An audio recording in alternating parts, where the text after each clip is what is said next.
Good Friday morning, everybody. John and Lance along with Dell for the next 3 hours here on ESPN 97.5 and 92.5. Glad you could join us. We have got a nice show. We'll do our usual stupid stuff, but at 9:30, Kelvin Sampson is going to join the show. So we'll talk to the head coach of the top 10 basketball team here in this city of Houston. Hopefully a championship basketball coach this season. He's got that kind of. I think he's got that kind of team. I think this team has. I don't know the college landscape as well as I need to yet, so I don't feel like this is even Kelvin's best team, but I do feel like it's a little more. The talent is more dispersed, so he's not as heavy in one guy as he has been in the past, which can be a good thing. Yeah, no, he's got some shooting, and LJ. He's got an Emmanuel Sharp if he comes back, and that'll be one of the questions is since his ankle, he hasn't been the same guy, but he had a nice game against Arizona State. He's got J1, he's got JoJo, he's got size, he's got everything. This team plays as hard as any of his teams. It's a lot of fun. He's lost to Auburn, he's lost to Alabama this season, but that was early in the season. They got a taste of it. Maybe you can turn that. Those were both close games that they lose at the end. They lost to Texas Tech recently, a team that I thought looked really, really good. That's a team that I think it could be a problem come tournament time. So that'll be fun. Last night was all about hockey in this country. Well, that and kids and cars and all that stuff. You had that to deal with. Kids and cars. Well, the good thing is nobody was hurt. Mm-hmm. My son and my two sons were in an accident headed to school. They didn't make it out of the turns out they didn't make it out of the neighborhood. Nobody was hurt. Nobody else was hit. So now I get to pay cash to get the repairs. And it's only going to be $4,500 because Mason ran into a stop sign because Snacks threw a piece of pizza at him. Yeah, see, so it's not like it's a discount. Yeah, so it's actually a discount where I'll have to pay cash, so I don't have to have my insurance, involved, which would make it a real nightmare. Well, since your child has brought up that insurance bill quite a bit, just now being alive. He's not going to bring it up. Now he's not going to bring any more up. Yeah, so that's that and hockey for me. Right, I was figuring out, where's this $4,500 going to come from since he doesn't work? Oh, I got it. He'll have a job. But they are going to learn about the public transportation system, he and Sebastian. So that's cool. Good. They get to find out how, Metro takes 45 minutes to get to school, and, it's going to be fine for him. Yeah, it'll be a good learning experience for him. Yeah, how to get around the city without a car. That's right. Yeah. Yeah, I was worried about this one. Canada's got a lot. Yeah, of good I just players. fired on Canada because I had a a hockey handicapper named John Granato tell me, play Canada like it's already been played. No, I never said that. I said they have more good players than America does. They do. They just do. But they didn't outplay. I didn't feel like they outplayed the U.S. They did not play them at all. So I texted Ryan Lashane, who's, Canadian and was a youth hockey player, still keeps up. And I texted during the game, and he said, this is a great game. Yeah. But he said the difference is U.S. goalie's better than Canada's goalie. And you know what? You wouldn't know it by the end of that match. If you don't watch hockey, Bennington was exceptional there in overtime and the third period. They had their chances. There's no question about it. They had one that they could have snuck in right at the right in the corner that they couldn't get in. It was a really good game. I'm texting. My daughter Frankie is a hockey enthusiast. I mean, she loves. Where did that happen? I have no idea. I don't know. She just started loving hockey. Oh, she went to LSU, right? Right. LSU. It's probably hockey. LSU. Yeah. LSU hockey. It's probably when she was there in Baton Rouge. Right. So, So I tested. I said, don't you wish you were there? And she goes, 1,000,000,000%. I wish I was there. And I just said, this is fantastic hockey. This is fantastic. The intensity, the hitting up and down. Dude, the speed that those guys play at is ridiculous. It is ridiculous how fast they are, how fast the puck gets up and down. You go to other games, go to other leagues, go to and you see it's like it's in slow motion compared to these guys. They are so fast, and so skillful skating. I mean, it is that was just great. It's something that, I don't know what it and here's the other thing. And I heard this yesterday on the show before ours, and I thought it was, well, why are you poo-pooing this whole thing? But Evan brought up a pretty good point. He goes, we're going to find out what this thing means to hockey, because all of these guys, the rest of the league is all on break. These guys are playing like their hair is on fire for all of these games that they're going to play in, while the rest of the league is just resting. You're going to find out. I mean, we saw with the the international baseball before the season started that it had an effect on guys. For some players. Yeah, this is in the middle of their season. Our guy, it seemed to have an impact on Christian Javier. Yeah. So we'll see if it does or not. It's also like these players are also right now, and they understand this was an opportunity to put together a big commercial for their sport. They're trying to earn new. What this is basically, hey, I've seen some comparisons about this in the NBA All-Star game. There really is, it's really kind of apples and oranges in terms of the NBA All-Star game doesn't need to try to bring in new fans. Hockey, and they're not, and clearly their product is diminishing from an All-Star standpoint. This is a great opportunity for hockey. They basically created something that in essence was one big commercial for their product, and it's smart. As they were, and Emily Kaplan, the reporter, when she was asking Connor McDavid afterwards, what does this mean for people who are just tuning in? What do you think this means for hockey? And, do you think they'll watch more? Something like that. And he's like, hopefully so. Hopefully they see what we do, blah, blah, blah. So it is a good, like the World Cup is not intentionally that way, but World Cup has brought in fans to soccer over the years. And this is new. And I think this does have a chance to bring. Now, what's the conversion rate going to be? It's going to be low, like it usually is. But if you do this year after year after year, or every two, probably can't do it year after year. Probably every 2 to 4 years or whatever. If you do that, then, you're going to have that attrition as well in a positive sense, where not attrition, but a slow growth in the product. And, there's never been a time that's been better for it. You got people who are, just aren't necessarily baseball fans or basketball fans. Football seems to be insulated, but whatever. So we've seen soccer get bigger. Maybe hockey can have, a rebirth now as the watching patterns and, the enjoyment of sports, it's faster paced for people. Listen, my kids probably would be, when I got home from working, the hockey match was on. It was the beginning of the first quarter and they already had it on. So, maybe the generation that thinks baseball is a big snooze because it's so slow. I mean, hockey's kind of the opposite. Hockey's fast, hitting, fighting. It's not high. A lot of action. It's not high scoring, but it's high action. Right. You know what is high scoring? When they play 3-on-3, it is a different game. It is fast and it's wide open. They go to it when in overtimes, but it's a different game. So maybe that I don't know.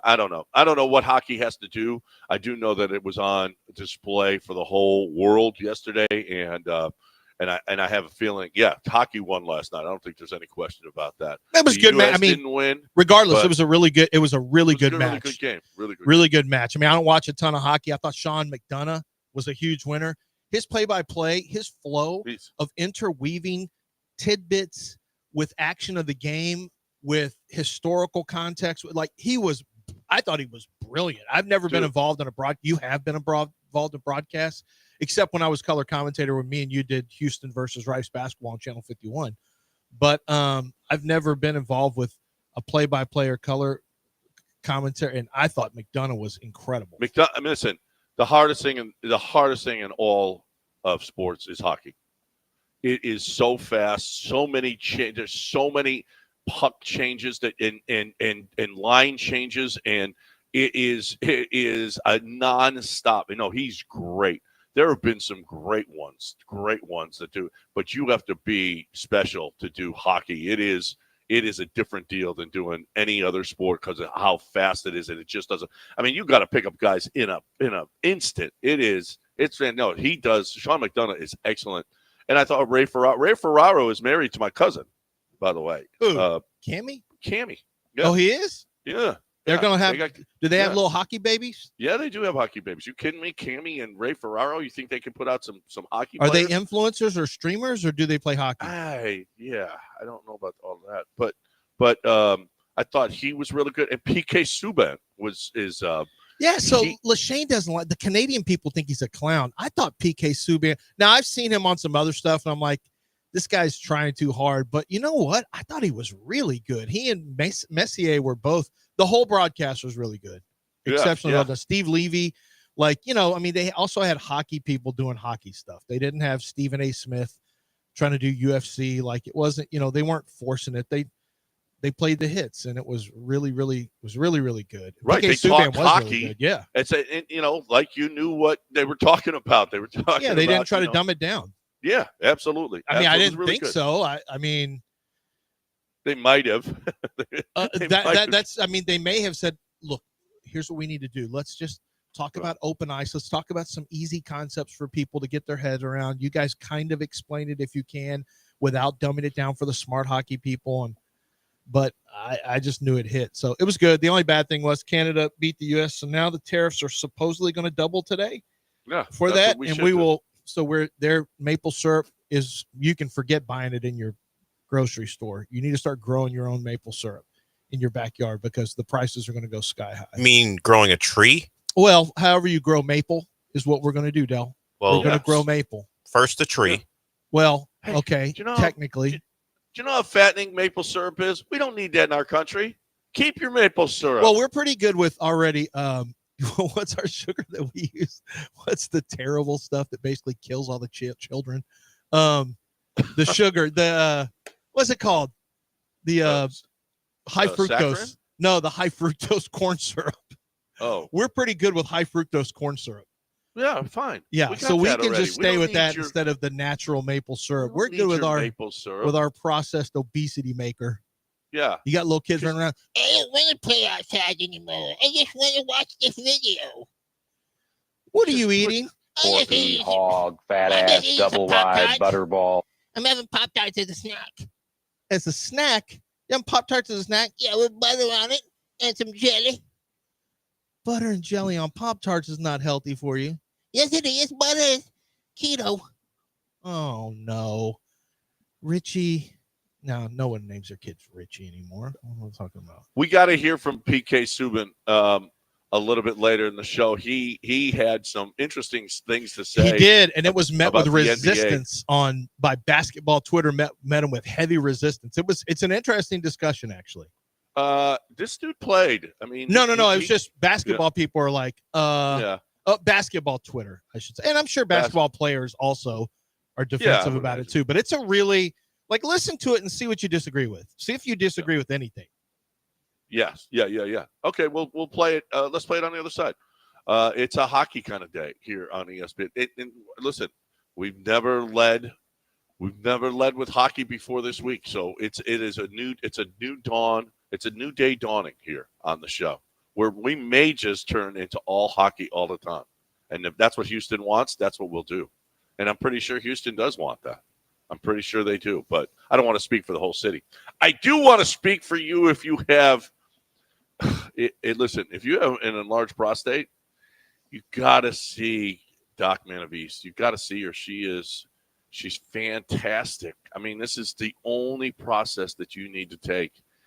And listen, if you're 40, 50, 60, there's a chance that you've got an enlarged prostate. If you've got an enlarged prostate, it could lead to kidney, liver, the urinary tract. It could lead to all kinds of problems, which you don't need. Now, you don't need that in your life. What you need is to stop going to the bathroom 4 and 5 times a night. That is really aggravating, okay? If that's the case, that you're going that much, you can't start, you can't stop, weak, stream, all of these things. Their indications are that you could have an enlarged prostate. And if you have an enlarged prostate, how about a simple process that's just an IV? 45 minutes later, you're done. No surgery. This is the way to go. If you are somebody, if you know somebody that is having surgery because of an enlarged prostate, stop them. Do not let them get surgery. Let them talk to Doc Benavides and get it done easy, simple, wonderfully. It's all at 975prostate.com, 975prostate.com.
Gulf Coast Chevy Buick GMC.com. That's the website for you to go take a look at the vehicles. So, look, you either are looking for a vehicle right now, you're not. If you're not, I understand, but this is good information for you to have to tell your friends or family members, or just keep in mind that you will at some point, even if it's a year and a half down the road. I want you to remember the name Gulf Coast Chevy Buick GMC in Angleton.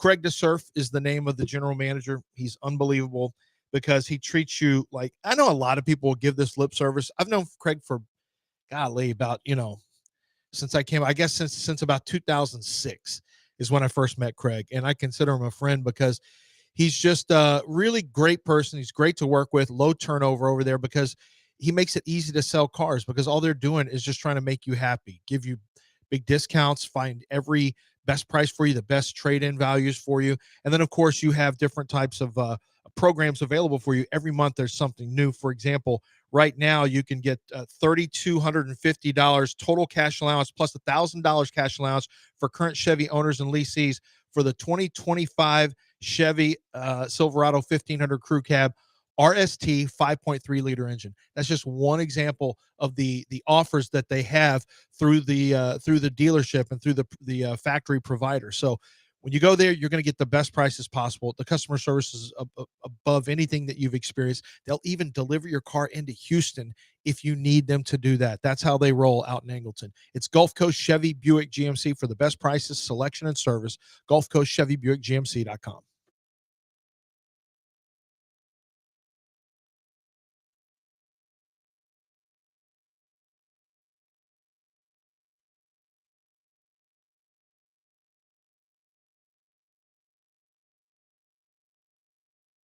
You're back in the Veritex Community Bank Studios with John and Lance on ESPN 97.5 and 92.5. All right, welcome back here on ESPN 97.5 and 92.5. So when last we left you, PK Subban. Del, I put in another one. I got PK on NBA, and I got better PK. Let's go with the better PK.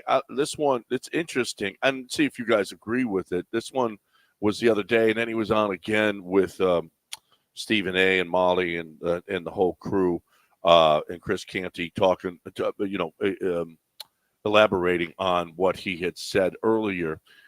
the cultures, blah blah blah blah blah. I think that the contrast in the All-Star breaks for these two sports couldn't have been more different. I don't. We thought of yesterday maybe having this kind of U.S. versus the world or whatever. That possibility that maybe it would inspire NBA players to play harder, but the effort level in their sport has gotten so terrible. I do think that it has affected the whole product. But somebody made a really good point, though, John. What did they do in the Olympics? Did that effort level look bad when it was country versus country? And that's actually a good point. When they were playing for country, the Olympics, people got into it. The effort level was good. So when it's country versus country and not all-star format, actually they did show up. But what's sad is that there's a belief that your everyday product, and that's the point I think PK is making, is that not just all-stars or whatever, your everyday product is just different now. Yeah, it is. You can, well, yeah, it's totally different. Again, if you've ever been to a regular season hockey game in the NHL, these guys fly around like it is crazy how hard they play, how hard they hit, how they throw their bodies around with and if you don't play like that, then PK will make the point here. Let's hear Pete from PK on the contrast between the NBA and the NHL. Heard what Giannis says. He says, hey, I think what we should do is, let's say, the world take on the American players in the NBA, kind of somewhat sort of what are you doing in the NHL? What do you think? Well, listen, hockey's a different sport from the NBA. You can't compare the cultures because of the way the game is played. You can step on an NBA floor and go through the emotions. You can't do that in hockey. You can't. Like the culture of our sport, you have to play it with passion. You have to be willing to fight. You have to be willing to leave it on the ice. That's what fans are investing in. So for us, when we charge $1,500 for a ticket to come to fans know what they're getting. Cale Makar, the best defenseman in the world, wasn't in the lineup for this game. This was the most viewed game that we've had in years. And you see it, it's because it's not just based on the skill and talent. It's based on the pride, honor, playing for the guy next to you. I got a question for the NBA players. What the hell are you playing for? What are you playing for? It's not about the money. You make all the money. What, you're injured? Well, there's a difference between being hurt and injured. Are you hurt or are you injured? There's a difference. In hockey, we play hurt. We play injured. That is the culture of the sport. It's always been that way. So you want to talk about the business, the CBA, fans get all of that. But what do fans resonate with? They resonate with what's real. You got to fight sometimes for your country. You got to compete. You got to go out there and leave it on the ice because those people are paying the price of admission. So fans know whether our stars are on the ice or not, they're getting their money's worth. The NBA has that issue that they got to work on. You got to create a better culture for your players. It starts with the leaders. This issue, there was no issue when Jordan was around. There was no issue when Kobe was around.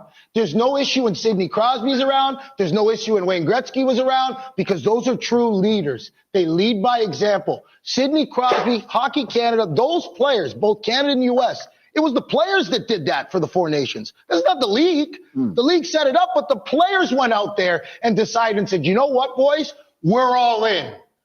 When is the NBA going to do that? Because pretty good stuff. Agree or disagree? Yeah, I agree with most of it. I mean, I think some of it, I saw some pushback from people who, I think their whole thing was, hey, this is a battle for country. This is not a battle for, this is not an all-star game. This is a battle for country. It's way different. The U.S. team in Olympic basketball shows up and plays with intensity. And I thought that was a fair comment. But I think if you think that's all he was talking about, that's not all he was talking about. What he's talking about is your product. And look, how much do you think Connor McDavid makes a year? I just look up his contract. This is one of the premier players, 3 MVP awards for. What do you think he makes? Because I had no idea. What do you think he makes per year? Connor McDavid probably makes 25 million. He makes $12.5 million a year. Okay. 8-year, $100 million deal. A little less than 8, a little less than 12.5. one of the things is that 12 and a half is a lot of money. No, I understand that the other it's it's good. out of control. It's the good 50 money. and $60 million After you deals. slice everything up, he's probably making, he gets to 6, and then he gets agent fees taken out and all that stuff. So he's making good. He's still pulling in about $5.5 million. He's also like one of the best players in the whole sport, right?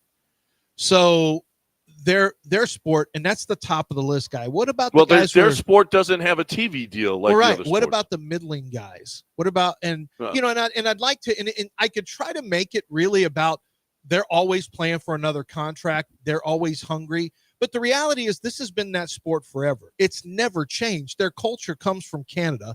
It comes from overseas. The U.S., obviously, the U.S. Adopted hockey a long time ago. But, I mean, the culture is such that it was started by cold weather, tough people. And the sport is cold weather and tough. And it's just different than the other sports. There's a belief that you don't like getting hit with a puck in the face is going to end I will never play again ever in that sport. If you hit me in the face with a puck, you got to get stitches, and you're expected to go out there and play the next line shift. I mean, yeah, if they can stitch it up fast enough, and they're good with it.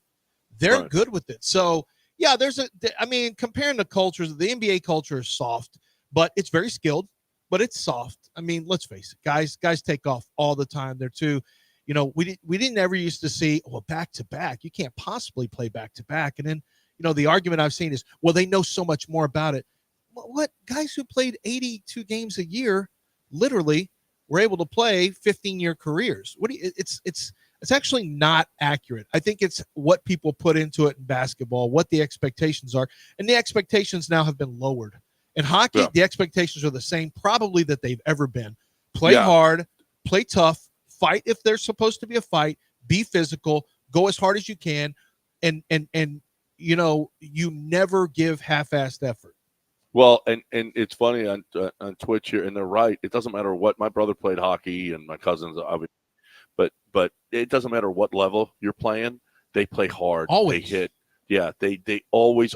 It's part of the culture of the sport, and it's always going to be like that. Whether or not it's ever going to be as popular as anything, probably not, because it's a northern thing. There's no question about that. Del, any thoughts on this? In regards to what PK said, I mean, while I grew up in Southern California, I was there for when the Ducks came into existence, and obviously the Kings were there when Wayne Gretzky got there, and it kind of changed the culture there. I can't really comp the two sports that we're having a discussion about because they are built differently. It is just the mentality of the player. And while we had the discussion about whether the world versus U.S. would get the players involved, we saw in the Olympics that the NBA players cared because they value a gold medal.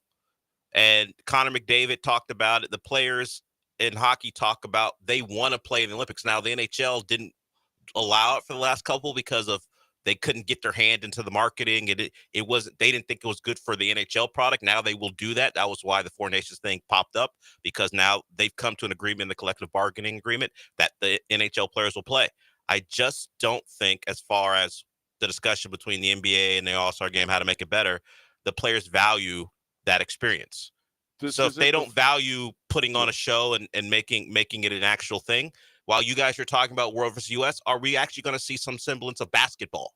Like, are we just going to put on jerseys for the U.S. and the world, and we're just going to play an exhibition game? Or are we going to actually run sets and actually play real basketball? Yeah, and that comes from inside. Within. Like they would have to. They would have to care. They will will have to care. Somebody made a nice point here. When they took the physicality, when you stop being physical in the NBA, that's when it became soft. That's when they wanted more scoring. They didn't want the 80 to 78 games anymore. They didn't. That wasn't a great product. It wasn't a great product. It wasn't, though. But it was, at least there was physicality and effort. But the ratings weren't always great. They were no. Those. Like, but I'll tell you what else is happening happening here. What else is happening here is we've heard it a couple of times now. You heard him talking about Jordan. You heard him talking about Gretzky and all those guys. You heard him talking. I mean, you heard Charles Barkley talking about, hey, hold on, Draymond. This is on you. Okay, this is your era. It's your guys' fault that the NBA All-Star game has gotten soft because we played hard during the NBA All-Star game. This is kind of an indictment on LeBron. Let's not rewrite history.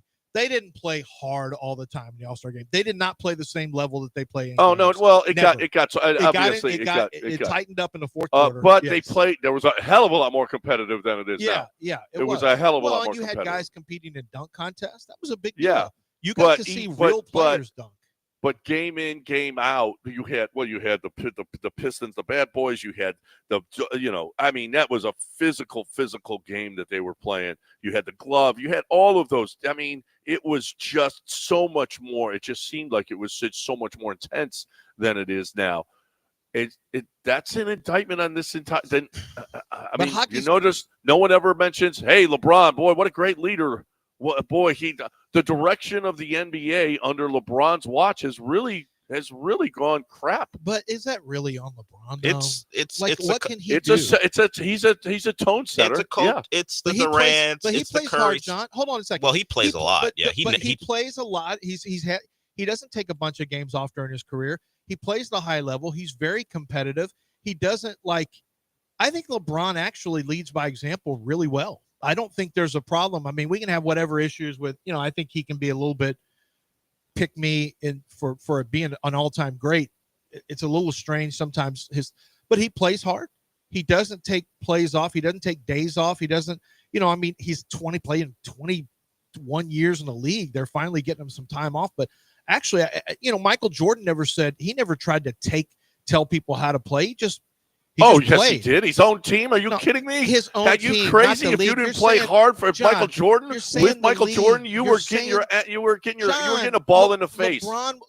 LeBron gets guys out of there too. You're saying the league, though. You're saying LeBron's league. Jordan didn't say, "Hey guys, this is the way we're doing things." He just played, and before Jordan was even there, Bird and Magic and all those guys were super competitive. It was already competitive. It was just.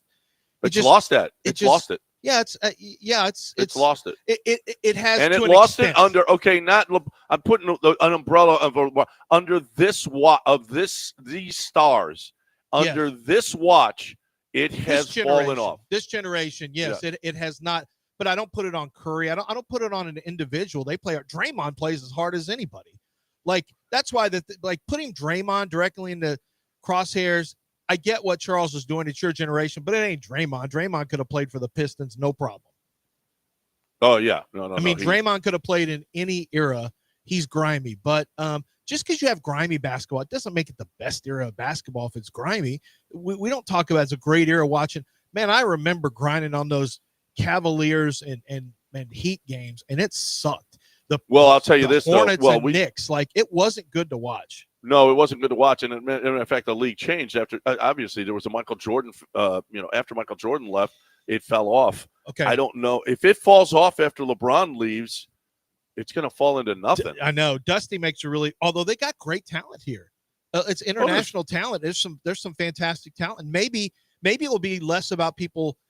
Maybe the LeBron mentality will kind of go, because Dusty makes a really good point. I didn't really think of it. He goes, "Nah, bro. Part of the problem is LeBron switching teams. The decision ruined LeBron's legacy." I don't know if it ruined his legacy, but he has just, when things get a little tough, he just bounces somewhere else.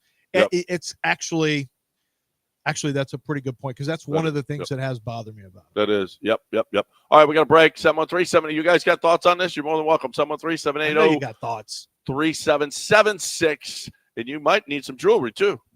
Zadig Jewelers is where you go if you're looking to have a piece of jewelry made. Here's something that Zadig does. They take family heirlooms. This is really cool, actually. They showed me a piece that they made for a woman who she had her grandmother's. It's the grandmother's piece. It was really nice. They showed a picture of it to me, and they melted down this piece that was there. And then what they did was they reconfigured it, redesigned it to turn it into a ring. It was previously a necklace and pendant.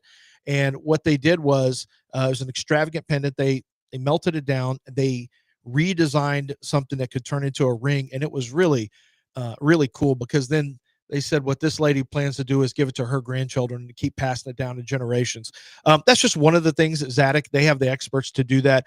Something I haven't mentioned for a while is their luxury watches. If you're somebody who wants to get your watch game up, or you're somebody who loves watches and maybe you've got a couple, you may already know this, but at 1801 Post Oak Boulevard, they've got the best watches, the best in the entire state. They're boutique suppliers of unique timepieces that no one else has, because they are the boutique supplier for some of the biggest names in the world when it comes to luxury watches, whether it's men's watches or women's watches. But I mean, I like to specialize on the men's watches because, listen, there's a lot of really cool stuff out there, and guys love to have those timepieces. So make sure you stop by. They buy, they sell, and they trade over at Zadig Jewelers. Go to Zadig.com, that's Zadig.com, or just stop into 1801 Post Oak Boulevard. Get your watch game up with my friends over at Zadig Jewelers.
All right, time to talk about Give Me the VIN. Time to talk about John Clay Wolf. He's going to be on tomorrow morning right here on ESPN 97.5 and 92.5. If you want to call the show and sell him your car, you can do it that way, or you can just go to GiveMeTheVIN.com. They also have a GiveMeTheVIN.com classic car. Okay, so dude loves him some expensive, really, really nice old cars. So he's got an entire division just dedicated to classic cars. And if you're somebody that is, you've got one and you want to sell it, I've heard him on the radio talking about them before, and he just loves them, man. You know, he's not going to buy like a $2,000 car. He's just not going to. I mean, that's not. He doesn't deal in that. He deals in, if you've got a vehicle that's a little bit more money, man, this is the place to go, and he will give you more because he feels like he can sell it more at auction, especially really, really nice vehicles. So if you have a vehicle and you want to sell it, there's one place that you have to go. See my man, John Clay Wolf at GiveMeTheVIN.com. That's GiveMeTheVIN.com.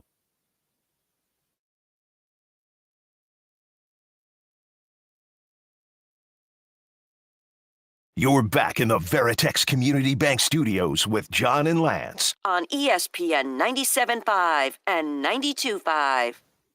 All right, welcome back here on ESPN 97.5 and 92.5. 713-780-3776. If you've got any thoughts on this, you're more than welcome to get in here and talk about it. 713-780-3776. I disagree. LeBron started the teaming up mentality, easy way out. One of the worst floppers I've ever seen. Stat padding. It's someone's fault, not mine. Yeah, the Celtics started that. Yeah, That happened. But here, I'll tell you this: we talk about, the Euros taking over.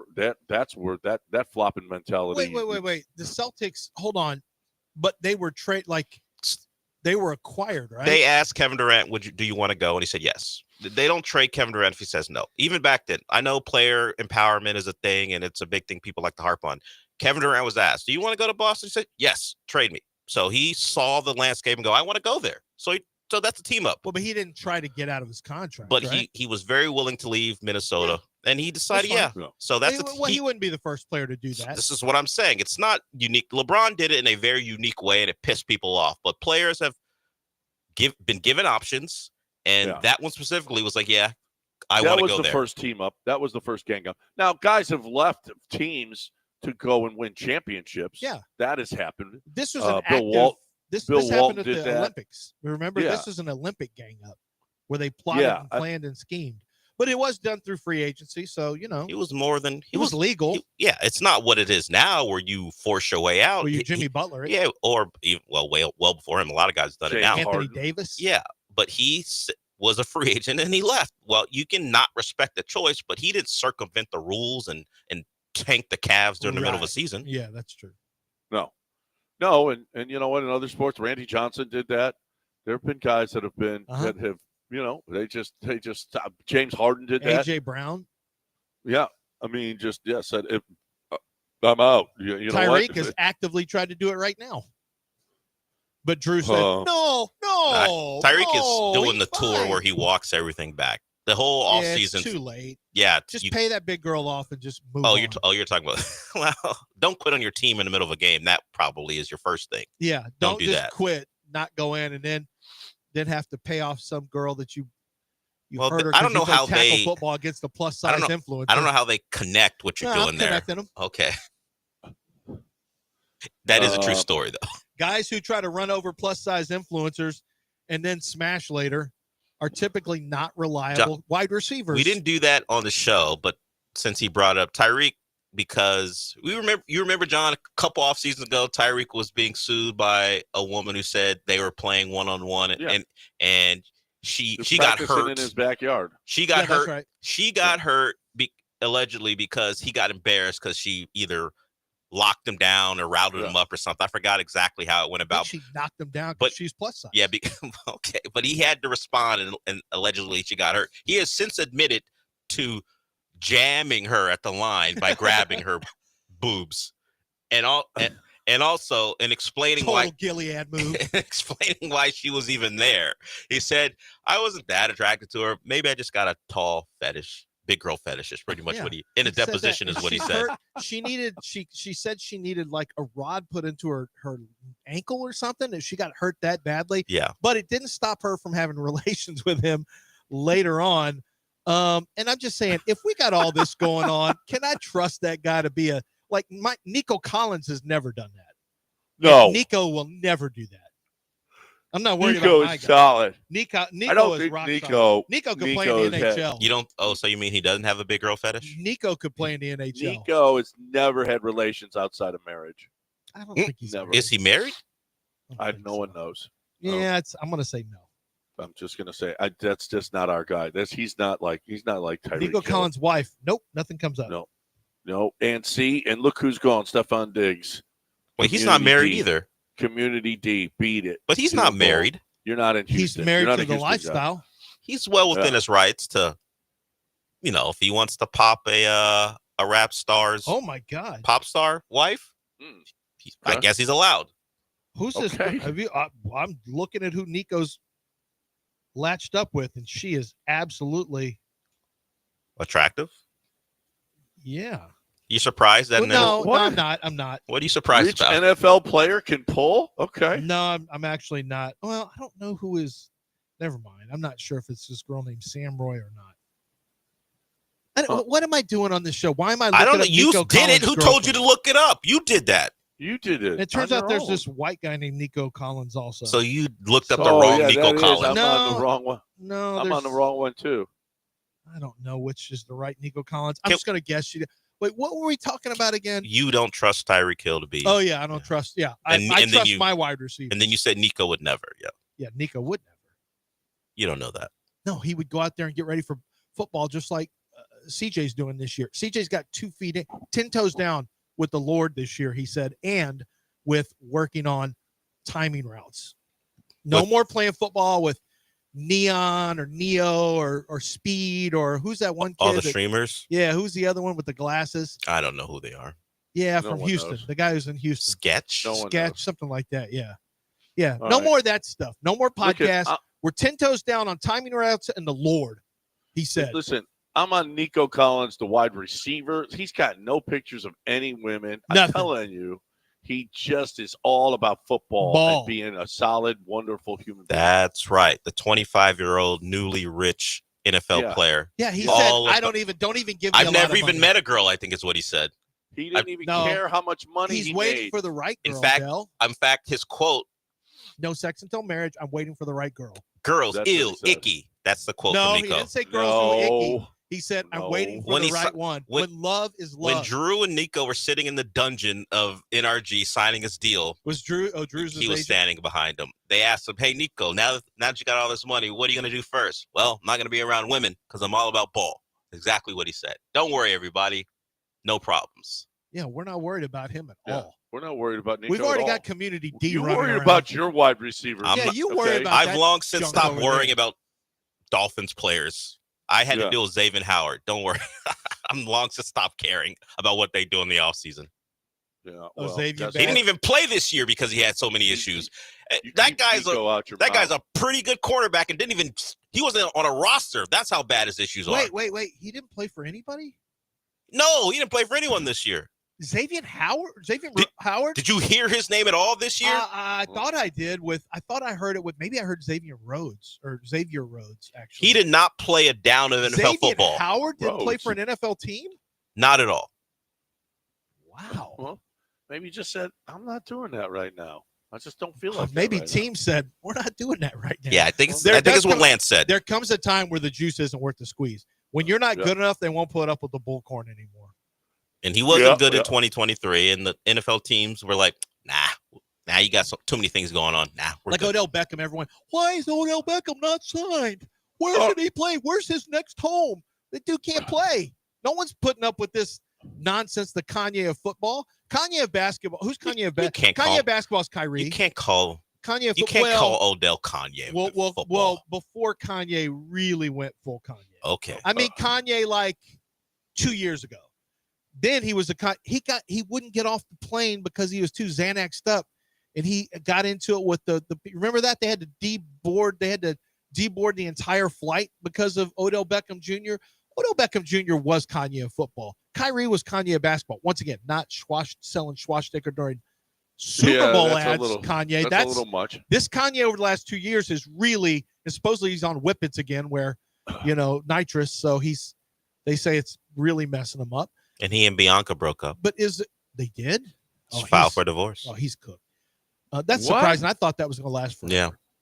Who's the No Kanye of way. baseball? Is there a Man, I Kanye of thought- baseball? I thought that Tommy was a love Pham? story. Tommy Pham's just mean. You thought it was a love story when he seemingly, I don't know what word I would He use. made her go out there naked at an Made, event. coerced, forced. I don't know how that came about, but immediately afterwards they filed for divorce. Wow.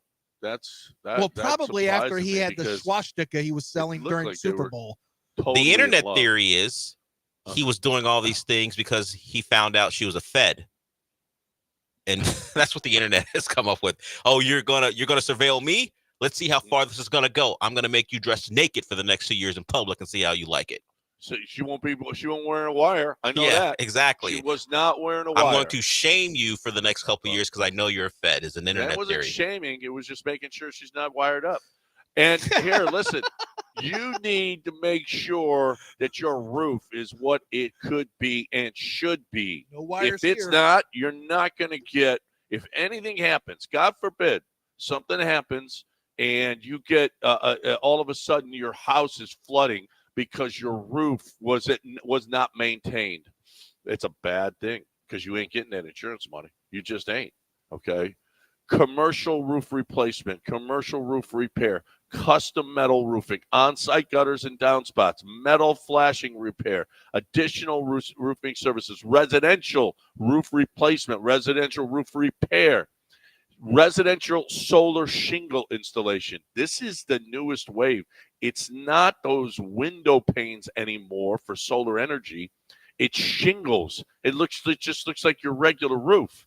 This is a way to go about it. If you are looking into solar, call Brinkman Quality and get them to put up these shingles. Much better to look at, and you basically are putting in a new roof, and it's going to be absolutely free over the life of it because of how much money that you're going to save with electricity. This is the newest thing, and it is going to explode. You want a free consultation? 844-215-2840, 844-215-2840, or Brinkman, BRINKMANN, quality.com.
You're listening to Houston's longest-running sports radio morning show from the Veritex Community Bank Studios. Here's John and Lance. Here are some quotes in the New York Times by Rob Manfred, Commissioner, Major League Baseball. We do not think it's beneficial for us to accept a smaller deal to remain on a shrinking platform. We do not believe that pay TV, ESPN's primary distribution platform, is the future of video distribution or the best platform for our content. As of December 2024, ESPN was available in 53.6 million homes, down from its peak of over 100 million in 2011 and 69 million when we struck the current deal in 2021. Furthermore, we have not been pleased with the minimal coverage that MLB has received on ESPN's platforms over the past several years outside of the actual live game coverage. Based on the foregoing, we and ESPN have mutually agreed to terminate our agreement. Woo. Is this going to be will Major League Baseball regret not being with ESPN anymore? Not in the long term, no. This is the iceberg. You're going to hit the iceberg if you stay on fast television. Fast is, have you heard this term, John? I learned it 2 summers ago. Free ad-supported television. So it's every network now talks about fast, their fast options and their digital options and all this. And so fast, which is standard cable/satellite, it's only going to go in one direction. It will never go back up. So it's inevitable that it will. It's one of the reasons why the NFL, who is so strong on the fast programming platform, they're still taking money from Netflix and Amazon because they're able to slowly integrate more and more stuff there, and they're getting a ton of money. For basketball, it's just a matter of, hey, that's where the money is, Amazon, and then of course baseball will be smart to do it because it's the way it's got to go. It might hurt them in the short term, but it's going to eventually happen right now. So I mean, it's going to eventually happen anyway. And I think they're right. They don't get great coverage from ESPN. And you know what? ESPN's probably like, good, let's get out of this baseball deal. It's not a moneymaker for us. Mm-hmm. I mean, I see where both sides are coming from, honestly, but I don't think Manfred's wrong. Most people in sports now, I was at that NFL Network summit 2 summers ago, and man, it's, learning about the landscape, and they had all these statistics and all these numbers, and it was very eye-opening about what's going on. If you don't have a subscription-based model, it's going to be tough. You gotta have subscription-based models, and the way that you do it, unless you build your own MLB subscription-based model, is to go to somebody else who does have one. Netflix, Hulu, Prime, Apple TV. You're going to have to, because then they can, now I don't know if anyone's getting an Apple TV subscription. I mean, I'm sure some would, just to go watch Major League Baseball, but I don't know. This seems tricky for Major League Baseball because I'm not sure that the appeal is growing for baseball amongst young people. Mentioned Prime. They just started their new deal with FanDuel where some local broadcasts, or at least local teams, carry their games on FanDuel. So now you have to sign up for Prime, or you can sign up for Prime, and then you have to sign up for the FanDuel package. Gambling, it makes perfect sense to get your teams. Gambling for what you're watching, it makes a lot of sense. Like, even I was reading up on it. If you can get a package where it's just the baseball or the basketball, or you can pay extra for both local teams if they are carried by a FanDuel Sportsnet or by FanDuel Sports Network. At what point are people going to get sick of, I have to buy this, I have to buy this, right now? I have to buy this, I have to buy this? My Netflix went up to $25. As opposed to what we used to have when we paid one cable bill and we got all the stations. At first, it made perfect sense to cut cords. Do you know Netflix is now $25? Yeah, it just went their up. Highest tier. Yeah, 25. It's $25, and now I've got Peacock because of the Everton soccer stuff. I've got. It's the same thing that you probably have, John. I've got Amazon Prime, which we use a lot. I've got Hulu, which I really, frankly, don't use all that much, but it's bundled with ESPN Plus, which I do, and Disney, which I don't personally, but I guess we could. I mean, yeah, you're right. I got Prime, Hulu, Netflix, Apple TV.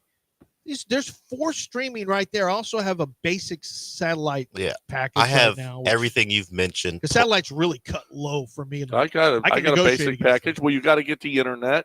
I mean, it's ridiculous. Let's just pay one bill and get all the stuff like we used to. Streaming services. Why do we make this so hard? Streaming services aren't going to allow that. Never going to go away. What's his name? Taylor Sheridan wants to put all his stuff on one thing. No, you go subscribe to Amazon. You get Amazon Prime, and then you pay for the Paramount Plus package, and Yeah. now you get all those I don't care shows. about That's Taylor Sheridan. well, that's Taylor Sheridan, we're talking about all the kiss my- shows. Everyone thinks that way. What you want He's now, not the only one. what- Everyone's doing what that. you want. Well, how much network television do you watch versus how much streaming shows do you watch? I Sean? watch mostly all, because that's all I watch is games. Or Okay. well, for I watch. sports, but you don't No, watch yeah, programming, right. do you? I watch my shows on streaming. Yeah, you don't devices, watch. My absolutely. shows aren't network television. I just thought, No. I wonder. I bet that Damon Wayans show might be kind of funny. And I said, I'll No. never know because I don't watch regular television. Well, even No. on your streaming except services sports. that you have, particularly if you are with Hulu or Disney or Prime, like CBS, if you get Paramount Plus, you get all their shows. If good. Hulu has all has their stuff, there on their they stream FX stuff. So Peacock has the NBC stuff, so you never have to watch network television. You just have to get a streaming service, and all the network shows will be there Yeah, but waiting you for have you. to buy each of them. Exactly. You got to buy Hulu. You got to buy Paramount. Yeah, they're you not. gotta You're buy never going to. Peacock. We thought a la carte would be cool Yeah, because you can pick and choose. And now they got you by the yeah, junk, Yeah, and right. they're saying, "How do you like this?" I don't like it Now very I'm much. Now I'm going to squeeze. Now we Now got I'm to gonna make you pay squeeze. more for Netflix because we just paid the NFL billions for a couple of football. Well, I don't have a base package anymore. Once football season's over, I end YouTube TV, so I'm only paying for streaming stuff right now, or at least YouTube streaming too, but only the streaming platforms now. You can get all your Well, sports. In ways, yes. I'm going to tell you this. I'm not paying all those fees anymore when I'm buying a house. All the mortgage fees, I'm not doing it because of Kent Jones. Kent Jones will teach you how to buy that house and do it for I'm saving money. He saves people money. It's what Kent Jones has been doing for 30 plus years in this city. You think he doesn't know this business? And I've sat down to have lunch with him and he's talking about all this stuff. And I'm like, oh man, dude, I don't have any idea what you're talking about. I really don't. All these different rates and different interest and all this. I'm like, okay, yeah, I get it. No, I don't. But I don't care. I'll let Kent do it. I'll let Kent save me money. I mean, he can actually show you, he will show you the actual savings of different things. He knows when to lock in. He knows which of the loans would be best for you. Are you a first-time borrower? Are you a veteran? There's all kinds of stuff. He knows this game. And then he knows how to get around a lot of the fees that these guys are charging you that they don't have to charge you. So I'm telling you, you need a broker. Don't do this yourself. You're not an expert in house buying. Kent Jones is. Let Kent Jones take it. He's a listener, great guy. We love him. He's been part of the ESPN family now here for a while. I'm telling you, you're going to save and you're going to win because you got Kent Jones on your side. Dream Rate Mortgage. It is the way to go. 975loans.com. That's 975loans.com.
All right, welcome back here on ESPN 97.5, 92.5.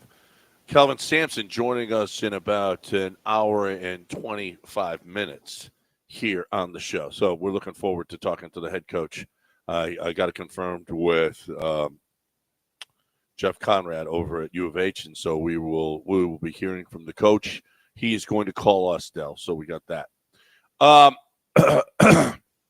We started the show with the hockey. Just a fantastic game last night. Just great hockey. I mean, Kachuk couldn't finish the game. He was injured. Charlie McAvoy couldn't play. Did you, Jacob Slavin, did you watch this guy? Did you see the stuff that he was doing, throwing his body? How about when he's got there was a shot, a point blank right in front, and he lays down on the ice and blocks it with his leg. Did you see? You remember that play? Yeah, but to be fair, they do that in hockey all the time. But I like the one where he swung. I don't know if it was him, where he was on one side and then just swung his stick around blindly the other way and knocked it out of what would have been an easy putback on the backside. He swung his, like, I was like, holy, I thought it was Slavin. I was like, holy crap, what a play. I don't think I could. I'll be honest with you. Even with 2 months to train, I don't think I could score on either one of those goalies. If I had 10 shots apiece on each of them, I do not think I could score if I had 2 months. It would take like a full year, and I would have to learn to skate and all that crap too. But it would take forever to learn to try to, to get to a point where I'm scoring on those guys on more than one out of every 20 shot basis. Yeah.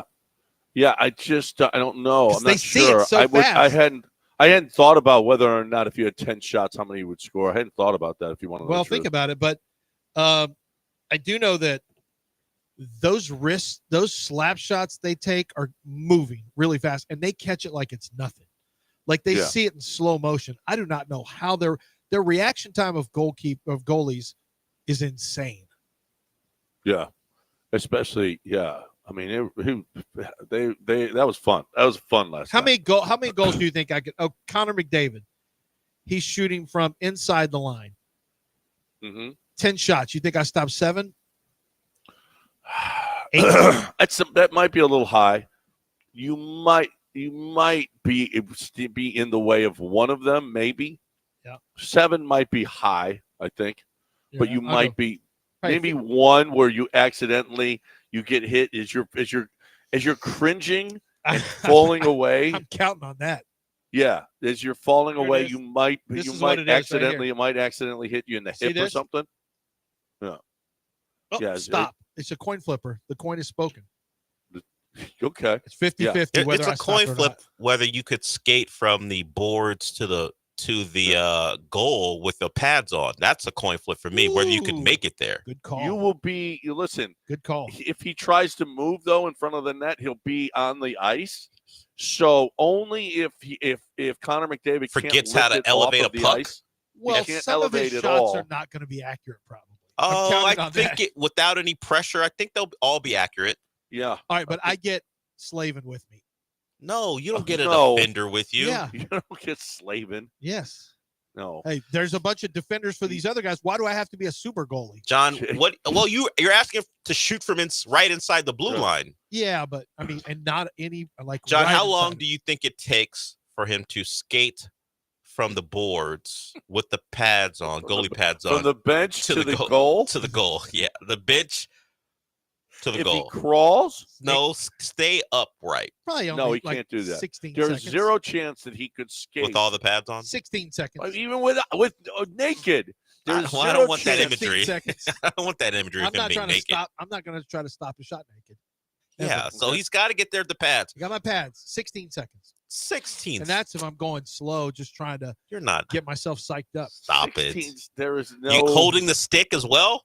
Yeah. Yeah. To hold myself up. It's like a as brace. A crutch? Yeah. No, like a brace. Dude, you're going to be like taking baby steps and move the stick and move the goalie stick a little bit. I don't think I've take a couple more baby steps. I've never been on the ice, I don't think. Yeah, well, guess what? You never been on an ice rink before? No, I think only roller skates. I don't think I've been on an ice rink. Not even on a school trip, huh? No, because it's not like they had a lot in Richmond. ESPN. No, but you have the Galleria. You have ice skating rinks. They're not. I've been ones in California. There are not a lot of Rosenberg. those. We didn't have any in Richmond, Rosenberg. Well, you don't live outside of Richmond. You don't go anywhere outside of Richmond, Rosenberg. Wait a minute. That was pretty close to where the velodrome was? Not when I was in school. They didn't have Not when I was in school. They didn't have the arrows. So you can only get on ice when you're a child. Well, where am I going to get on ice? You've New never Orleans? tried ice skating. The two places I've lived are here in New Orleans. Where would I ice skate? And then why would I make a conscious decision to ice skate? Because it's not something I'm trying to do on a now. date or something. You never tried to take a woman ice skating on a date. I've been married forever. See, that's how Rocky did it. That's how he got Adrian. I've been married and had kids. But you had to date them at some point. Not really. Okay. Oh, okay. All right. Nicole's not trying to go ice skating either on a date. No, I've never gone ice skating. Have you and any of your girls that you've tried to date gone ice skating? Yes, actually, yes. Pathetic.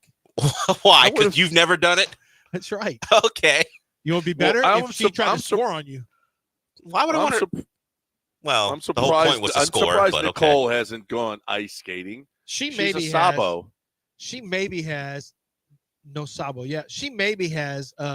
She went to law school in St. Louis, so maybe she had. Or no, not St. Louis.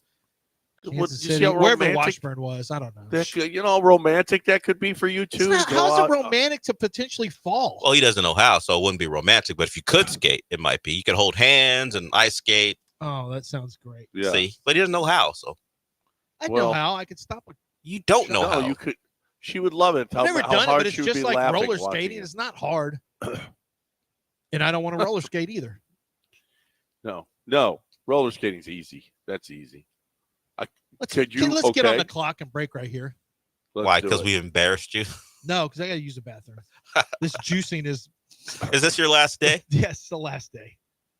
This is dreadful. And then we can get to John, not Granado. We got a caller. We can get to John on the other side, we'll get too. To John on the other side. On the other side. But first, we're talking about Robin over at Houston Powder Coaters. That's just awesome. Robin is just awesome. If you're looking for the best way to get that powder coating, if you're looking for the best way to make your stuff look new or your new stuff to last longer, that's another thing. If you get something metal and it's brand new, why don't you be preemptive and powder coat it first? I saw that's how Westside Tennis Club goes about it. When they got all new furniture there, and what they did was they sent it all to Houston Powder Coaters first. It was still in the packaging, and the Houston Powder Coaters took it all out, primed it, prepped it, and by the way, that is a process, and then baked it.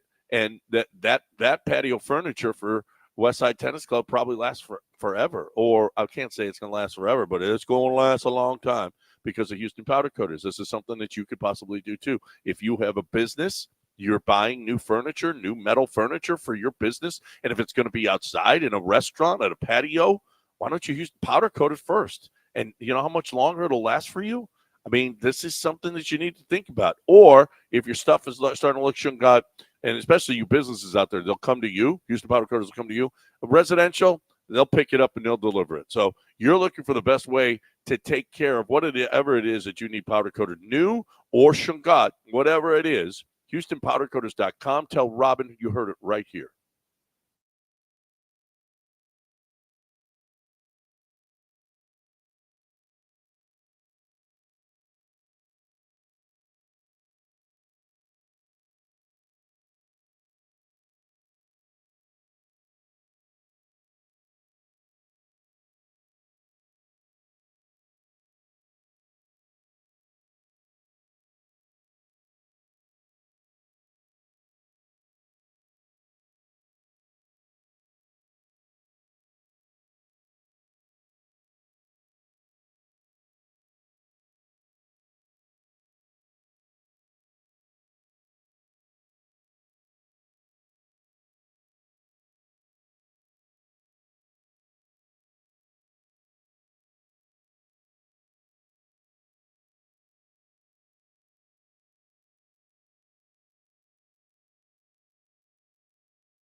You're back in the Veritex Community Bank Studios with John and Lance. On ESPN 97.5 and 92.5. Well, not everybody's back. Somebody's got his boo-boo juice going. So, 713-780-3776. Is John still there? Let's get him in right away. Okay. Hey, John. How you doing? And since we're talking hockey this morning, I had a serious question that I've pondered for years and years, and I've asked a couple of times at other shows, and I can't get a straight answer. And I just want to know maybe just it's the rules or what. What prevents a hockey team from like getting one of those guys from My 1,000-Pound Life and just sticking it in front of the goal and just cover the entire goal? I mean, just plop them right in front of the goal and hey, that's our goalie. Like it'd be a brick wall. You couldn't score. Well, so one of those just a gigantic person. Yes, just stick a 1,000-pound person right in front of the goal. You couldn't shoot around them. Yeah, I mean, I don't know that you can. What prevents the team from doing that? Could you find the proper pads? But also, goalies have to play the puck outside the crease and stuff. I guess they value that too. Unless if you cover every inch of the net, then why do you have to? Because you could just you wouldn't have to do all that if you cover all the goals. You don't have to do any of that. But nobody. I'm going to go respect and dignity for the game. I think that's the reason they don't do it. Well, no, you know how wide that is. That's what's wider than any. I thought about it too. Get a really, really big guy, but a really big guy. Listen, there's nothing better than a quick guy, rather than a big guy. If let's say Andre the Giant. Okay, there's no bigger human being ever than Andre the Giant. You're just going to put him on his knees in the but Andre Giant isn't as wide as some of these people. Some of these people are like super wide. They just layers and layers. Have you seen them sitting on their bed? But how do you get him out? How do you get him into and out of the position? Crane. You're using a crane every game? They live in the Dolly. stadium. They live in the stadium. You just wheel them onto the floor during the game, and that's it. So this is okay. They have to there's going to be stuff in front of them. If it's just bouncing off of them, there's going to be a ton of mess in front of them. They're going to get. He just thinks they're going to be too big. There's no open spaces. So big. There's nobody that is that big. This is not John's first time to say this, by the way. I've heard you say this. No, there's not. Have you seen how wide a net is? There's no one that could just plop down and he would cover all of the area. You don't watch TLC. You don't watch the people, My 600-pound the story of the 800-pound man. You've never seen that before? An 800-pound man would not cover all of the net. With pads on? What? No. Yes, easily. Yeah, for sure. I mean, he'd die on the ice, but still. Well, okay, so Can we you just have had a dead person at goal? We Probably just had not. one of the great hockey games. He asked a serious question, John. And this is the question that we get. Okay, hold on. You think this city deserves hockey? Hold on. What would you rather have? More people going, Tillman, bring hockey to Houston, or John's question? I think I like John's question more. So which will we get first? By the way, Cleveland just got a WNBA team. Apparently, Houston's next in line. Would you rather have WNBA or hockey? What are we doing? Honestly, which one would you rather have? I mean, I don't know how much I'm going to either one, but well, you know what? I think there's a chance that that is either one of them. That one, it could be but, one. But can't be both. I don't think. I don't know that it can be both. I don't think it can. I don't think the Rockets are Houston, $5.7 billion now, so maybe. The big deal though is that you need to have a place to play. I mean, you have to have a place. You have to have a place to play. Right. That's a big part of the revenue. Well, Toyota Center can handle both of them. So. And the Rockets. Yeah, I mean, there's a lot of Rockets. There's a lot of stadiums that have a basketball and a hockey team. Yeah, I know. It's a little tougher. We had it at Summit. Yeah. And then they had issues with ice leaking through the floor. That's not great. But let's say they don't have any issues with ice. I don't know which one. I mean, it's just whatever neither one of them are really my jam necessarily, either sport. I don't watch really either one of them much. I've seen a lot of people. Tillman, do it. We need a hockey team today. Do it. But I think the majority of Houston, potentially, if you voted on it, might actually go. It's hard to say. I don't know. Caitlin Clark, it would have been an easy one until Caitlin Clark kind of messed things up. Is that how we're couching that? She messed it up? Well, I think she's she's brought people awareness to the If I told, WNBA. if I'll give it to you. And not just like guys like us. Angel Reese. Yeah. Hope she hits one of those cheeseburgers gets stuck in her mouth. No, like for real, people. It's a very good. Like their product is substantially let me better give than you it's ever been. an example. If the Houston team comes in and they get the first pick and they get to draft Juju Watkins, so you have a star name with star power. Would you rather have that or whatever random comes to head your I grew NHL up with team? basketball. I didn't grow up with hockey. I'm not like now. I will admit I knew every hockey player from the 90s because of NHL. NHL 90, yeah. On, NHL 94. I knew the first one every single for player. me.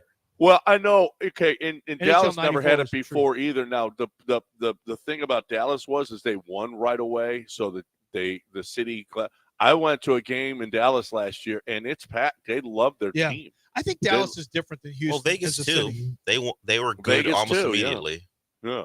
I mean, well, you got to win fast. Same with Texans. Yeah. We were Like good our almost Texans? immediately. They did beat the Cowboys. We beat the Cowboys. We beat the Steelers with 37 yards of offense. Yep. No, we won right away. That's why people love the Texans all over the world. So, I don't know. I think I'd rather have hockey, but the chance to see Caitlin Clark once a year come to your building. Well, how many? Yeah, how many games of that? If Houston was put in the Eastern Conference, will we get 2 times a year? I don't know how many games they play against conference opponents, but I think the expansion team, we would need a star player, someone people would know to jump it off. Like I mentioned, Juju. If Juju Watkins came here, I think people would care. But I think hockey still wins. Twitch makes a pretty good point. WNBA players are getting hotter, so that's a pretty good point. What's the side for? You didn't think that was coming today, Del? I knew. I mean, I didn't know we were going to have this By the way, discussion, so no, I didn't. Are you back in your own museum? I am. Okay. Yeah. We did you win the cup? Did you win the coming in yesterday? The Green Bay Cup? Yeah. How did your Phoenix Open, whatever you're calling it, go? How'd your waste management go? Well, it was good. It came down to the last hole. I was one down, and he beat me. That's why we didn't hear anything. Wait a about minute. Did you miss a shot or did he make a shot? He made a shot, and the last hole I didn't play well. So John's not built for it. No, I'm built for it. You just told us you missed. I was 7 down going into the final day, and I had him. And then 1 down at the turn. So don't worry, John's about that. And then life. when it mattered most, you didn't come through. Yeah, well, he played well on the back. So Zim, congratulations. He is the champion, the Green Bay champion. How about these guys? No clutch, Gene. You want to talk about?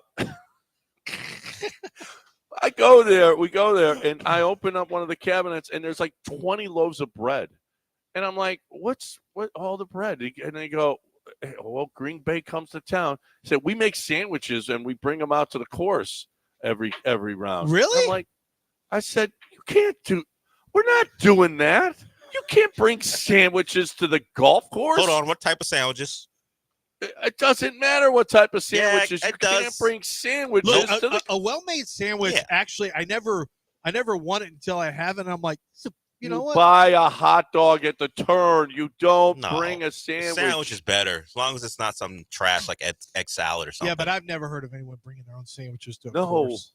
No, you don't do and that. You think Dick Harmon would? Needs hockey? Are you kidding me? Dick Harmon would be so pissed. He's okay with buying hot dogs at the turn? Yes, you get a dog at the turn every time. That's a hockey tradition. Go back. Get on the 10th hole and play. You can eat after the. This isn't a buffet. Are you kidding? All right, he plays with Charlie Epps. You think Charlie didn't grab a dog at the turn? Hells yes, he did. Hells yeah. Yeah, maybe so. But don't wait. Like what I like is that this is where it's like a pit stop. Where if you got somebody playing slow ahead of you, you tell everybody, hey, if they go up to the turn and go use the bathroom, we're hauling ass to 10. We're not. Yeah. Don't anyone. You can take you can go find rabbit trails to pee in, but we're not. No one goes up there. We're playing ahead of these guys. Yeah. Oh yeah. That's your chance to get ahead of slow. Does your hot dog get all the fixins? You get all the fixins. Well, there's just a hot dog stand at the turn. Day before yesterday, I got a brat. It's not a hot dog stand. It's it's just a little. They have burgers ready for you as soon as you make the turn. And drinks and stuff like that. You know. Is it grilling all the time, or as Kenny Hand used to say, "Boy, the great barbecue at the turn." I can't remember what the course was, but it's all he ever. So talked do about. they bring out prepared stuff, or are they preparing stuff all the time at the turn? They're always preparing Okay. stuff. You get to the turn and there's a grill there, and there's burgers ready waiting for you, and they just heat them, put them on the back on the grill. And So boom. if Yeah. I want to, when we're at the occasional invitational at Wildcat, Tuesday, March 4th. So if I in the middle of the show, can I run out to the turn and it'll give me something to eat? In the middle of my show, not your show. It's different at the at our tournament than because we've got food the whole time. True. So Tex-Mex, people you don't Valencia. see you see people coming in when they're making the turn and they'll grab drinks. Really and barely pay But attention. the first meal is to be sure. The first meal is the sandwich show, John. Yeah. We have sandwiches. It's not like we've got cheese enchiladas before you go. No, we got the brown bag. We got Valencia's Tex-Mex after the round. Carbach will be there as well. Carbach is there. We still need people to come home. So go to ESPN975.com to sign up. Yep, sign up. Let's go. Tuesday, March 4th. Tournament begins at 10:30. We're broadcasting all day, starting at 7 with these guys, and then head throughout the day, 6 o'clock with the Killer Beasts. That's what's happening right now. And you know what else is happening? Ford. You know what else is happening? Great deals at Chastang Ford. You know what's happening is how great, how awesome they are. Listen, I really love the Chastangs and what they've done for me and what they've done for my family. They are fantastic. They are just the best. You got Joe, who's I didn't know Joe's. I didn't know Joe's dad, but Joe's dad was involved. I think his grandfather was. It's been 80 years that the Chastangs have been selling. You got Patrick now and Mandy, and you just got great people every step of the way. I really, really appreciate what the Chastangs have done for me, and you will appreciate what they do for you. I am going to buy more vehicles from them because that's where I get my vehicle on. I get it on a Chastang Ford. I love the way that they do business. It's important to me. It's top on down, okay? And that permeates throughout the entire company. No add-ons, no markups. We're going to give the best deal we can. Let's work our tails off to get them the best interest rate we possibly can. That's a mindset, okay? That's a philosophy, and it starts at the top, and it's throughout the entire building. So if you're looking for the best way to get into that Ford car, truck, or pre-owned vehicle, whatever it is, I highly recommend the place to go, ChastangFord.com on 610 at Homestead, not Hempstead, 5 minutes from downtown Chastang Ford.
You're back in the Veritex Community Bank Studios with John and Lance. On ESPN 97.5 and 92.5. All right, welcome back here on ESPN 97.5 and 92.5. 713-780-3776 is the number if you'd like to get in here. 713-780-3776. Dell, let's play a little Jabari sound. Let's hear.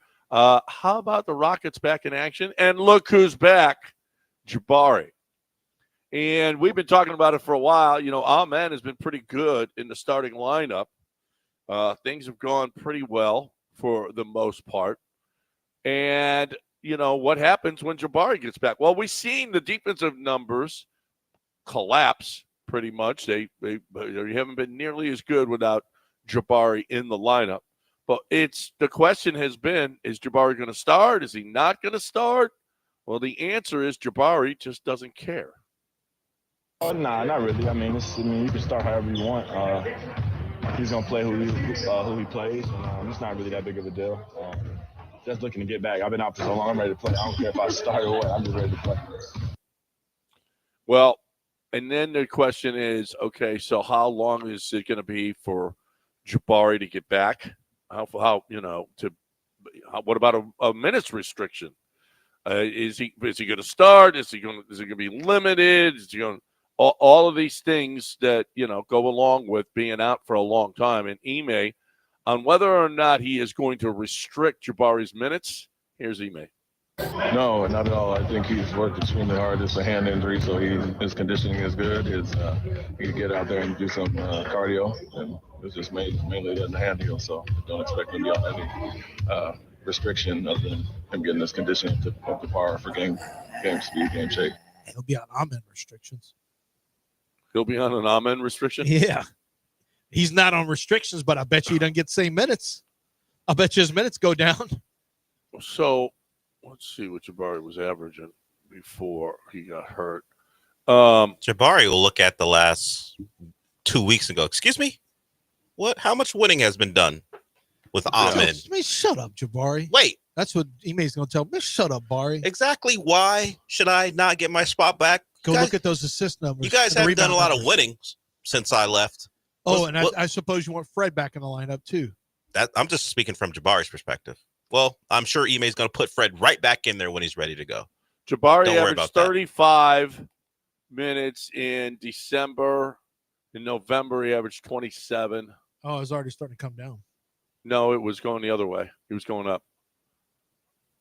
In December. Oh, in December. Yeah, in December, he was 35. In November, he was 27. He hasn't played since January 1st, so he's been out for a while.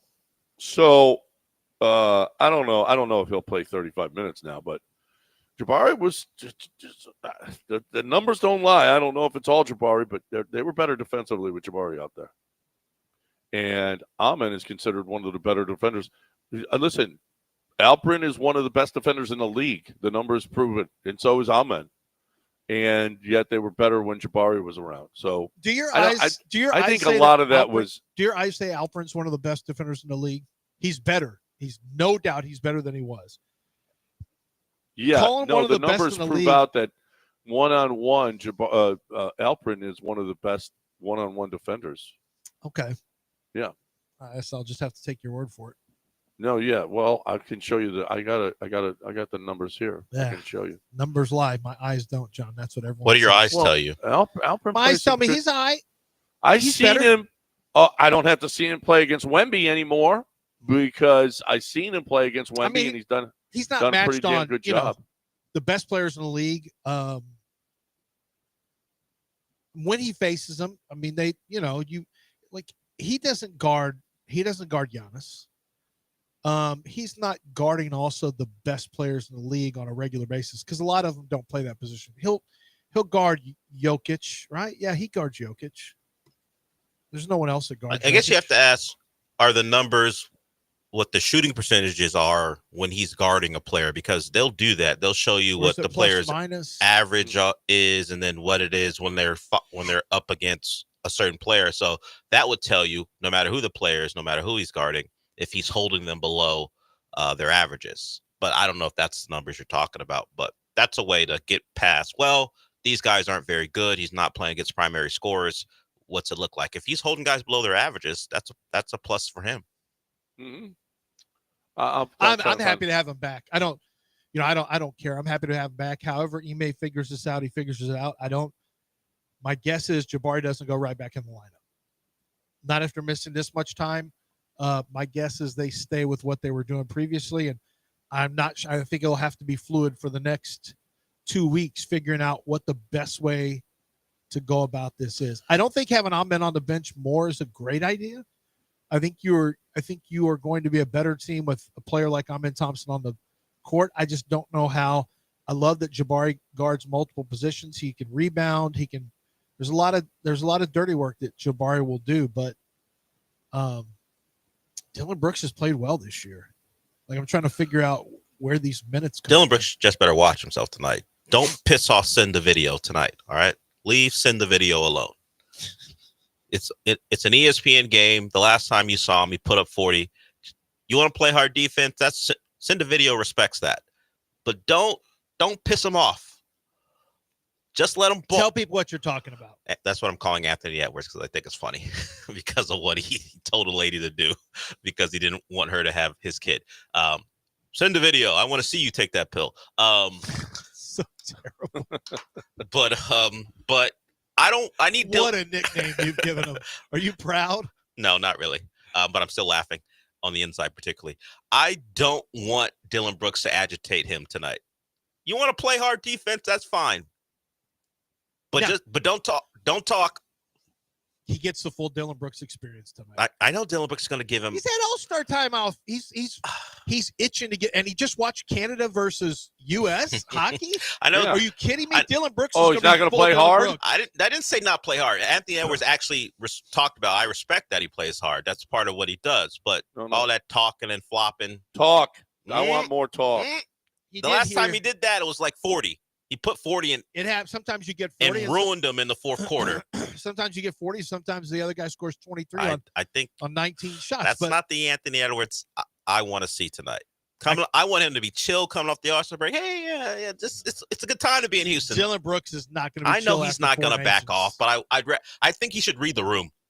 He's Canadian. What does that mean? They're supposed to be nicer. He's going to be hyped up because of all this hockey stuff. Unless Anthony Edwards comes in with a Kachuk jersey, I don't think that's going to fire up Dillon Brooks. Might. He's unlikely. Hey, you know what? Leave him alone, Dillon Brooks. Just play hard D. No.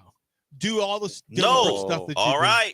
You do it, and he puts up another 40. You heard what he said. Dill wants the hard D from you. Dill said hard D. You just said it. You said he wanted hard D. I said play hard defense. I didn't shorten it. You said hard D. I said hard defense. You said hard D. I didn't. Don't shorten going it by to try your to. words. Don't shorten it to try to get me in a spot.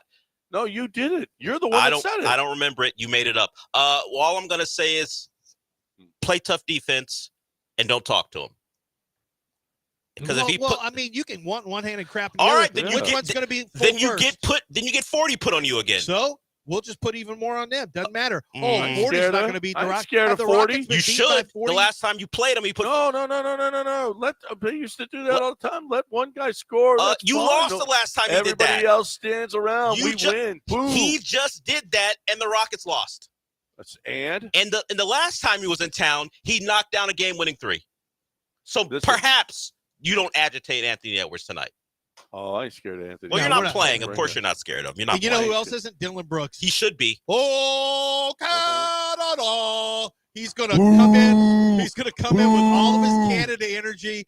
He wants you to boo him. He wants his home crowd to boo him. Booing is not gonna matter. You think Dillon Brooks cares about getting booed?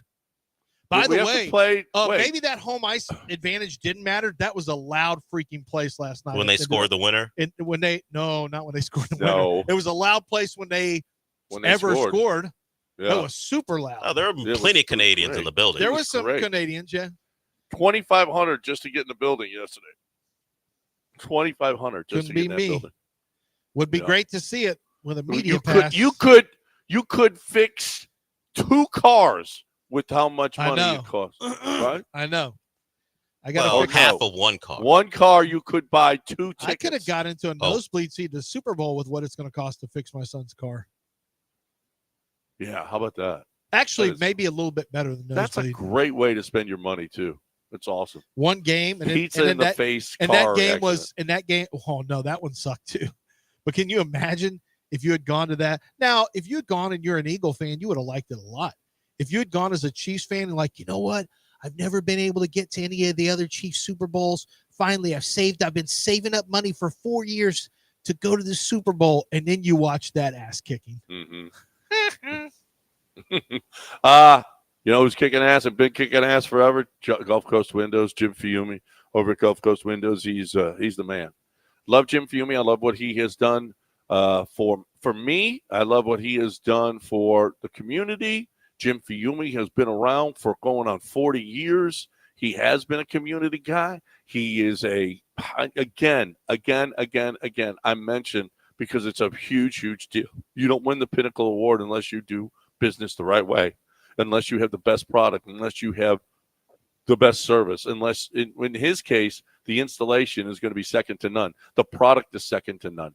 You're looking for a window or a door that's going to provide security. First and foremost, security, privacy. Okay, you don't want to be hearing what's going on the street. How about economics? Okay, as opposed to the windows where all of the air conditioning leaks out. These are our window. It ain't going nowhere. It is not warmer by your window at Gulf Coast, a Gulf Coast window. It just isn't because it's the same because it will reflect that sun. So here's the deal: you're going to save money because your energy bills are going to go down. You're going to feel better security, and you're going to feel more privacy. It's a triple header, and you, my friends, win at Gulf Coast Windows. Jim Fiume, tell them that you heard it right here. GulfCoastWindows.com, 713-849-5454 or GulfCoastWindows.com.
You're back in the Veritex Community Bank Studios with John and Lance. On ESPN 97.5 and 92.5. All right, welcome back here on ESPN 97.5 and 92.5. 40 minutes from now, Kelvin Sampson is going to be joining us to talk some Cougs basketball. Love that. Love this team. This is a year that they could. This is so much fun. I love tournament time, and the Cougs are as good as anybody. So this is a team that can make some serious noise in this postseason if they can just stay healthy. Just stay healthy, please. That would be awesome. It'd be interesting to see once. It'll be interesting to see once what his teams can do if they actually stayed healthy. That would be fantastic. Let's find out. Maybe this is the year. Let's find out. Maybe this is the year. We'll see. And we'll talk about that with him. Plus, what's going on in college basketball? Did you see that? And one of the first things, did you see that J1 texted him after the game, the ASU game, and told him how much he appreciates him and what he means to him and all of this stuff? It got me a little teary-eyed. Yeah. J1's been there now for a while. I was going to say that's the guy that's been there a full 4, right? Oh, I think more. Maybe more than that. Yeah. He may be a COVID baby. Yeah, I think I don't know how. Yeah, he's a COVID baby. Yeah. 5 years. 5 years. 2021. I mean, he was there for the Final Four. He's been there. Yeah. I mean, you get that from a player. You get that from a player after a game, and you're like, man, I would imagine that just is that's about as satisfying as any win you're going to get, because those players love you. It's as hard as he is and hard as he works them, that they have that kind of feeling about him. That's special for a coach. Well, that's special. I don't think it's unusual. I think a lot of people, a lot of men, young men, whatever, have somebody in your life. For some people, it may be a father figure. For some, it may be the discipline that you never had, and he gives you discipline. For some, it's a guy pushed you to be better than you were. For others, it's somebody who teaches you leadership or just teaches you the game. I don't know. It can be any number of things, but I still believe coaches can be really, really special. And I still believe that there can be great bonds between player and coach like this, regardless of how hard they coach you. That's only part of it. That's just, if you can be coached hard, you can really get a lot out of playing for Kelvin Sampson and what he's going to bring for you. Nick Saban, there are guys who love Saban, and I don't know if anybody coaches harder than Saban. So it's, they won't be for everyone, but I think that's an awesome story. And I still think there's a lot of great relationships. And it's one of the things that I feel sad about. The players who are in the AAU circuit basketball wise, they don't really get that firm or guiding hand as much as, I'm sure there's some AAU coaches, but probably not as many as you might see on the high school or collegiate level. And I think that's one of the things that maybe basketball players miss a little bit today, is having that one guy, that voice. I mean, look at what Ime has meant to the Rockets. Look at what he's meant to Jalen Green. I mean, he's meant so much. Having that firm hand that will help guide you and help keep you on the right path and instill discipline, it can have it can bring out the best in you as a player. So I think that's an awesome story. I had not heard that story, but that's a really cool story. Yeah. Yeah, and we'll talk to him about that and more coming up at the bottom of the hour here on ESPN 97.5 and 92.5. Rockets in action tonight against Minnesota. Anthony Edwards in town. Just talked about it. Jabari Smith is back. That is fun. How about this little? Okay, I got a question for you. 8:53. We got a little bit of time in this segment left. How the Texans can save $30 million in salary cap. Restructured contracts and possible cuts. This was done. This is Alexander. It's Jonathan Alexander in the Chronicle. contracts that could be restructured. Daniil Hunter, 2-year, $49 million deal. If they could structure that, they says they could save about 13. Nico, redo his deal, save about 8. Aziz Al-Shair, you got to redo his deal, and you can save about 5.8. Cut Shaq Mason. I mean, these are things that we've been, though that's something we've been talking about. Restructure Laramie Tunsil. Sign Derek Stingley to a contract extension. You can actually, it's something that probably needs to be done now. I don't think you want to get into a protracted contract negotiation with him. It would be nice, and then you could obviously structure it where there's more money on the back end, but money up front, obviously, but and then where we could get some cap savings on that. And then he says to Danico Autry, a possible cap casualty. You could save about $8.7 million after June if you cut him. I don't know. I don't know. Danico Autry is interesting when you want to be more. I don't know that he's stout up front, but he played well. Problem is he is 35 and he's got injuries. If you don't save the money with Danico Autry and he gets hurt or can't play again, he missed the 6 games last year with. He missed 6 games last year on a suspension, his drug suspension. But 35 years old, Lance. Inside, there's a lot of. But he's not. But that's the thing. The way they were going to play him. See, this really didn't get talked about. The way they were planning on playing him was defensive end, and then bouncing down on sub package rush. Daniil Hunter was probably not going to play as much on rundowns. So this year, it will be interesting to see how they play him, because I don't think they viewed Autry as a full-time interior player. That's not how they view him. They view him as a rusher. And what he could be is just a DPR, designated pass rusher, where he comes in on third downs and rushes the quarterback. It's an expensive nut to pay, but at the same time, if you can rush kind of from expensive for that. It is, but if you can get the quarterback from inside, that's what you need. And if you have money to spend, you have money to spend. You could also extend his contract a year, which would, in essence, buy down some of that cap space. You could do that too. So that's something they could do. Shaq Mason simply doesn't perform at a high enough level. Yeah, I agree. And the savings that you're going to get out of that. But, one of your major concerns is that offensive line.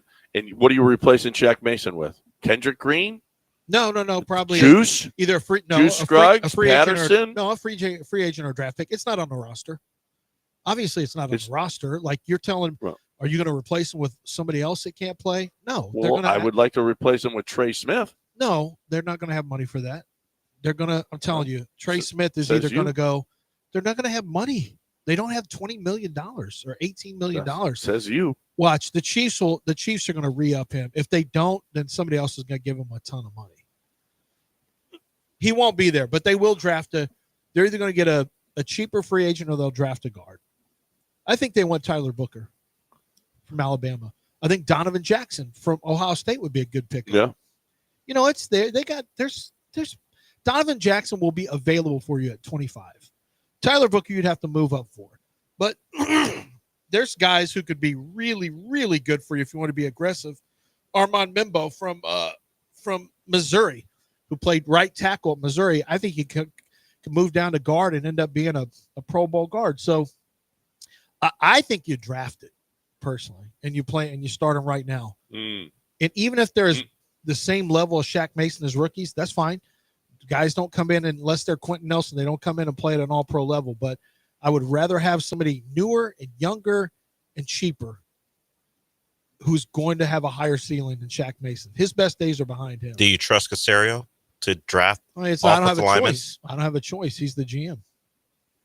So while Trey Smith might not be in the cards, I don't see the money. I know I'm saying he's not, but I would rather have him go pick out a veteran offensive lineman that can play. That isn't Shaq Mason. Then here's one of the other trust problems. him to draft an interior. Some of these cuts we're talking about, Del, are post June 1 cuts. Yep. You got to have a deal done with him way before that. Right. Free agency's coming up, so you can't wait until after June 1st to sign Trey Smith. That's not going to work. Well, I was thinking more like James Daniels or something like that, the guard. Yeah, but I don't want James Daniels. Well, you'll know if actually, he drafts. Not bad, actually. If he drafts a guard in the first round, you know Shaq Mason is a post June 1st cap casualty. Yes. Yeah. I mean, that's going to be obvious. If he doesn't, now you're going to have, I mean, and free agency is going to be where, because you got to cut him after June 1st because you're not going to get the savings you need. So, I mean, yeah, you're in a conundrum here with this. Yeah, the timing is going to make it tough, but none of it matters if you just go draft a guard. Yeah, right. You're exactly. fine if you go draft a guard. Yep, exactly. And you're fine if you're not fine. If you're hurting, you got to call John Daspit. Yeah, John Daspit and the Daspit Law Firm are what they specialize in is taking care of people who have been badly injured in at workplace accidents, at location accidents where someone hasn't done their job from were negligent regarding your safety, or out on the roadways. They handle all of these. Now there's many more types of situations that they deal with, but what they do is they are your representative when it comes to talking to the insurance company. So what the insurance company is going to do is the insurance company, they believe their job is to get the best settlement possible for their client. It's not what's fairest for you when you're injured. They want to try to trim it down and get it as low as possible. What John Daspit tries to do is the other side. He's like, no, we're not doing that. I'm going to make sure all the bills are paid. I'm going to make sure if my client can't work for a short period of time, for an extended period of time, or forever, that's going to be accounted for and paid for. I'm going to make sure that physical therapy, everything in the future is taken care of, and that my client gets a fair and sometimes just frankly in your favor when it comes to the settlement as well, because he understands that they do that to people on a regular basis.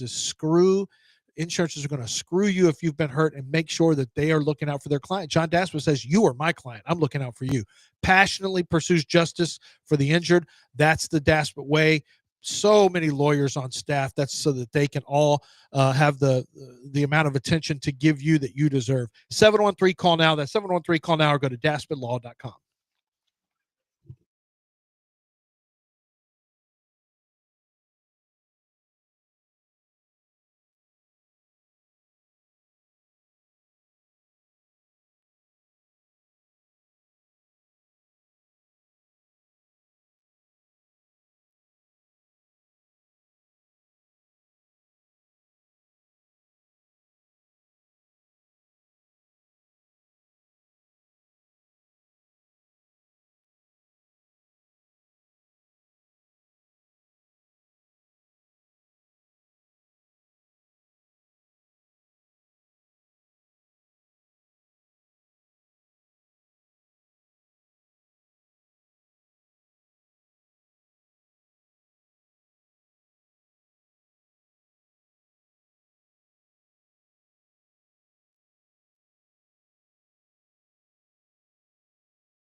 All right, welcome back here on ESPN 97.5 and 92.5. Dan Graziano. Here's what he had to say about the Houston Texans. The offensive coordinator change felt like a panic move that I found alarming. They probably can't count on the same kind of year from Joe Mixon, and the defense carried them for much of the season. It's tougher to sustain defensive team excellence year over year. So unless their offensive line and receiver core get much better, this team could fade a little. I just don't know who will catch them in their division. There There is some accuracy in that. Yeah, I can see his point. Offense coordinator or no, whatever change. I don't expect Joe Mixon to be as good. This was a really good Joe Mixon this year. This was a revitalized, felt like a young Joe Mixon. But based on his age and time spent in the league, historically, I wouldn't count on a second season being as good. Mm-hmm. Who said this? Dan Graziano. Oh, he didn't know. Dan don't know. I thought you just said PDK. I could see his point. Now all of a sudden, because you found out it was Dan Graziano? I thought it was Belichick. Oh, you thought Bill Belichick said this? I could see the team fading off a little bit if Joe Mixon didn't run the ball as well. If PK Subban and Pat McAfee were in the same room at the same time, all of the energy would combust instantaneously. Every particle, just because those guys have a lot of stuff going on with their personalities. Now back to the Texans.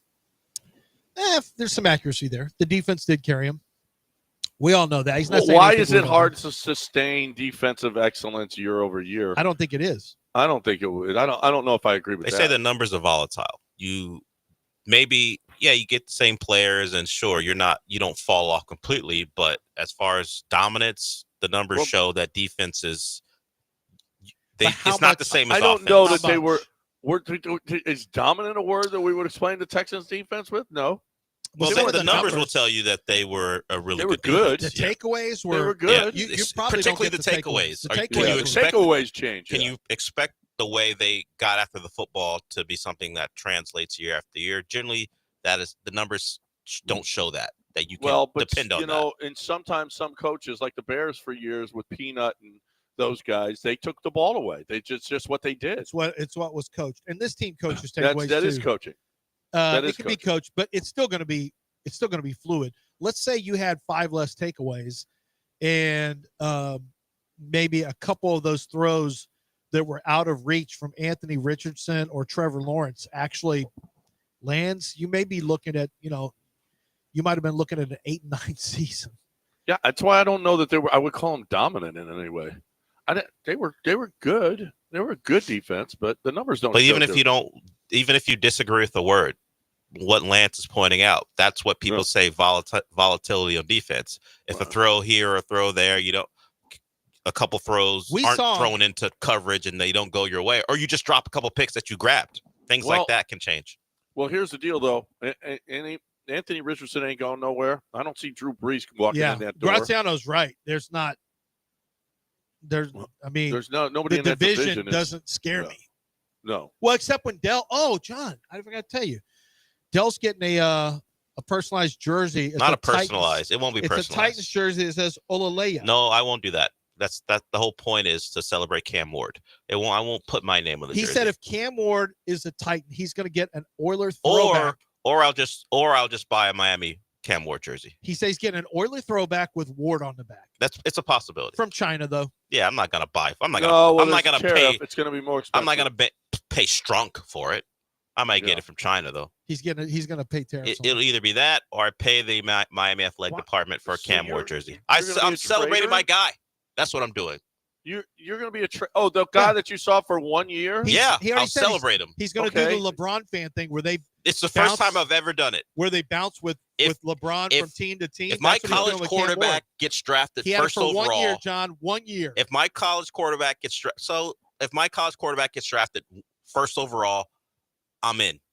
I'm pulling the LeBron thing. I don't care where. Well, not if he's a Jet. I'm never buying a Jets jersey. But if I will buy a Cam Ward jersey. And he's hoping that Restrepo, their little let's do it all. Get tiny Restrepo white in there. wide receiver. He's not white. He's Hispanic. But no, don't do My that. kids are half Mexican. Well, his dad is Hispanic. His are mom white. is white. That's what you see what John just said? Yeah. I don't, They throw pizza. We're not going by what John they throw says. pizza in a car. They throw pizzas, not tacos. at Badass each little other. white kids. Yeah. And Don't Korean say- beef or whatever Stop they. saying throw tacos at each other, John. Yeah, that's Can you egregious. believe how? Yeah. Yes, I can believe it. It's him. Of course, I can believe it, but it's egregious. They're not Mexican because they don't throw tacos at each other. Is what he My said. He gosh. said they throw pizzas at each other. So they're They did. Italian then? I guess is what you're saying. That's what they. Yeah. Maron. John's little kids would throw Madonna sugo mia. at people. Sugo. That's right. They would pull the egg out of it and throw it at people. You're so upset by that egg. It bothers me. I don't know why. But yeah, the Cam Ward jersey's coming. Not full price though. We'll never do that.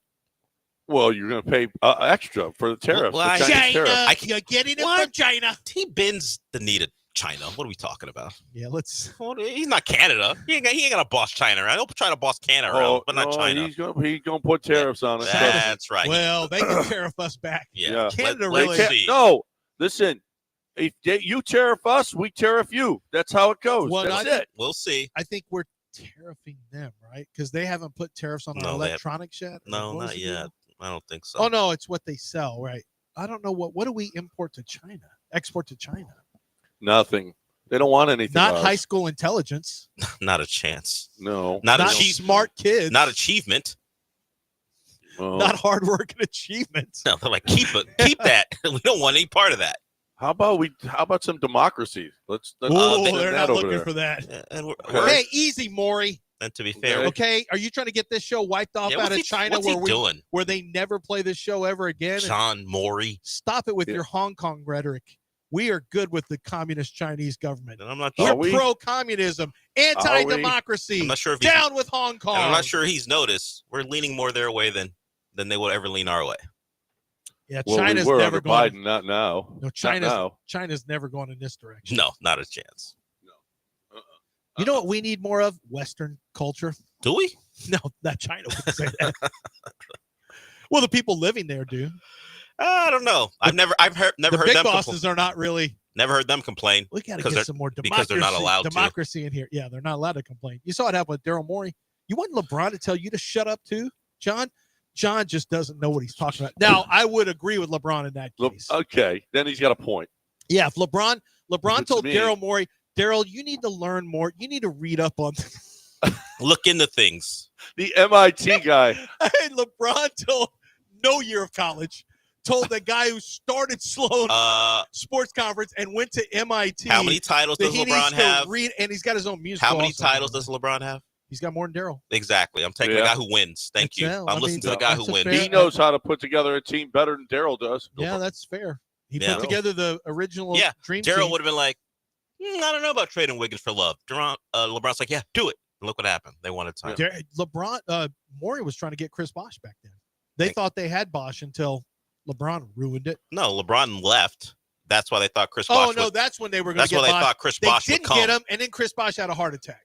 No, it wasn't a heart attack. It was a blood clot thing. Well, and now Wemby's got a blood clot, and Wemby's out for the year. Thrombosis. Yeah, that's and Charles is having nothing of Wemby being the face of the Well, NBA. he said you got to take it. He said stop talk. He didn't mention ESPN by name, but he said other guys who do this on another network were talking about how we got to give it to someone. He goes, no, it's not about Wemby. Someone's got to go out there and take it. Yeah. We're not handing it to anyone. It could be Wemby. It could be Anthony Edwards. A lot of American, whether it be Stephen A. Smith, Carmelo Anthony said the same thing. It can't go to an international player. Anthony Edwards should really be the one who tries to grab it. But Charles like, no, someone go out there and take it. We're not handing that to anyone. Shaq took it. Yep. According to Charles. Yep, that's true. It's true.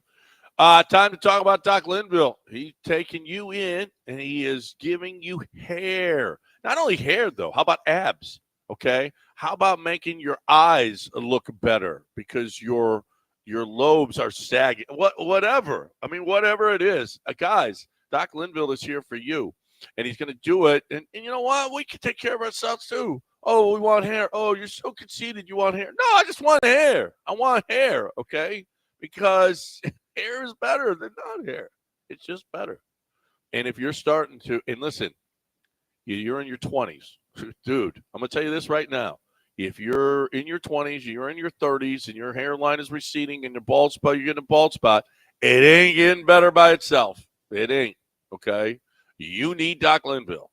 You need Doc Linville to look at it, to give you – and listen, the PRP process is simple. It's inexpensive.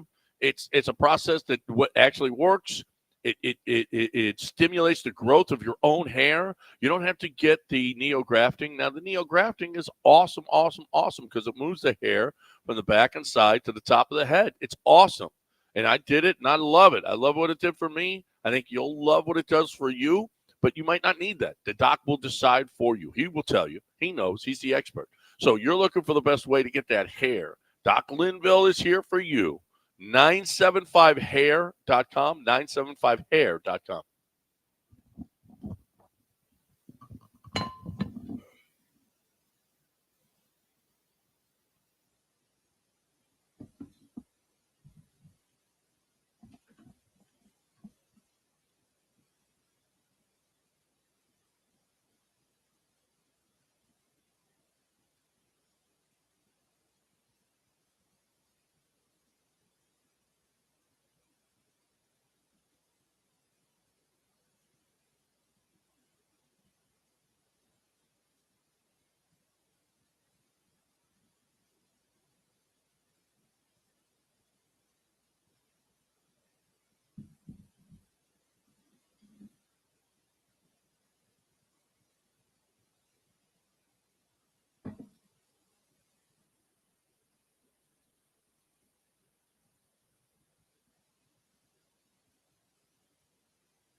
You're listening to Houston's longest running sports radio morning show from the Veritex Community Bank Studios. Here's John and Lance. All right, welcome back here in 11 minutes, Coach Kelvin Sampson is going to be joining us. College game day in the city of Houston tomorrow morning. If you're a Coug fan, get over to the building tomorrow morning and be part of it, screaming and yelling and enthusiastic about our team. Playing Iowa State, the 8th-ranked team in the country, tomorrow at 1. So kind of a big deal here in the city of Houston. We'll have Coach Sampson on to talk about it. I was at the Iowa State game last year. That was a good game. We won't talk about two teams that like to go at it. That was fun. That was fun. And they're good again. Iowa State, that's a nice program, doing nice stuff over there. But they're coming in here, okay? They're coming here. And we ain't having none of that. So we'll talk to Coach Sampson about that coming up in about 10 minutes right here on ESPN 97.5 and 92.5 and all the other stuff that's going on with his basketball team right now. 713-780-3776. This is a statement from Yankees managing general partner Hal Steinbrenner. They are changing their facial hair policy. All right. In recent weeks, I've spoken to a large number of former and current Yankees spanning several eras to elicit their perspectives on our long-standing facial hair and grooming policy. I appreciate their earnest and varied feedback. These most recent conversations are an extension of ongoing internal dialogue that dates back several years. Ultimately, the final decision rests with me and after great consideration, we will be amending our expectation to allow our players and uniform personnel to have well-groomed beards moving forward. It is the appropriate time to move beyond the familiar comfort of our former policy. George is none too pleased with Hal right now. Dead. Yeah. George is pissed. George is dead. Yeah, he's dead. I know he's dead, but it doesn't mean he's not pissed at him. Okay? This is one of the weirdest things in sports.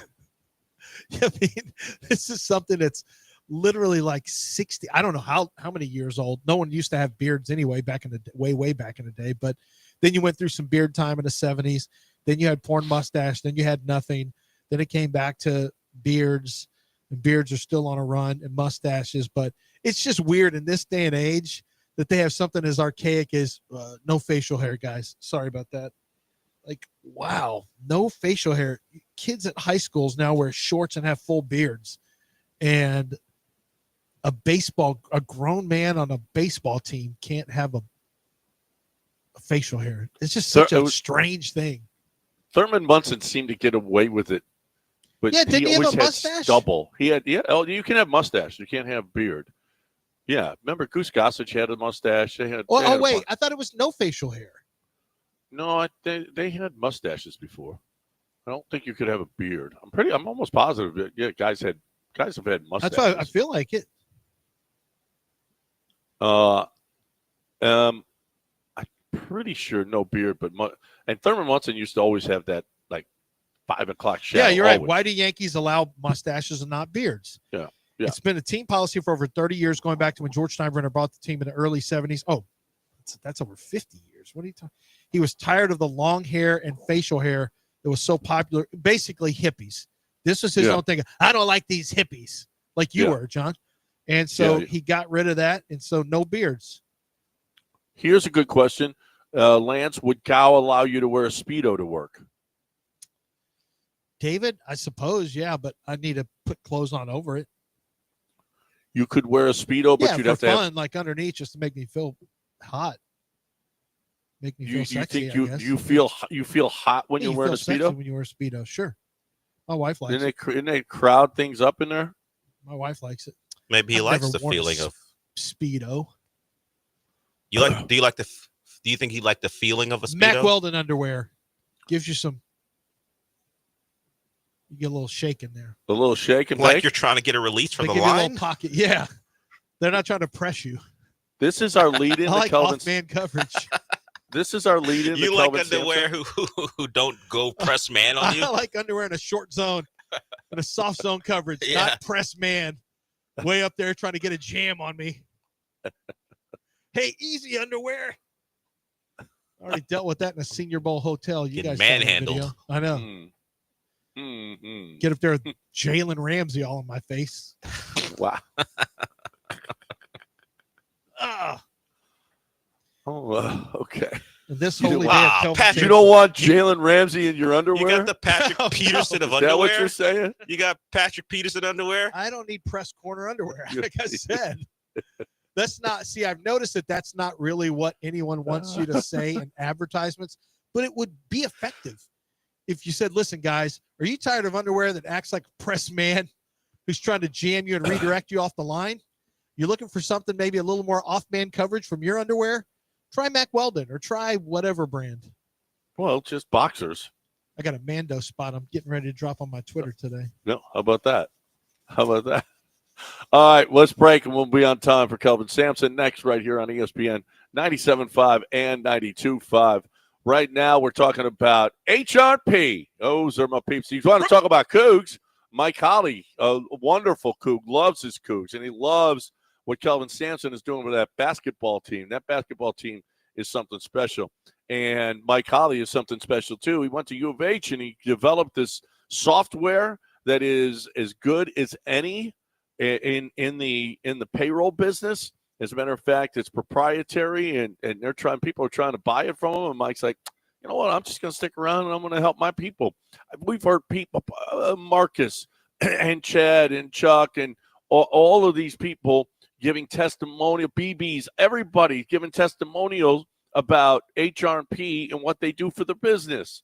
They love HRP because HRP is partners with you and your business to make your business that much better, more efficient, save money, all of the things that you need your business to be. Why are you spending time doing payroll when you're not in the payroll business? Let the people that do that do it, and they can do it cheaper than you can. There's a reason why payroll companies at work, because they save money for you as opposed to you doing it. Stop already. What you need is HRP. HRP.net, 281-880-6525 or HRP.net. Make sure you tell them you heard it right here.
You're back in the Veritex Community Bank Studios with John and Lance. On ESPN 97.5 and 92.5.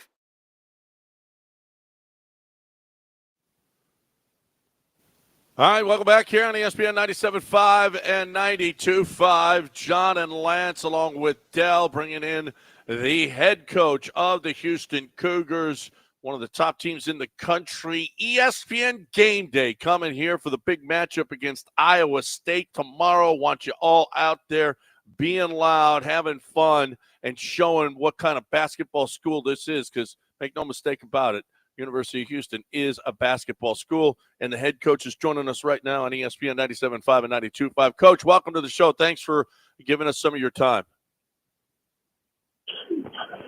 Good being with you guys, John and Lance. How you guys doing? We're doing good, doing Coach. great, man. Hey, so I want to start with this.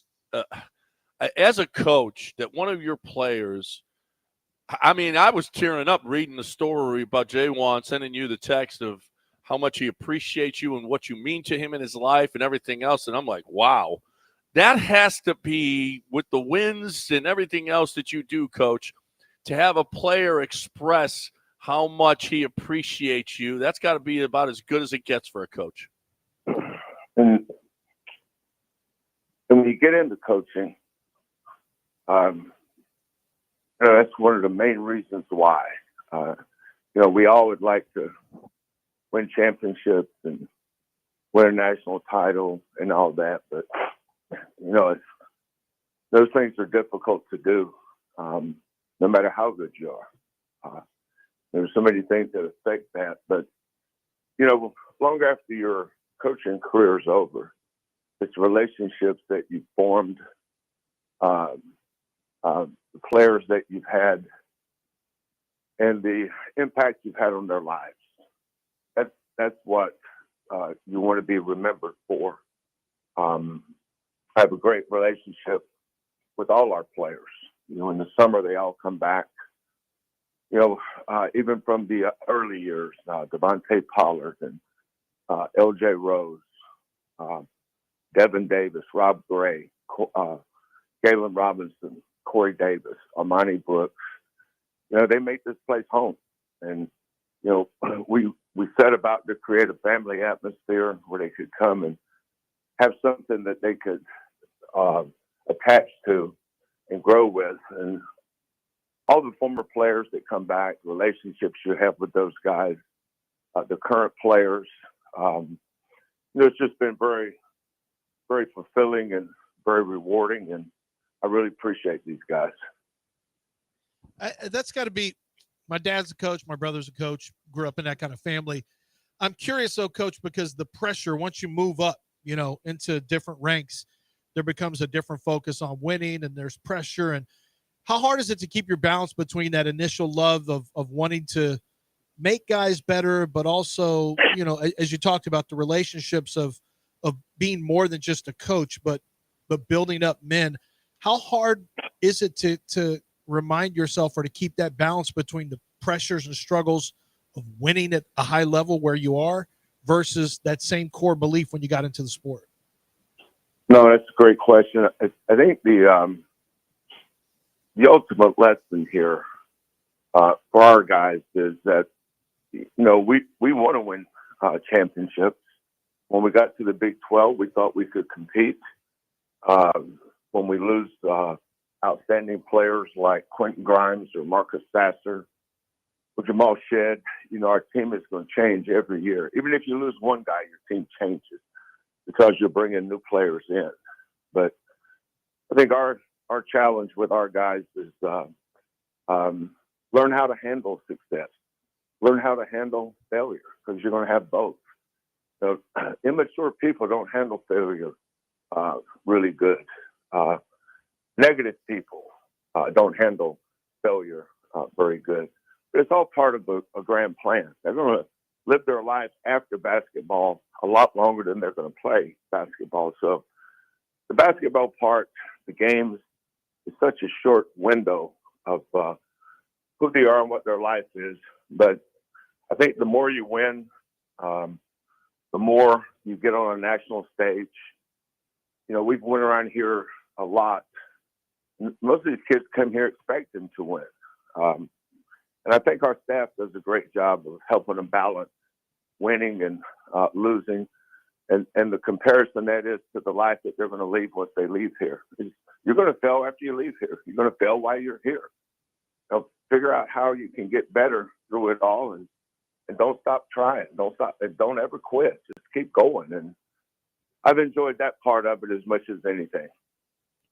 Kelvin Sampson with us here on ESPN 97.5 and 92.5. And I know you can't talk about recruits, Coach, but and specifically about recruits, but it looks like with the commitments and, you know, the noise around the program and the guys that look like they're coming in, first of all, you're getting looks like you're concentrating on high school players, and secondly, like huge names. Is something changed?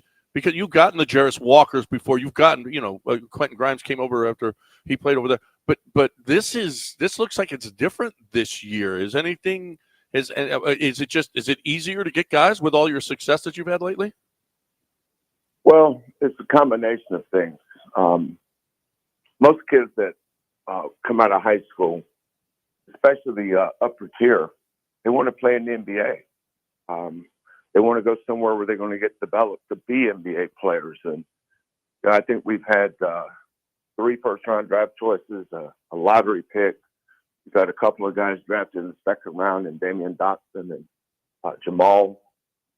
Being a number 1 seed for 2 consecutive years, 100+ weeks of being ranked in the top 25.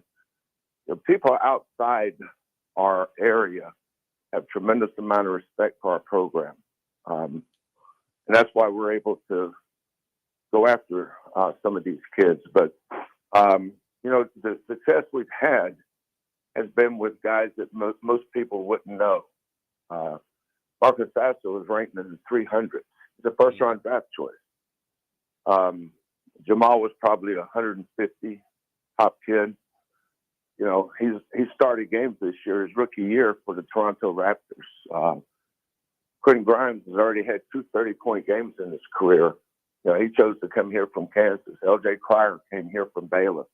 Milos Uzan transferred from Oklahoma. So these guys, kids that we're recruiting, see this as a destination stop.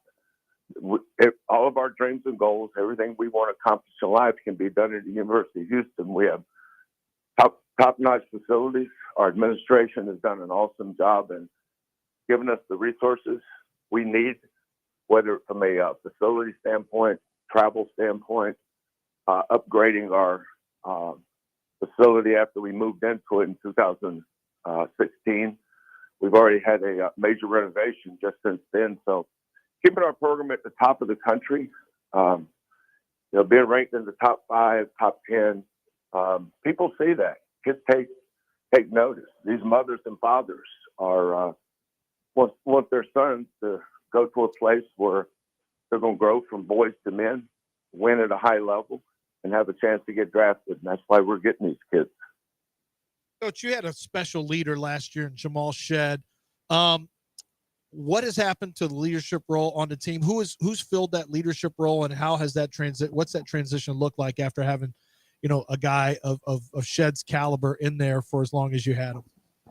Well, I think where some people misunderstood our program is, we've always lost a pro for how many years, and our program is bigger than any individual. Most people thought we'd take a drop after we lost Jarris. Jarris was the number 8 pick. Marcus was the number 25 pick. They played on the same team. So how were we going to replace those guys? Well, then the year after they left, we won the Big 12 championship. We're losing Jamal. How will we replace Jamal? Well, we don't ever replace a player. What we do is take our whole and try to make it the best it can be.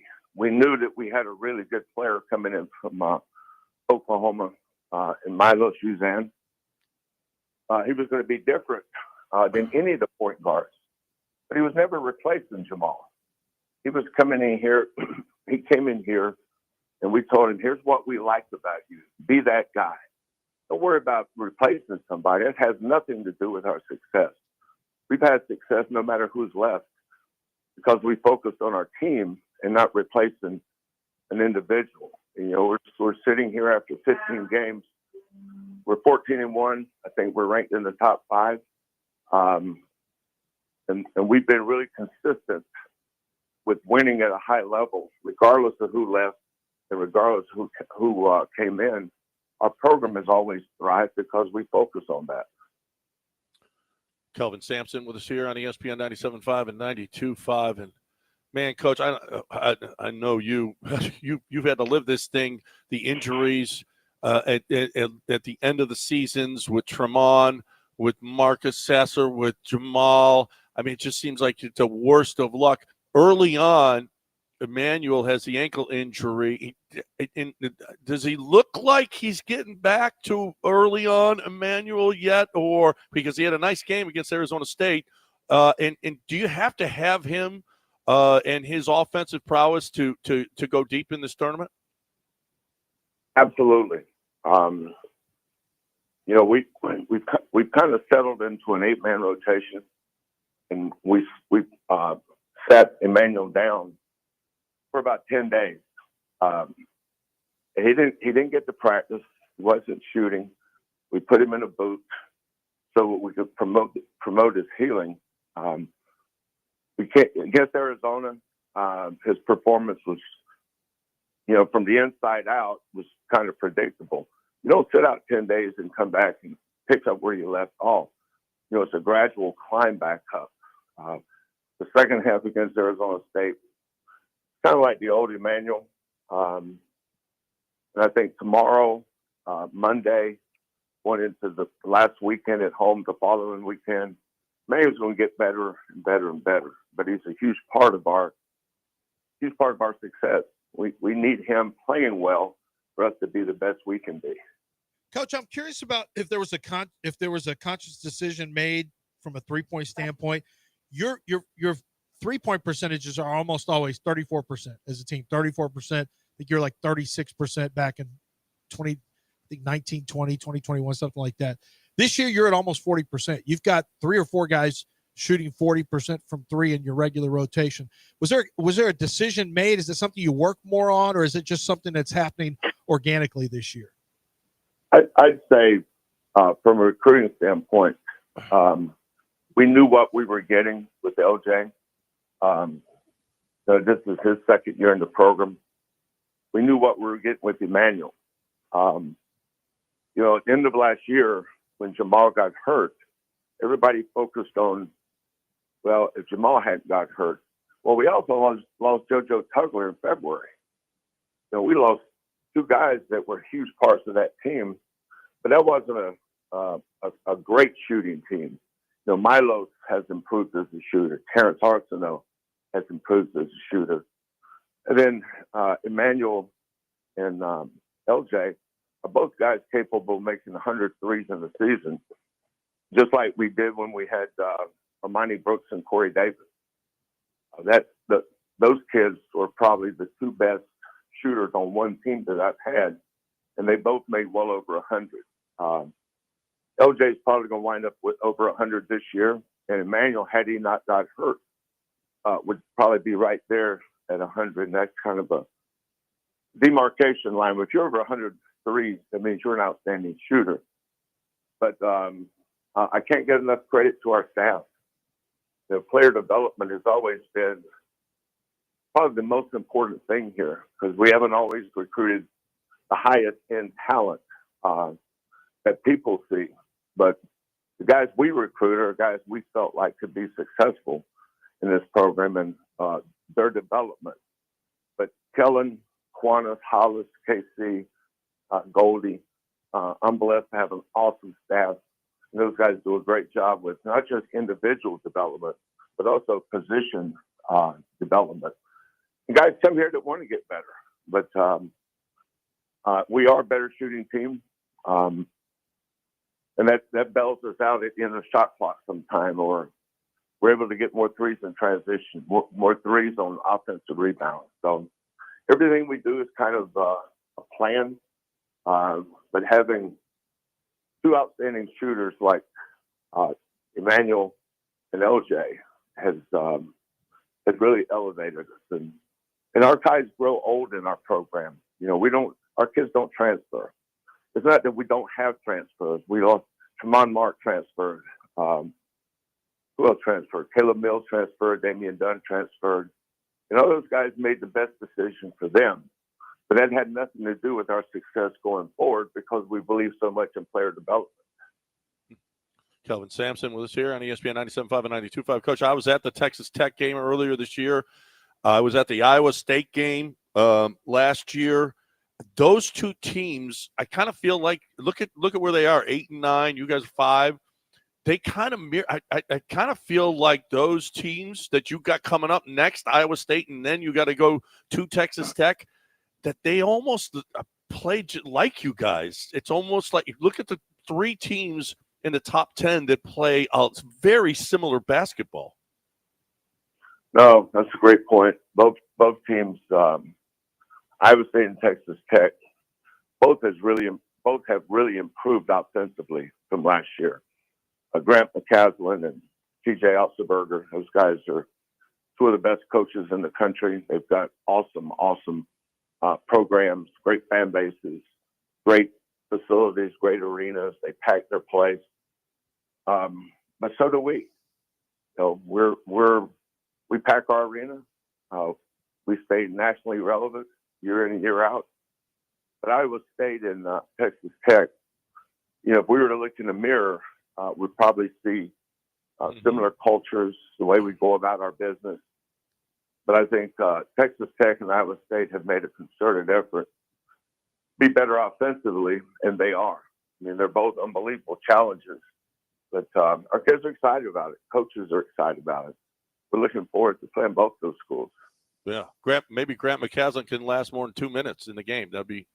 I've never seen a coach lose his mind you wouldn't lose your mind like that, right, during the game? Well, I've been known to lose it occasionally.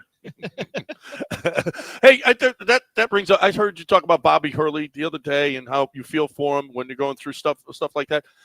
Scott Drew was here and said something interesting about maybe we don't appreciate you enough. You don't. Did you hear what he had to say? And I'm hoping you don't feel that way at all. Well, I'm too old to worry about a whole lot now.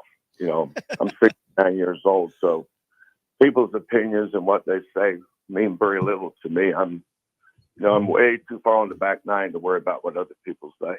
Once you've had to coach, he was hoping that we would appreciate you more. That's all. Yeah. Well, John, once you've had to coach James Harden defensively, nothing else really. You're pretty much numb to everything else. Yeah. No. James and I still have a great relationship. He'll watch our games or see a score, and he'll shoot me a text. So James is one of my guys. He's a smart basketball guy. He's got great basketball IQ, I've heard. He does. We kind of feel like Ime's trying to do, to have that same kind of intensity. It's got to be, it's got to be a lot harder at the NBA. You were at the NBA level, and in this city, as a matter of fact, it's got to be a lot harder for Ime to get that kind of intensity that your guys get night in and night out. Yeah, but Ime's a demander. He gets his guys to buy in. And when you look at the best players over there, a guy like Amen Thompson, that dude is he's going to be a star in this league for a long time. And they've done an awesome job of putting their pieces together. Sangoon, he's fun to watch. So you got high quality, high character guys that care about something bigger than themselves. I mean, they're all professional athletes. But you look at the Boston Celtics or the Spurs in their heyday, the best teams, the Lakers in their heyday. They all have best players that embrace winning over individual statistics, and that's what makes this thing special. Yeah, you said something, Coach, that has stuck with me I've used it with other people in like NFL circles, but it really comes to mind with Ime and something the Rockets needed. You said the key to success in building culture is not being afraid of confrontation. And I feel like that's what Ime Udoka brought into this organization that really helped turn things around. Well, culture setters, guys that establish great cultures, it does start with the head coach, but he also has to have non-negotiables. And that starts with your attitude and your effort. When I walk into the gym every day to start practice, I take my 2 fingers and I put them on my pulse, on my hand, to check the pulse of the team. You know, you can tell by body language where somebody's head's at. And if I walk into the gym and I don't see the right attitude and the right effort, we address it right away. You know, come into practice every day to get better. I don't care what time of year it is. It's an individual decision. You're either an energy giver or you're an energy taker. And I don't like guys that take energy out of the gym. Bring your best energy. Bring your best attitude. Be ready to give your best effort. Those are things that are all controllable by you. And that's something that we've emphasized and demanded here for 11 years now. That's Kelvin Sampson. Iowa State tomorrow. ESPN College Game Day in town. Big-time basketball right here in the city of Houston. Coach, man, we appreciate your time. Thanks. We know you're busy. We are rooting for you. We love watching your team play. We love the way that they do play, and continued success. And stay healthy. Stay healthy, Coach. Yeah. No, I hear you, brother. Always All right, appreciate man. you. Thanks for having me on. Thanks, Coach. Thank you. That's Kelvin Sampson with us on ESPN 97.5 and 92.5. All right, time to talk a little game day men's health. Time to speaking of staying healthy, game day men's health. You want to feel like you used to feel. You're getting a little bit older.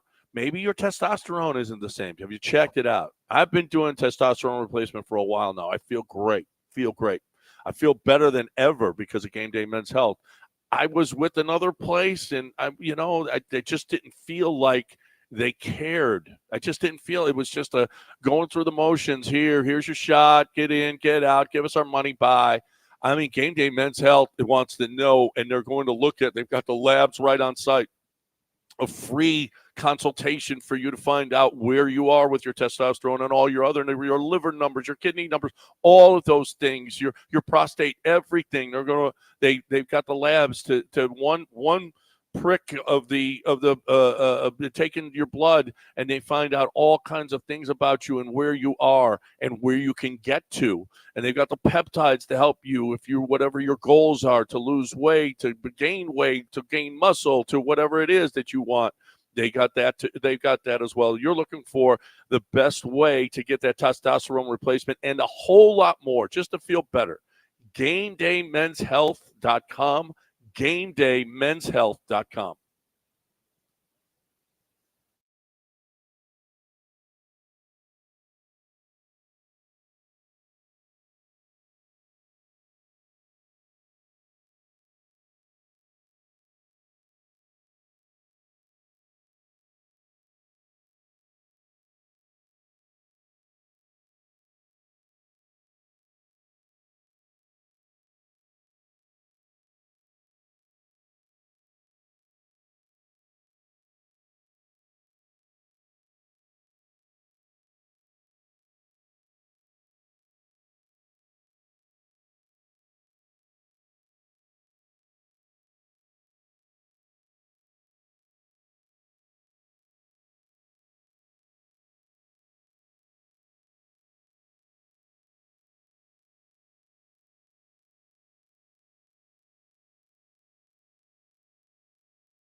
All right, time to talk about Gulf Coast windows and doors. I don't think I mentioned the doors enough when I'm talking about Gulf Coast windows. Gulf Coast windows and doors. I mean, the French doors, the beautiful doors. I mean, you're talking about you can get them looking as extravagant as beautiful double doors. When you walk into up to a house, and you see just a beautiful door. I mean, it really does. It adds beauty. It adds everything to that house, that curb appeal.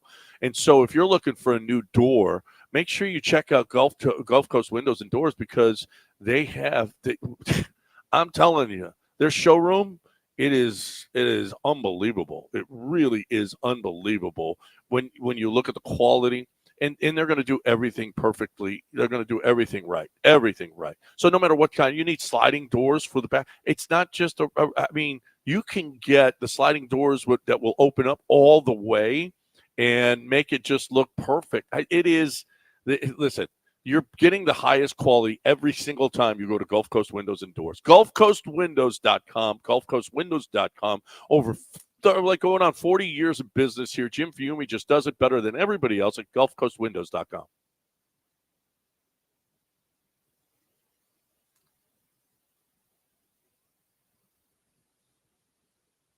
All right, that says we don't have much time here. As a matter of fact, we are right up against it. We do want you to remember to join us out at Wildcat Golf Club March 4th. There is still some spots available. Running out, though, so hurry, get there. Brown Bag Deli. We've got Valencia's Tex-Mex Garage. We've got Carbach. All of that out there. Food, drinks, golf, and all for a low, low price. And, of course, kids' meals will benefit from it. So we want you out there hanging with us. How about a couple of guys at Colorado, men? They were accused of attempting to use a cannon to launch meth and tobacco into a Louisiana prison. What? They were using a cannon. A cannon? A cannon to shoot meth and smokes over the wall. What state again? In Louisiana. Okay. But they're from Colorado. I guess they had to bring them in. I guess they had to, Where do you get a importing, cannon? Did you bring a cannon with you? Cannon guys, yeah. Did you hook up a winch to the back of your truck and just roll your own cannon with you? I guess. Or did you rent rent a you cannon? do. I guess you do. Now maybe it's one of those T-shirt cannons. That's probably what it was. Oh, it could have been a T-shirt those cannon. things work. Yeah. That's probably the cannon, like a potato launcher. Yeah. Apparently, primary age children, primary school, apparently they're having a problem with coping with constipation in pupils. Lance, you have young children, not primary school for the most part anymore. But no, that's did they have a constipation problem, or did they drop plenty of deuces? Never had a constipation problem. Never. Yeah. Never. See, they should maybe just talk to you about this. Yeah. No, I'm too busy writing up players. I don't have time to. I will be on NFL Network today on the NFL Insiders, my first TV appearance. Oh, really? What time? Although I think it's NFL Plus, so get the subscription, guys. Listen, Netflix, Hulu, Prime, Amazon, NFL Plus. Just keep getting more subscriptions. It doesn't get any better than that. Yeah, I'm getting an NFL Plus subscription as well. It's what I need. All right, we didn't have much time, but we had Kelvin Sampson, and that makes it better. We are done for the week. We've got a big weekend of basketball between the Rockets and the Cougs. Got a lot of fun, and we really appreciate you for being here with us. We will talk to you again on Monday, everybody. Mopey and Mapes next right here on ESPN 97.5 and 92.5. And speaking of hoops, what about ProDunk.com? The best goal, period. You want your kid someday play for Kelvin Sampson or Ime Udoka? Well, I got a way for them to do that. Get a hoop. Get them out there with the hoops goal. It's the best goal in the history of goals, period. You will love the goal. I love the goal. The goal is the best. I'm telling you, ProDunk.com, ProDunk.com. It is a tempered glass backboard, unrustable stanchion. The installation is second to none. They'll stencil your driveway. They'll put your child's name on the goal. They will do it all. You raise and lower the goal with a button. It's perfect. Mopey, and listen, if you're looking for the best way to get that goal, there's one goal in the history of goals. ProDunk.com, ProDunk.com. Make sure you tell them you heard it right here.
Welcome to the show.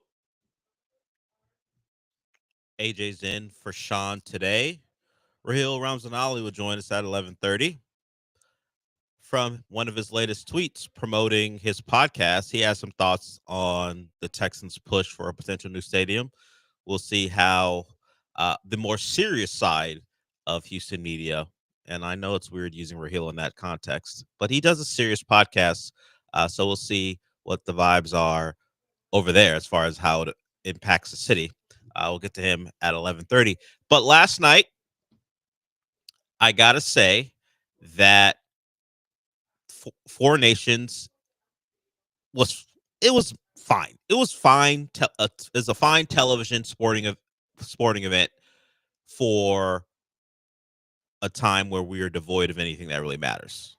Like, it gave me real save the last.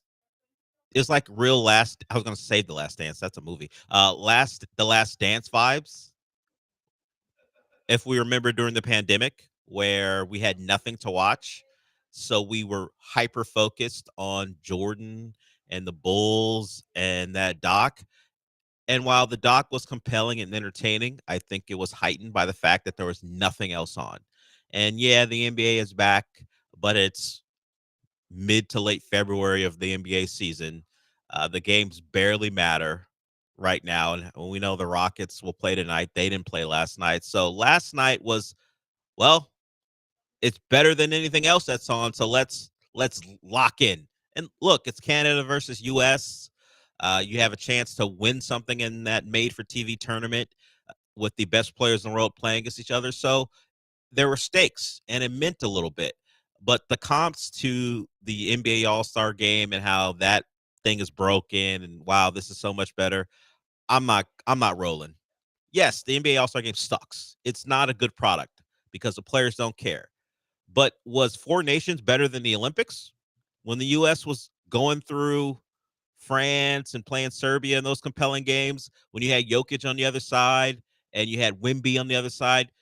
Were we more enthralled by Four Nations last night or the Olympics? Because we just saw this, by the way. The Olympics just happened. I don't think you can comp it to the All-Star game because it's a one game exhibition. It's not a tournament. That also helped Four Nations. The fact that it's a tournament, you had build-up. You watch these teams play. You got to learn how these guys, well, I don't know how many people locked in on how guys play hockey, but at least you heard these names over and over again over the course of the last 2 weeks. So you can go, okay, I know a Kachuk. I know the other Kachuk. Austin Matthews. I've heard that name before. Let's see him go against Crosby and Bennett and Reinhardt. I don't know if Reinhardt was playing, but guys like that. The comp is unfair. Comp it to the Olympics and then think back about it. Whether you like hockey last night more than you like the Olympic gold medal game, because that's the only comp I can make. And when Curry was going off to win the gold medal for the U.S., did you get the feeling like, man, this is pretty cool? Or were you like, man, I really wish hockey was on? Let me know if you're out there and you are pushing and telling me how great Four Nations is. By the way, it was a great event. Hockey came through as far as hell. If you're going to give me something to watch when there's nothing else to watch, I'll take it. But did anyone start to look up like the players and where they play? If Sean McDonough wasn't telling you where Austin Matthews plays and you didn't know beforehand, did you go look up his stats and go, hey, I'm going to start following the Toronto Maple Leafs? If you didn't do that, I would stop selling. Stop telling me how great it is if you didn't go adopt an NHL team after the event.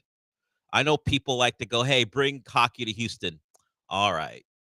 Okay. I think, yes, some of you would like it. But a lot of you are faking.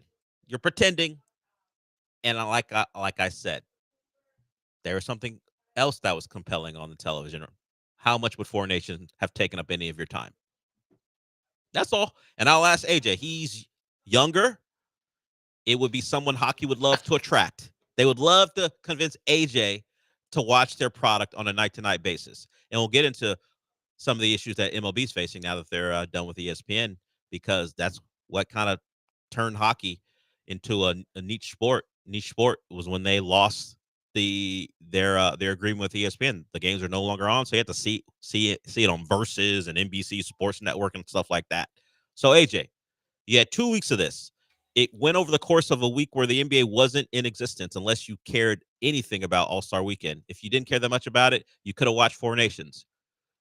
Did any of your people, any of the people you talked to, talk about this event in any way like, man, we really got to watch this? Not gonna lie, absolutely not. No. I get it. We do this for a living in sports. We care. It's better than what else we could have watched, but it's being overblown. It's being overblown. Exactly. Look, it was great that it was on ESPN and I think also on TNT. So it had a big platform. Hockey has suffered from the fact that ESPN wasn't a partner. But I'm not rolling with this thing where it's this very amazing thing that we have to pretend that we now care about hockey again. Stop it, everybody. It was a good 2 weeks. That's all it is. Unless people can tell me that they want to watch Tampa Bay versus Florida because the Kachuk who plays for Florida went after that Tampa Bay player on the Canada team. Now you really are invested in Florida versus Tampa going forward. By the way, the Panthers defending Stanley Cup champions. And did you know that unless Sean McDonough told you? That's all. So I'm not here to tell you that it wasn't cool. I will tell you it was on my second screen. I had Severance on my TV. I was watching the Four Nations final on my laptop. I grew up in a state and in an area where hockey was trying to make its way. I grew up in Southern California, where the Kings had Wayne Gretzky and the Ducks, based off the back of the Mighty Ducks movies, came into existence. So I get the excitement for something new. It got me into hockey. So did NHL 94. The video games got me there too. I'm a grown-ass man now. Ain't no Four Nations going to get me to lock in on hockey. It ain't going to get me to pretend like I need to go on Twitter and tell people that we should be a hockey city. Knock it off. If it happens, great. It's another sport to kind of care about.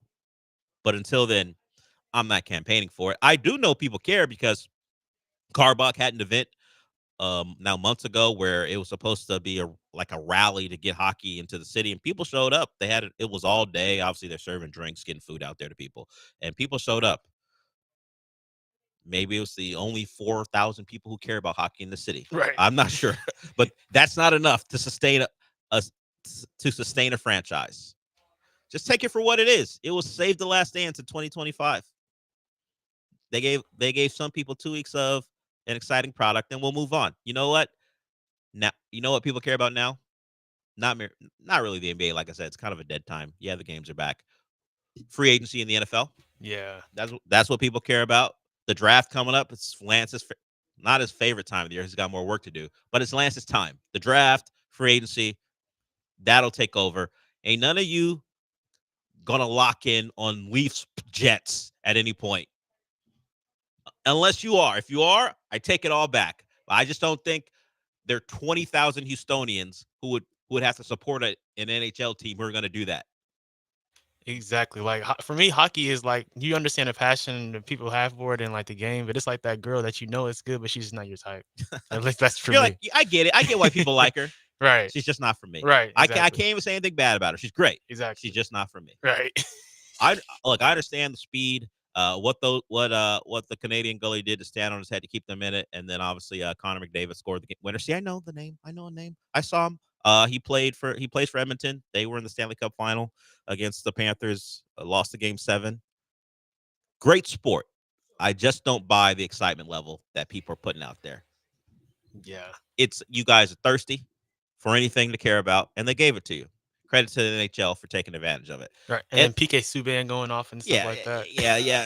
calling out calling out the culture of the NBA, and it's the perfect foil because the All-Star game, the NBA All-Star Weekend and All-Star game are in dire straits.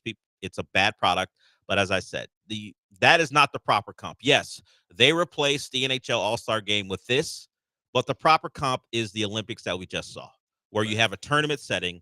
You have game after game. You have build up. You have weeks, and we saw how people responded to those competitive games. Hell, even the games against Sudan were competitive for stretches. and they pushed the U.S. I think in maybe one of the exhibition games or maybe the group stage games. Can't remember exactly what game it was. But when it came down to it, when it was Curry and LeBron and Durant trying to close out the French team or the Serbian team, Right. it was a big deal for people. And there's already a documentary of it on Netflix. Yeah, you can go watch that on Netflix right now, and you can tell. Art said you didn't get chills when the national anthem was sung. I didn't hear it, Art, because I was too busy watching something on Netflix, and the game was on mute. That's all. I'm sure people were excited. It's not a question of did I believe people were excited? Yes. I don't believe that energy is sustainable. Hockey's going to go back to. That's why Connor McDavid said it after the game. He said, "I hope we won some new fans." I'm sure you did. 4 people in the city, 5 people in the city. There will be people who care, but not enough to change where hockey resides in this country. And of course, Canada's been doing that to the U.S. for years. I think they're now 4 out of the last 5 major finals where NHL teams have played. When the U.S. plays Canada, Canada wins. I remember back when I was less cynical, still working here, but it was a different station name altogether. I was either driving home from a shift or about to drive into a shift, and it was the overtime gold medal game between Canada and the U.S. And I may have gotten home just in time to see Sidney Crosby score the game winner. And I was like, man, F hockey. You got me all into this, and I got to watch Canada celebrate. I'm out. And we're talking over a decade ago. I forgot what Olympics that was in Canada. So they've been breaking U.S. hearts for years. It's what they do. It's their sport, and they've had our number when the NHL players are playing for years now, and it happened again.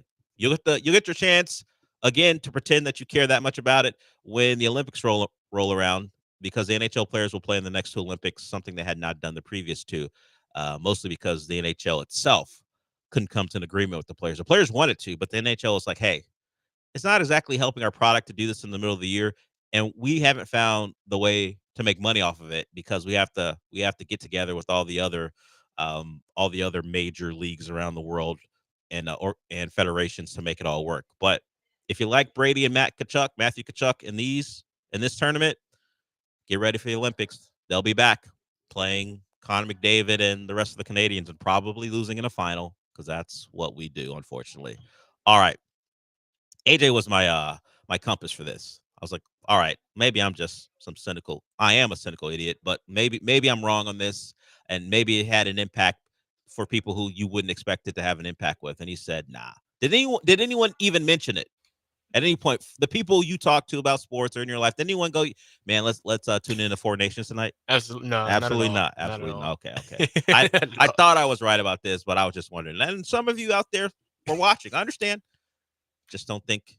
I think it's overblown what that did. For sure. That's all. All right. We'll come back with a real sport. Now I'm playing.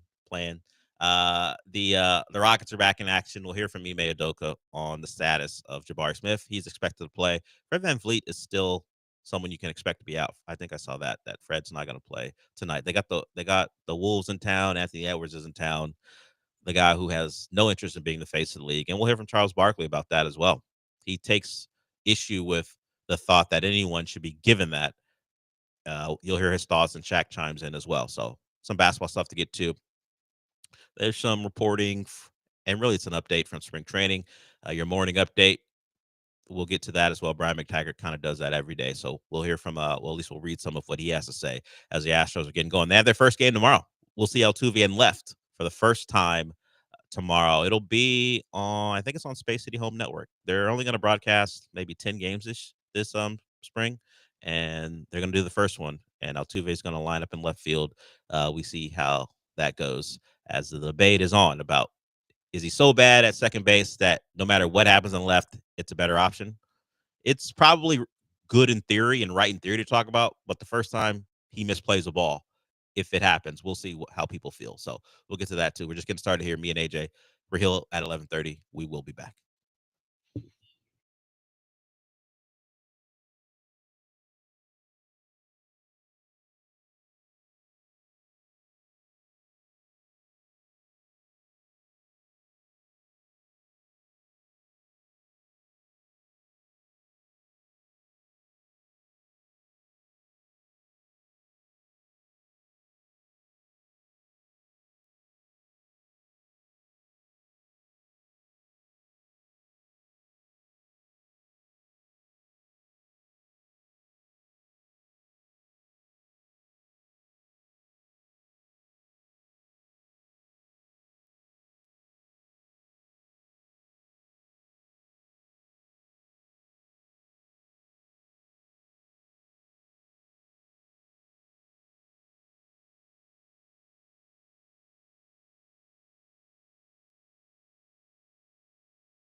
Broadcasting live from the Veritex Community Bank Studios, it's the Del Olaleye Show. On ESPN 97.5 and 92.5. Now back to Del Olaleye.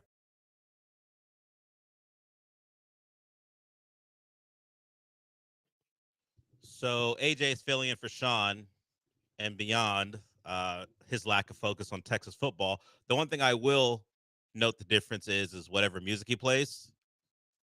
I'm gonna keep track and see which one is the one that catches me off guard the most. I'm not saying it's bad choices, just the differences between you and Sean. I don't think he's ever played anything from Will Smith on the show, so we will see going forward.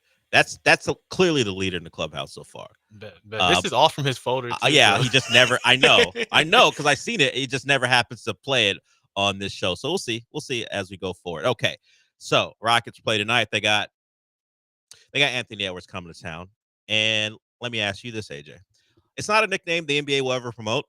It'll never be on his Basketball Reference. But if I say Send the Videos coming to town, do you know who I'm talking about? Oh, dang it! I know what you're talking about.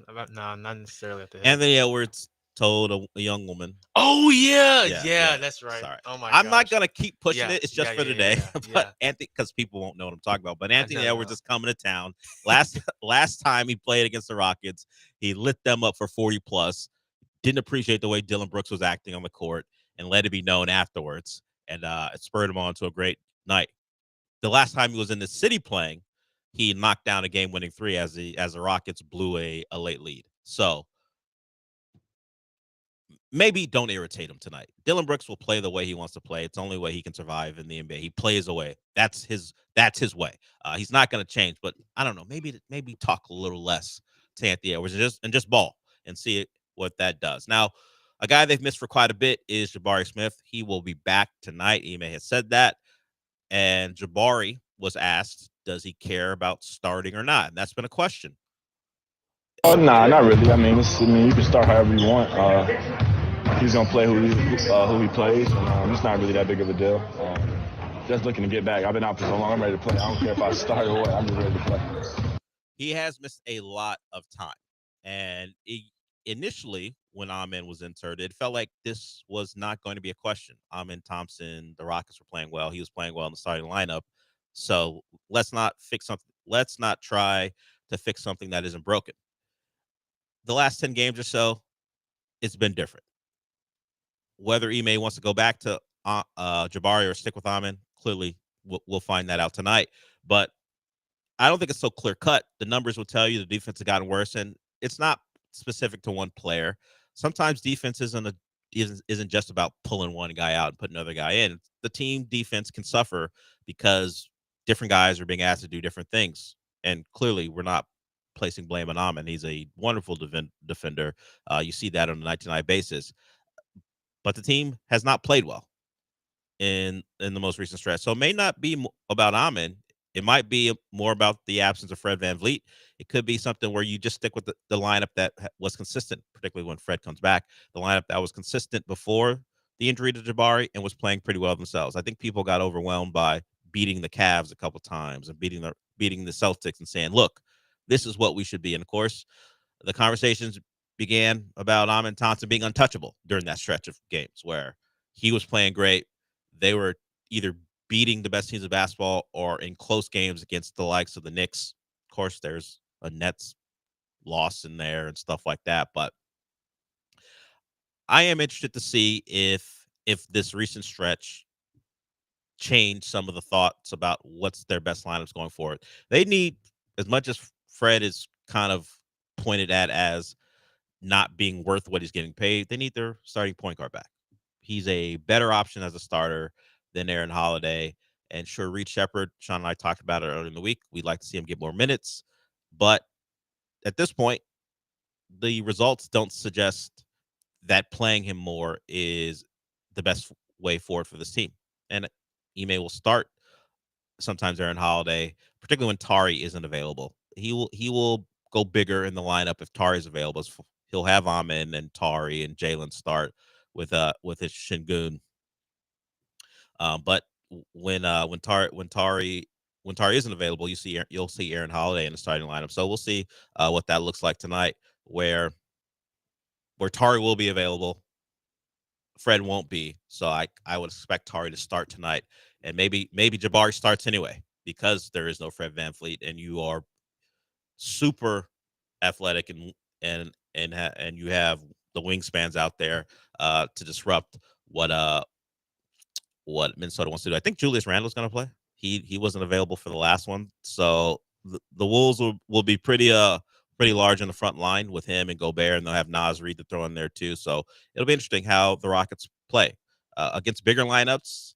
You can see the two bigs with Şengün and Steven Adams. Ime has talked about that not being a consistent thing. It'll be more lineup dependent. Well, this is one of the teams where we may see those two guys on the floor at the same time. The numbers suggest they're pretty good when those two guys are on the floor. In fact, their switchable lineups when they don't have a big on the floor have been some of their worst lineups recently.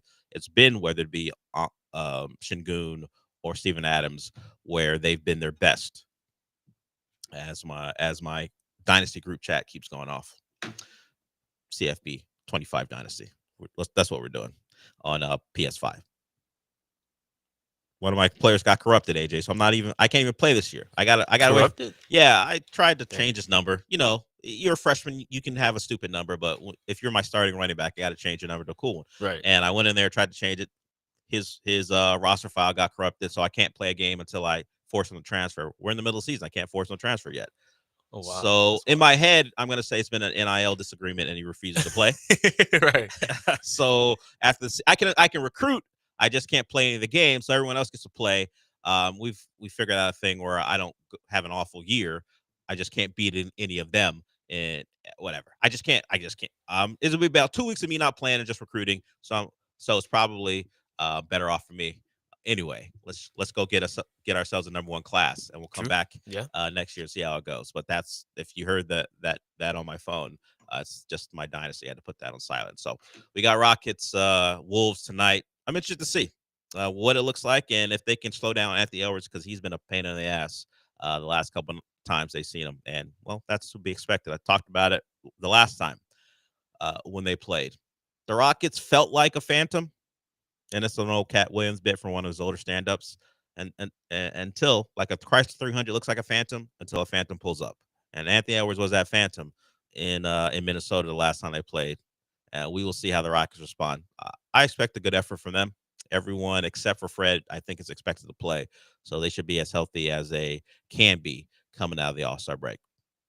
We'll hear from Ime Udoka when we come back about the number of minutes Jabari will play. We'll also get into some things going around college football. Spring games are disappearing. Some of your major programs won't be playing them. There's some local teams that have made decisions on whether they'll play them or not. The Chronicle has an article about that.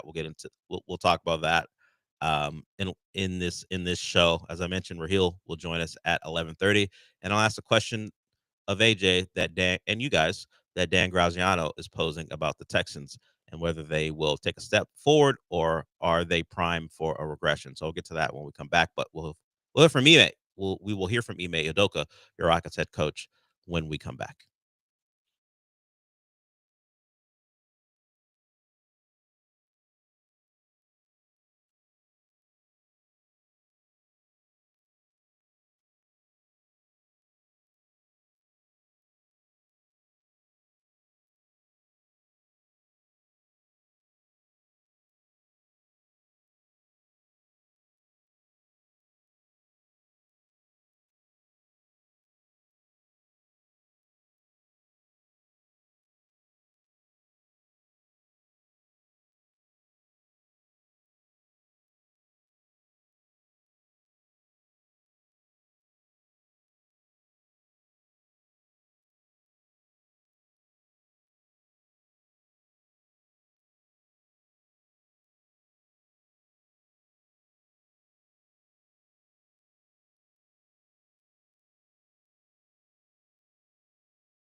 Broadcasting live from the Veritex Community Bank Studios, it's the Del Olaleye Show. On ESPN 97.5 and 92.5. Now back to Del Olaleye.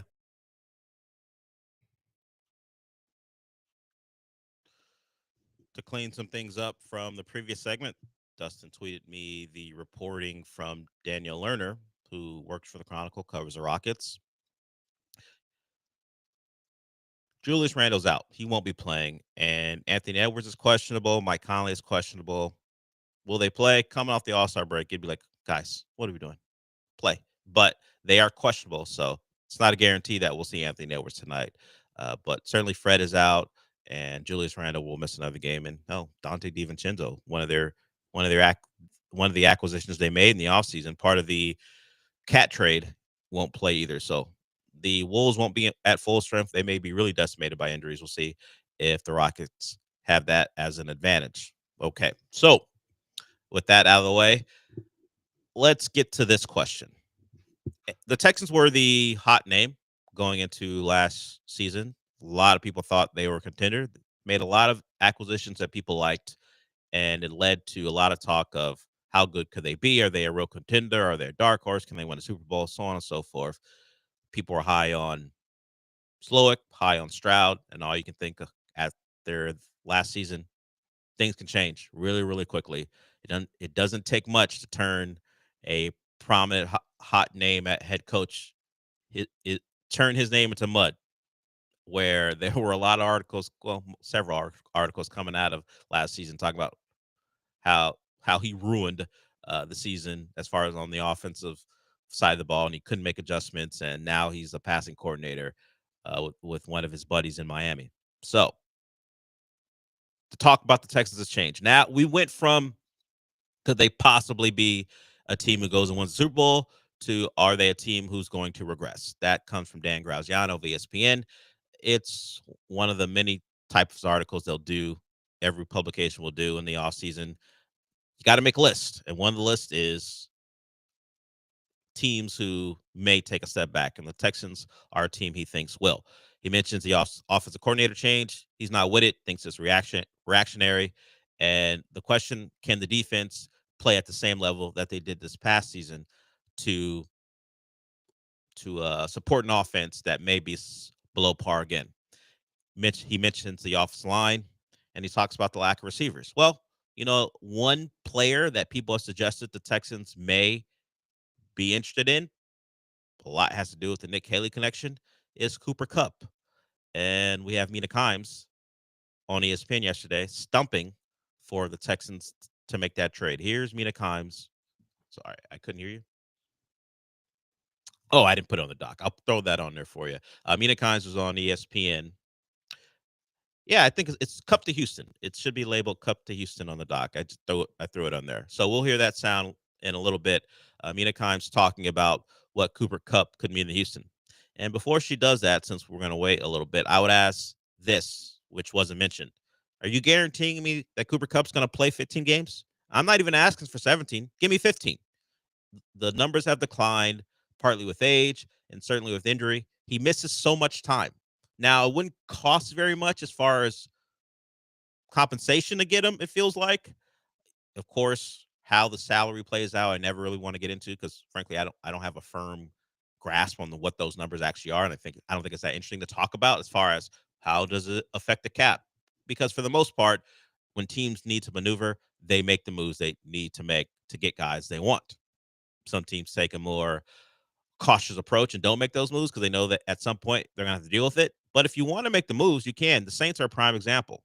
Every year we talk about the Saints and how they got a problem with their cap, and every year they want to live in the world of mediocrity and they make moves to keep themselves and their heads above water. So I think the cap is real. I just think it's something that you can easily maneuver around if you need to get a player. So if the Texans wanted Cooper Kupp, they could get Cooper Kupp. The question is why? Yes, you're right. Wide receiver core is lacking. You have a major injury to one of your young players who you don't expect, at least it feels like he won't be playing in 2025. You have the Stephon Diggs thing to deal with. Do you want him back? You have his number on the cap too, even if he's no longer around. That's a problem. There are not a lot of avenues, at least when it comes to money, to go get yourself a big time receiver. Maybe you can trade for Cooper Kupp. There'd be less competition. I'm sure he could tell the Rams, I want to go play under Nick Caley. I don't even know if he likes Nick Caley, but the assumption is always that guy coached there, you played there. Of course you want to play there. We will see. But here's Mina Kimes on why the Texans should go out and get Cooper Kupp. Yes, they should try to bring him back if it's a reasonable price. I'd like to throw another name out there, though, who's not a free agent, but a trade option, and that's Cooper Kupp, who I don't think it will cost him very much at all to trade for, and I don't think he's going to be particularly expensive at this point in his career. But my reason is this. The Texans last year needed physicality. They needed to be better in both run blocking and pass protection, frankly, but run blocking, and it was a team-wide issue. It wasn't just about the offensive line. They need skill players who can block. And you get an offensive coordinator from the Rams, Nick Caley, who's taught tight ends. He's going to want to add that element to this offense. And I think Kupp would be a great chess piece to make this run game more physical and to make the passing game more diverse. Cooper Kupp hasn't played more than 12 games since 2021. He played all 17 games. I believe that was the year he won the Triple Crown for receivers. He had a great year. Since that point, 9, 12, and 12. And, of course, with the injuries, the production's going to go down. Still caught 6 touchdowns last year, 5 and 6 the 2 years before. I think people underestimate the connections receivers have with quarterbacks. So even to just assume that Cooper Kupp will come in here, even in a diminished fashion, and be as productive, even as productive as he was the last 3 seasons with the injuries, without Matt Stafford, I think is a wrong assumption. Those guys worked and worked and worked and worked to know the ins and outs of what each likes to do. Now, sure, he would have an offseason to work with CJ, but he would not be CJ's number one. That is Nico Collins' spot. So, should I expect Cooper Kupp to be as productive with CJ Stroud as he was with, I don't know if they're best friends, but at least on field best friends that he was with Matthew Stafford? No. And should a team be banking on a soon-to-be 32-year-old wide receiver? It stinks of a Cowboys move, to be honest with you. Let's go just trade for a big name who's lacked production, who's injured, because it seems right because there's a connection there. I hope they don't do it. The compensation, like I said, won't cost them very much, I assume, but I don't want Cooper Kupp here. I feel like he's a progress stopper because, and by that I mean, go draft yourself a young receiver if you feel like that's a big void with your team. For the Texans, they could try to look at someone like Luther Burden if he's still available at that pick. Yeah, Mecca, Ibuka, there are names, well. and Lance has talked about the top end of the draft at wide receiver is not great. And of course, the name that people will lock in on from last year was they could have had Brian Thomas, but they traded out a second round before the draft because they wanted to, and eventually they used a second round pick on Stephon Diggs, where Brian Thomas could have been someone they were targeting, except he's a Jag. But thankfully for them, or at least for us, they've got Trevor Lawrence at quarterback, so it's less to worry about. But it smells of not even of desperation. It looks like a move from a team who values big names over actual production. And if you're like the Ravens and you bring in Odell Beckham, that's fine because you've got Lamar, and this was before obviously Derrick Henry was there. You got this infrastructure where it doesn't really matter.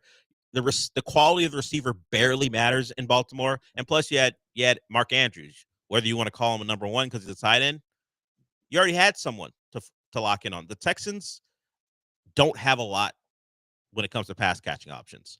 I don't want a lot of the focus to be on the 32-year-old diminishing returns older player who gets hurt all the time. That seems like a bad approach. I'm not even saying they won't do it. I'm just telling you I don't want them to do it.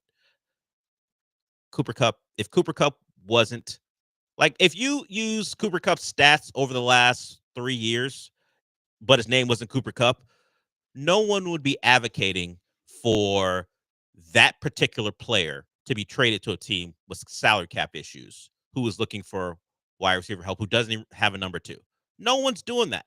Cooper Kupp at this point, if I needed a number 3, sure. But the Texans need a number 2. And I don't just say they need a number 2 receiver. They need a number 2 pass catcher. It could come from the tight end position. if it played out that way, but they don't even have it there. The Dalton Schultz experience has grown sour. Speaking of guys who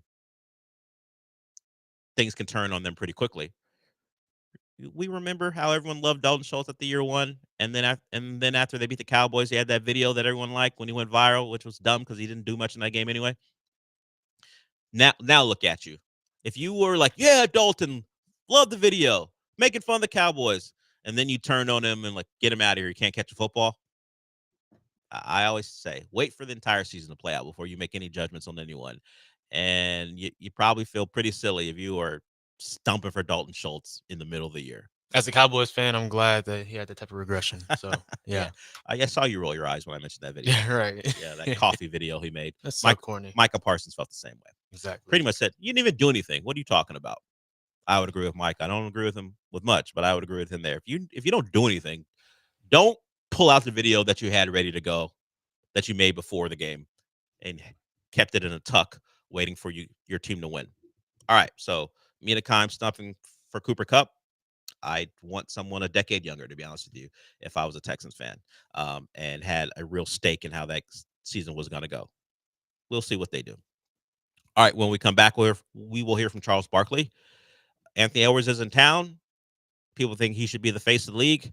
Charles doesn't think that should be gifted to anyone. We'll hear Charles's thoughts and also Shaq's thoughts on that particular discussion when we come back.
Broadcasting live from the Veritex Community Bank Studios, it's the Del Olaleye Show. On ESPN 97.5 and 92.5. Now back to Del Olaleye. All right. We are way behind because that's what I do on this show. So we will save the Charles Barkley thing for the start of hour 2. Raheel Ramzanali will join us at 11:30. He is the host of CityCast. It's a podcast you can find anywhere you listen to a podcast. Tells you about what's going on in Houston. And from what I could tell, their latest podcast is about the Texans and building a new stadium, potentially. The reporting says their first goal, at least their first priority, is to try to renovate NRG. But if the cost exceeds $1.4 billion, they're like, you know what? We're going to get it. We're just going to build a new one. All that means is get ready for the Texans to come asking for your money. So we will talk to Raheel about that. And I'm interested to see if he's polled people what the reaction is beyond like the sports world, because of course it hits home because it could be a new building or it could be a refurbished one for people who go watch the Texans play. But of course, the same people who go watch the Texans play got to pay for it. So, and at least they get to enjoy going. What about the people who don't care about the NFL and the thought of having to pay for a building they don't give a damn about? We will see. There's already a building in this town that no one cares about. Well, they care about, they just won't tear it down, and that's the Astrodome. So maybe it'll be the impetus for the Astrodome getting torn down if the Texans have to build a new building. Just tear that one down, play in NRG, and build your new stadium, or they can renovate their current place that's been around, at least in action, since 2002. So we'll get to Raheel Ramzanali in hour 2. But I did want to tell you about this before we go to break. March 4th, our occasional invitational tournament, brought to you by 97.5 and 92.5, benefiting kids' meals. 10:30 is when it starts. It's going to be at Wildcat Golf Club. Not only will we have the tournament there, we're going to be broadcasting from the tournament all day, from 7 a.m. with John Lance until 6 p.m. as the Killer Bees close us out. So if you want to sign up for the tournament, you can at ESPN975.com. Just register under the promotions tab. Of course, while you're out there, you're going to be able to enjoy Carbach Brewing Company. You got lunch from Valencia's Tex-Mex Garage, and then that's that golf thing too, 18 holes of golf. So you might call Wildcat John's home course. Of course, he's America's guest, so he just shows up at the front door of a lot of people's places and hopes to get in. But Wildcat's a place he enjoys playing, and he'll be playing. He's got a team together. Maybe you want to put a team together as well. So March 4th, Fat Tuesday, 10:30 at Wildcat Golf Club. All right, we'll get the break here, and then we'll come back with Charles Barkley on the face of the league talk, because with Durant and Curry and LeBron still around, still playing really well, but at some point they're going to have to step aside. We will see who's next, and people are trying to put players in a spot where they're next, although I haven't seen any player want to take that mantle on. Charles and Shaq have some things to say, and we'll get to them when we come back.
Well, we've got one review of your musical choices, AJ. Earlier in the show, I said I would keep track of the differences between AJ and Sean's music. And despite the fact that it's just coming off Sean's page, AJ may pick something that Sean wouldn't play. We already got a Fire AJ for the Will Smith one, but it comes from Art. You can't take Art seriously. Don't worry about him. We'll get to the Charles Barkley stuff here. Dustin says, don't the Texans have enough injured receivers? They don't need another one in Cup. This is what I'm saying. It's been 3 years of this, 3 years in a row of him getting hurt. Am I supposed to just assume the fourth year is going to be different? No. Older, injured, but sure. Let's make him an important part of your offense because his name is Cooper Kupp and he was great in 2021. Nah. I'm good. Get younger at the position if you can. And by the way, that clip began, you might have heard her say, bring him back if you can at an affordable price. I believe that was about Stephon Diggs, who is also coming off an injury and is 30 plus years old. So you don't create a good roster by depending on 30 plus year olds who now have large injury histories, particularly with Kupp. Stephon Diggs generally plays, but he's coming off a major injury. And of course, you already have Tank, who you don't expect in 2025. So I would say go a different direction if you can. Okay, let's hear from Barkley. This is Inside the NBA last night. Well, you're going to hear them reference the talk on ESPN. They don't mention the guys by name, but they talk about the discussion regarding face of the NBA. The NBA is okay, so don't worry. The NBA is maybe in a tough spot. The All-Star game was a flop. The product is something people don't enjoy. People are watching less, and there is a concern, at least from some, that no one knows who the next star is, who's going to carry the league going forward once the old guard leaves. Here's the discussion on Inside the NBA. Can I say one more thing? Yeah. I saw some guys on another network the other day talking about face of the league. And I was so annoyed just sitting around watching. And, Jerry started with Kevin Durant was talking about Wemby being the face of the league. First of all, you don't give anybody the face of the league. Am I right, Shaq? Shaq took being face of Mike. When Magic Johnson and Larry Bird came in, they're like, we're the new sheriffs in town. Shaq took it. Kobe took it. LeBron took it. Steph took it. But I get so annoyed when I hear these guys like, you don't give somebody something. That's one of the problems we got. These idiots won't play in the All-Star game. We've given them so much. They don't have no respect for the history. But you don't give anybody the face of the game. You take it. Yeah, you don't anoint them. It becomes it's what the player it's what the player's made of and what the player wants. And to counter what Chuck's saying, whoever they will be, they will try to put somebody as the face of the league. They do that, but Chuck makes a great point. You have to go take it. Yep. And while they're sitting saying him, John Moran is thinking something different. Luka's thinking something different. A lot of young guys say, okay, you're gonna make him the face Man of is the thinking something different. Man is thinking something different. So, it's just them against us syndrome. And this all stemmed from Stephen A saying Wemby couldn't have it because he's a foreign player. Now, Stephen A has had this thought in the past when it came to baseball. Didn't think Shohei Ohtani could be the face of the league. It's so dumb. It's a dumb take. Because he doesn't speak English well enough. Now, Shohei speaks English, but we know that translator thing was a big story. So we know he uses one. We have guys here. Jordan can speak English, but is more comfortable with the translator. It's just going to be part of baseball when you have so many foreign-born players. So I don't know if baseball has a face of the league. I'm sure they would like a Yankee to do it, but maybe they need to win something first before anyone's going to accept that. And maybe Yankee hate's just going to mean that we never accept it. But and shout out to the Yankees for moving into maybe even just the 20th century, not the 21st, with their relaxing of the rules when it comes to facial hair. You can now have more than a mustache. Has to be finely groomed. It has to be well groomed. If you want, like I'm looking at Damian Woody and PK Subban talking about hockey and the future of it in I guess America, or just the future of hockey overall. They both are well groomed men with beards. That is what the Yankees are looking for going forward. So I guess that'll matter or not. It's the Yankees. I don't care that much, but we will see how they react. The players themselves react to that change, and rules by House Steinbrenner. But back to the discussion about face league. When I was growing up, Kobe was the one people pointed to because of his game being modeled after Jordan and his reverence for Jordan. I don't remember anyone looking to give it to Kobe because at that time, some people just didn't like him because he wanted to be Jordan so much, at least in their eyes. So Kobe had to, along with Shaq, who was the star, go grab it. I would agree with that sentiment. It feels like it should be a natural progression, and it just happens. Not that anyone's anointed. It wasn't even a discussion when I was.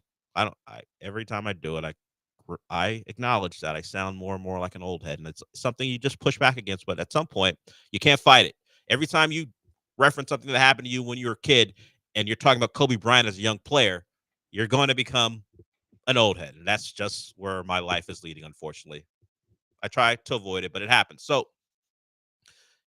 it was him, and Kevin Garnett was another one that people were looking at. Is Kevin Garnett better than Tim Duncan? We found out the answer to that. Kevin Garnett had to run to Boston to do what Tim Duncan did over and over again. Yeah, I said it.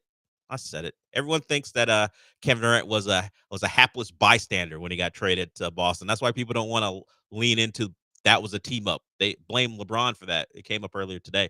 They blame LeBron for that, but they asked Kevin Garnett. Kevin Garnett wanted to stay in Minnesota. They wouldn't have traded him. That's why the Luka thing is so nuts and continues to be nuts. Even back then, when it wasn't player empowerment, they would ask their star player, hey, Kevin, you're the franchise.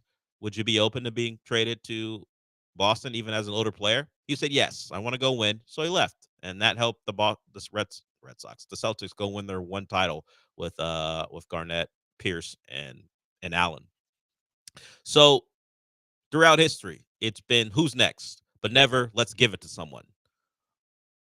Because you get yourself in trouble when you try to give it to someone and they go, actually, I don't want it. I don't know that Wemby wants to be the face of the league. He may just be someone who wants to play ball. He won't be playing ball for the rest of the year because of the blood clot. But the Spurs, who felt like a team who could relax a little bit, you got your young star, you don't have to make any moves. They were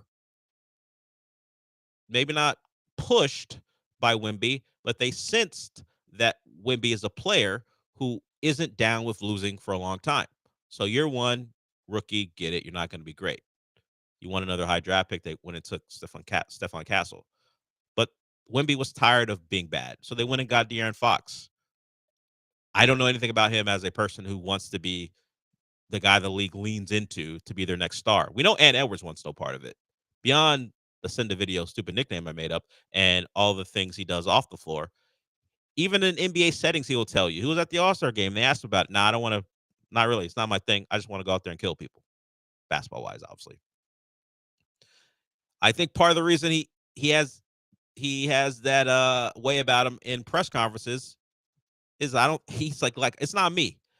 Like, I don't think the NBA is looking to highlight a guy who can't go one presser without cursing. And it's not really pressers. He's in the locker room, but he will drop anything he wants to make his point. That's not what the league is looking for. And maybe they need to adapt their model because I don't know how much cursing in post games matters to people, but it's not the traditional way they went about finding their next guy. It was the clean cut, not in the way they look, but in the way really they acted, and no problems, no off the court things, no social media things, and that's why, despite his criticism, LeBron was perfect. He met the moment for the league. There were no issues. What could you say about LeBron as a non-basketball player while he was an NBA star? What off the court things happened to LeBron that would tell you he was a center of controversy? He was perfect for them. Kevin Durant is a little less perfect because of his inability to stay off social media. Steph is another one who fits the category. No issues with Steph. Family man, cute kid comes to the pressers. It was perfect for them. He was the LeBron on the West Coast. It was great for the league. Now they're looking for another one. I'm just not sure who that person is right now. And maybe they need someone to take this league by the neck and go, it's mine. But it has to happen organically. You can't nominate someone and hope they meet the moment. They just got to meet it. So the NBA guys, I think, are correct. It's not a real conversation because it'll happen naturally. And then we can talk about, will someone else join that person? I don't even really have any idea who it will be. I know who it won't be. It won't be LaMelo Ball.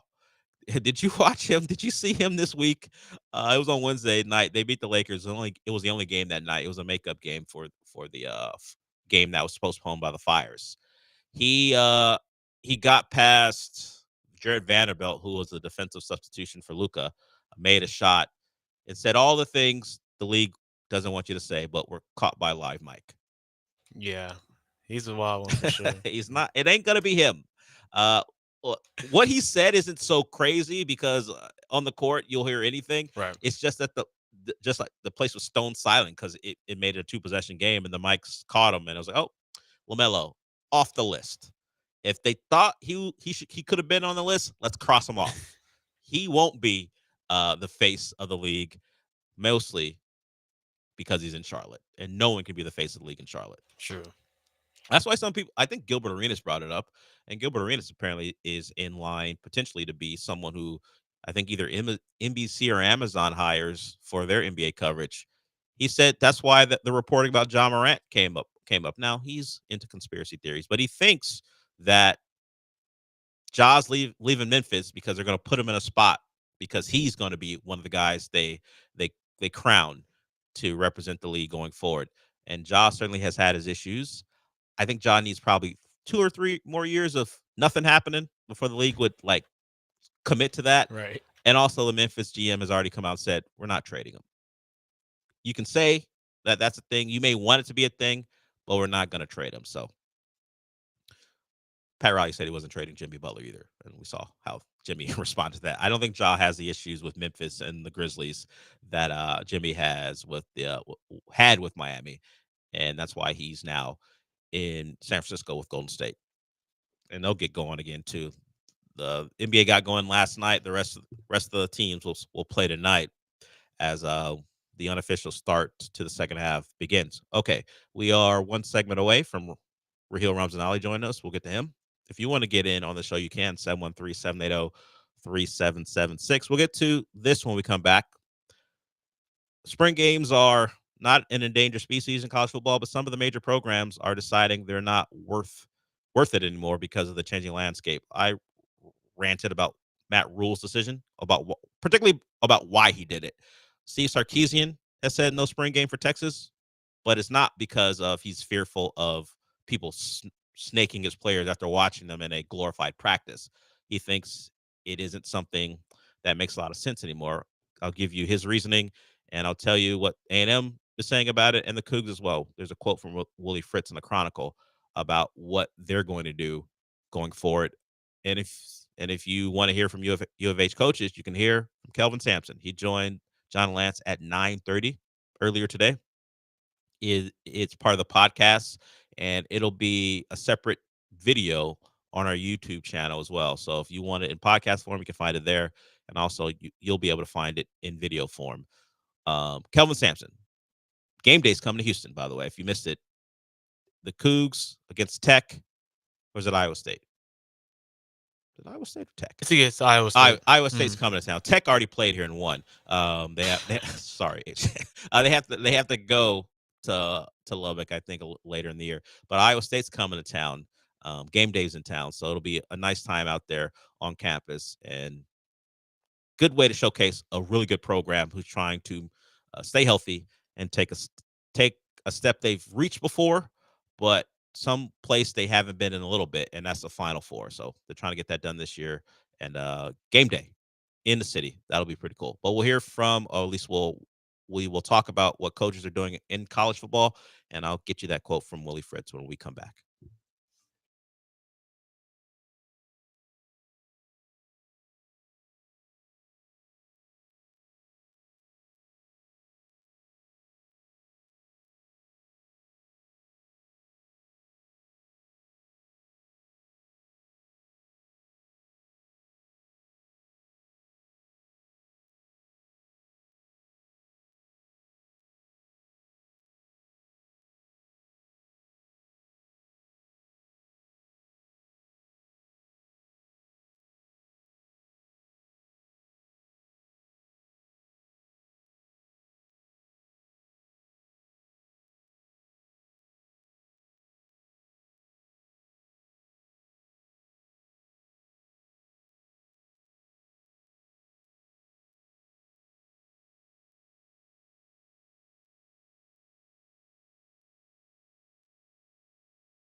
This is the Del Olaleye Show, on ESPN 97.5 and 92.5. broadcasting live from the Veritex Community Bank Studios. Here's Del Olaleye. So Sark was on with Kay Adams, and look, Kay Adams is the Taylor Rooks of the NFL in football. Guys get on there and say whatever they need to say. AJ knows the Taylor Rooks thing. Look, Taylor Rooks had, who was it? Triple J from Memphis, telling her he would go out there and press and play defense for the full 94. Jaren Jackson Jr. Jaren Jackson Jr. That's what happens when guys go on there and talk to her. Kay Adams was talking to Sark, and he revealed what Texas will do for the spring. They're not going to have a spring game. They're going to have what more closely resembles OTAs. So they'll have that practice, which some people refer to when it is a spring game as the final practice of the spring session. I don't know if they'll invite people into the stadium or it'll be broadcast. I was trying to look that up and see. I don't know if that's the case, but they'll have something. They're not going to cancel it entirely like Matt Rule is doing at Nebraska because he fears people taking his players. But an actual lineup and play and tackle, not going to be a thing at Texas this year. And he talks about the fact that they lost players at graduation and have so many young players, and he doesn't think that last practice should be turned into a game because it doesn't help their young players develop. It's not something he thinks benefits the program, so he's not going to do it. And he also talked about the number of games they've played recently as a reason. Let's not add more physicality after the long season they just had. And the long 2 seasons they just had. They've been in the playoffs the last 2 years. So that's why Sark's not doing it. A&M will have their regular spring game. USC won't. USC under Lincoln Riley hasn't had a spring game. They have not put it. I think they've had it in their stadium, but they just never have made it open to the public. Or at least they haven't had practice that were open to the public, and the spring games gotten canceled this year. And apparently the program thinks it's mostly a fan engagement thing, and maybe they don't think that's worth putting their players in that position. U of H is going to have one. Willie Fritz says it's always special for our current coaches and players to interact with the former players who built the foundation of this program and learn more about their experiences. Playing in front of our fans at the spring game adds to the excitement and is a nice reward. So he's in a place where he needs as much exposure as possible. U of H could play defense last year, couldn't score many points, and that's why they went scoreless in 2 back-to-back Big 12 games. It was rough watch at times. So that program needs as many eyes on it as possible, so I understand why he's doing it. And I'm really just a fan of spring games, not because they added any extra value to the actual team, but mostly it's because it's a fan thing. If you are a program who closes practices and no one gets to see, hell, even if you're open practices to your boosters or even local people, for your fan base that has no access to getting down to a practice, the only time they're going to see any of the players until September or late August, depending on if they play on week 0, is that game. They get the clips they'll see from the local news stations or Rivals or On3 or 24/7 practice videos. But as far as a program, their first real look for most people is that game. So that's why I'm always a proponent of it, because I think the programs get more insular. They want to protect themselves. They don't want any secrets coming out. So when do I get access to the program I've rooted for since I was a kid? When you line them up and play a fake game. Ohio State, for years, I think they've gone to the thud technique where they don't even tackle. That's been a thing for them for a couple of years. So it's barely football at that point, but at least it gets people's eyes on it. So I've always thought, good idea.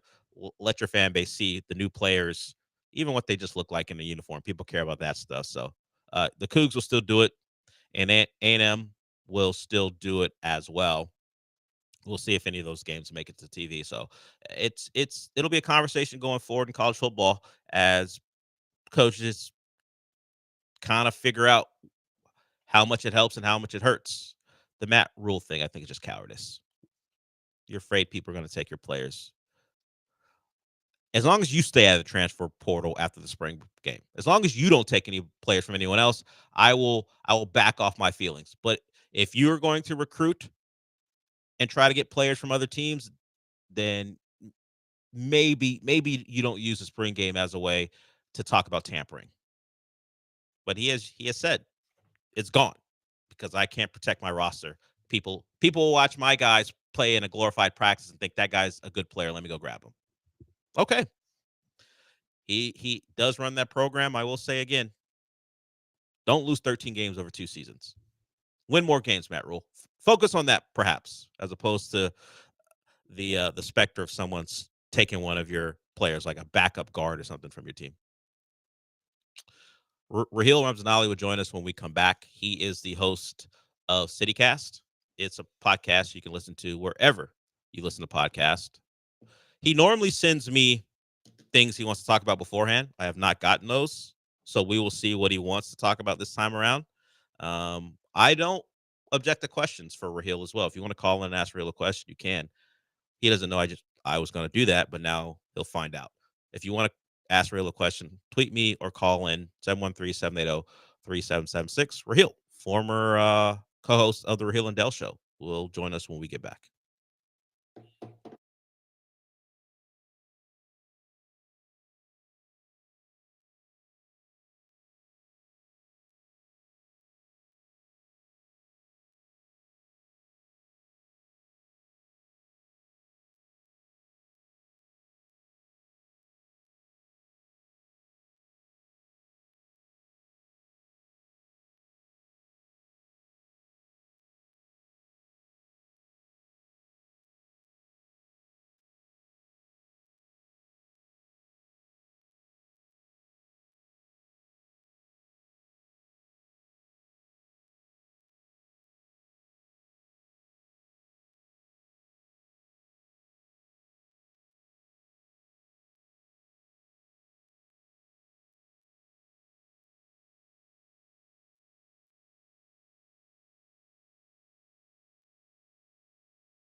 This is the Del Olaleye Show. On ESPN 97.5 and 92.5. Broadcasting live from the Veritex Community Bank Studios, here's Del Olaleye.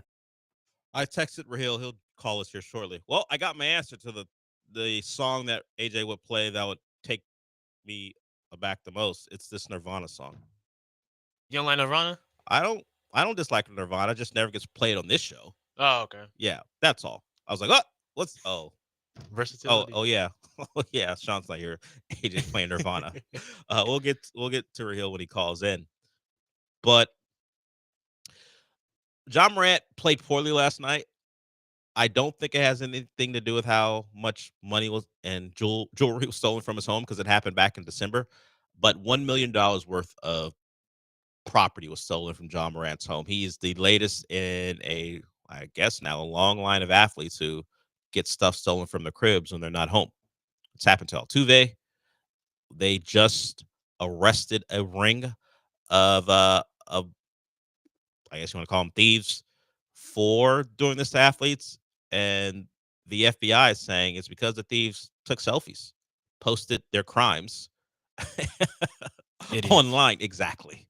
As I said yesterday, every movie and TV show will tell you never talk about your crimes, never make it public. And of course, that didn't stop, as AJ said, idiots from doing it, and it got them caught. The FBI legit said mostly we got them because they made it public. We were not in a great spot. And then they posted what they did in their selfies, and that got them caught. So I don't know if those guys robbed John Morant, but he got about $1 million worth of stuff, man. It's nuts. It's happening all the time. And I wonder why it hasn't been a thing in the past. I guess because maybe you expect athletes to have more security around their homes, but it's not the first time it's been said. But we know when they're not at home. You know. The question is anyone they know and love at home? And then you have to deal with that. But I haven't heard of anyone being robbed while someone was home, except for Joe Burrow when he had an influencer at home. I think she's a TikTok girl or woman. I think Madeline Klein, something like that. I think that's the actress from Outer Banks. Oh, okay. No, I think it was Olivia Paton. I don't know how to say her last name. She is a model, influencer, TikTok girl and woman, excuse me. And she was at home. Most people are like, wait a minute, isn't Joe Burrow doesn't he have a long-standing girlfriend? Apparently that was not the case anymore. That had long since ended. She just happened to be at the home, and she told the police she worked for Joe. I don't know what that woman does for work.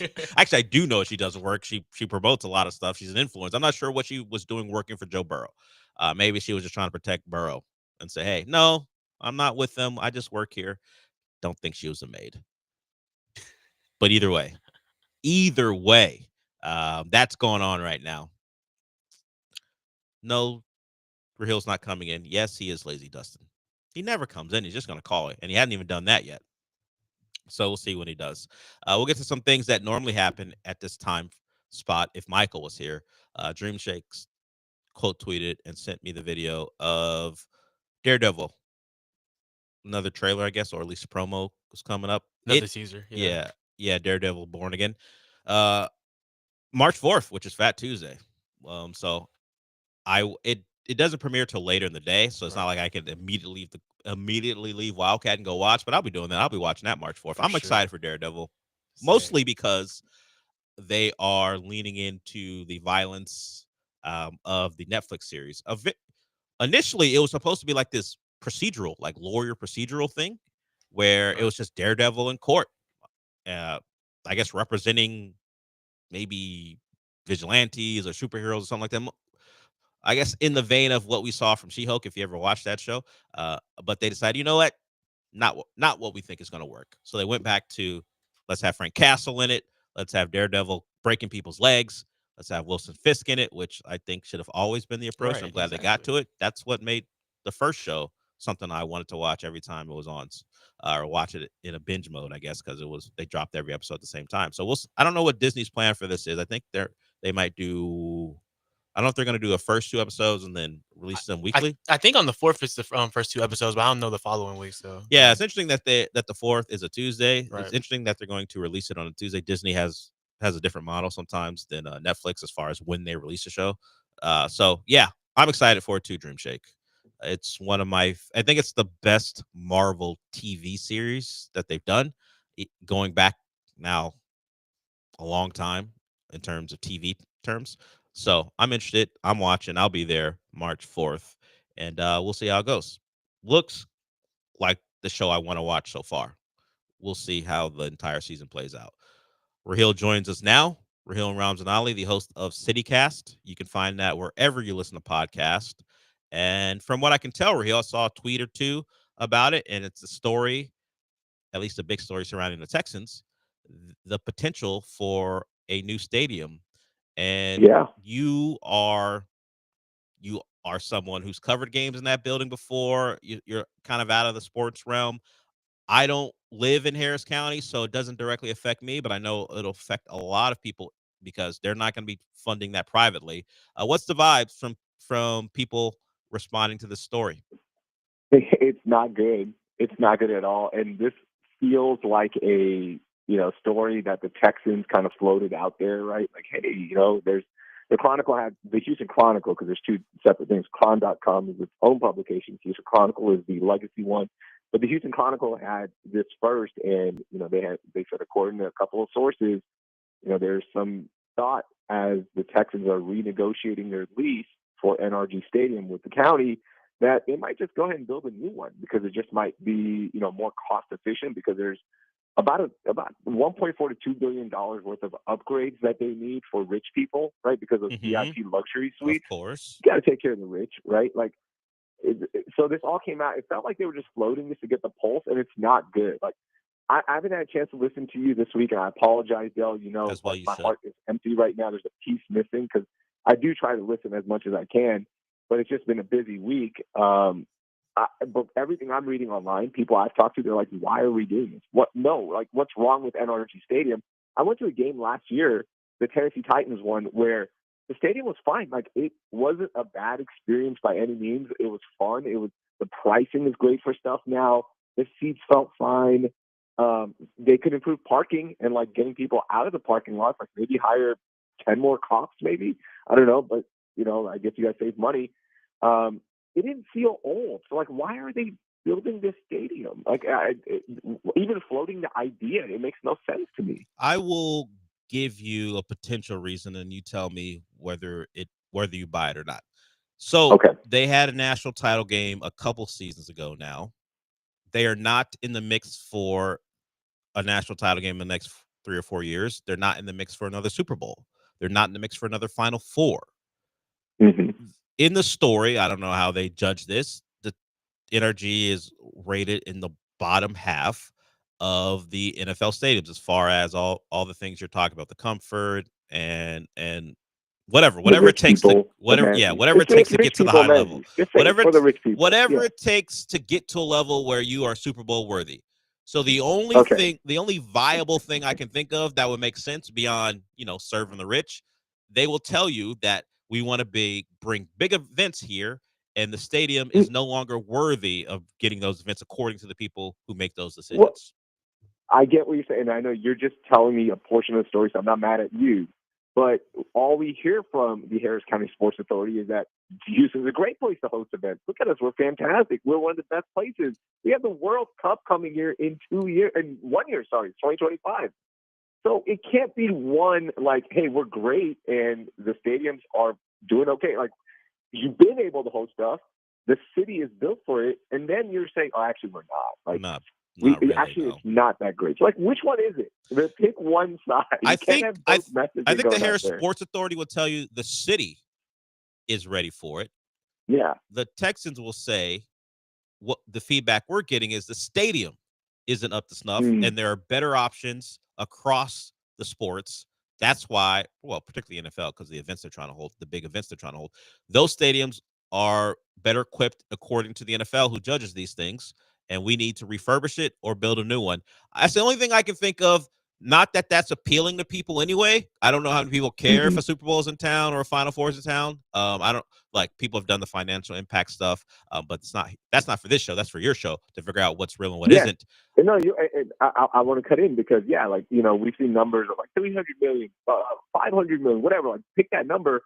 That's cool. Like those economic impacts are fantastic for the year, and yet guess what? The city's still in a deficit, right? Budget wise, we talked about this last week. Harris County is added new taxes because they couldn't pay for the storm damage. And look, there's some loopholes there that they increased the tax for Harris County residents because they had a chance to because of a natural disaster. But it's not like the city is thriving after these Super Bowls and these huge events. It's a one-time, kicker. It's great, but how many people get to go from Houston to the Super Bowl, right? How many people are going to these Final Fours? Right, it's like I get it. It's you want these big events. It makes the city look better and all that, but you're not going to leverage the future of the city again when you're still paying off $1 billion, by the way, for all three stadiums, just because you want to host the Super Bowl. Because the NFL is saying, well, no, we can't do it. Okay, you guys, your broke ass stadium. We don't want to set foot in it. It's fine. The stadium is great. Stadium is fine. Like fix the video boards. The roof, you know what? Just shut it closed. You open it once every 2 years. Don't upgrade that. Just close it. Just leave it closed. And if a panel falls, a panel falls. Well, you know what? It well, makes if for a a great panel story. falls, let's hope no one's in the building when it does fall. I think the point that you made. Monday Night Football game. How about we have it fall on a Wednesday morning when no one's in the building? Oh, then it's not fun. It's There has to be a fun. little Well, danger, then the too. other one is a tragedy. So you pick what. Not fun or fun plus a tragedy. You pick which one you like. Okay, like Tropicana Field. Remember the hurricane blew off but there was the no. roof, right? That's not There's a great nobody about example.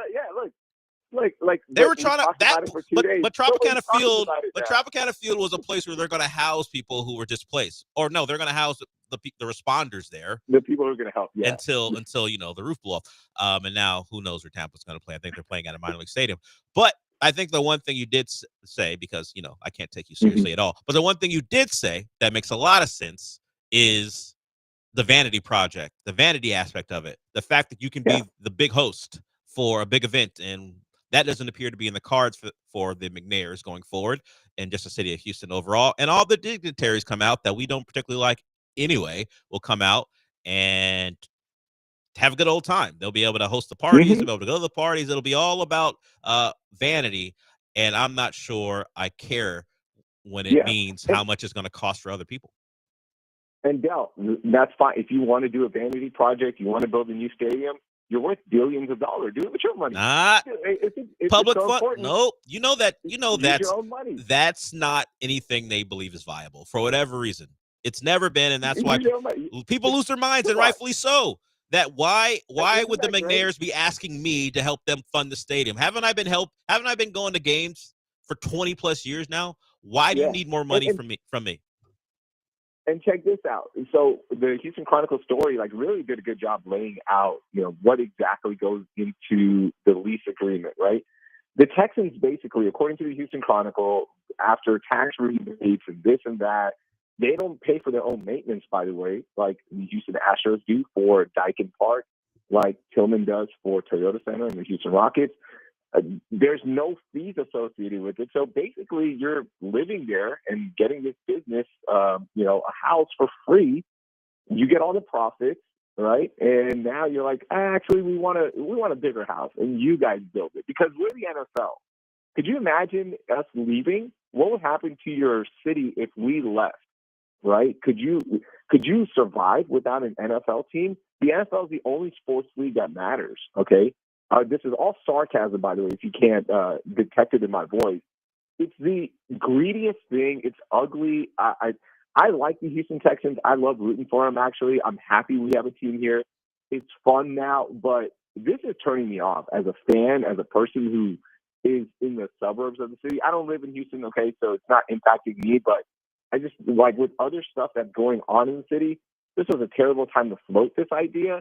By the way, the second thing I want to talk about real quickly, because this goes into what we're talking about, the city on the east side, they need a new water plant. The one that they have is almost 70 years old. That's about a $6 billion project, okay?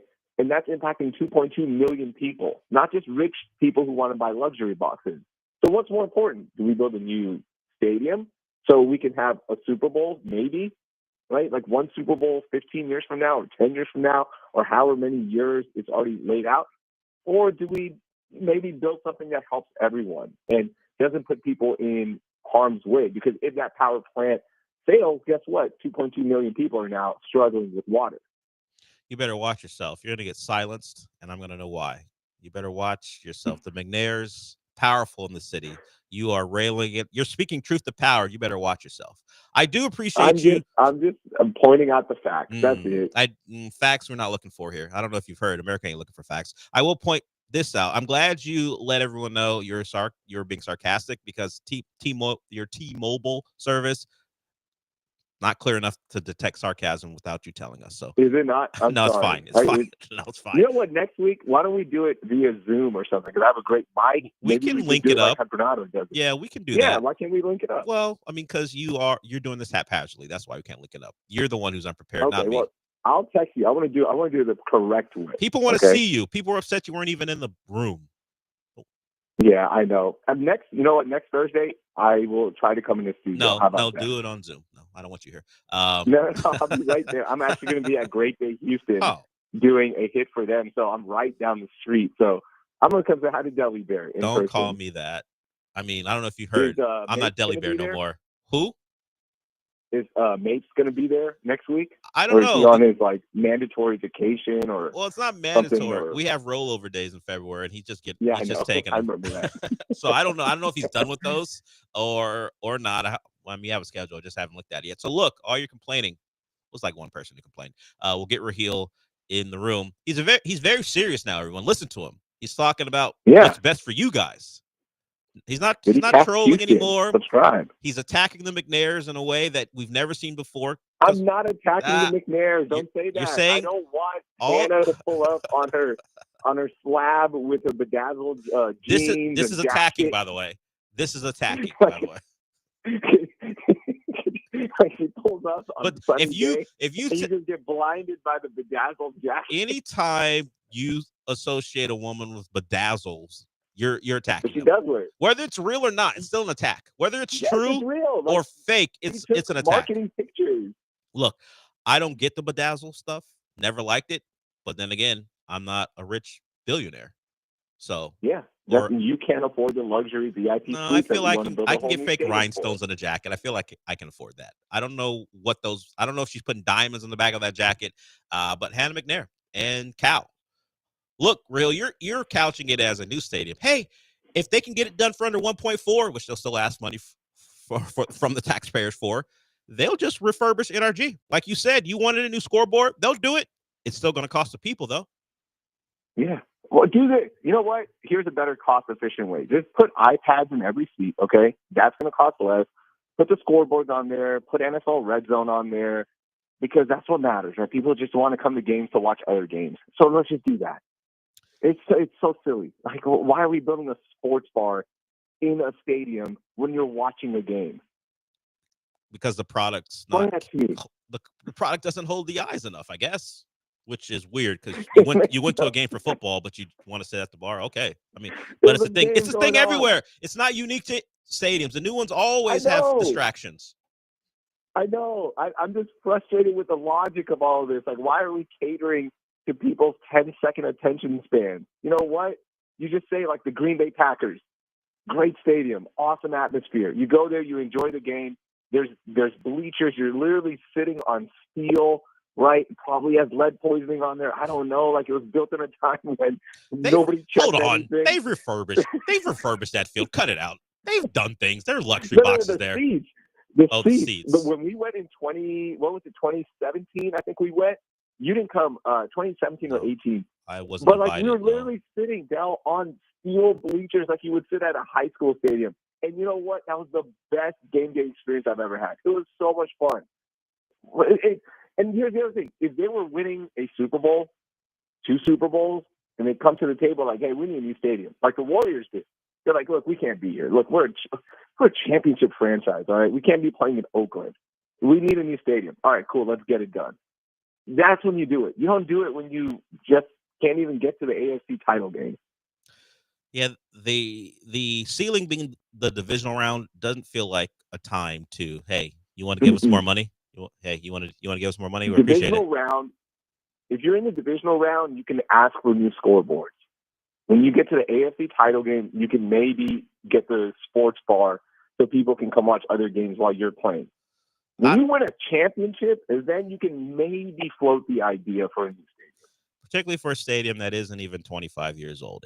Yes. Yeah. While you are more serious than I am about it, I agree with all of it. I think it's nuts. Thank you. I don't like it, and it doesn't even directly affect me. And it's still bothersome that they're trying to get this off. And forget it, I don't even care that much. Sure, the team success, whatever. You win a title, people are more willing to pony up. But as you said, other than the issues with the panel, I'm sure there's other things going on. It's not a stadium that needs a giant refurbishment, and it certainly doesn't need being torn down and another one built. It's ridiculous. No, it doesn't. It doesn't. Again, I went there last year. It was a fun experience. I took my 9-year-old daughter. Okay, look, let's just be honest. She's a second-generation immigrant. She is living a life that I never got a chance to live.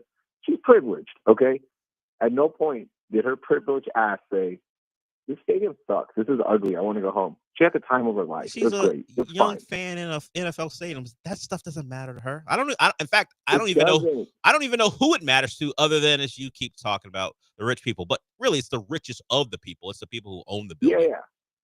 It's it's the top, donors. Like, that's who it matters. Like, Elon is the one complaining about this.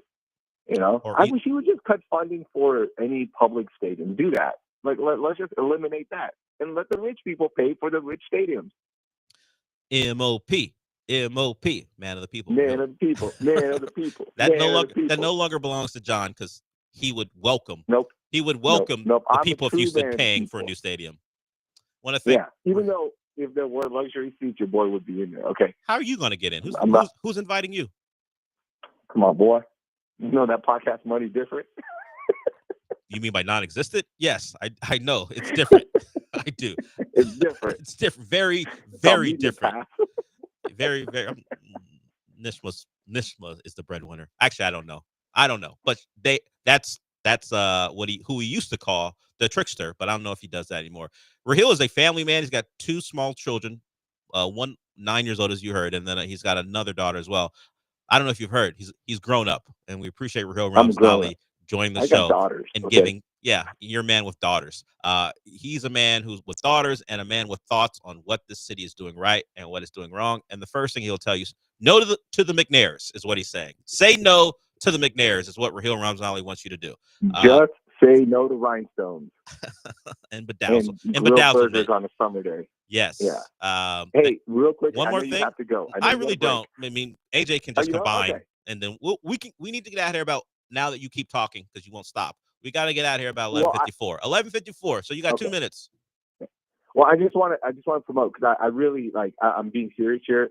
Next week on CityCast Houston is our rodeo week. So, the rodeo starting next week, end of next week. So we're previewing everything with the rodeo, but we're doing some really cool episodes. So please subscribe to the podcast. Like on Monday, we're looking at the history of Black cowboys and how that culture has been revived because of Beyonce's album and how it actually impacts the current day rodeo. So I'm really proud of that episode. And Tuesday, we're celebrating Selena's 1995 concert, 30th anniversary of that incredible, iconic concert and what that did for the rodeo. So we're talking about that. And then we're, of course, going to preview the wildest foods, right? We got to do that in honor of Ken Hoffman, right? We would always go try out the craziest foods there. So we're doing that episode and so much more. So please subscribe and listen to these episodes. Even if you don't like them, just hit play. It helps us grow the show. So yeah, I just wanted to promote that because I'm really proud of next week. That's Raheel Ramsnali, the host of CityCast. You can find that podcast anywhere you listen to podcasts, and he'll join us every week to highlight what's going on in Houston. And as he continues his campaign against the McNairs, support Raheel at CityCast. Thank you, Raheel Ramsnali. Thanks, Deli. Don't call me that. We are done. We got to go to break and really end the show. Gallant and George are up next, followed by the Killer Bees. I want to thank AJ for filling in. Sean will be back on Monday. AJ did a great job, except for that Nirvana song. Not because it's bad. It's just an outlier to what we do on the show. So, of course, someone calls in now. So, whatever. If that person can get put on hold, we may get to them before we go. So, what do we find out? AJ don't care about hockey at all. The Four Nations did nothing for him, and while I watched it, did nothing for me either. I'm not gonna find the next hockey rally and go to it. It's not gonna be me. Sorry. And we know Jabari Smith is coming back. We don't know if he'll start. Fred VanVleet is out with the Rockets back in action tonight. I'm not sure if the Wolves will be at full. Well, we know they won't be at full strength, but they may be without Anthony Edwards. So maybe the Rockets have a big advantage tonight as they try to get back on track after the All-Star break. So I appreciate it. I appreciate AJ. I appreciate Raheel for calling in. But since we're done for the day, AJ, what does that mean? We did it! We did do it. I'll talk to you on Monday.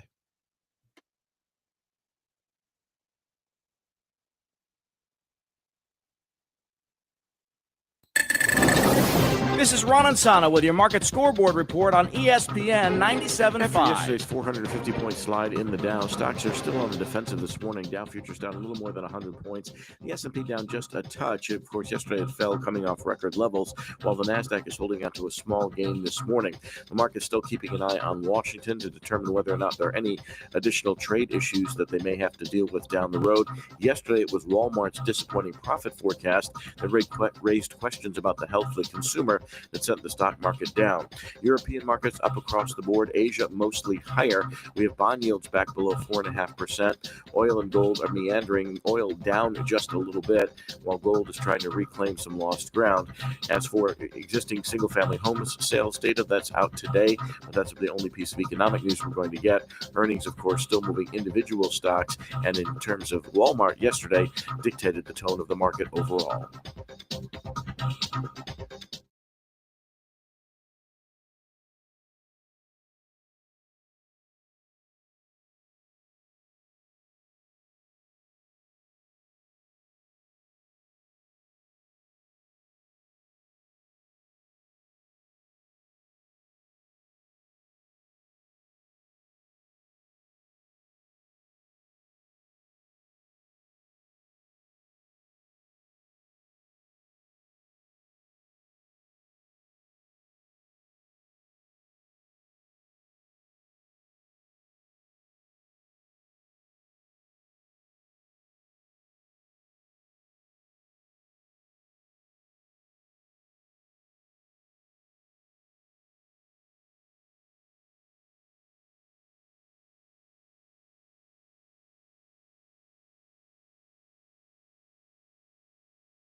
That one actually hurt last night.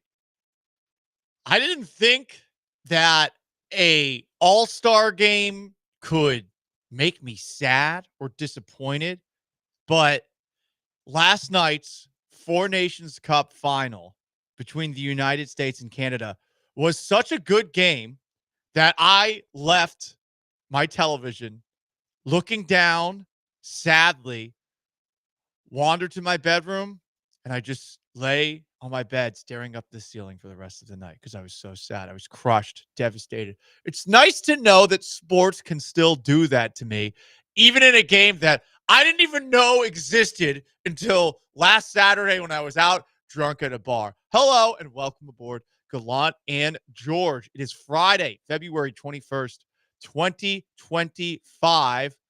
I am Paul Gallant. Joe George is out. He will be back Monday. Sean Mapes is out. He will also be back on Monday. So that means the one and only AJ is running things behind the glass. AJ, good afternoon. How are you? Yes, sir. Same to you. Pretty good. Can't complain. Pretty good, but you're sad because the United States Yeah, lost to it would have Canada. been nice to beat them. Yeah, for sure. It was a hell of a game. I mean, that thing delivered from start to finish. I didn't think it would. I mean, you had a very high bar to clear, just given the way Saturday went, because on Saturday, the U.S. kicked Canada's ass. But this one, from the pregame festivities to the end of the game, where Connor McDavid, you just heard it, Canada's best player, scores the game-winning goal. It was a lot of fun. And I'm a hockey casual, but I'm going to throw a question out here on what will also be an Ask Gallant Anything Friday. Would you trade the Houston Rockets for a hockey team here in Houston? I asked that question online. Most people would prefer to have an NBA team, and I get it because this Rockets team is extremely likable. I would say some past Rockets teams, even the successful ones, I would have done it because I never really got around to liking James Harden and the dishonorable way with which he plays basketball. Hate the flopping. I really do. Hate the lack of defense. But this Rockets team plays physical, high effort on defense. So this specific team, I think I would still prefer the Rockets because basketball, I do like it more than I like hockey, at least conceptually. But the sport's changed so much. And you watched this game last night where guys are playing in an all-star game. They are leaving it all on the line. Would you want a hockey team here? The poll that I put out on Twitter at Gallant says, with 180 votes to this point, 60% say they'd rather have basketball.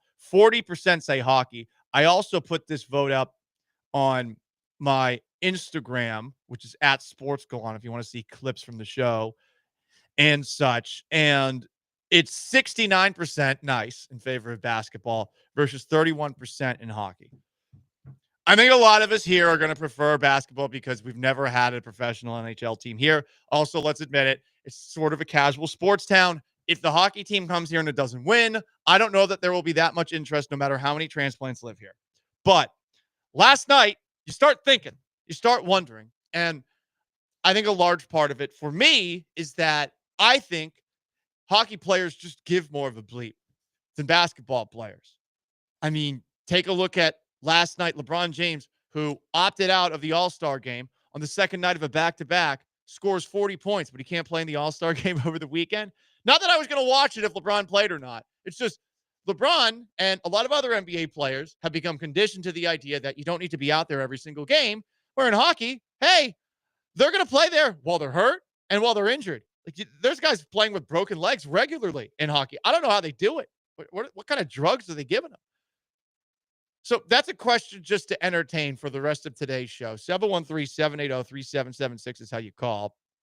It's how you text. Black Bassmaster 420 who hates the Texans says, I'd trade the Texans for a hockey team. B. Hannon says, Dynamo or hockey. Well, yeah, you're taking hockey over soccer. No offense, Glenn Davis. You're taking hockey over soccer. I understand a lot of people like it, but as someone who is toxically masculine, even though most people could probably kick my ass, I like the physical sport. I like the sport where no one flops. And I would feel very comfortable if I saw an NBA player flopping, even if it resulted in me taking a punch to the face, calling a basketball player the P word if they flopped. I'd feel comfortable doing that because, hey, if we're amongst friends, you throw that word around from time to time if someone's acting soft. Hockey players don't do that. And a lot of games, and it's not always easy to see the puck on TV. It's not exactly the best TV watch, but last night made it move to the point where I'm wondering. And yeah, you're right. This is dead period of sports February fodder for sure. I'm not denying that at all. Your boy had to come up with something to talk about today. That's something I thought we could start by talking about because last night from start to finish was fun. I understand there are some extenuating circumstances here. We have a real reason to hate Canada. And Canada has a real reason to hate us. I mean, we're talking a lot of trash right now. And whether or not you believe that what our president is saying about Canada is right or wrong, I at least think it's funny. Hey, we're going to annex you. Hey, you could be the 51st state. Hey, we're going to raise our tariffs based off of what happens in this game. I just enjoy that this is sprinkled on top of a sports game. And that nationalism factor is certainly added to last night on a level that there's been not one NHL game basically in my lifetime that I can remember that people were that excited for. Sure, maybe the Olympics or something like that. We're talking about it on that level. This is probably just a one-time thing. But this one-time thing has me thinking weird things, okay? I am a prisoner of the moment. I am 100% overreactive to the things that I saw. That's why we have the intense breakdowns of Astros games every 162 shows that we talk about the Astros. After every single one of those games, yeah, I'm talking about it like in a football game because I'm passionate. I want to feel alive. And last night's hockey game made me feel alive. Some comments here. 75 half falsehood says, imagine telling your employer, yeah, I don't work back-to-back days. I know, but that's acceptable, you know? So that's why I ask, basketball team or hockey team? Basketball, when you got a good team, it is fun. When you got some star players, it is fun. I like this Rockets team a lot. This would be a hard team to swap for a hockey team, especially not knowing whether or not the hockey team that comes back in return in this hypothetical trade I'm throwing out there is actually good. If it's not good, it's probably going to suck to watch. Like I think we should all be on the same page on that front. We have seen some teams come into the NHL and succeed rather quickly. Vegas Golden Knights, the Seattle Kraken, if you don't pay attention to hockey, those two teams came in and they were actually competitive within 1-2 years. So theoretically, if it comes to Houston, it could happen. And maybe this is something that gets Tillman Fertitta thinking to himself, owner of the Houston Rockets, hey, maybe we should entertain the idea of an NHL team here. It does feel like the WNBA is a bigger priority, at least based off of what we have been hearing of late. But I would love a hockey team here. I've never covered it, and I haven't lived in a city with it while covering it since ever. Like think about it from this perspective. So I'm not a diehard hockey guy. I went to Syracuse, which is a school in central New York. You'd think they'd have hockey, right? No, they didn't have hockey. It's a lacrosse school. Like no hockey there. So that's 2007 to 2011. I get the job here in Houston, 2011. The Houston Aeros were here, minor league hockey team, for like 2-3 years. They're gone. Now they're in Iowa. Go to Seattle. There was no hockey team until right after I got taken out back. So I've never had the chance to cover a hockey team. I would not know one effing thing about hockey, and I'm sure that the nitty-gritty of talking about hockey on a daily basis would probably be something that over time I think to myself, you know what, this is actually difficult because people can probably tell I don't know what I'm talking about unless I'm talking about fights. Hey, the forecheck was great last night. Oh, man, really had to take a look at what the goalie did, man. He was standing on his head, right? Oh, hell yeah. Like after a while, I probably would be a little bit limited in what I can talk about it, but I want it. I think I want it. It's entirely based off of last night. I'm curious if other people feel the same way. 713-780-3776 to call in to text in. Because last night was awesome. And again, the nationalism side of things, that added to it. But it was also a great game. The Canadian goalie, Jordan Binnington, Jesus, that guy was incredible. Especially the last 20 shots. I think he blocked all of them. But maybe like the last 6 or 7, especially in overtime. Oh, my God. If that guy was in the NFL the very next day, not even the very next day, he would go back to his locker room and there would be an envelope on his locker. I don't know how many people are aware of what goes down after NFL games, but sometimes there will be like a piece of paper taped on a NFL player's locker and it says, yeah, you got to be drug tested. Jordan Binnington should have been drug tested for meth after last night's game. Yeah, I said it. Did the Canadians cheat last night? 713-780-3776 to call in or text him because he was out of control. He was making incredible save after incredible save after incredible save, and you got to score. You got to hit your opportunities. But if the guy's just having an incredible game, especially after he sucked earlier in the tournament, the Canadians wanted to disown him not too long ago. There's not much you can do. But it was a hell of a game. Sean McDonough was great on the call from start to finish. You had the national anthem controversies. Hey, we had national anthem talk back, huh? And it wasn't about taking a knee. This time it was about whether or not we would boo the Canadian national anthem. In case you didn't hear it, here's how that national anthem sounded. How did we boo? Oh, Canada, terre nos arieux, true patriot love that only us command. Okay. With glowing hearts, we see thee rise, the true North strong and free. She was trying a little too hard. She was trying a little too hard. From far and wide, oh Canada, we stand on guard for thee. God, keep our land. Seems like she's forgetting the words. Glorious and free. Come on, oh, Canada, we stand on guard for thee. Okay. So that's the Canadian national anthem. Wait. Canada, we stand on guard for All right, shut up, babe. Sorry to talk down to a woman. I thought she sucked. I thought her national anthem sucked, and she should be booed because of how poorly she did that. She was trying to impersonate Celine Dion, the crown jewel of Canada, arguably the greatest singer of all time. Yeah, I said it. And she didn't do a very good job. She did a little French in the middle of it at the beginning. I get it. There's a French province in Canada, Quebec. Je me souviens. They should, all just like Texas, secede perhaps. Whatever. It's fine. All I'm trying to say is that national anthem, we behaved. For the most part, we behaved. And that was in Boston. I mean, there's a lot of, I know because I am one of them. A lot of white trash that lives there, me included. That's where I'm from. Hey, we did okay. We did better than the Canadians. The Canadians booed our anthem. We sort of booed their anthem. Just sort of. Hell yeah. And then our national anthem. Ooh, you see our national anthem? We sang along and we knew the words. Thank you, Boston Pops and the people of the United States of America. Hit it.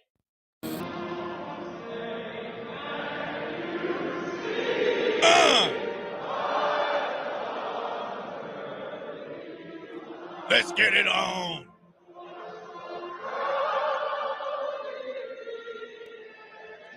She was a little slow with that.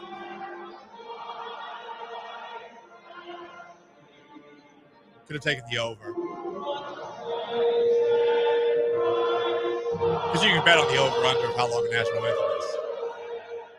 We just need to get to the most important part of the song, AJ.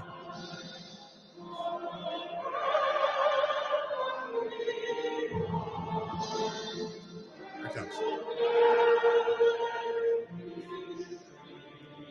Okay, cool. You can fade it away. I know. It gets better after that point. But the gallantly streaming part is the best part of the national anthem. And if you ever see me at a sporting event and the national anthem plays, I will 100% nudge you and say, hey, that's my last name. It's definitely more disrespectful than anything Colin Kaepernick did to the national anthem. I've seen so many. I know what it is. And honestly, I feel like everyone who fought for our country, I think that they respect the fact that I like to bring up my last name is in the national anthem. I'm sure that they all love that. Truly. So you had some nationalism before the game, and then the game actually itself delivered. And I'm curious as to how you guys feel. Would you trade hockey for basketball? Would you trade for hockey if you're a basketball town? If you're a hockey town, would you trade for basketball? I think all the hockey towns are saying no. I think some basketball towns would say yes. I don't think Houston's one of them, but it would be fun to have a hockey team here. Some more comments. 713-780-3776 is how you call. It's how you text. You can join on YouTube at ESPN Houston. You can join on Twitch at ESPN 975. Todd the Show says, Paul is brave and heroic. Yes, that's what gallant means. That's what my last name means. Now, I don't know how a rampart can gallantly stream, right?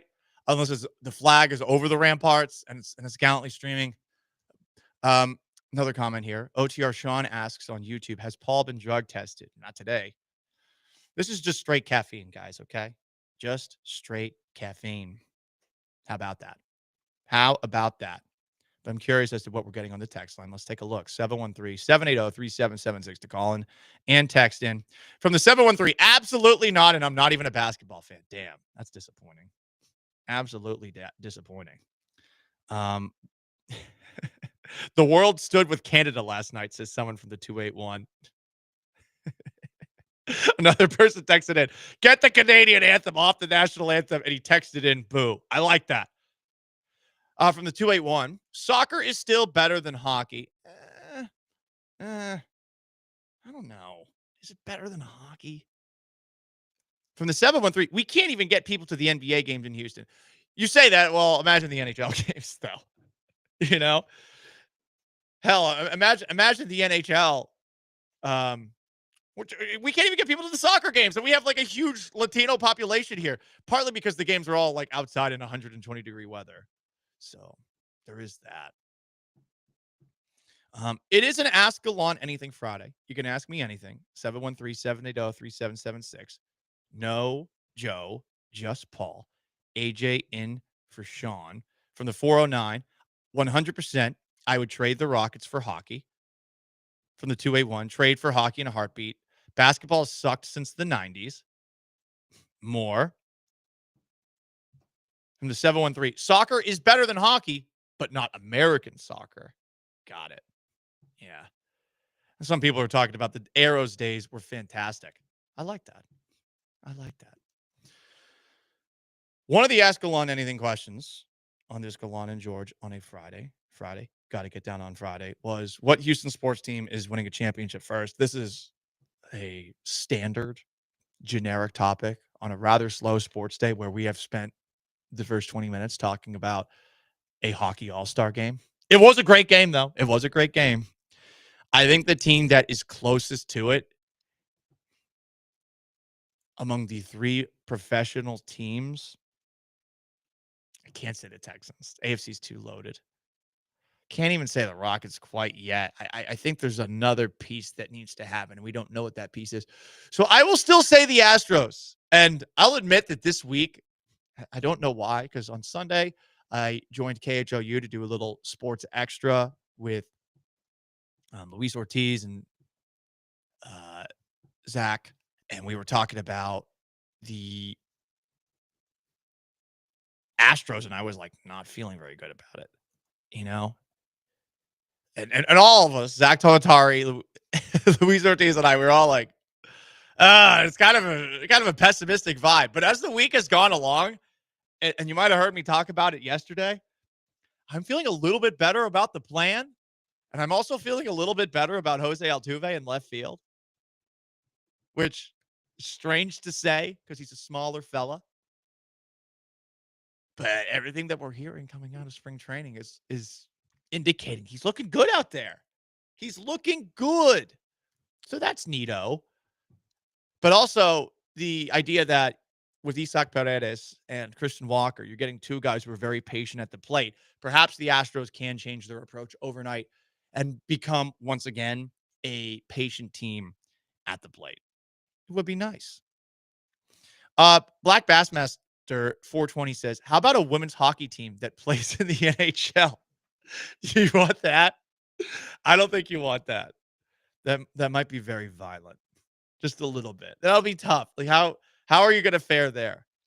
I have seen a couple of like random hot takers going on some of the political speak for your pizza shows.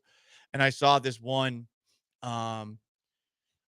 trans woman who went viral for joining one of those debate sessions where there's one guy sitting in the middle and there's like a timer and they're supposed to debate with the person in front of you. And she went viral because she just kept on talking over him. Also, she's bigger than him. I suppose I do have to call her she, just being nice, respecting her truth. And this person said that Paralympics should be in the actual Olympics. Like she wanted, because there's Paralympics for people that have, disabilities and all sorts of things. And she said, yeah, they should compete in the actual Olympics just because she wanted to prove her point that transgender women should be able to play with biological women. God, I hate that I have to say all this stuff. Tap dancing, okay? It's the radio. I'm trying not to get canceled, even in today's America, where things are perhaps a little bit different from a climate perspective. 713-780-3776 to call in, to text in. You can join on YouTube at ESPN Houston. You can join on Twitch at ESPN 975. From the 903, where's Joe at today? Joe is on vacation. He'll be back on Monday. From the 409, hockey will win a championship first among all Houston sports teams. Hockey? There's no hockey team. So is that to say that none of us are ever going to win? Goodness, that's a bummer. From the 409, someone says F Canada. I do, after last night, want to watch the South Park movie. South Park, bigger, badder, and uncut. It was the movie version of South Park. I think 1999, maybe 2000. There's a fantastic song called Blame Canada, because the United States and Canada actually get into a war in that movie. It's because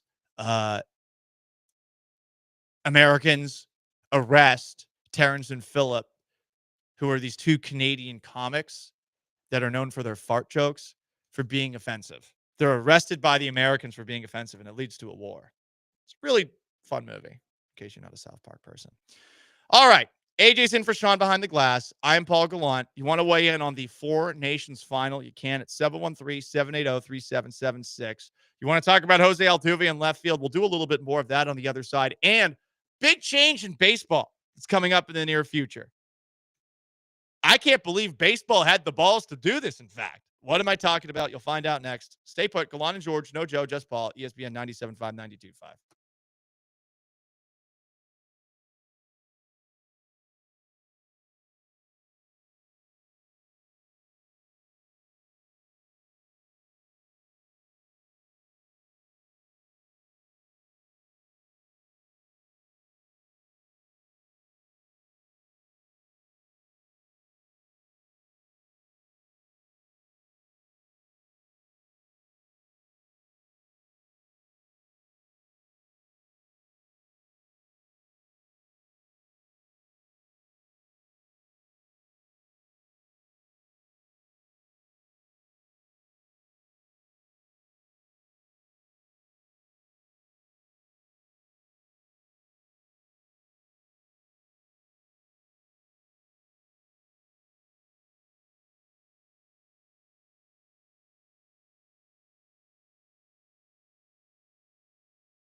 It's Gallant and George, on ESPN 97.5 and 92.5. broadcasting live from the Veritex Community Bank Studios. Here's Paul Gallant and Joe George.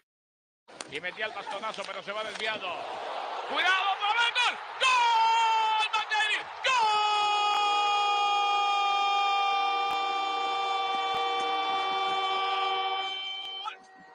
¡De Canadá! ¡Campeona! ¡Campeón del torneo de 4 naciones! ¡Gol!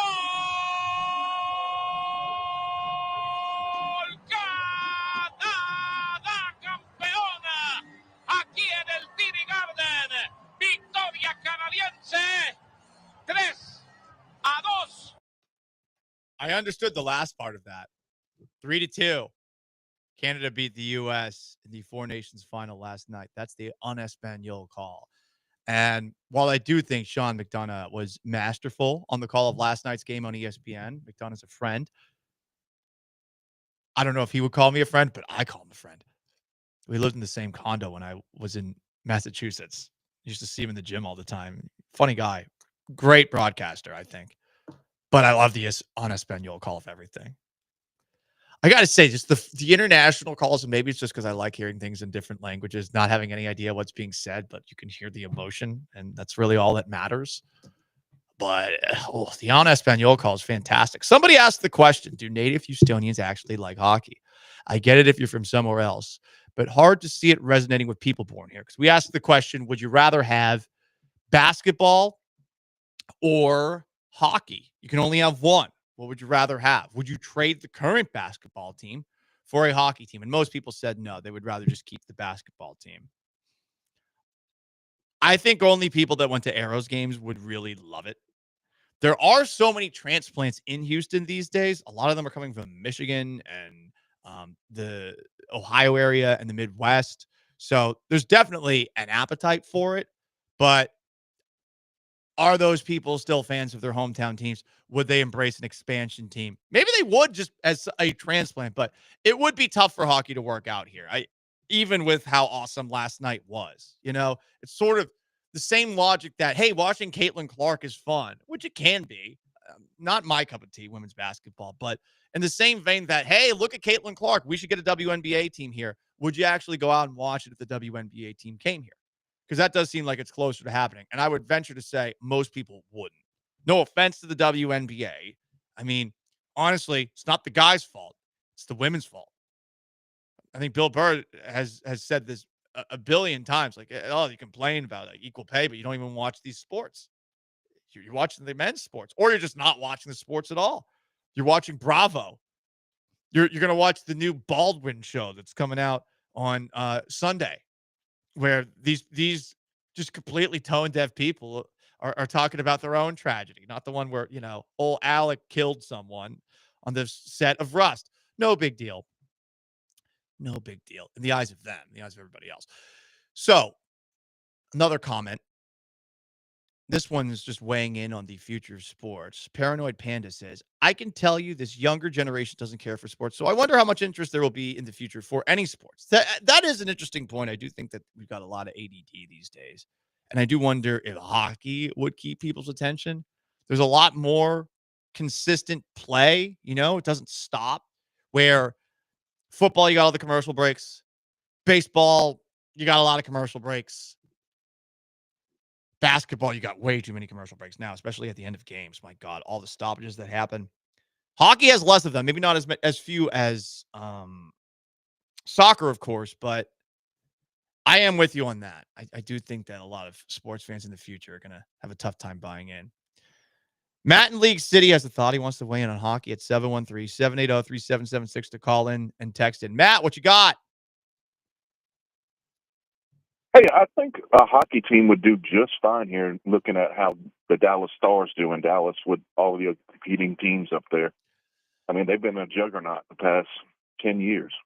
Well, I think we could pull it off. But here's the thing. So when the Stars first moved from Minnesota, of all places, which is crazy. Imagine a hockey crazy area like Minnesota losing your hockey team to Texas. When the Stars first came on the scene, they were really good in Dallas. I want to say the Stars won a Stanley Cup within their first 3, 4, 5 years of moving to Dallas. So they moved to Dallas for 1993 to 1994. They were the Minnesota North Stars, and they became the Dallas Stars. Tom Hicks takes over as owner, and 1998, 1999, I mean, I think they won the Western Conference, and then they ultimately won the Stanley Cup the very next year. So they've had some success. Yeah, they won the 98-99 title, and they went to the conference. They went to the finals in 98-99 and 99-2000. So that helped. But since then, I would say the success has been sporadic.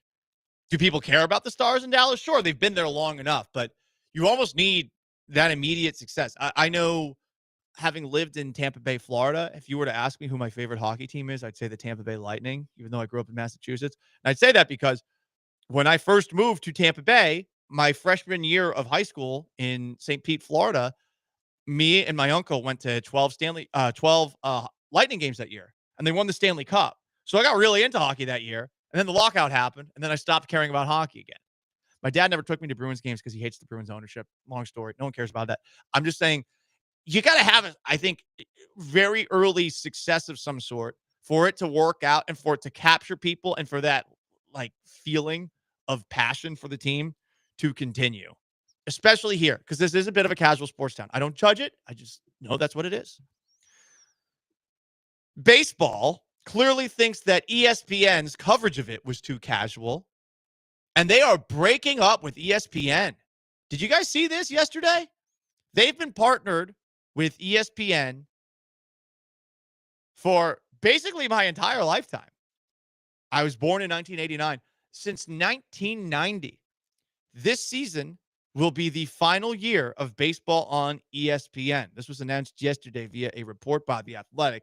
Major League Baseball and ESPN have, quote, mutually agreed, end quote, to end their national television deal after the upcoming year. Rob Manfred said the league has not been pleased with the minimal coverage baseball's received on ESPN's platforms over the last few years outside of the actual live game coverage. ESPN will still have Sunday Night Baseball, wild card round broadcasts through the end of the year.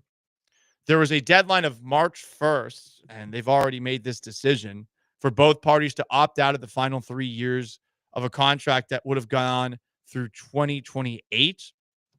ESPN was going to pay baseball $550 million each of the next 3 years, and ESPN thought that was way too much. So this is a mutual breakup, and my question is, who's right? Baseball has legit reasons to move away from ESPN. Rob Manfred is right. No one talks about baseball on ESPN at all. And when you do, it's just a Jeff Passan report or a Buster Olney report. I don't think Baseball Tonight even exists anymore. And you've also got, I want to say, outside of that, just the occasional Chris Mad Dog Russo when he is on the Speak for Your Pizza show once a week, just yapping like a little chihuahua. And Stephen A. Smith usually talking out of his ass about baseball, but at least being entertaining along the way. That's generally all you got. I think we had like for the top 10 storylines going into the year, like with the Astros, the defending World Series champions, they did top 10, and all of them involved New York and Los Angeles, not the Astros going for a title repeat. It was really transparent that these guys did not put much effort into covering baseball. So I get it from baseball's perspective. And Rob Manfred brought up, hey, I mean, ESPN is available in half of the homes it was available in 2011. 100 million homes in 2011, 53.6 million homes today. And if you're not actually covering the sport, I get it from baseball's perspective. Manfred went with a little bit more because ESPN's saying, well, hey, look at what Roku's paying you. Look at what Apple TV are paying you. Apple's paying $85 million a year. Roku's paying $10 million a year. Major League Baseball brought up that, hey, but you get Sunday Night Baseball, an entire round of the playoffs, exclusive rights. You get the Home Run Derby, one of the most exciting events of the summer. And they brought up that Sunday Night Baseball ratings were up last year, that the Home Run Derby is the highest rated skills competition in any professional sports league. The wild card was the most watched ever. A lot of Hispanics are watching this show. They brought that up in the report. It's not, I don't care about that, the demographics, but they brought up everything. Like women are watching it, Latinos are watching it. So honestly, baseball, I think, laid out a lot of very strong cases as to why they're leaving ESPN. And from an ESPN perspective, I do get why they move away from it because they barely talk about it anymore. So I guess if this is a mutual parting of ways, I think baseball's right here. And you know me, I'm not the biggest baseball fan. I think they've done a lot of things over the last couple of years that have not exactly been great for the growth of the game. But I do think maybe the last 2 years in particular, where some of the rule changes they've made, I think it has made it a lot better to watch if you're trying to watch it on a night-to-night basis. But, I mean, it makes sense for baseball to break up with ESPN. I don't think ESPN's going to miss them, though, you know? I think Turner's done a pretty good job covering baseball over the last couple of years. I always like Fox covering baseball. I think they probably do the best job. And I think Fox is probably going to end up paying Major League Baseball a little bit more to get some of these things that ESPN's giving up. You know, I'm sure they will gladly take Sunday Night Baseball, right? I mean, even during football season, have Sunday Night Baseball, like football going into baseball at the end, and you already had the World Series and things like that. I feel like they'd love this. So I'm curious as to how you guys feel about that. Paranoid Panda says ESPN's going downhill. It's all Stephen A. Smith. Yeah, I think that's fair. Tony the Handsome asks, who would get it now? The national TV deal. I guess the highest bidder. But I don't know who's really going to bid that high for Major League Baseball among the networks outside of Fox. But Fox already has a pretty good package, you know? 713-780-3776 to call in and text in. You're just tuning in. ESPN and baseball, they broke up. I think baseball was right to break up with ESPN. ESPN's not doing enough.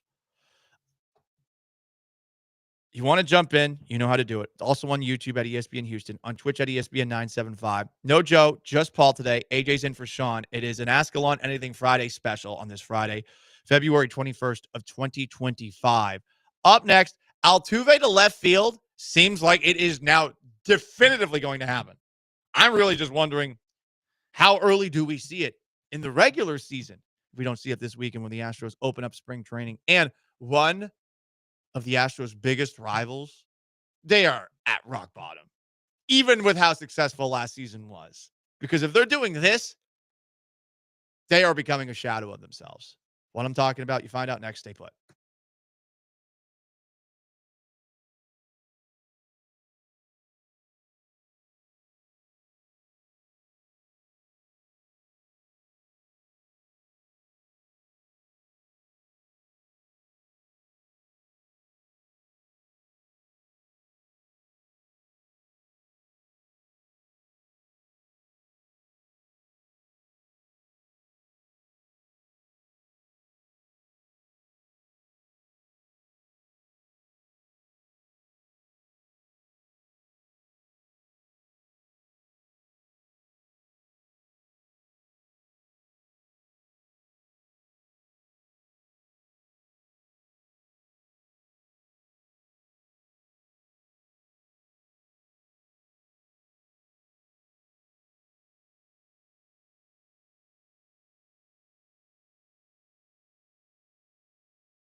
This is Gallant and George. On ESPN 97.5 and 92.5. Now back to Paul and Joe inside the Veritex Community Bank Studios.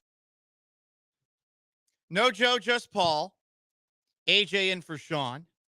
Ask a lot anything Friday. Fun. 713-780-3776 to call and to text. And by the way, don't forget, Tuesday, March 4th, the official Fat Tuesday. You should take the day off of work and play a fun round of golf with us for the ESPN 97.5 and 92.5 Occasional Invitational. It benefits kids' meals.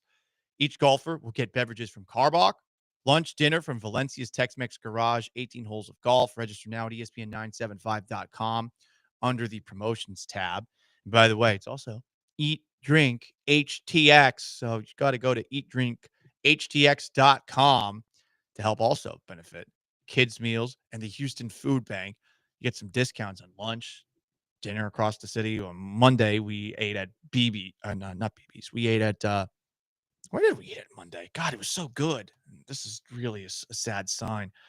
I don't remember where we did our show on Monday. It was so good. It was the food coma that I was in afterwards. That's why I can't remember.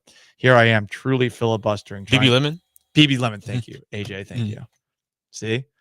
AJ as a producer, already working out. Let's go. Bailing me out when I literally forgot something that happened on Monday. Jeez. I'm only 35. I shouldn't be forgetting things already. True. Hey, don't rub it in. Don't rub it in. 713-780-3776 is how you call it. It's how you text in. I asked the question, would you swap hockey for basketball, basketball for hockey, vice versa? Like, if you are a Houston sports fan, would you trade the Rockets, who are very likable and fun, for hockey? And most people say they would rather keep the Rockets. But I think it's because of this team. Ryan Lost in Texas on our Twitch at ESPN 975 says, I would rather have rugby than hockey. Well, you're one of a very few. That's a hipster take, Ryan. That is a very hipster take. I don't know how rugby works. It's fun. I actually tried out for the Houston SaberCats a couple of years ago. I did this after going out with some friends on a Chinese food crawl on the southwest side. Fantastic. But I was a little hungover. Still played well. Tackled a couple of people. Wasn't supposed to. You're supposed to wrap up and not send people to the turf. But I didn't know what I was doing. You can't block downfield. And I was blocking some people downfield. They didn't like that. I wanted to hit somebody. He's trying to play football a little bit with it. Exactly. There's a little football in my rugby. I like Mhm. football in my basketball. Right. AJ, football in my rugby. Football in my baseball. Right. You know, bring back running over catchers at home plate. Oh, Buster Posey. Oh, my ankle. No, come on. That was cool when it happened. Oh, you can't have people getting hurt. Yeah, you can. You can. They're getting paid tons of money. That's what they get paid for. And in case they get hurt, like that makes up for it. From the text line, they can't make soccer work here in Houston. It would be huge to start, but sports are an oversaturated market. They can't survive. Don't say that. I would have a job. Don't say that. Jose Altuve has a new job. He's in left field now. It's happening. He has only been working in left field the first few days at Astros spring training. He will for the next 4 to 5 days per Joe Espada. He's going to take ground balls twice a week, but that's it. And whenever he plays in his first Grapefruit League game, he will play left field. No one's 100% sure when that'll happen. It will not be this weekend. You can watch 2 Astros games this weekend. Saturday against the Nationals at noon. It's a split squad game. I have no idea who the guy is who's starting. I've never heard of him before. I can give you his name. It's more, I just don't know what he's all about. But he did pitch for our beloved first half, second half, and all of minor league baseball champion Sugarland Space Cowboys. It's going to be Ryan Gusto. There will be a Chas McCormick, Jake Myers, Zach DeZenzo, and Victor Caratini in that game. Sunday, they're playing the Cardinals. Spencer Arrighetti will start. But you won't see Altuve in left field in either of those games, which a little disappointing. A little disappointing. The reporters are saying he looks good. I don't know if the reporters know what they're talking about. But all the signs are there. This is going to happen a lot this year. And I actually am curious, what would you put the over-under for Altuve starts in left field this year? I think I'm going to put it at 100.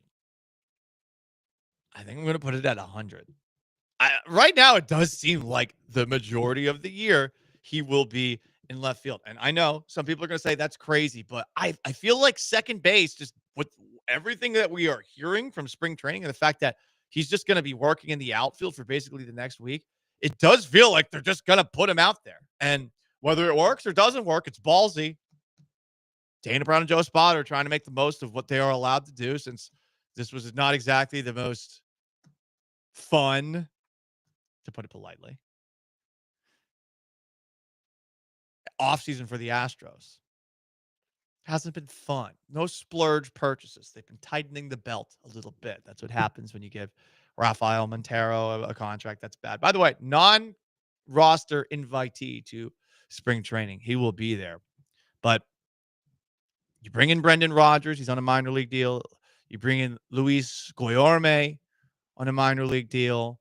You got Bryce Matthews working at second base. Mauricio Dubon working in the infield early on. Like right now, it seems like Altuve is going to be playing more often in left field than at second base. Saw this post from Chandler Rome. When Altuve was running in from left field, he yells, "The outfielders are coming." I don't know if he was trying to impersonate Paul Revere or something like that, but yeah, man, he's been playing left field. He's been playing left field so much. Get this. He didn't run the bases today at spring training because he's been running in the outfield so much. So either they're just working him out a lot or they're terrified that he'll get hurt from just routine running after fly balls in the outfield. 713-780-3776 is how you call in. It's how you text in. How many games do you think Jose Altuve is going to be playing in the outfield, specifically left field this year? From the 409. So Altuve is now going to be an average defender at two positions. Well, that's a polite way to put it. I don't know if he's average at either of those two positions. From the 409, I think how much Altuve plays in left field will depend on how the second baseman is hitting Dubon. If they suck, Altuve will go back to second. Well, yeah, but here's the thing. Like, how are the outfielders going to hit? You know, if you have Altuve in the outfield, at least you have one outfielder who's not potentially a black hole in the lineup. Brendan Rodgers, not expecting that much out of, but he is a former Gold Glover. Mauricio Dubon, honestly, of all the second baseman options for the Astros, just given what he has been in the past, I feel like he is the guy that should play the most. I feel like we've seen, even among all the Astros outfielders, we've seen him be most consistent among all of those guys over the last couple of seasons. Big year for Chas McCormick on a potential bounce back for the 409. Altuve is going to get picked off running bases. Well, that will happen regardless of whether or not he's at second base or in left field. Come on. He used to be such a great base runner, too. This is a guy who was leading the American League in steals in 2014 and 2015. But that also was a decade ago.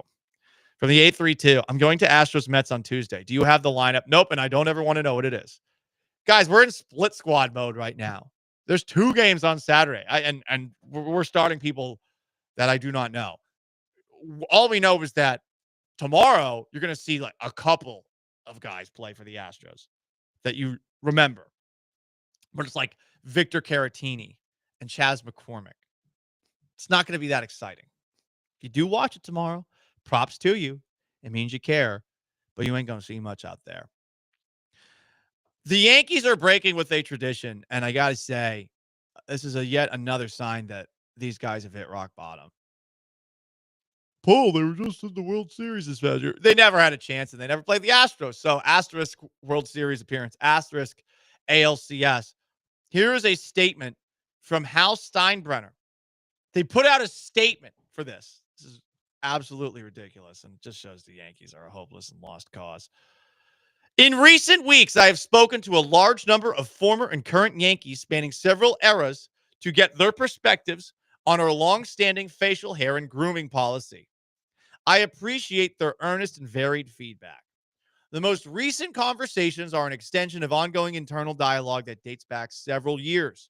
Ultimately, the final decision rests with me, and after great consideration, we will be amending our expectations to allow our players and uniformed personnel to have well-groomed beards moving forward.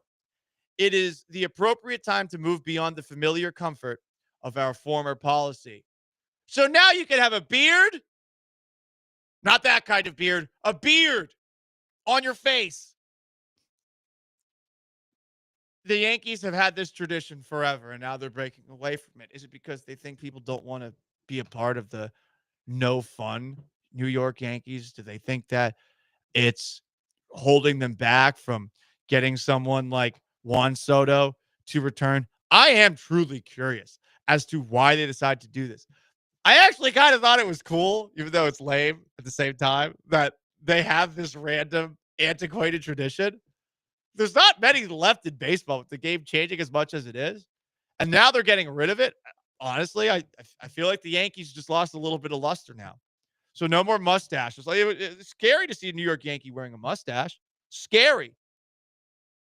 Not like scary to see a guy wearing a mustache because you think he's a you-know-what. Hey, I don't mean cop by that. I mean the other thing. You know, what Kendrick Lamar accuses Drake of being. Someone actually told me that, hey, Paul, when you had a mustache, that's what I thought you looked like. And I was like, damn, well, that's not cool. That hurt my feelings a little bit. No, I'm just saying, like, the Yankees were a little more intimidating when they were clean shaven and proper, or just only stashed up. There are a lot of people that have terrible beards, by the way, too, in baseball, right? Sorry to look shame here, but as the Metro representative of ESPN 97.5 and 92.5, pay no heed to what I'm wearing today, which is a flannel shirt, and the fact that I haven't showered in a couple of days. Pay no heed to that, and the fact that I'm wearing a hat as well, and I haven't shaved in a couple of days. Pay no heed to that. As the Metro fashionista and stylist of this radio station, there's a lot of people with bad beards, terrible beards. Some people shouldn't grow facial hair. I can. I'm blessed with French Canadian blood. My lumberjack blood allows me to grow a fierce, thick stash, goatee, and full beard. I can do all sorts of things with facial hair.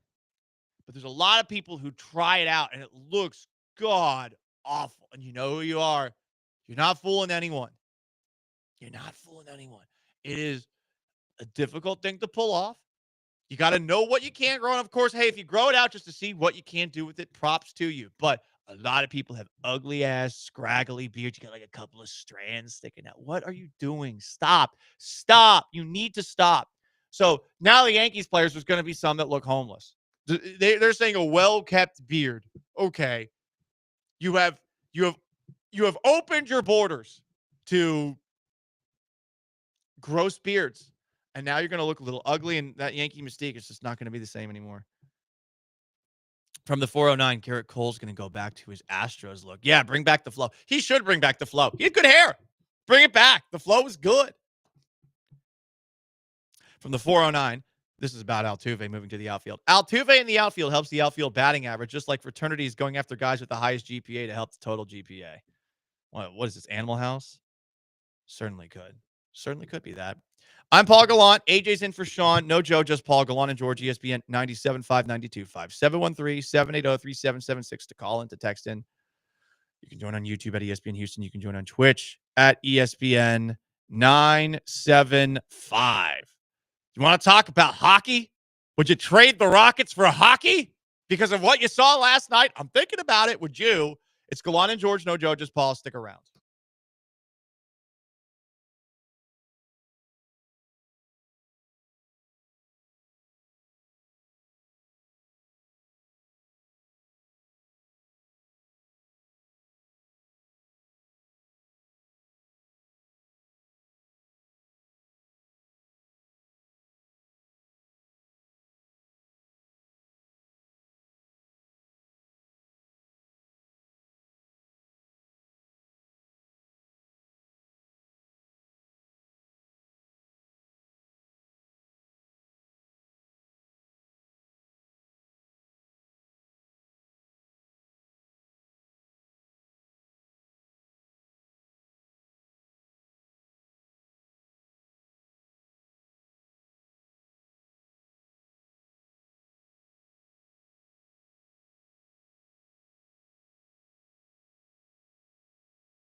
It was a sad night for the United States of America last night. We lost to the Canadians in the only thing of value that they do, a little game called hockey. 3-2 in overtime. It was an awesome game from start to finish, especially the third period at the very end and overtime. Canada's better than us at hockey. It sucks to admit it. They are. So last Saturday was a whole lot of fun, especially watching that in public with a bunch of people over at Easy's, which is maybe my favorite bar in Houston, standing up and chanting, USA, USA, like a psychopath in front of Marathon Girl and others. It was a grand old time. And last night's game was fun, even with the U.S. losing. I mean, I actually felt something. And you guys know me. I very often sound like I don't even like sports to begin with. But I felt something after that loss. So the question that we're trying to figure out the answer to all show long, would you rather have a hockey team than the Rockets? Somebody texted in, hey, Paul, that is disrespectful. And I get that. I get that. I mean, first off, you got the word Rockets in the national anthem, so that's pretty American. Second, this Rockets team that we currently have, who will play the Minnesota Timberwolves tonight at Toyota Center. See if Anthony Edwards plays for Minnesota. We'll also see if Fred VanVleet plays for the Rockets. We'll see if Jabari Smith Jr. is good in his first game back after breaking his hand for the Rockets.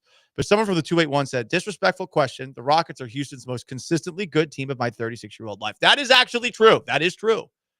The really dark years for the Rockets were what? Like the last couple post James Harden?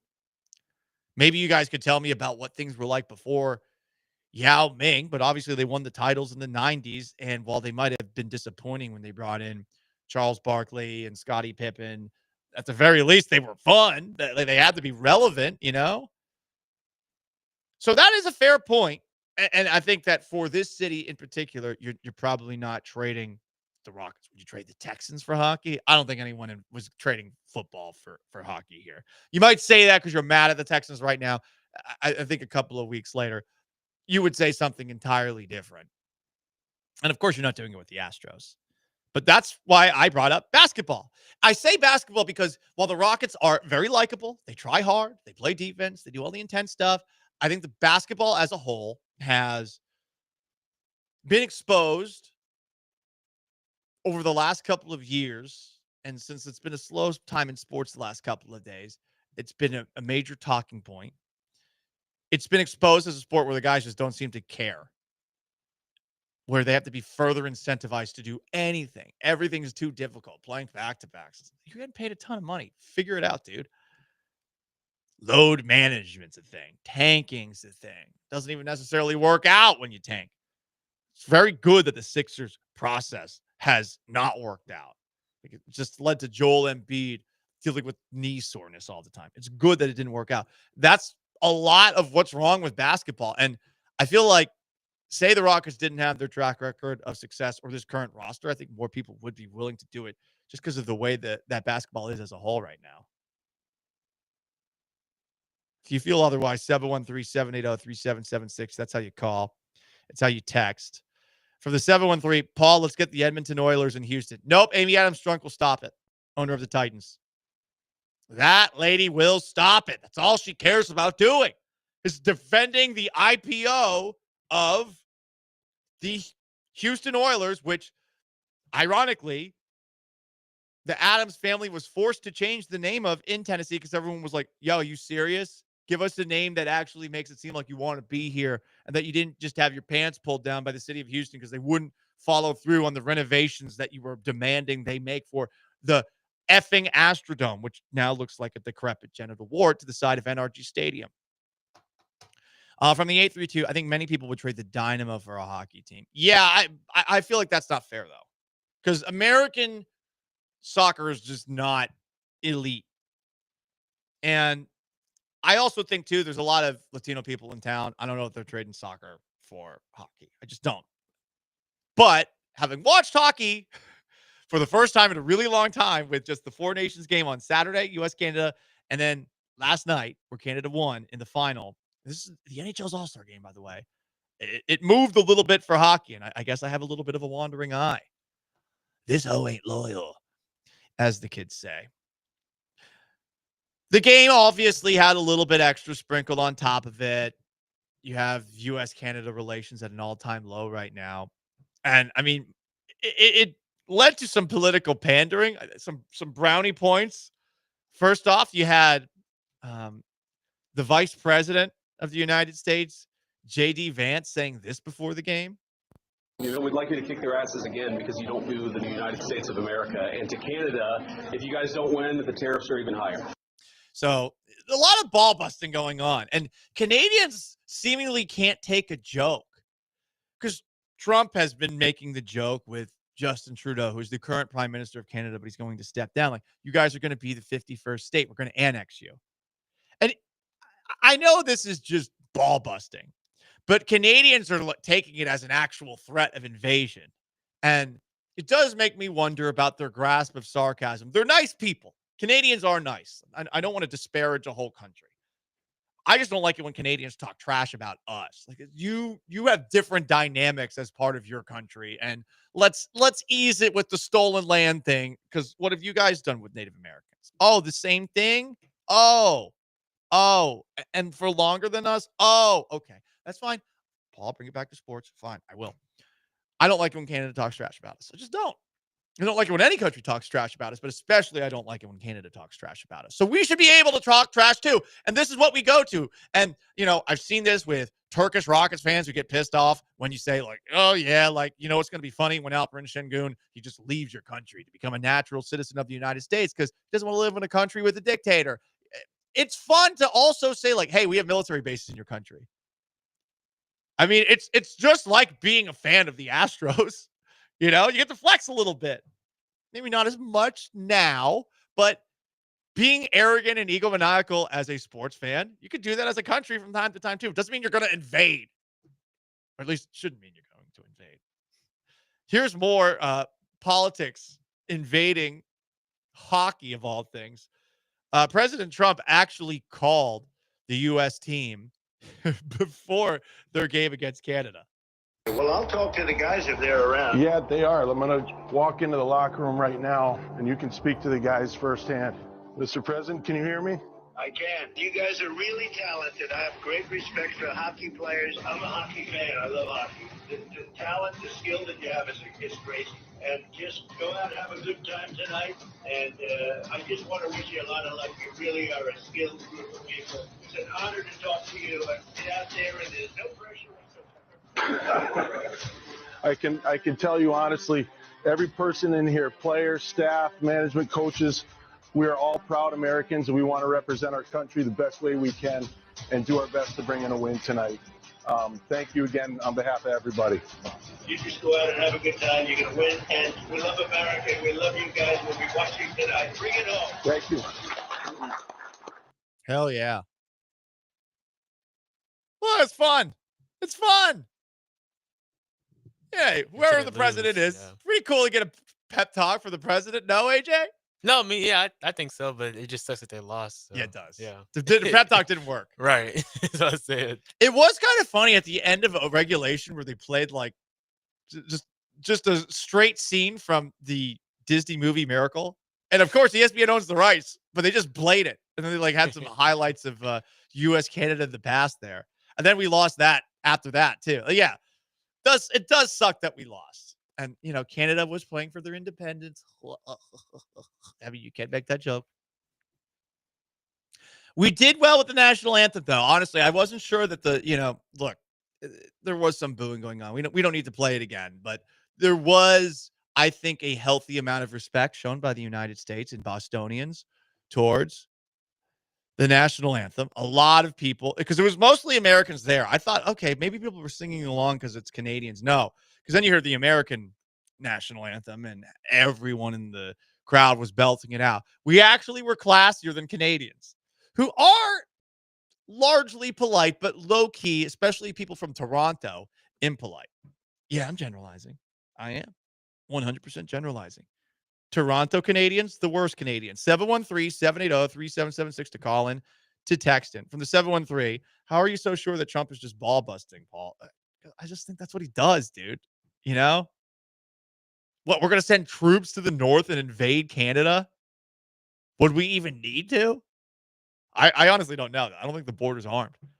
Like, the guy says a lot of stuff. I don't believe most of it. It's funny to listen to.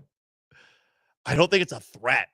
Like, I don't think it's a true threat, you know? Like, we could go on and on. I'm not 100% sure that we're going to, build a Riviera in Gaza. I think we're just trying to get the Middle East to, like, get their belief together and take care of it on their own. You threaten, but again, I don't want to make this political. I don't. I always do this. Oh, God, you're so bad. God. No, I'm just saying things that come out of my brain, okay? Try to be common sense here.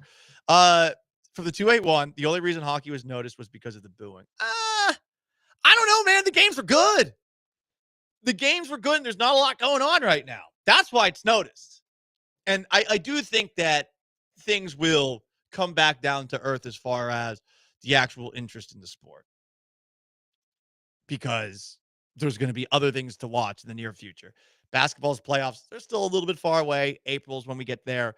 March Madness is a couple of weeks away. Good weekend in college basketball. Got the Cougs in Iowa State on Saturday at Fertitta Center. I saw that. Yeah, there we go. AJ's throwing up the Shasta. Let's go, bro. C-O.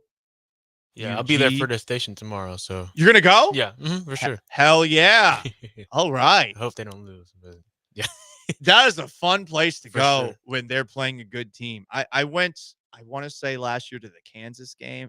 Hell of a time. Oh yeah, Yeah, that was a good win. game. Cougars. It's the mother loving Cougars. Yeah, as they say. Shout out to Coug Blaze on the Twitch at ESPN 975, on YouTube at ESPN Houston. 713-780-3776 to call in, to text in. You can join us on YouTube at ESPN Houston, on Twitch at ESPN 975. Big game for the Rockets tonight. Now, I guess Anthony Edwards' status is in doubt. Saw that from Todd the Show. Am I going to go to this game or not? It does suck that a nationally televised game, even though it's not TNT, I'd prefer it be on TNT, but an ESPN broadcasted game, you're not going to have Edwards out there. Right.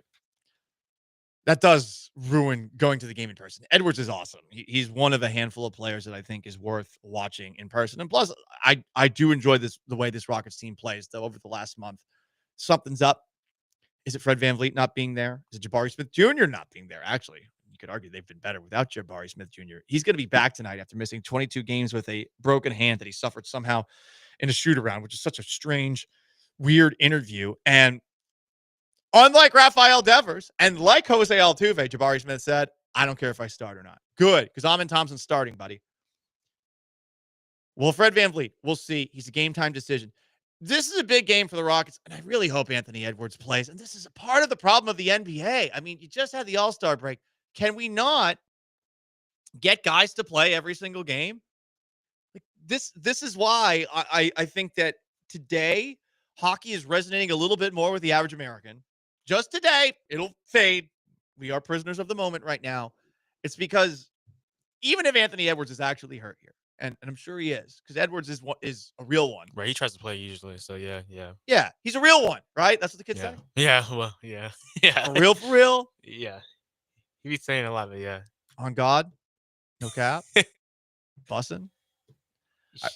Yeah, AJ's like, stop. Yeah. Please stop. Please. H on a little bit.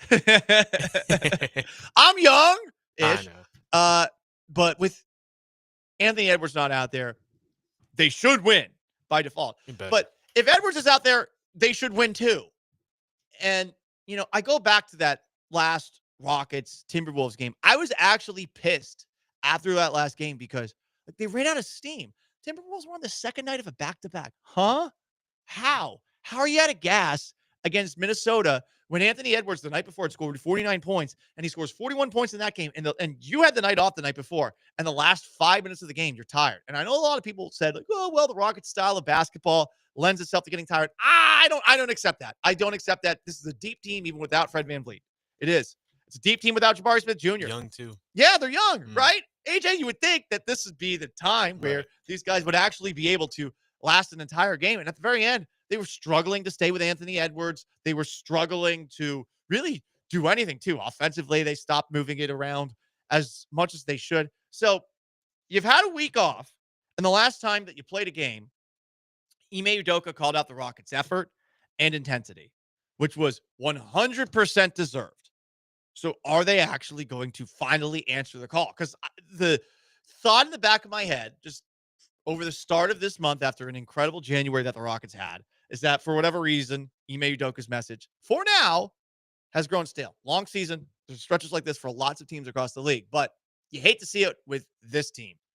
So on the other side of this break, I do want a blowout tonight. I do want a blowout. Will they get it? I don't know. They probably won't. They're just not good in the fourth quarter. And is that the stamina thing? I don't know what it is. Is it the lack of a closer, which has been a strong argument made by a lot of people? I know Joe today, just me, has made that argument a lot. Should they've gone after somebody at the deadline? Would have been nice, at least for this year, but you probably are going to get that guy in the offseason because it does seem like Kevin Durant wants to go out there. But tonight is a night that I want to see an ass kicking. I mean, you got another national TV game coming up at the end of March, too. They're going to play the Lakers. That one's going to be on TNT. I think it's March 31st. So it's great to see. But tonight, I want to see it, too. Coug Blaze with the comment, Rockets need to go take a field trip to a Cougs practice. Yeah. I mean, that's about as intense as it gets. Love to see that from the Cougs out there. From 713, ease off the red pilling, Paul. Listen, I was in Seattle, man. Like that's what did it. It's hard to go back after that, if you will. I'm not talking about a battle red pill. Not talking about that. Oh, because there was a battle red pilling that took place online last night. I don't know how many people saw this, but people are furious with something that's been said about the Houston Texans. Furious, I say. And it comes courtesy of Connor Orr. Connor Orr is somebody that actually was a classmate of mine at Syracuse University. We never met. He wrote for the Daily Orange. I was doing stuff at the Z89, which was one of the radio stations there. It was the radio station that no one took seriously, which allowed me to move up the ranks quickly. It paid off. Hey. It did pay off. Yeah. I at least think it did. So he did his end of season NFL power rankings, and he had the Texans 14th. 14th. That's low, huh? Especially when you consider these are the teams that are ahead of the Texans after this past year. Number 13, Joe George's Chicago Bears. The Bears are ranked ahead of the Texans on this power rankings? That's wild. That is insane.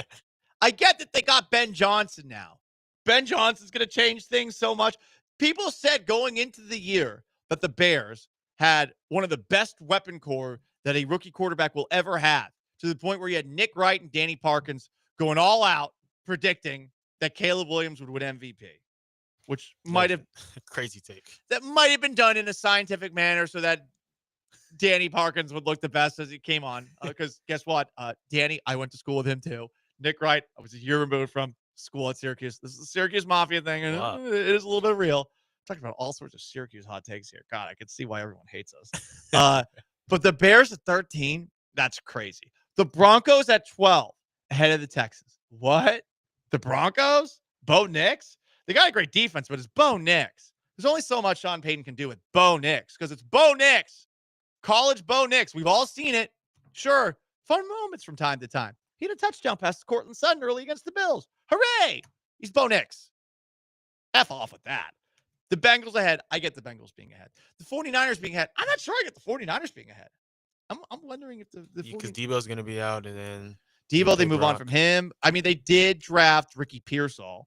So they have at least a first-round caliber replacement at wide receiver, I guess. Honestly, no idea what he's going to bring to the table. Right. But they're shopping Debo Samuel. They're talking about him in the past tense. Are they going to be the same team next year? Are they better than the Texans definitively right now? I mean, they kind of sucked last year, you know? I don't know about that. And then the Chargers, the Texans kicked the ass of in the playoffs. The Chargers are 9th. I like Connor Orr. I think he's funny, sarcastic, dark sense of humor.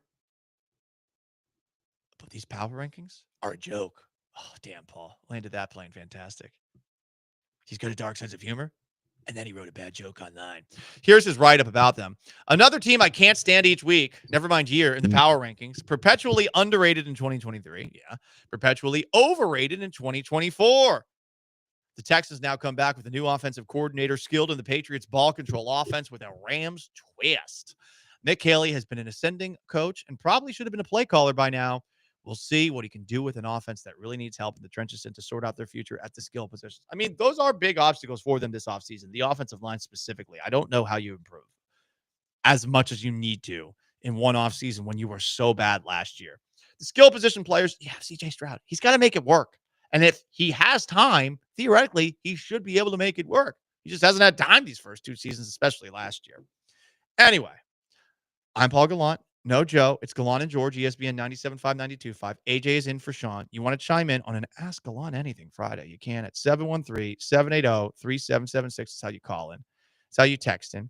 You can join me on YouTube or on Twitch at ESPN 975. Up next in the 10-minute drill, 2 funny stories about NFL legends and a retirement for the Dallas Cowboys, who keep on getting worse and worse. Stick around, Gallant and George.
We got more Justin Tucker news and his Deshaun Watson-esque scandal.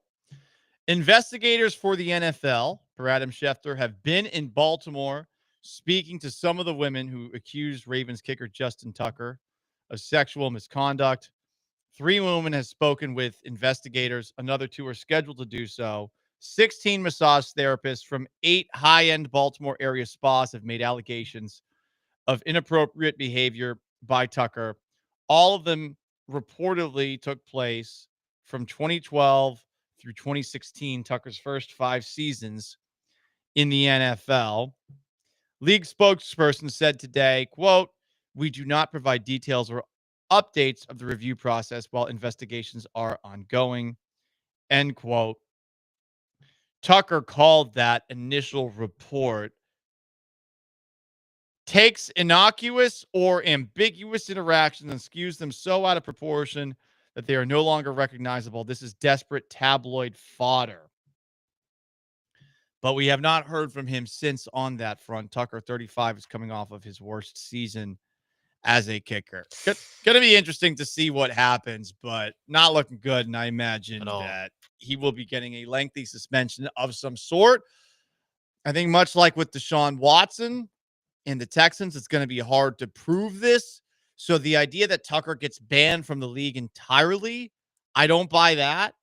But the idea that he maybe doesn't get another job given what he's been, I think that's on the table because this was a rough year for him. Deshaun Watson did get another job because he was playing well at the time that he decided to stop playing for the Texans and then had the many sexual misconduct allegations that came against him. So we'll see what happens on that front, but that's the latest when it comes to Texas grad.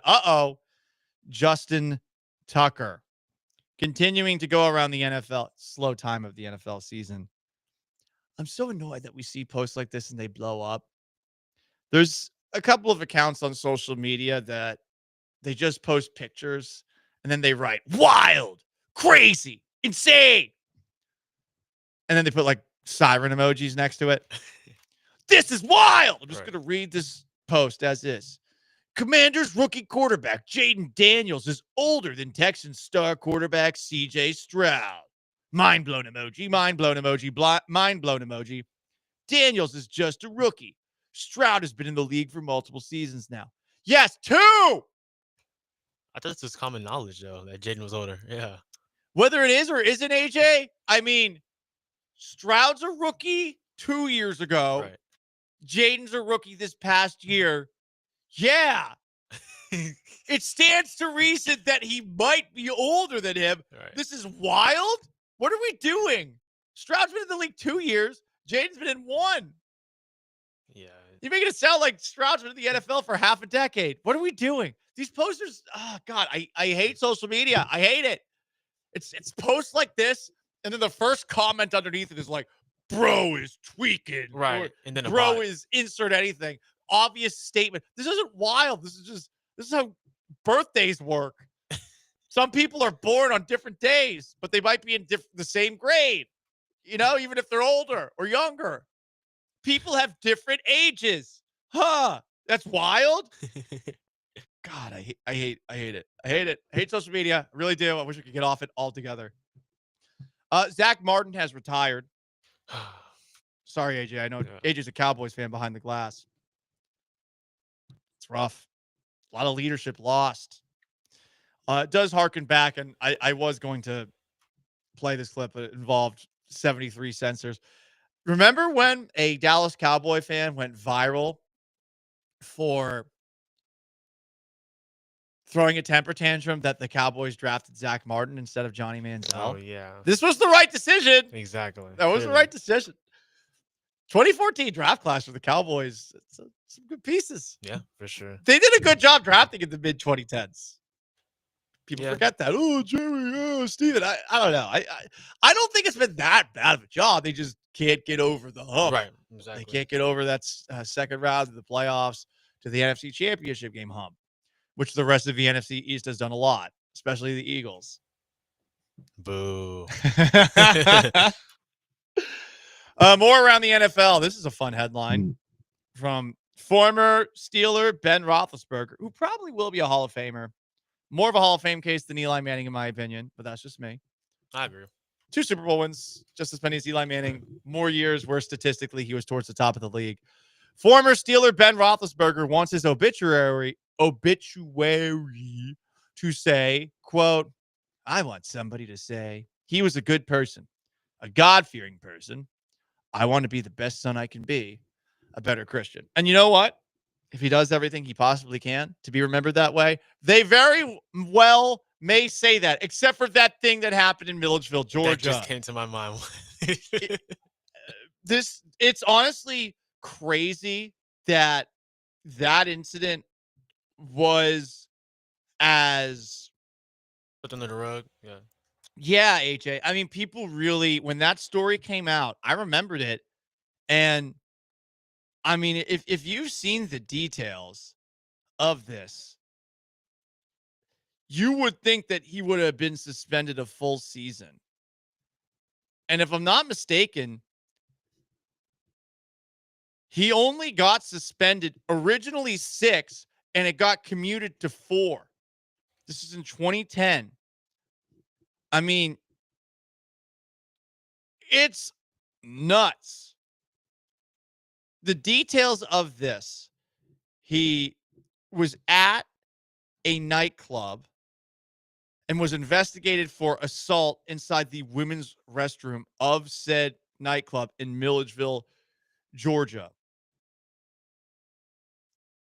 It's a really gross story, and he only got 4 games for it. And he wants to be remembered as a God-fearing guy. All right, well, I want to be remembered as a NFL legend. I suppose there's still a chance. I'm 35 years old. If I do well enough on my flag football team, and a scout who scouts flag football teams sees me, then maybe I'll have a chance. But yeah, like, that's not happening, Ben. It's not happening. Also, fun story for another former NFL player who was considered a great, maybe a borderline Hall of Famer, but also some off-the-field incidents that aren't exactly good. Terrell Suggs pled guilty to a charge of flashing a gun at a Starbucks drive-thru. He was at a Starbucks drive-thru and apparently yelled, pussy-ass cracker to a bystander. Why would he do that? Oh, my gosh. He seems to have some rage issues. I mean, I personally have never felt the need to pull a gun at Starbucks.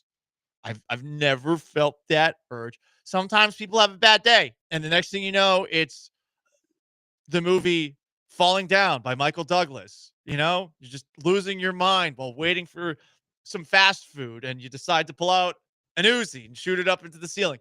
You know, sometimes you just have a bad day. But Terrell Suggs, that's a pretty bad day.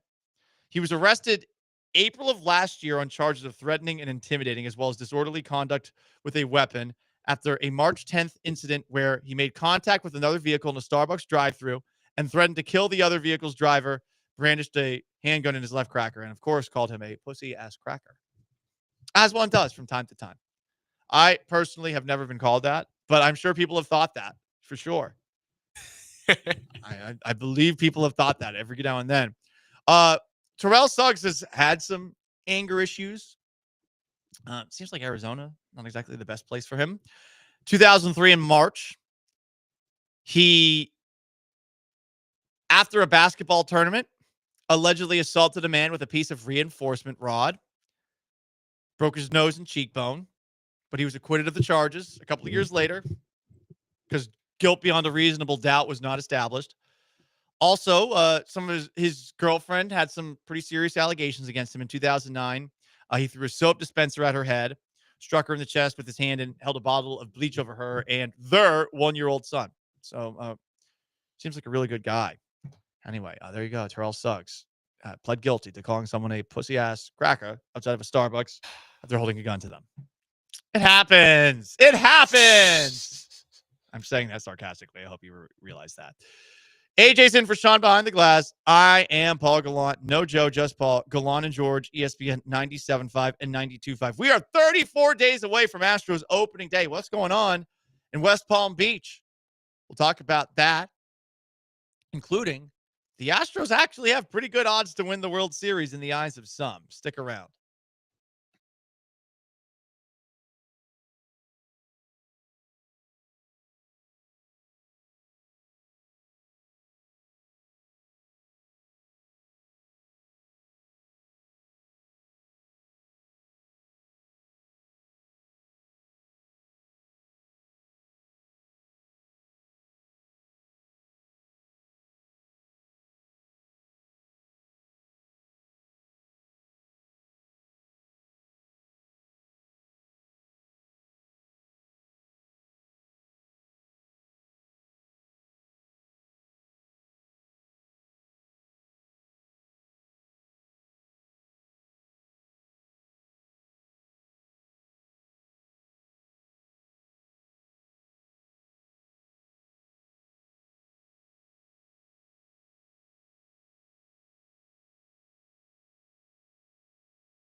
Another year, another inevitable AL West title. For the fourth year in a row, and the seventh consecutive full season, the Astros are the AL West champion. We're counting you down to Astros opening day 2025 on March 27th.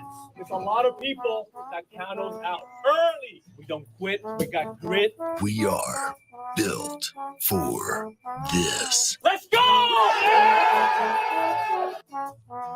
Yeah, that's right. We're built for this. 34 days away. Nolan Ryan days away from opening day against the New York Mets.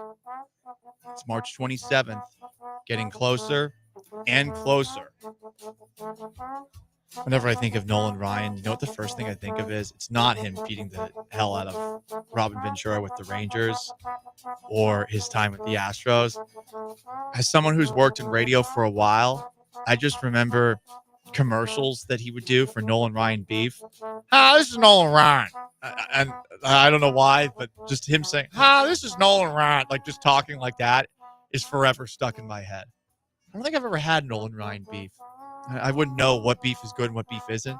In fact, I think it's all about the man who puts the meat on the grill or in the oven. It's all about you. You can make it happen, but you got to have the right seasoning. And I've learned that.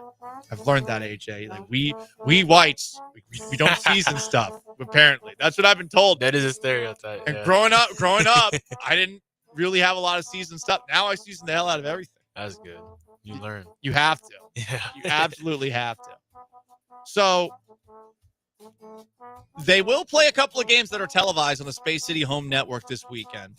They're playing Saturday, 12:05, with two split SWAT games, one against the Nationals, one against the Mets. You will see Ryan Gusto, a Sugar Land Space Cowboy, get the start in that televised game tomorrow. Chaz McCormick, Jake Myers, Zach DeZenzo, and Victor Caratini will play in that game. Then Sunday, 12:05 against St. Louis, also is going to be televised. You will see Spencer Arrighetti in that one. Spencer Arrighetti said, like, hey, I'm going to be a lot more vocal this year because last year I was quiet. And I said this before. I'll say it again. I feel like he has to have his Italian card revoked for that. A quiet Italian-American, that's not real. I don't agree with that. Anyway, the Astros have the 6th best odds to win the World Series per Fox. How about that? While some Astros fans think the dynasty is over, says Astros knower of Astros Twitter, the analysts at Fox gave them the 6th best odds to win the World Series. Dodgers plus 300, Braves plus 750, Yankees plus 800, Mets and Phillies plus 1,200, Astros plus 1,500. Second best team in the American League. Even with the uncertainty in the outfield and the many injured pitchers. And let's be honest, uncertainty to a degree in the infield. You don't know who's playing second base quite yet. It does feel like that would be a bit of a musical chairs. You get the two guys coming in with the minor league contracts.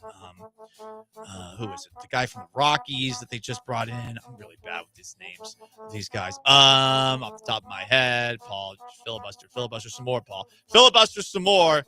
Brendan Rodgers, Luis Guillorme. They got a little bit of Mauricio Dubon focusing on the infield in camp. And then you got Bryce Matthews who's going to be doing some second base as well. So see what happens on that front. 6 best odds to win a World Series. Altuve posted a picture of him in the outfield on his Instagram. And Michael Schwab asks if he's having fun. I think he's having fun. I don't think it's going to be a disaster in the outfield. I really don't. But I might be talking myself into this and just believing that the Astros always find ways to overcome every single year. Captain Photon says the dynasty is over. No. We're not going to say that. I think let's all live in denial going forward. Huh? You know, we'll save the sometimes angry bees. We'll save it for them. The dynasty's over. Jose Altuve's washed. Like that you know, that's a perfect early April Killer Bees topic, you know? It's a different vibe for show. Listen, some people like it. Some people do. I like it. I like it when they get all fiery. Yeah. The Astros dynasty's over. But you know what? I'm going to live in denial now. That's what I'm going to do going forward. I'm going to get back on the horse and continue to be the most insufferable Bobo when it comes to the Astros. It's going to work out. It's going to be fine. Don't worry about it. You're a hater if you worry about it. Would be nice though if they had Dusty Baker and Martin Maldonado to fearlessly guide them the way that they used to in the past. Luis Garcia threw a bullpen yesterday, so that's promising. Rafael Montero's in camp, but he's a non-roster invitee. Good. I don't want to see more Rafael Montero this year. Also, we have an update about the batter's eye at Daikin Park, which everyone was bitching and moaning about because apparently the Astros can't hit if the batter's eye is the wrong color. I think it was green for a little bit of time. Green is, I guess, a little bit more difficult to pick up white off of. But while I don't see color, Daikin Park, the batter's eye is now black. It's now black. I hope that works out for them. I hope it helps them out. It was weird that 2 years ago they were so bad offensively at home. And they still made it to the ALCS, but it was like, why are they not good at Minute Maid Park? And then last year, of course, you had just the weirdness of how the season began. So hopefully this now Blackbush in center field that they have right in front of the Hornitos bar, which is where I always go when I go to an Astros game. It is now a different color. Hopefully this will help. Former Astros legend for 2 months. Yusei Kikuchi. He's going to be the Angels opening day starter. He did sign with the Los Angeles Angels of Anaheim this offseason. The Astros let a lot of guys walk. You kind of forget about Kikuchi, who they, of course, traded a couple of pieces for last year because of Bregman and Kyle Tucker and Ryan Presley. But that's another decent loss considering how good he was once he joined the Astros. I mean, he was lighting people up. Hopefully, whatever it was that he found with the Astros does not carry over to the Angels. Yeah, I am saying we don't wish him well. We do not wish him well. We don't want that because he was here and we had to give up our Joey Loperfido to get him. And it was just a rental. Very sad. Captain Photon continues saying that the dynasty is over on YouTube, saying, once they gave Tucker away, I moved on. Sir, the season has not begun yet. This is a perennial AL West champion outside of the pandemic season, which no one cares about. Monty Pritchett comments on YouTube, please give us an update on Lance McCullers throwing a limited bullpen, frisbee, or Nerf football. I need some comedic relief for this Friday. I think the latest is that he's on the right track. We heard him talk. He has a more compact delivery. But, yeah, I don't think he's going to be pitching in a game this spring. That's my guess. I do think he'll pitch again. And I hope that bleep doesn't hit the fan right after he gets back, you know? Anyway. Our countdown continues. 34 days away. What else do we have? Did you see that Yuli Gurriel is now in San Diego and he is a teammate of Yu Darvish? Oh, yeah.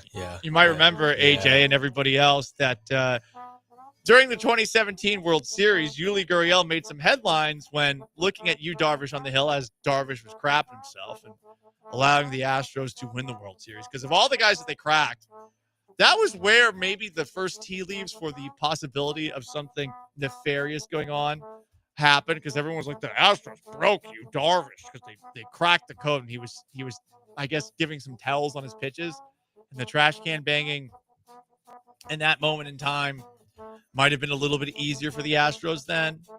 But now Yuli Gurriel is a teammate of Yu Darvish, and apparently they've mended things. Gurriel, through a translator, said, I'm really happy and grateful for the opportunity to be Yu Darvish's teammate. I really appreciate the fact that he came over and said hi to me. So they're friendly. They're friendly. That's cool. Time heals all wounds. It is nuts that Gurriel did that. It is absolutely nuts that he did that. It is. Different strokes for different folks, different cultures, et cetera, all that jazz. But pretty hard to defend that one. Johnny Cochran would have a difficult time. R.I.P. to a legend. So there you go, guys. That's everything going on with the Astros, and we're really seeing a whole lot of Jose Altuve in left field. Ask Alone Anything Friday, 713-780-3776 to call in, to text, and you can join on YouTube at ESPN Houston, on Twitch at ESPN 975. Largo breaking the news. Yes, Joe's not here because he is replacing Nick Wright at Fox Sports. It's true. They're going to put him on the TV, the old big screen. Just kidding. He's taking a vacation. He will be back on Monday. Also, Gator Fried Rice brings up the Dollar Dogs at Minute Maid Park. He says, I think the Dollar Dogs used to be Nolan Ryan beef. But Fake Tony Stark says there's nothing beef in those Dollar Dogs and that the bread was moldy. That sounds gross. That sounds gross. Hot dogs, I do not trust hot dogs. A good hot dog's a good hot dog, but I don't trust them. Yeah, I don't either anymore. You know what has really good hot dogs? Easy's Liquor Lounge. People forget. Yeah. You can get a hot dog at a bar. Honestly, the best bar hot dogs in the city. Paul, what are you talking about? Who even has hot dog bars? A great question. But that place does. And they're really, really good.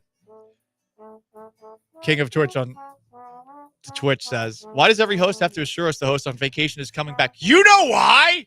God. It's Gallant George. No Joe. Just Paul. 713-780-3776 to call in, to text in. And you can join on YouTube or Twitch on an Ask Gallant Anything Friday. If you got any thoughts, questions, or anything on anything. The United States lost to Canada last night. Would you entertain the idea of swapping basketball out for hockey? in this city? You answer that, plus any question you got. Let's have some fun. It's a Friday. Gallant and George. AJ in for Sean. No Joe, just Paul. ESPN 97.5, 92.5.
What are you playing for? Like if you're really about it, if you're really about sports, then you're about two things: your teammates and the fans. And I'm sorry.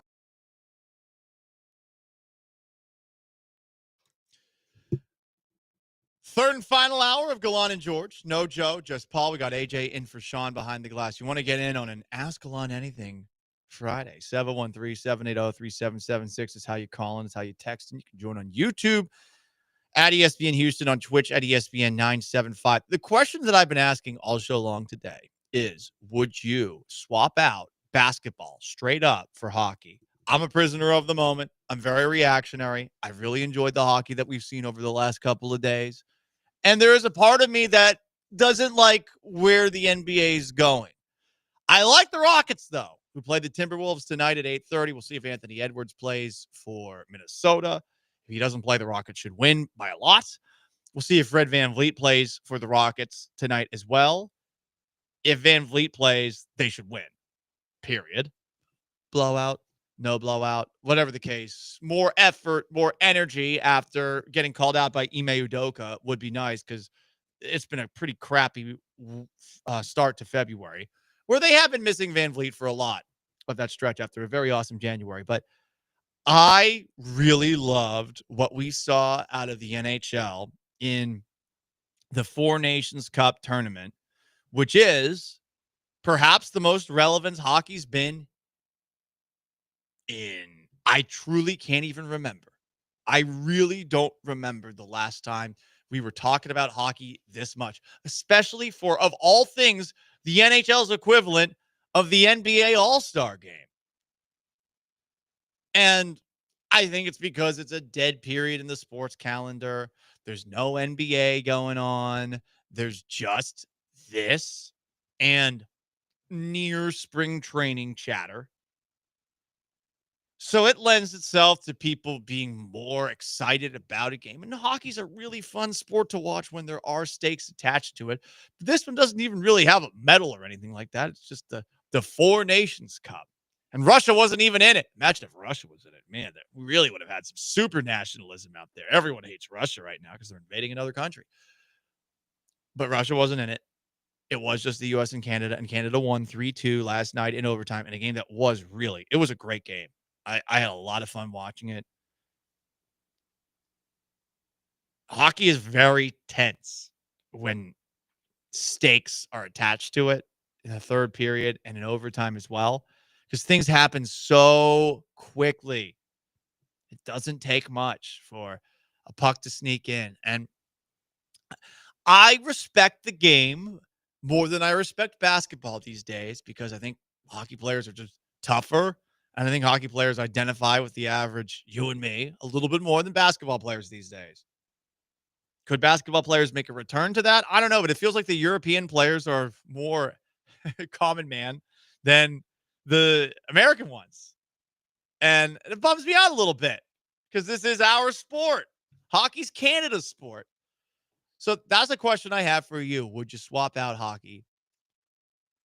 Check that. Would you swap out basketball for hockey? Largo is funny, says, I'd swap hockey for the Texans. A lot of people are saying that. Captain Photon on YouTube says, I haven't watched an NBA game in 3 years. Get me hockey in Houston. Stat. What's the difference between stat and ASAP? I'm guessing it's the same thing. From the 832, yes, goodbye Rockets. Hello, Ice. From the 346, yes, hockey. What are the odds people are answering along race lines? LOL. I'm Hispanic, so I'm in between. Why does that make you in between? I don't understand that. I don't know. The two polls I put up online, most people have said that they would rather keep basketball. And I do think that honestly, if you're thinking long and hard about it, if a hockey team came here, it might suck. Would you care? Because this game you cared about it because the Canadians booed our national anthem. F that, even if they're justified. F that. You can't do that. Not in your country where free speech is sort of suppressed. You can in our country because we're cool like that. Unlike, Europe and Canada. We have the freest of the free speech. But hey, okay. Australia too. Not exactly the same free speech that we have. But that happened. You got the back and forth between President Trump, Vice President J.D. Vance, and Prime Minister Justin Trudeau. So that back and forth has lent itself to a little extra animosity. Canada's like, you're actually threatening to invade us? What did we do? And we're kind of trolling them, saying, oh, yeah, we're going to invade you. You're going to be the 51st state. We're going to save you. It's fine. Don't worry about it. So they're upset about that. And that, I think that led to a electric crowd in Montreal for the first game between the U.S. and Canada. And, of course, last night in Boston, another electric crowd from all the national anthems and things like that. That lent itself to why people were so excited about this game as opposed to any other hockey game over my entire life, it feels like. Is that actually reflective of how people feel about hockey and how they feel about basketball? I'm not sure, but PK Subban, who used to play in the NHL, you might remember him from the Nashville Predators. He's also a Canadian. he had a rant on First Take this week, and it talked about, I guess, where we're at with basketball with a lot of guys in a rather lackluster all-star game, not playing, LeBron James specifically, who didn't play in the all-star game after opting out like 2 hours before, but did score 40 points on the second night of a back-to-back last night with an ankle injury that supposedly kept him out of that all-star game. Here's PK Subban delivering, I thought, an A-plus rant about hockey and its relatability versus basketball. What are you playing for? Like, if you're really about it, if you're really about sports, then you're about two things: your teammates and the fans. And I'm sorry, it doesn't matter how much money you're making. When you do not show up to play, you're letting your teammates down. When you do not show up to play, you're letting the fans down that are paying you 40, 50, 60 million. I don't care if you're getting 300 million. Congratulations. But these people in here are paying $2,500 a ticket, $5,000, that are blue-collared, hardworking people. If you don't get your head wrapped around that, you shouldn't be in pro sports, because how are we going to grow? How do we expect you to be an example? Well, guess what? You don't want to be? You are one. You're on the biggest stage. You just said it. They make the most money. You're an example. You got to show up. He went for about another minute. It was fantastic. I love the rant. And it's true. And I think NBA players got to realize that. I think they've gotten, it's very ironic that Mark Cuban talked about the fat hogs getting slaughtered and with the NFL. That's literally what the NBA has, to a degree, been a victim of. And, sure, there are a lot of young people who like basketball, but do they like actually watching full games? I don't think so. Do you like a sport where there's a lot of flopping and gamesmanship that I think a lot of men consider unmanly? I don't. Like, these are the biggest humans that we have playing sports, and when they run into contact, they're trying to draw fouls. I just don't respect it as a man. And yeah, am I soft in certain elements? Yeah, for sure. But I like physical toughness and grit out there. I don't like gamesmanship and like leaning into fouls and flopping and stuff like that. And I also like guys who show up to play every single night, who play through injuries, who play hurt. Hockey players do that. They do. It's very admirable. Where basketball players like Ben Simmons just stopped playing. Oh, my mental health. Your mental health is hurt? Do something with the $20 million plus a year you're making. Oh, it's just hard. It's hard to play a sport for a living. You don't even have to show up for work every single night. Like, you could just randomly take nights off. Oh, I don't feel 100%. F that. It's bothersome. And that's why this conversation is happening, not just here, but elsewhere. So would you swap out basketball for hockey? Today, I would say yes, but it would be hard just given the Rockets' record of success in this city. And on top of that, who the Rockets are right now, which is, I think, an entertaining and fun team because they play the game the way I want to see it played, with a little bit of football. But isn't it sad? Like, I want a little football in my basketball. I just want these guys to play with intensity and effort and act like they care and not be all about themselves trying to score all the time. ISO offense, ISO ball. It's awful. King of Twitch says NBA players are spoiled little bees. They do act that way a lot. And it makes it easy to not like them. You want to weigh in on this? You can. 713-780-3776 is how you call in. It's how you text in. From the 281. Even if booing our national anthem is justified, what the bleep does that mean, Paul? First off, listen, okay? I'm looking at it from their perspective. The tariff thing and then the threat of annexation thing, I could see why they'd boo our national anthem. You can't, come on. Be a human for a second. Also, it's funny to boo stuff, and I kind of like the idea of booing national anthems from time to time. We get to do that. That's freedom of speech, baby. It's part of our country. You might not like some of the elements of free speech that come as a result of the First Amendment and all that, but like, hey, guys, this is what makes our country great, is we have the ability to do that. And that's why they're doing it, because we've been talking bleep, and they don't like our new president. Whether you like him or don't like him, and just look at it from Canada's perspective, that's probably why people are so salty about it, even though I think it's truly like just bleep talk and joking around, and ball busting. All these politicians behind the scenes, they yell at each other. There's animosity towards one another. They all hang out afterwards. It's all for show. This is all for show. It's open mic with President Trump. He just says whatever's on his mind and does it with, I gotta say, the stylings of a stand-up comedian from time to time. And it is unprofessional, for sure.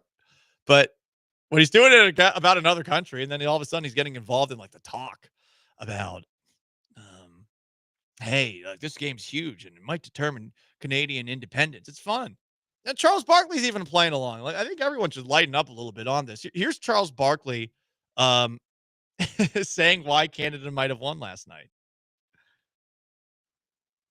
Hey, listen, Jordan Bennington, you stood on your head. I'm not going to be a bad loser. Congratulations to Canada. I'm sorry we got the tariffs on you. Heck of a hockey game. It was a great hockey game. Heck of a hockey game. So I think they were playing harder. They playing harder because of the tariff, but they didn't want to be the 51st state. That's the motivation. That's true. That's so true. So there you go, guys. Canada won last night because American Trash Talk might have backfired. How about that? 713-780-3776 to call to text. You can join on YouTube at ESPN 97.5 and 92.5. You can join on YouTube at ESPN Houston on an Ask Gallant Anything Friday. Up next, okay, slow time in the sports calendar. What is it that you can watch this weekend to entertain yourself? I'm going to give you some options in a brand new segment that we like to call Weekend Homework. Gallant and George, no Joe, just Paul, ESPN 97.5 and 92.5.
It's Gallant and George, On ESPN 97.5 and 92.5. broadcasting live from the Veritex Community Bank Studios. Here's Paul Gallant and Joe George. USA, USA, USA. I know we lost, but it was fun. For a moment, were we united as a country again? Were we united? Seriously, were we united? Is everything back to normal? Probably not, but it was fun to turn our ire towards somebody else who dared to boo our national anthem. No, it was fun. And that might be why I'm feeling that I would swap out basketball for hockey. But guess what, guys?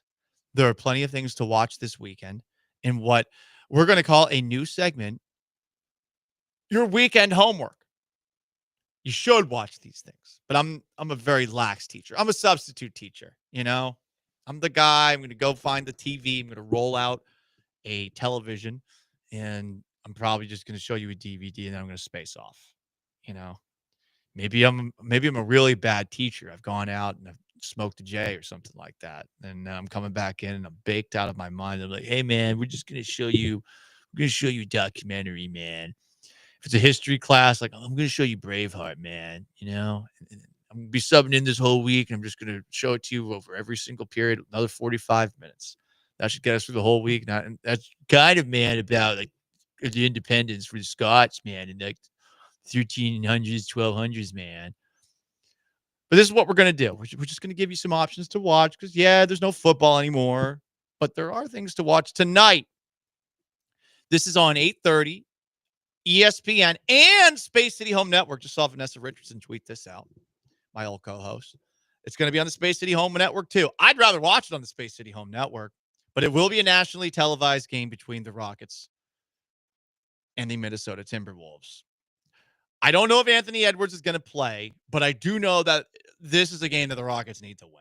And they need to actually put together a complete effort and not look effing tired at the end of the game. God, that was so annoying the last time the Rockets played the Timberwolves. I'm still a little mad about it. And I get it's February basketball. Should I be mad about anything? Well, I want to be mad about things. I want to feel passionate about sports. And that game frustrated me because they looked like they were tired down the stretch. It looked like that was truly the reason they lost. And the Minnesota Timberwolves were on the second night of a back-to-back.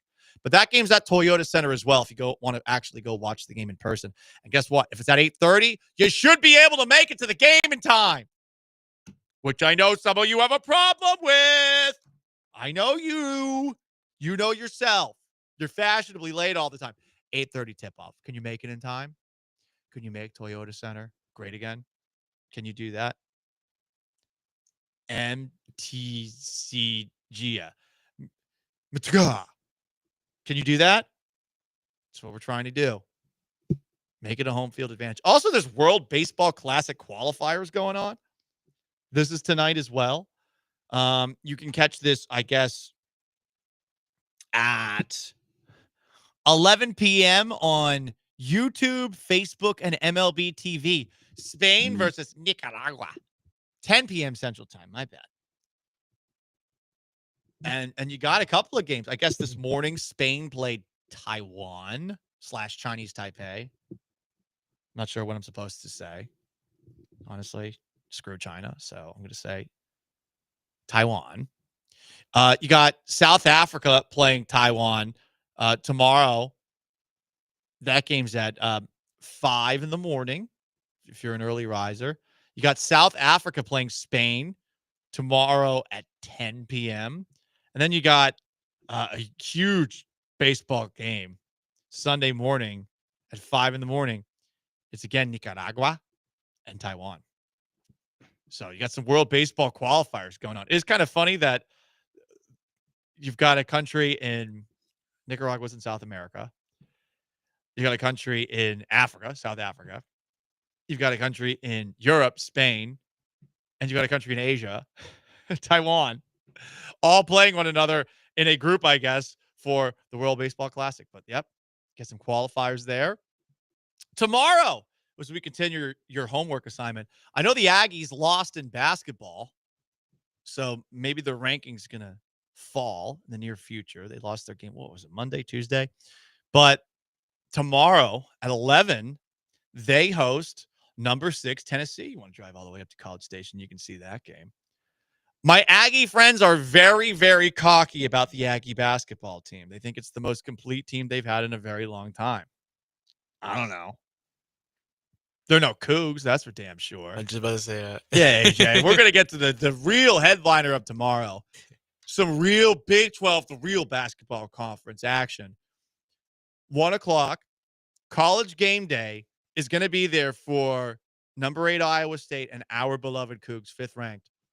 So if you want to go to the actual College Game Day side of it, have you ever done this, AJ? I've never done it. Syracuse had it once, and I was like, this is too early. No, I haven't went before. Yeah. Okay. Yeah, I remember they had an option to go to College Game Day. And I was like, I'm not gonna I'm drinking the night before. I'm not going to get up at 7 to go sit there and watch a bunch of ESPN people talk about my team. But admission opens for students at 7:30 if you want to be part of the game day experience. All fans at 8, and the game, of course, is at 1. I think Fertitta Center is the best place to watch sports in this city. And I know it's a newer stadium, but also I think the intimacy of said environment makes it very fun. So if there are still tickets, I'm sure they're very expensive at this moment in time. I think this is here we go. This is a game that you should go for. Hell yeah. I can't quite do that, Rawr. I've tried it before. It sounds kind of bad. It sounds like young Simba in The Lion King, who's roaring, and then eventually Mufasa does the same thing. And he comes in and saves the day from those damn hyenas. By the way, Kelvin Sampson, maybe father of the year, because the Cougs didn't get back from their Arizona State game until 5:30 Wednesday morning. They had to fly to College Station because of FAA issues at the usual Houston airport they fly to. Then they bust it. Once they got back, Kelvin Sampson's daughter's car, Lauren Sampson, she's the director of operations, that didn't start. So Kelvin Sampson jumped it to get it going. Leader of men. Girl dad. Hashtag leader, hashtag girl dad. People love to do the girl dad thing. Yeah. What about boy dad? What's wrong with being a boy dad? God. Everyone's ashamed of being masculine these days. What's wrong with us? Just kidding. You also have tomorrow another good basketball game later on in the afternoon, 5 o'clock. It's number 17, Kentucky, and number 4, Alabama.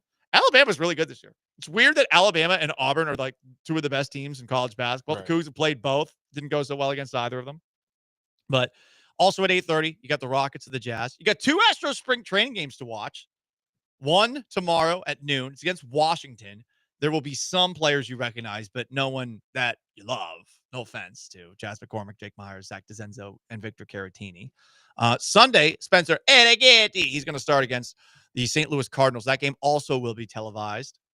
And there's also some TV stuff that you can watch. And this is what you're really listening to me for, huh? So I don't know how many people watch the cartoon series Invincible on Amazon Prime. It is a superhero show. It's a very graphic and violent superhero show. It's very graphic. There's a lot of blood. A lot of gross stuff. A new episode came out last night, I think. I watched it. Very good. Also, Jack Reacher Season 3 with Alan Ritchson from Blue Mountain State came out as well. I watched part of the first episode last night before falling asleep after the U.S. lost to Canada in the Four Nations Classic. Love is Blind Season 8 is out. It's getting criticism for not enough diversity, though. They did it in Minneapolis, and guess what? Everyone in Minnesota is white, I think. Or at least based off of the show. That's what I'm getting. Here's my issue with Love is Blind. And I don't watch this show regularly. I know this is a show that Joe watches with and I don't know if Sean does. AJ, do you watch Love is Blind ever? Nah, I don't. You don't? Okay. I don't like this about Love is Blind now. Everyone's hot. Everyone's hot. I mean, I suppose I had a conversation with friends about this this past weekend. I suppose there are ways to determine someone that you're talking to without actually getting to see them, like happens in Love is Blind. And no, they are not actually blind. HDX Rhino. They're not actually blind. It would be funny if they're all, well, hang on. No, that's ableist. I can't say that. No, the thing about this show that's crazy is the people that end up talking with one another, it almost always is a hot person talking to a hot person. Because obviously you're watching the show and they want you to see eye candy, right? Like that, it keeps you going. But the whole point of the show is supposed to be that it's not all about looks. It's about more than that. And like you would think that somebody makes a real connection with somebody who's maybe not traditionally attractive, to put it nice. Like maybe they're a little hefty. Maybe they look like they've been hit in the face with a shovel. Whatever the case, you would think that the show would lend itself to more people matching that wouldn't traditionally find each other attractive. And yet it almost always seems like it's two hot people that match. And then they see each other when they finally meet, and there's mostly a sigh of relief that's going through their eyes. But then they're like, oh my God, I love you. Ah! And then they run across the screen to each other and they hug and they embrace. But they're also like, oh yeah, this person's hot. I can boink him and I won't feel shamed about it. And it's a bummer because that's not what the show's supposed to be about. But that's what it's become about. And I don't like that. I really don't. So Love is Blind Season 8's out if you want to do that. It's getting a lot of criticism for a lack of diversity, but not diversity of hotness. It's because there's too many white people. From SNL 50, I might go back and watch some of that SNL 50 stuff. There's also something new coming out. And honestly, this is maybe the most important thing that I'm going to share with you on today's show. Did you know that there is a Baldwin family reality TV show that's going to start on Sunday? Yes, that's actually going to happen. And it doesn't seem like they're going to acknowledge anything that, let's just say, Alec Baldwin has been through, accidentally shooting somebody that he worked with on the set of Rust. Doesn't seem like that's going to be focused on at all. But get this. The Baldwins do make it about themselves in this reality TV show. Here's a little trailer featuring Hilaria, who I guess is the person who's like the main attraction on this show. 7 children, 6 animals, 2 parents. A wild family. Why are we eating chocolate? Get off your phone. Okay. Don't be in that pool. Gross. What's the matter? Happy face. My son lost his mom in the most unthinkable tragedy. This is never something to forget, and we're trying to. They're trying to make it about themselves. Like, this is nothing we'll never forget. It's like, yo, you accidentally killed someone. You probably should have known, don't point a loaded gun at someone if you haven't checked the chamber, all that stuff. This is like basic gun control stuff. Like, hey, buddy boy, this is probably not in the best taste to say we've been through a lot as a family. We've been through a lot. No one died, but we've been through a lot. Alec Baldwin almost had consequences for shooting somebody on the set of a movie. And it doesn't seem like the show is even really going to feature Alec that much. It's going to feature his wife, Hilaria, who's from Boston, but still claims that she's from Spain. For those who don't know, she'll randomly ask, how do you say this word? Cucumber? How do you say this word? It's like, bitch, you're from Boston. You're from Boston. Can you stop? What is this? What is the word for onion? What is it? I don't know. That's what she's doing. People are going to say, Paul, that's a poor caricature accent for a Hispanic person. You're being offensive. This is what this person actually does in real life. I'm trying to impersonate her. That's how bad it is. What is it? Is it an onion? Oh, I've never heard these words before. What are you doing, lady? What are you doing? But if you want to watch that train wreck Sunday, it's out. And honestly, I might hate watch it. I think I'm going to hate watch it. I think it's going to be fun. I think it's going to be a really, really good time. So there you go, guys. All sorts of things that you can watch this weekend. AJ in for Sean. I'm Paul Gallant. It's Gallant and George, ESPN 97.5 and 92.5. You can ask me anything, 713-780-3776 to call, to text. You can join on YouTube at ESPN Houston. You can join on Twitch at ESPN 975. Stick around.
You're listening to Gallant and George on ESPN 97.5 and 92.5 from the Veritex Community Bank Studios. Here's Paul Gallant and Joe George. U.S. unfortunately lost to Canada in the Four Nations Cup final yesterday. No Joe, just Paul today, by the way, on Gallant and George, ESPN 97.5, 925. You want to jump in, you can. Ask me anything if you want. 713-780-3776 to call, to text on YouTube at ESPN Houston, on Twitch at ESPN 975. But the other big news over the last 24 hours, other than we're seeing a whole lot of Jose Altuve in left field, is that it looks like we have seen the end of baseball's relationship with ESPN. They've been partners since 1990. But the two have mutually agreed that this will be the last year that the two are a partner. Baseball was getting $550 million a year from ESPN, and ESPN told baseball they think that the fees were too expensive, and baseball, on the other hand, said, like, well, you're not even talking about us. You're not even covering us. Like, this isn't a good relationship. They said that, hey, like, look at the numbers that have gone up for some of the things that you get to broadcast. And yet you don't talk about us on any of your yapper shows, and there's no Baseball Tonight anymore. What do you do for us? So it's going to be really interesting to see what this means for ESPN. And look, so they don't talk baseball at all as it is. So ultimately, it's not like the content's going to change. They'll have one last year of Sunday Night Baseball. They'll get the Home Run Derby. Maybe ESPN makes a push to acquire something else. This is the NCAA tournament. I'm not 100% sure what the rules are on that front with the extra $550 million that just fell into their lap. But think about it from this perspective. ESPN's paying the NBA $2.6 billion a year. I mean, that's very close to 5 times as much as they're paying baseball per year. And maybe that's why coverage of the NBA is a priority on ESPN. Like, now that the Four Nations Cup is done, when's the next time they talk hockey? Which I think they are a partner of. When's the next time they talk about it? Meanwhile, here you got on ESPN, there's Brian Windhorst on the screen, and they're talking about the Knicks. Are the Knicks true title contenders? And it just shows their record against Boston and Cleveland. 0-3. No, like that's the end of the topic. That's the end of the story. The Knicks are frauds. They always have been. They always get hyped up every single year. Their fans are loyal. Good for them. But, you know, we even do it when the Rockets played the Knicks in the finals back in the 90s. Like, they are who they are, you know? Had a couple of runs to the finals, never had a chance. The one against the Spurs in the lockout year, and, of course, the one against the Rockets. Ultimately, the NBA is just not the kind of product that people are into these days. So, do you think ESPN will ever get to a point in time where they're like, oh, well, this isn't really working out so much for us? I'm curious about that. Like, clearly it's there with baseball already, but now that you're in this period, you're the partner with really like 2 of the 3 major sports leagues. Who are you as ESPN if that's the case? Especially when you compare the amount of people subscribed to ESPN at its peak in 2011 with about 100 million people, now at about 56 million people or so that are subscribed to ESPN still 15 years later. What does this mean? I am curious. I think baseball's smart here to break up with them and say, like, hey, well, Fox will treat us with a little more respect. And yeah, we got Apple TV and we've got Roku. Oh, the Roku one's annoying. Do I have to have a Roku? I do have Roku TVs, but do I need to have the Roku TV to watch it? Is there an app or something like that? It's kind of bizarre. Whatever. I wonder what this means. HDX Rhino says ESPN doesn't want to pay up. They need Gilbert to shake down ESPN. And maybe that would work. Gilbert from the morning show. I don't know. What I do know is it's noteworthy that this happened. And it makes sense for baseball. I'm going to give Rob Manfred credit for the second straight show. The relationship clearly is not working out. And maybe ESPN's the one that's doing the breaking up with baseball more than baseball's doing the breaking up with ESPN. Like, I'm sure baseball still wants to make that $550 million a year, right? But if your sport's not getting talked about ever, except for, oh, Red Sox Yankees, yeah, let's talk about this. Oh, the Dodgers signed somebody. Shohei Ohtani. That's pretty much the range of baseball talk nationally. And ESPN's been a part of that. And I'm not the biggest baseball fan out there, but how did ESPN fall so far off when it comes to the sports remaining covered? Like, they got rid of Baseball Tonight. Is it because of the people that were doing Baseball Tonight? Was it because of the hosts, the anchors? I really think the coverage of baseball has been let down by the people that are actually doing the coverage of baseball. Not enough fun people. Chris Mad Dog Russo, like, he's the most entertaining primary baseball knowledge guy that there is. And he's probably got a more annoying voice than me, which is saying something. Like, I'll admit it. I know what my voice is. And they're doing nothing over the last decade to, like, make it worth paying $550 million. And I'm sure they get good numbers for the All-Star game and for the playoffs.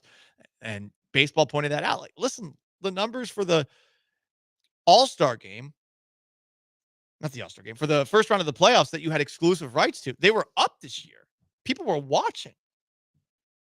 So what gives? Oh, you don't want to pay $550 million? And ESPN really was pointing at, like, Roku and the Apple TV deals, and they're saying, well, yeah, like, look what they're paying. But they're not paying that much. They're paying for Friday baseball in the case of Apple TV. And in the case of Roku, it's like once a week? I don't even know. So I don't know if this is a loss or a win for baseball, but it is interesting to see that both baseball and ESPN have mutually agreed to part ways. I'm not going to miss them. I'd rather have the Space City Home Network on the call. I think everyone would rather have the local broadcast calling things as long as possible. And it does get a little frustrating because you're so used to having the home-centric call of your favorite team. Then you get to the postseason, all of a sudden it's a neutral guy or someone who's supposed to be a neutral guy.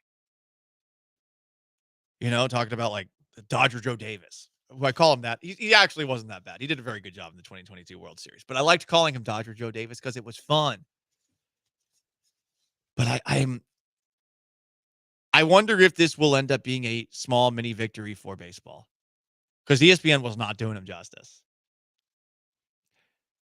AJ's in for Sean. I'm Paul Gallant. No Joe, just Paul on a Gallant and George Ask Gallant Anything Friday. You got any questions? 713-780-3776 to call.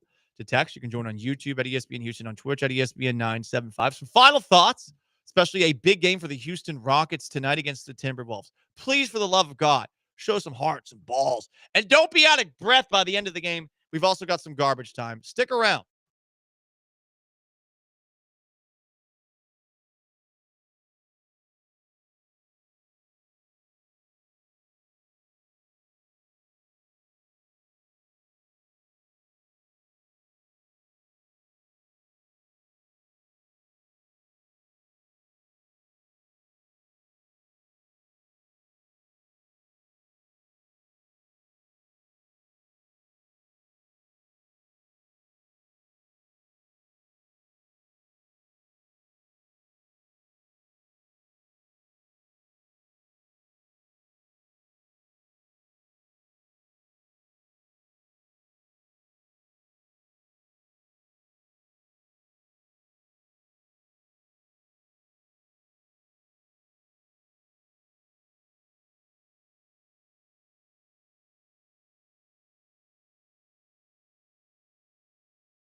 Last chance to dance. Gallant and George. No Joe, just Paul. So it's Ask Gallant Anything. And we got AJ in for Sean behind the glass. Big Balls Squad 2021. Shout out for the compliment here. Your whole radio show is better than the whole ESPN channel. Does that make them garbage? It might. Yeah, we're definitely the cool ESPN. Been that way for a while. Very cool ESPN. Some more comments here. This is talking about our last conversation, previous segment, where we discussed baseball and ESPN's mutual agreement to break up. Fake Tony Stark asks, baseball had what? One game a week, Sunday Night Baseball? I think so. I think there were some games on ESPN Plus, but yes. Baseball Tonight back in the day was a great show. Now all those guys are on the MLB Network. A lot of them are at the very least. Yeah, it was good. But I think people just cared a little more about baseball back in the day and how it went from being where it was then to where it is now. I think there's a lot of different reasons. I think games got longer. I think there was more of a focus on analytics. But I really remember when baseball was a much bigger deal and perhaps a bigger deal than the NBA. And now, at least based off of the treatment, the coverage that it got from ESPN, that has completely changed. So, before we get to the garbage part of garbage time, I need the Houston Rockets to stop playing like garbage. Am I right? Waka waka. Seriously, though, it was a rough open to February. Jabari Smith Jr. is going to be back tonight. He says he doesn't care if he starts. He won't. Or where he plays. He just wants to get in there and help the team win. Good. I like that mentality. He also said that being injured has lit a fire inside him. The fire rises. Like he's Bane or something like that. And the Dark Knight rises. Your punishment must be more severe, Houston Rockets. If you lose to the Minnesota Timberwolves tonight, you must run suicides after the game. They do have a game against the Utah Jazz tomorrow as well. So they're playing some back-to-backs. This game at Toyota Center tonight. Tomorrow they are in Salt Lake City. But no excuses. You had a week off. Stop looking tired. Stop looking soft. We have not officially created this, but we might bring a whiteboard in studio, and it's just going to have a countdown or a tracker, a tally of days since we last heard Ime Udoka call these guys out. Soft. Not enough intensity. Because it happens too much. And after a certain point, you would think that these guys would get the memo. And okay, it might just be a lull. It's not a whole season thing. And obviously they were so good in January, but it does feel like it's once every 2 weeks that we hear Ime Udoka say, yeah, we were soft, not physical enough, played like crap, didn't seem to care. And I like that they constantly are like that. I think it's better to play with fear in the back of your mind than it is to, have some like wishy-washy Steven Silas-esque guy like patting you on the head and saying, everything you do is great. You get a participation trophy and a little cupcake after every single game that you play. You might even get a snow cone and some orange slices afterwards because it's fourth grade again. Yay! Like, that was the Steven Silas time. They were dark times. And then Silas eventually broke towards the end, and I was glad he did. I was glad that there was some human in him. Silas was nice, and there's like, all these guys are young. Oh, they're young. They're learning it. Raphael Stone's not letting me coach, whatever. And then one day he just lost his mind. I loved it. He had a little temper tantrum. He banged on the table. He's like, we got to stop being soft. But now we're getting that once a week with Ime Udoka. This is one of the best Rockets seasons we've seen in like half a decade. You want to jump in, you can. 713-780-3776 is how you call. It's how you text in garbage time. From the 281, that wasn't a bad Bane voice. Maybe you should do a segment like that. I've been getting some compliments on my impressions this week. I disagree with people saying my Trump impression is good. It sounds like smoked out Trump. Let me tell you this, Justin Trudeau, you're a little bitch. Gotta say. Who's the prime minister? It's not good. He sounds like he's smoked a lot. But the Bane one I've been working on for a while. It is good. I'm Gotham's Reckoning. Like I don't know why Tom Hardy decided to speak like that in that movie, but he did. It was a choice. It was a bold one. That's for sure. From the 832, Paul, every baseball anchor is a boob. From Carl Ravitch to that mouse, Tim Kirchin. Tim Kirchin's a sweet guy. To that unbearable weasel, Jeff Passan. I like Passan. Passan at least dunks on people online. It's kind of funny. I think Passan has a sense of humor. I think a lot of baseball writers don't have a sense of humor, though. Passan is rather militant, though, with the replies. Hell, I like Chandler Rome. I don't think all the baseball writers are bad, but I do think that at some point, the fun baseball storytellers like vanished, or maybe they just never were fun to begin with. A little too much stick in the keister, if you will. All right, guys, let's get into the actual garbage part of garbage time. See this? Hear about this? Cooper DeJean, as we are in the midst of a white boy winter, Cooper DeJean, we found out the songs that the Eagles cornerback listens to lock in before a game. One of these songs is Long Journey by Rod Wave. I've never heard that. Another song is Good Day by Forrest Frank. Never heard of that one either. I'm musically challenged. I've heard of the second one. Is I've it heard good? of Good song? Yeah. It's a Christian song. Well, Christian rap song. Christian rap. Yeah. There's Christian Second rap? one. Yeah, there's some good ones, not going to lie. But some Really? are bad, Okay. yeah, I mean, yeah. Creed was Christian rock. It was Oh, yeah, great. yeah. Yeah. I didn't know there was actually like mainstream cool Yeah, Christian rap. yeah. Okay. The other song he listens to get amped up, Piano Man by Billy Joel. I got to say, that's a psycho move. Complete psycho move. I saw someone retweet this saying, if I had my three-peat quest ruined, if I'm Patrick Mahomes and I got pick sixed by some 22-year-old humming Piano Man in his head, I'd kill myself before the end of halftime. It is a very weird one to get motivated on. Definitely. Yeah, I wonder if that's what he was thinking as he ran into the end zone. Sing us a song, you're the piano man. Sing us a song tonight. I just picked up Patrick Mahomes. And yes, I'm a corner who's white. That's a bar. God, I'm so good at improving songs. People hate the singing, and that's fine, but the words, they're good. I just need someone to do it for me. Garbage time continues. This is a dark day. A dark day for our nation. Hooters is in negotiations to file for bankruptcy. That's a shame. That's a shame. Yeah. You know, the restaurant industry, that's what it's called, AJ. The restaurant industry, they had a great run, you know?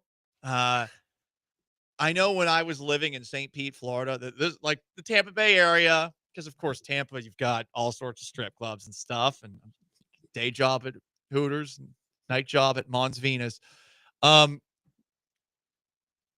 This area of restaurants that I lived in St. Petersburg, Florida, there was a place called Mugs and Jugs, which I thought was a better name than Hooters. Mugs and Jugs. It's fantastic. But Hooters is going bye-bye.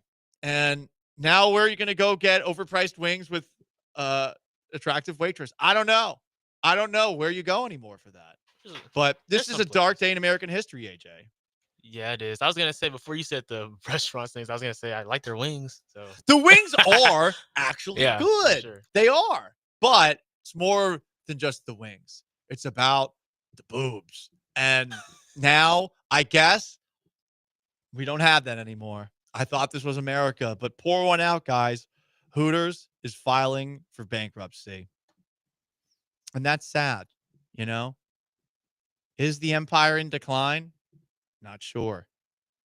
I'm really not sure. What else do we have here before we wrap things up? As we're closer and closer to the killer bees taking over. Here it is. You know the term glazed? I've heard this now twice in back-to-back nights. I think that the term glazed is now acceptable for the people. First off, last night during the USA-Canada game, the color commentator, I don't know what his name is, said, like, some will say I'm glazing the Canadian goalie. I don't know if he knows 100% what that means, but he said it in the middle of a broadcast, so I think it's acceptable words. And on top of that, JJ Redick, who talked about LeBron James scoring 40 points on the second night of a back-to-back after he opted out of the All-Star game with an ankle injury and kicked the ball with his ankle before the game actually tipped off. JJ Redick said of LeBron James and his 40-point performance, "The kids will say I'm glazing him," end quote. The word is back, or it's part of the lexicon. It's a professional word to say now, glazing, even though we all know what that means. Yeah. And on that note, guys, happy weekend, everybody. Happy weekend to one and to all. Big thanks to AJ stepping in for Sean today, for our texters, our callers, our Twitchers and YouTubers, and everyone else who listened. I am merely Paul Gallant. Joe and Sean will be back on Monday. So long, farewell, and have yourselves a wonderful weekend. The Killer Bees are up next. Peace!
What up, H-Town? Hey, how we doing? He's blank on Branham. It's Abigail behind the glass. Friday edition of the Killer Bees. No Brian today. Brian's off, so instead we get Abigail. Very lucky. I walk in and Brian's sitting in a chair doing nothing. Doing nothing. Yeah, that's what he's supposed to be doing, evidently. He hangs out here on his days off and does nothing. That's his normal thing. It's his normal thing. It's a weird thing. It's weird how everybody knows. I'm used to it. Yeah. I'm not. It's awkward. For like my days off, well, usually I work on my days off because, I'm a dog. But if I'm not working on my days off, then I usually relax on my days off. Yeah, I don't think that there's ever been a time when I took off of work that I felt like while I'm off of work, I should go hang out at work. It's weird. It's a weird thing that he does, but he does it. He was wrong about the TGI Fridays, too. He admitted that. And he tried to tell him. He had a rough show yesterday. I can understand why he took the day off today. This is like when you're slumping in baseball and the manager gives you the day off. That's kind of what happened today. He's been slumping. His takes have been slumping, so he's taking the day off. He'll be back Wednesday. He's taking Monday and Tuesday as well. Think he'll be here? Yeah, I think so. He'll just hang out. Yeah. I think he'll be here. Did you watch hockey last night? Did you enjoy it? If Houston had to choose between a WNBA team and an NHL team, which would you choose? Could the city handle both? You're just going to go that route. But yeah, I mean, look, I what route? Just read it verbatim from what I put on there. I thought, why wouldn't I? I thought it was a really entertaining game last night. I thought that the NHL did a lot right in a league that has traditionally not done a whole lot right, and had a tougher sell of it in terms of their TV deals and how they're running their day-to-day business. But if that was their version of an all-star game this year, and that was the way that it turned out, regardless of whether USA wins at the end or not, the fact that game went to overtime, it was so compelling. Everybody was watching. It was perfectly timed to where everything lined up for them. There wasn't anything else to watch, really, so the nation was watching. You had the two teams that really made that final what it was. And the fact that it was almost like the Olympics without the Olympics that you had because of the political kind of disagreements going on, everything else. You had so much extra passion involved in it that was like must-see TV last night, and that was a lot of fun to watch. Yeah, I watched the overtime period. I didn't watch the first three periods, so I watched the Americans get devastated. I don't know which angle I want to take of this because I like it was really popular yesterday. Yeah. In a month, is Houston going to care about hockey? Like whenever these rumors circulate, like, hey, Tillman's thinking about bringing a team here or this expansion team or this relocated team, they're thinking about Houston. It fires up the fan base for like 2 minutes. And then it's like, kind of on the back burner again. That's part of it too, because supposedly the Houston is the next team to get the next city to get a WNBA team if they want it. Tillman has said he wants it. Tillman's also said he wants hockey. I'm like you in the fact that, look, there was a lot of excitement last night, and now there's a big challenge on the part of the NHL to try and outdo that or do that again. And they're going to go back to their all-star game, and I think that they're going to lose a lot. And I don't know that you can ever recreate what you got last night. I don't think you can do that every year, though. I think that has to be like an every 4-year thing. Because of the Olympics and some of the other things they have planned, or the way the schedule goes. You can't do it every year. You're right. It's every couple of years. But at the same time, they're going to go back to their all-star game next year. No one's going to care. So from a city perspective, it's like Tillman's talked hockey. Tillman's talked WNBA. I just think that, and everybody can tell us, what they think. But my big thing is on hockey, it's a tough market to sell because of the fact that the tickets are expensive. I know that the people at the Maple Leaf, and there's a hockey community here. But at the same time, I just don't know if you could get the night in, night out support of a hockey. Like Vegas was just this unique proposition where Vegas had a minor league hockey team. They sold out. They went out before they got approved by the NHL, and they sold out like 10,000 season tickets. Yeah. I mean, I enjoyed the few minutes that I watched, and I like hockey. Like I enjoy whenever I go to hockey games. I've been to 2 NHL games. I've been to a bunch of Arrow games whenever I was younger. They're fun. I don't have a team that I pull for. So do I watch much NHL hockey? Very, very little. If there's a game 7 in the playoffs and I'm not doing anything else and there's nothing else on TV, I might turn it on. But I probably watch 1.5 NHL games a year. See, I think that's what the problem is too, because Houston is such a transplant city too. And if you didn't grow up or come from a city where there was hockey, I heard Paul talking about this. I couldn't believe he even asked the question in Houston, but he said, would you rather have the Rockets or an NHL team? Like, to me, that's such a no-brainer. That's not even a question. Because down here, I don't know how anybody would just jump right in and say, yeah, I don't want the Rockets anymore. I want hockey. I just don't think so. And if that's the case, then I hear you. But I think I hear the people that are clamoring saying, I want a hockey team in Houston. But yeah, it's great. But when the luster wears off, will you still be there? Because the Arrows, they won championships and everything else. And granted, it was minor league hockey. When they were in the playoffs and things were good, they used to get a whole lot of people in the Summit. But when it was a Tuesday night game, that was a tough sell, man. People weren't going to those games. Yeah, I imagine that Houston would probably do better than some NHL teams. Not all in it. It probably. I mean, I've seen NHL attendance, and they draw like 18,000, like up in the Northeast, and they sell out a good amount of games. I don't think that Houston's ever going to do that. Like, they might have 18,000 for a playoff game, but they're not going to have 18,000 for random regular season games. Now, would it be the league's worst attendance? I don't think so. So I think Houston's capable of hosting and being the home of an NHL team. Obviously, they're capable of being the home of a WNBA team, and they already have the infrastructure. Like, they would play the Toyota Center, they'd practice at Tillman's new place, so they can handle this.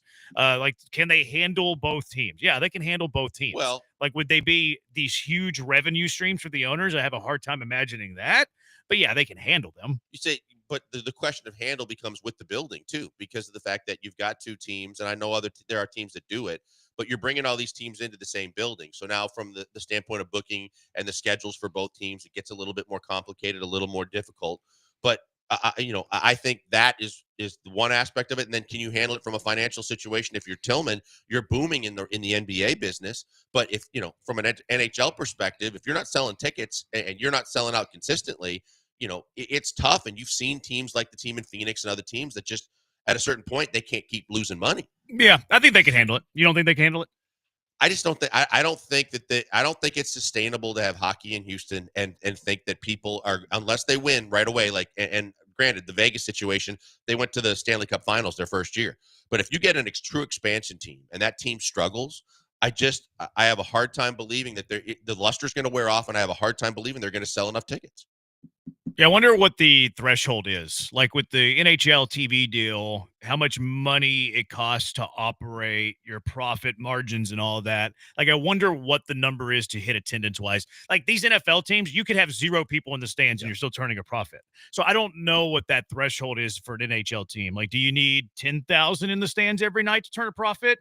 Do you need 5,500 in the stands every night to turn a profit? I don't know that number. But if Tillman's seeking it out, I imagine Tillman and his people do. So if Tillman believes it can turn a profit, as the businessman that he is, I believe that it would. I think it'd be easier to turn a profit in WNBA right now because they already have the infrastructure. Like, they're not really adding a whole lot with the WNBA team. They already have, I know that they rent the arena, but he pretty much controls the arena. They have the practice facilities. I think the TV deals are better than they were whenever the Houston Comets were here the first time.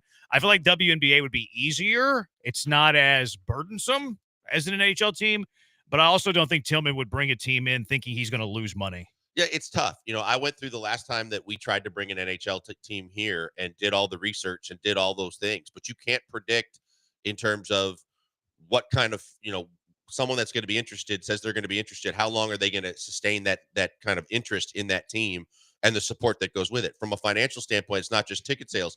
How many businesses that are already spending their money on 3 major teams in this city? How many of those businesses are willing to then put forth money for more ad revenue and more suite sales and everything like that when they're already committing a lot of money? It's a tougher sell, and because of the fact that it's hockey in Houston, I think that's the biggest challenge. Yeah, I think it'd be fun. I would be a fan. I hope that they get a hockey in Houston. No, I wouldn't trade the Rockets for an NHL team. Like, certainly that wasn't serious, right? He's asked. It was the whole show. It was a poll that went on the whole show, and he said that he had some people that were willing to trade the Texans for an NHL team, and that's even more unbelievable to me. I mean, it's easy to find one idiot. Well, he didn't say it was one idiot. He said there were people on the text line and other lines that were saying, these kind of things, and I'm just like, I can't even believe it was a real question. Simply because of the fact that the Rockets have a history in this city and they've won in this city and they're fun to watch again this year. I don't know how anybody would say, yeah, I want an expansion or a new hockey team as opposed to my NBA team. Well, they don't like basketball. Like, I mean, there's always going to be like 10%, right? But I imagine the heavy majority would not trade the Rockets for an NHL team. I would hope imagine less of that would trade the Texans for an NHL team. But this is a very diverse city. They just might hate the Texans. Oh, this new stadium that the Texans won. We don't want to pay taxpayer dollars for that. Bring us an NHL team. And Cal, you move the team to Virginia or wherever. WNBA, they have a very niche, fan base, I think is the best way to say that. 713-780-ESPN. Abigail, are you a WNBA fan? I'm more of an NBA fan. There you go. I played basketball, but I really don't watch WNBA. What was your position? Center? It was center. Oh, there you go. Who's your favorite WNBA player, Blankers? Right now, the easy answer for everybody is Caitlin Clark. I don't think I would go. I was literally going to say that. What do you have against Caitlin Clark? Why wouldn't you say her? No, it's like the bandwagon. Everybody's jumping on Caitlin Clark and Angel Reese. I can't think of her name. The point guard that went from Vegas now to Los Angeles that was married to Darren Waller. Plum? Yeah. Yeah, I know Plum. more about the WNBA No, than you I do. forgot her name, Jeremy, for a half second. But Kelsey Plum, I'm a big fan of. I like the way. Why are you so insulted that I know more about the WNBA than you do? Because I don't think that's true. But if you want to believe that, to celebrate it, go right ahead. This is a monumental moment. I think Kelsey Plum, because of the way she plays the game, because of how I think she's really good. But I like her personality and everything else. So that's cool. That's what I look for in my favorite players' personality. Who's your too. favorite player in the WNBA? It's probably Caitlin Clark. Okay, great. Yeah, she does numbers. Caitlin Clark does. She's a baller, changing the game. She's like Tiger Woods to the WNBA. She could be. Yeah. I mean, look, she's the reason why more and more cities and people are putting eyeballs like Glenn Davis on Soccer Matters on the WNBA and Caitlin Clark. Glenn Davis is as big a fan of Caitlin Clark as you're going to find, and he loves the WNBA now. Would you rather have a WNBA team or an NHL team? 713-780-ESPN. I feel like this is an easy answer. It should be, but I thought the Rockets one should be too. We'll get to a bunch of stuff today. Eddie Nunez, the U of H athletic director, he'll be joining us at 4 o'clock. College game day coming into town tomorrow, coming to the Fertitta Center ahead of Houston, Iowa State. Going to be a lot of fun. We'll talk to him about what's going on around campus. Big season, I think, for manager Joe Espada, and I'm still bothered by this what's the word I want to use here? This love affair with Alex Bregman and all these Boston bros. It's gross. 713-780-ESPN. Lots to get to. We're on YouTube at ESPN Houston. We're on Twitter at ESPN 975. Blankers at Pac-Man Joel. I'm at Jeremy Branham. Abigail, what's your Twitter handle? I'm not giving. You don't want to give it out. No. That makes perfect very, sense. very smart and wise move. That is a pro move. That is a very wise move. All right, 713-780-3776. NHL, WNBA, is hockey just kind of the new fad because of this Four Nations tournament? 713-780-3776. Killer Bees, ESPN 97.5 and ESPN 92.5.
You found the killer bees. Live from the Veritex Community Bank Studios, here's Joel Blank and Jeremy Branham. It's kind of torn with the NHL WNBA topic here.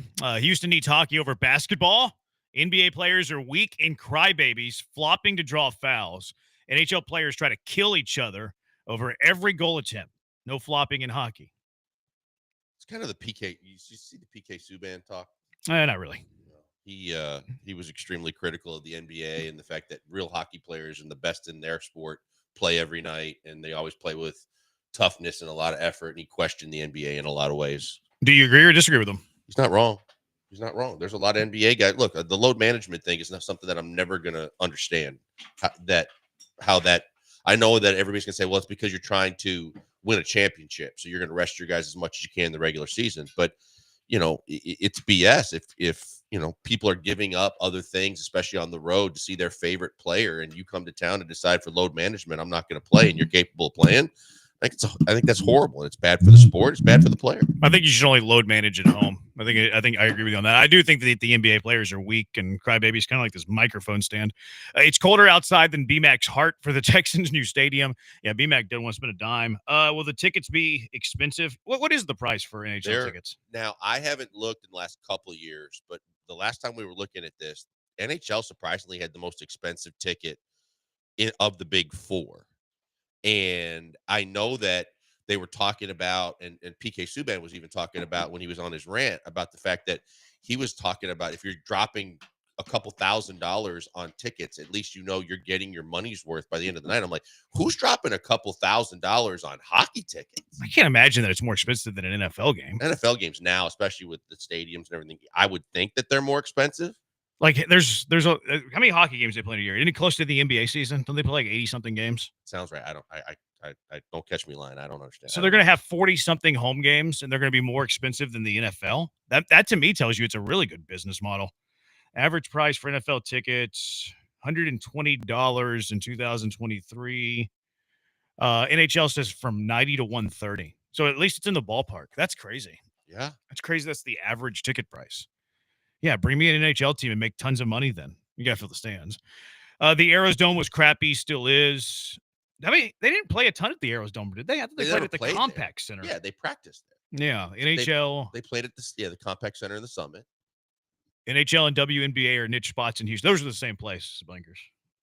Compact Center and Summit. Thanks. You're really on one. I'm really not. It's very minor. I think it might be your mood here because I think it's been pretty actually little like minor. Like on a scale of 1 to 10, I think I'm like at a 3. I've never seen you like this, Me? Jeremy. Yes. Really? Yeah. Thank you. This is like my normal. This is like Brian like sitting a in the 7. chair. Do you think it's a 7? 7 out of 10. Oh, man. I'll have to reevaluate some things. Have the NFL stopped subsidizing the WNBA? Let's see how long it takes for the league to fold. No one watches WNBA, not even women. Honey Glazed Brown. That's mean. Why do you have to bring women into this, Honey Glazed Brown? The Arrows actually played, I want to say, the first couple of years in Toyota Center. They were there too. And then that's when it all kind of broke up. Did they really? Yeah. I thought they were gone before then. No, because I remember we had ice under the NBA floor, and there was still condensation sometimes. Oh, really? Yeah. Went to an Arizona Coyotes game in Glendale for $75. A ticket, pretty decent seats. It's not a bad seat in a hockey rink. That's Arizona, too, where they were struggling to sell tickets. So you could probably get cheap seats. That's why they're moving. Ice in the desert just seems like a contradiction. Seems like it'd be. I know that you can control this stuff. Yeah, you're wound up today, Branham. No, I didn't even notice. NHL plays 82 games, same as the WNBA apparently, or the NBA. WNBA doesn't play 82. No. What do they play? Like 50? Yeah, they've tried to increase the schedule, but even when we were doing the games, it couldn't be more than 50 games. It's got to be in the 40s. Yeah. At 58, I recall Miracle on Ice. Nothing in any sport will ever compare. Absolutely zero interest in WNBA. I like hockey, so I definitely pay to go to hockey games. WNBA over NHL. Easier chance to get a superstar. Juju Watkins, Paige Buckets, and others coming up. Stars fill seats. Name the next hockey star. I'm not sure I can name one hockey player. McDavid, was that the guy that had the winning goal? Is Jaromir Jagr still in the league? No. Mario Lemieux, what is he up to? Sidney Crosby. Sid the kid? Yeah, he's probably Sid the kid. mid now. He's more than the mid. Is he still good? He was okay. He was getting some criticism the way he played in the tournament, but I think he's 10 to 13 years into the league. If he's just okay, how is he more than mid? See? Sid the Mid. I like that nickname.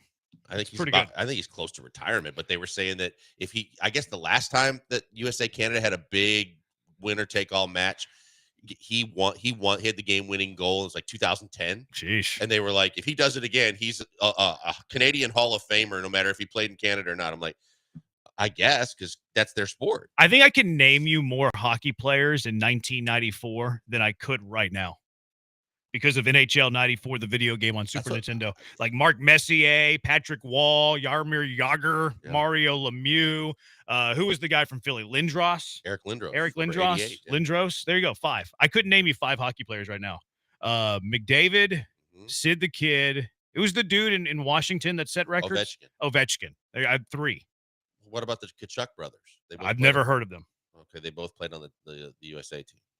Connor McDavid, you said. Yeah, so I named 3 currently. I named 5 in 1994. And Claude Lemieux. Remember, he was the goon in the New Jersey Devils. 6 guys in 94. And Messier, too. I mentioned him. Oh, you did? Yeah. Yeah, because that was the big one because a lot of Rockets fans paid attention because they were in the Stanley Cup. And they had the same hats. Remember that? Yes. The NHL champions and the NBA champions had the same exact hats with That's different right. logos. Absolutely zero interest in WNBA. Yeah, not much WNBA interest here. Although you do have the one guy that says there's more stars in WNBA than there is in NHL. Hockey Astros will win the divorce Bregman. I don't know what that means. What? I have no idea. The city is ever growing, but could it support another NBA, NFL, or MLB team somewhere in the suburbs? I don't think so. No way. I don't think so. This isn't New York or LA, even Chicago. It's just from that perspective. There's no way you put another major franchise somewhere across town and tell me that that's gonna. I just don't see it. It'd be kind of fun though. I don't think it'd work, but it'd be fun. Yeah, Blankers likes Plum's personality, says Honey Glazed Branham. Is she a good-looking woman too? Sure. Okay, if that's what you're kind of hinting at, sure. I'm not sure what Honey Glazed Branham was talking about. NHL, exclamation points. I wouldn't watch a second of the WNBA. People were probably tired of the NBA players sitting out games. 409 Josh, to your point. If the Dynamo and Dash can make it here, NHL can make it here for sure. That's an interesting comp. Yeah. I mean, I think the biggest thing that the WNBA has going for them is it made it here before. Yeah, they won championships, but I mean, from the inception of the league, we had unbelievable support. The Comets sold that building out night after night. And granted, like you said, it's a shorter schedule, but they had a niche audience that were not afraid to spend money and buy tickets. Now, to say, can you do that again? I don't know. I think that the sport might be at an all-time high popularity wise, so I think it's possible. Trade rugby and Dynamo for hockey. That's not nice. No, we don't want to do that. No. We don't want to do that. Let's see a couple more on these. WNBA sucks. You have one player everyone watches, and Houston can't get her. NBA sucks almost just as bad. If you get Juju Watkins, or like they said, or Paige Buchers, you're gonna have someone to watch. They're really good. But would they move the needle and make money to the sense that Caitlin Clark does? No one will. No one in that sport will. I think that's his point, or the texter's point. I mean, her agent just came out and said there's no contract that the WNBA can offer her in the construction of the contracts in the league right now that's going to get in close to her value and worth to the league. Yeah, she's worth a lot. WNBA as a whole loses money regardless of market. NHL doesn't, so there's no way WNBA is a better option. I see a lot of NHL teams move. Yeah, WNBA now with these new TV deals are starting to act. The league's making money now. These are lucrative TV deals that they never had before. Would they make money without the NBA's help? Right now with Caitlin Clark, they would, but because of the fact that, like ESPN, and I think they did a multi-tier TV deal, but it was in the $100, it was over $100 million total. I mean, that's something the league has never even gotten close to before. Bring hockey, boxing glove emoji, fire emoji. So tired of talking heads questioning whether Houston should support or could support an NHL team. 7.5 million people in the greater Houston area. Average NFL or NHL attendance is 17,500. The math is not hard, geniuses. Okay, genius. Then tell me how many of those people are going to be motivated to go watch ice hockey in the city of Houston, Texas? Because you don't have just because the numbers of how many people are here, how many can you motivate that can afford tickets that are going to go? He was calling you a genius. He wasn't calling himself a genius. But we're not. We're a bunch of dumbs on this show. We established that earlier this week. We're not very smart. Jeremy is always a peach emoji, coffee emoji. That's weird. I don't know what that means. Wayne Gretzky. Yes. Yeah. That's another one from 94. Sidney Crosby says Blaine was the only name I knew. I know a few more now after this week. City would support a WNBA team more than hockey. There are a lot of young girls to market that already play basketball. If NHL didn't survive in Houston, in Arizona, what makes you think it would survive here? Well, Houston's bigger than Phoenix, but it's the catch-22, because then you can turn around and say, but it made it in Dallas. But when it made it in Dallas, the Stars were already set to win. So when they got their team, they had a really good team to watch when they got to Dallas. And this texture says average Dallas Stars ticket price this year, according to Forbes, is $65. So can you get 17,000? You couldn't do it every game, but could you get 12,000 average attendance, paying an average of $65 a game for 41 regular season games? I would question it. I don't think they would. I don't think so either. Maybe the initial buzz of the new team could do it, but overall, the luster wears off, and now how are you going to get them in the building? yeah. I mean, Abigail, she's a lady. So she, so 7.5 million, let's assume half of the population are women. So that puts it, half of 7.5 million. You can do the math there. You'd be disinterested in the NHL, Abigail? I mean, I feel like Houston as a whole would. Like, it's Texas. Like, we barely get cold anyways. Like, I feel like NBA is more a wide variety, and we're well-versed here. Yeah.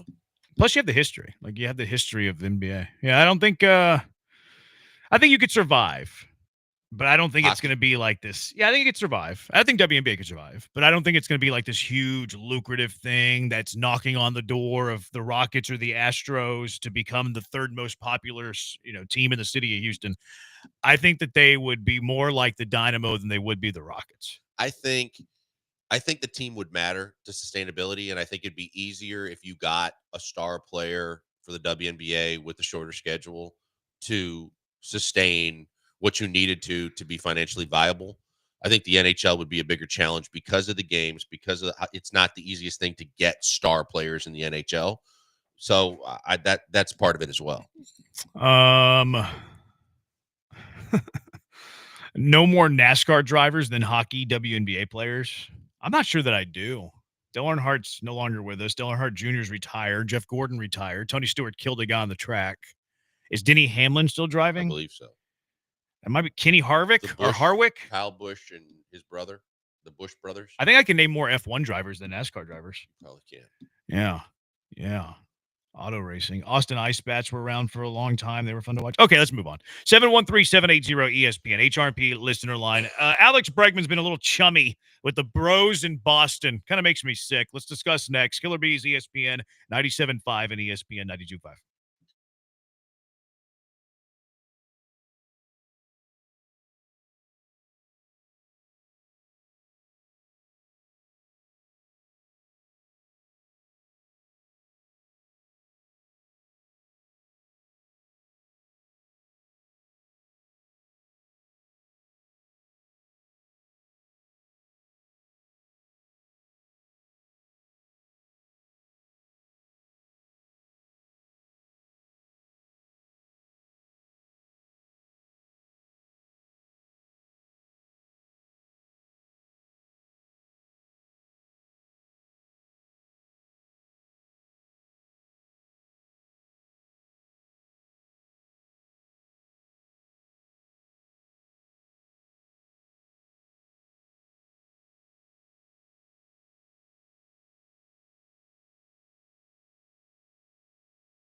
You're locked in with the Killer Bees on ESPN 97.5 and 92.5. Live from the Veritex Community Bank Studios, here's Joel Blank and Jeremy Branham. We don't even support the Roughnecks. Hockey has no chance. Can't believe this is even a question. Houston's the fourth largest market. NHL makes money in markets far smaller. Tampa, Vegas, Dallas, Nashville. WNBA literally has to be subsidized. If that ever stops, they'll go under. Yeah, I don't know the subsidy. I don't know if that's happening as much anymore, especially like I said, with the big TV deal they just signed. Yeah, I'm not sure.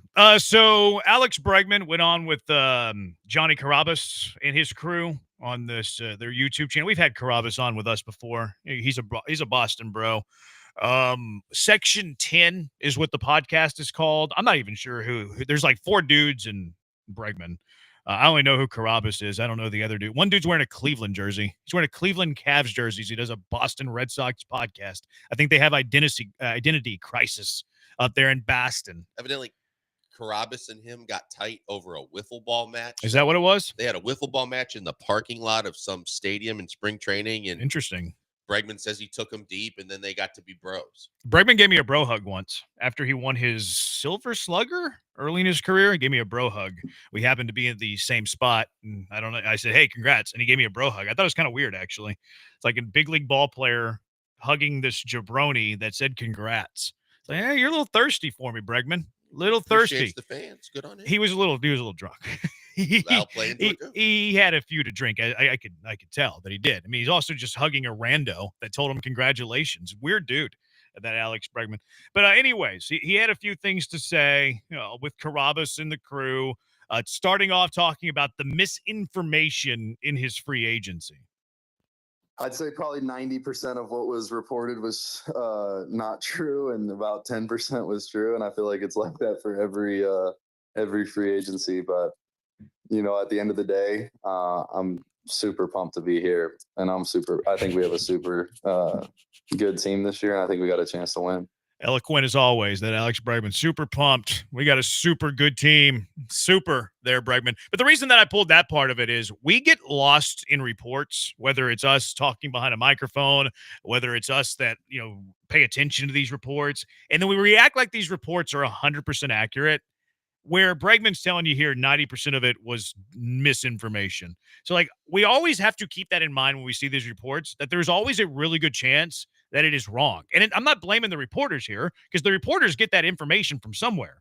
And wherever they're getting that information from is usually misleading them intentionally for some sort of motive, some sort of motivation. So that's why I like to temper the whole reporting. This thing is, might happen. This thing won't. I'd much rather just kind of wait to see how it all plays out. Obviously, big stuff, you're going to play the game and you're going to talk about these reports. But let's always keep in mind that a lot of times these reports are nowhere near the truth. I mean, we've talked about this from a variety of different sports too. The fact that there is no fact checking. There is no, unless both sides want to come out and mutually agree to whatever's been thrown out there. Basically, whoever's reporting the stories are just pawns for one side or the other to try and negotiate through the court of public opinion to come out and say, we don't even know if the Astros truly did offer 6 and 156. We have to assume that that's true, but that's why we go back and forth saying, look, through a lot of experiences and talking to people that have been in one of the sports and in the middle of this one way or another, people will use agents will use reporters, teams will use reporters to just put out what they want because they think it's going to help them to get the right positioning to get what they eventually want on the bottom line. Yeah. Next one from Alex Bregman with the Caraba Bros. He talks about how it was a flurry at the very end before he signed with Boston. I think we got 3 offers in the matter of 30 minutes, and then we decided we were all right, where do we want to go? The entire offseason goes by. The whole offseason goes by, and it's crickets, and then within 30 minutes, 3. It was crazy. These guys made me nauseous. Play that one again, Abigail, if you can. Let's count how many. It reminds me of that GIF where the guy just. Who used to do the pew pew? Pew pew pew pew was I don't remember who did that. I think everybody's done that. I used to do that whenever I block guys on Twitch. I'd be pew pew pew. I thought someone here used to do that. I'm sure they did. Yeah. I'm sure they did. But let's count up the from the Boston Bros. I think we got like 3 offers in the matter of like 30 minutes, and then we decided like we were like, all right, where do we want to What a go? life. And the entire offseason goes by the way. And it's whole like off season right now goes you gotta by, and pick. it's crickets, and then within 30 minutes, it was crazy. Huh. That was it wasn't as much as More I likes remembered. than the Yeah, I thought there was more actually, but it was just there was a good amount in a very quick time. I counted 3. How many did y'all count? Did y'all count them? I counted 3. I had 2 likes and I had 2 or 3 depending on if you thought one was close. And they were all like bunched together. Yeah. I might have oversold that a little bit. I had like 2.5. 2.5, but weren't they like close together? Yeah, they were close together. Yeah, maybe I just overreacted to that little bunch. But anyways, Fleury at the end. Do you think that the Astros are one of these 3 teams? I don't. I really don't. I think that, the whole time I've been kind of pushing the narrative that I think the Astros, at the end of the day, we're just hoping that the whole thing would go away by him signing with somebody else, and then they're not the bad guys, and then they already basically told you what they were going to do, no matter what they said publicly. And again, when we talk about Dana and we talk about his love for microphones and his ability to just throw stuff out there, just because he puts it out there, we don't know how valid and true it is. That I think that they had that narrative that was still out there. That number at that amount of years that made them look like they made their best effort. They were in the game. And then at a certain point, they just wanted it to play out so that he made his decision, went somewhere else. And we can say, hey, we wish him the best. But you already was it a couple months ago, you made the decision to pull the 180. You got Walker, you got Paredes, you were done. Yeah. I think that they were interested in bringing him back at their number. I think they would have absolutely brought him back at their number. Because, you would have moved. Isak plays second. Bregman plays third. Altuve's playing left field. So I think it was more doable than maybe we thought real time. So I do think that they would have liked Bregman back at their number. But I don't think that they were one of the final 3 teams. I think it was Boston, Detroit, and Chicago. Yeah, Toronto. No, I don't think Toronto was ever in the mid. I don't think he wanted to go. I'm like making fun of Boston fans. I've rattled the hornet's nest known as the Red Sox fans. They're mad at me. The mass holes? Yeah, they're not happy with me today because I tweeted out. Well, I'll get to it in a second actually. But I don't think he wanted to go to Toronto. I think he wanted to go somewhere where they could compete. Yes, I do think that is true. Detroit was in the playoffs last year, beat the Astros, swept the Astros.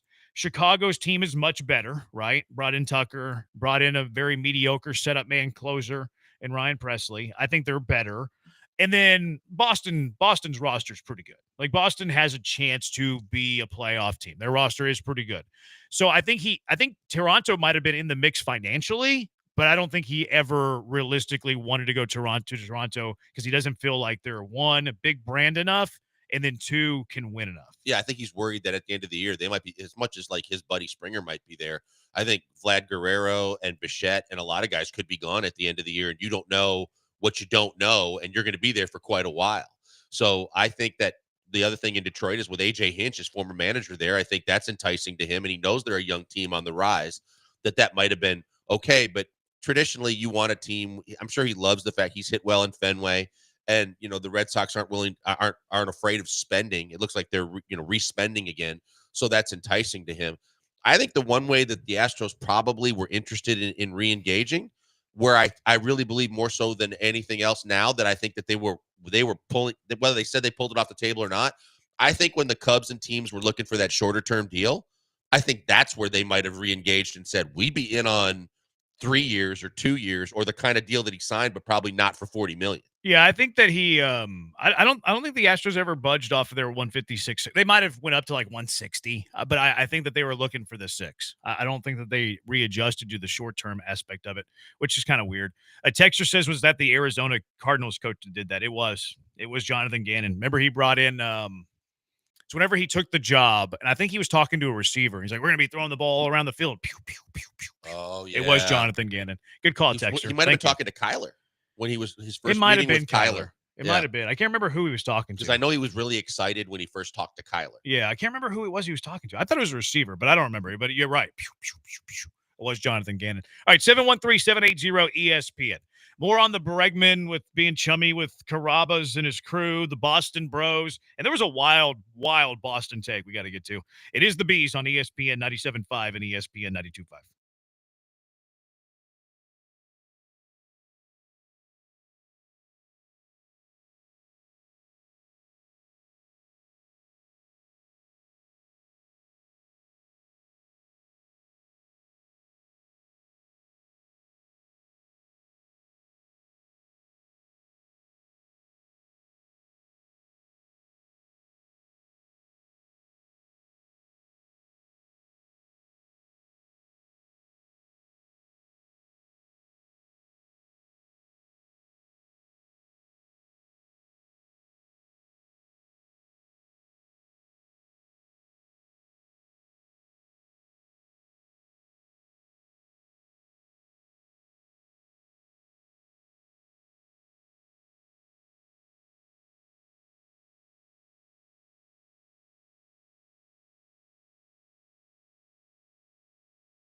Coming to you live from the Veritex Community Bank Studios, it's the Killer Bees. On ESPN 97.5 and 92.5. Here's Joel Blank and Jeremy Branham. It was Rondell Moore that Jonathan Gannon was pewing. Weird dude, that Jonathan Gannon. Someone said Lance used to do it when he imitated his version of Uncle Drayton. Somebody said that? Where'd they say that? They sent me a message. Oh, I don't remember Lance's Uncle Drayton. Oh, yeah. It was funny. It was really good. It's kind of like SEC guy, but just a little bit more like Houston-y, Drayton-y. But yeah, his Drayton was pretty good. I like Lance is funny with the impersonations. So here's the wild take. Steve Perrault. That name sounds familiar to me. Why does that name sound familiar to me? Wasn't there like a Perrault that used to work at Yahoo? Oh, Matt Perrault. Okay, so what's Steve Perrault? Yeah. Okay. That's the Perrault I'm thinking of. Because I thought there was an ex-major leaguer that was last name Perrault. Maybe Steve Perrault. I don't think so, because usually you would put like ex-big leaguer in your bio, right? Like if I was an ex-big leaguer, I'd be flexing in my Twitter bio. I'd be like, I'm an ex-big leaguer. Don't look up my career ERA. It ain't good, but I am an ex-big leaguer. But Steve Perrault, who I think was one of the 4 guys on the podcast, because on his bio it says Section 10 pod co-host, 1 of 4, underdog fantasy social, occasional scoop guy, top reply guy. So he sends out the quote tweet of Bregman on this Section 110 podcast where they're just, glazing each other. Said Alex Bregman might just be the chillest dude on the planet. Very clear that he just wants to win.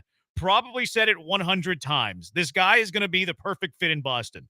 So it had nothing to do with the $120 million. It was only the winning that was a factor here. It had zero to do with the 120 is what you're telling me. That's what it was. Yeah, I mean, come on, let's just be real. When you can get $40 million for a year, and it's basically your choice to stay there for up to 3 years at that price, you're taking your bag and you're running. And the only good thing about it for him was at least he had choices so that he could possibly avoid maybe a destination like Toronto that he didn't want to go to. But yeah, everybody wants to win. But at the end of the day, like you always say, when I bring up, could this or that alter someone's potential choice of going to a team? Yeah, culture and guys and things like that can all play into it. But if there's another team that's offering you $10 to $15 million more a year, yeah, you're taking it. Look, I'm not dismissing the fact that he wants to win. I do think that played a factor. We were just talking about who do we think the final 3 teams were. I don't think Toronto was in the final 3 because Bregman didn't think that they could win at a high enough level. Okay, like winning is a factor. But did Alex Bregman choose Boston because they're going to pay him $40 million? Now, I know a lot of that is deferred, but they're still going to pay him $40 million. Like people are like, oh yeah, deferred money. It's like it doesn't count. No, you still get paid. It just comes to you later. Now, Bonilla actually got interest on his deferrals. Bregman doesn't get interest on his deferrals, so it's not like a great business model. But there's a reason he got 40. Like, he wasn't getting 40 unless he deferred a good chunk of that money. Otherwise, you'd have had to take 30 from somebody else. So he was willing, hey, give me 40, cool, and then you can defer a big chunk of that money into the future. I'm okay with that. Why? Because I'm still going to be a multi-millionaire. So like that money's still going to come to him. Yes, it's not going to be worth as much in 15 years as it is today. Let Branham teach you a thing or two about economics. But it's still going to come to him. It's still coming down the pike. It's still coming at some point. So I do think that winning mattered is part of his where he went, free agent, destination, wherever. I think he would have been happy going to Houston. I think he would have been happy going to Detroit. I think he'd have been happy going to Chicago. I think he'd have been happy going to Boston in terms of the wants to win. Why did he choose Boston over those other 3 teams? It wasn't because of the winning. The Astros have won far more than Boston in the last decade. They're actually projected by Vegas. The Vegas totals at most books have the Astros winning more games than the Red Sox this year. So it had more to do with the $120 million than it did with the winning aspect of it. It's a crazy tweet. And then secondly, what can Bregman do after the first year? Get out. He can opt out if he wants to. Now, I don't think he will because I don't think Bregman's a $40 million a year player. I don't think he's going to have a season where he's like, let me opt out of $80 million over the next 2 years. That would be foolish. So I do think that Bregman plays out this contract because I don't think he's going to be good enough to opt out. But if he loved Boston so much, why is he signing a 3-year deal with opt-outs after the first 2 seasons? Let's also be realistic in the fact that he told us everything within that quote on that podcast when he said in about 30 minutes we had 3 offers. And that's where Scott Boras comes in and he decides to start playing best and final with all three teams and jacking up the price to find out how high they would go. And then if it's assuming that it's all teams that he wants to play for, that he then takes probably the highest bidder of the three teams that he said he would want to play for. And if the Red Sox boosted it up to, even if some of it was deferred, to get to $40 million a year, how do you turn that down? Because no one else is going to give him that. Yeah, that's why I'm not going to hear the primary objective and his motive to sign with the Red Sox was just wants to win. No, the primary reason was that they were going to pay him $40 million. Yes, some of that deferred, but the primary reason was that, not because he feels Boston can win more than the other teams that were also in on Alex Bregman. I think I've lost any sort of like for Alex Bregman. We were saying like the day after that he signed, are you going to boo Alex Bregman? I was already on that train, but I hope more people boo Alex Bregman because he chose the Red Sox, and I hate the Red Sox. I think the biggest thing though is it goes back to the first segment we were talking about all this, whether it was Dana or anybody else. What else is he supposed to say? He's not going to say, Boston made the biggest offer, so I'm going to take it. So he's going to try and endear himself to his new fan base and say, hey, this is where I wanted to be all along, and this is who I wanted to play for because they want to win, and they support and bring in the players so that we can be consistently a winning team. Come on, man. You got $40 million a year. You got a guy that adores you as your manager. You're going to be just fine, but you took it because you got paid there more than anywhere else that people were talking to you. Are you closer to booing Bregman? I don't boo. I don't boo. Okay, okay, not your personality, right? Do you hope Astro fans, more of them, boo Bregman? I understand why. I totally would support if they tell me I want to boo Alex Bregman. I'm not going to tell you not to. I'm not going to say that you shouldn't, because at the end of the day, you were so dedicated to a guy that you thought was dedicated to your franchise, and unfortunately, that's how professional sports works. But he walked away, and he had a choice to stay. Yeah, you answered that like a politician, though. Here we go again. Okay, I just said I'm not. I personally said what I'm not going to do. Do you hope more Astro fans boo him today versus the day he signed? I don't care either way, but sure. But do you think that some of our fans are going to move into Boston because of Bregman? No, you mean absolutely cheering for not. Boston? No, or not move to Boston, but become Red Sox fans? Yeah. No, that's a good question. Well, I think it's a bad question, but it's a good one to pose to the audience. Sorry, Abigail. 713-780-ESPN. As an Astro fan, will you become a Red Sox fan because of Alex Bregman? I think that there is no one, other than his parents, that will do that. I had this conversation now, with my a daughter. lot of people like the hashtag pay the man. Schwabi's the very top of that list. He wants to pay every single Astro free agent that ever existed. They're asking for $1 billion. Doesn't matter. Hashtag pay the man, which is silly. But even those diehards that really want the player, they're still team over player. And as well they should be. I had this conversation with my 9-year-old because when Aaron Rodgers left the Packers, she's like, I'm going to cheer for the Jets now. I said, I'm sorry, what? And she's like, I'm going to cheer for the Jets too. I said, where? Because I'm not going to be watching Jets games. I'm not an Aaron Rodgers fan with the Jets. And she's like, well, I thought that, he played for I said, he played for the Packers, but that doesn't mean that now he's playing somewhere else. I'm going to be the biggest Aaron Rodgers fan in the world. I said, you can cheer whoever you want to cheer for. I don't understand. Yeah, I don't think that Astro fans will become Red Sox fans because of Bregman. I think more people are going to start not liking Bregman because of where he signed. I think that's very realistic. Because of where he signed. And because of the fact, whether you believe him wholeheartedly or not, these kind of comments, saying these kind of things are just, as much as he's endearing himself to his new fan base, Astros fans are going to be like, well, that's BS. We wanted you to come back, and they made a good offer, and so they can hold it against him. I didn't even want Bregman back, and I don't like the chumminess with the Boston Bros and Carrabba. They're like bringing up the scandal and stuff and like giggling about it. Like, no, man. No, See, you're not one of us. From all that either. That's the most ironic thing. Remember, that's the same Boston fans that completely just verbally abused the hell out of Altuve, and then he was still Bregman and all those guys. And now suddenly they're endearing themselves to Alex Bregman because he's putting on the uniform. It's about as hypocritical as it gets. Yeah, it's fake. It's fake. Bregman's fake.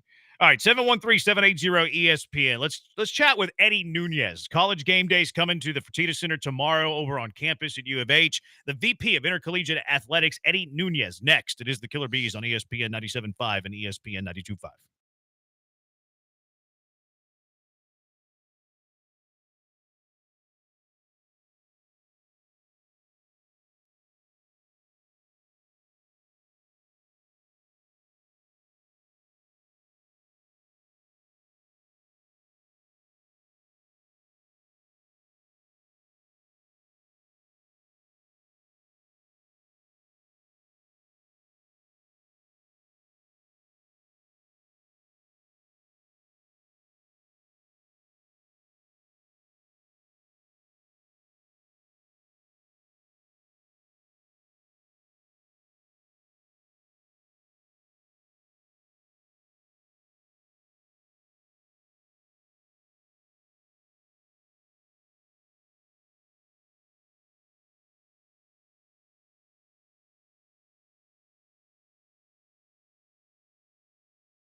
You're locked in with the Killer Bees on ESPN 97.5 and 92.5. Live from the Veritex Community Bank Studios, here's Joel Blank and Jeremy Branham. We go straight out to the HR&P guest line, being joined by the Vice President for Intercollegiate Athletics at the University of Houston, Eddie Nunez. Eddie, thanks for taking a few minutes hanging out with the Killer Bees this afternoon.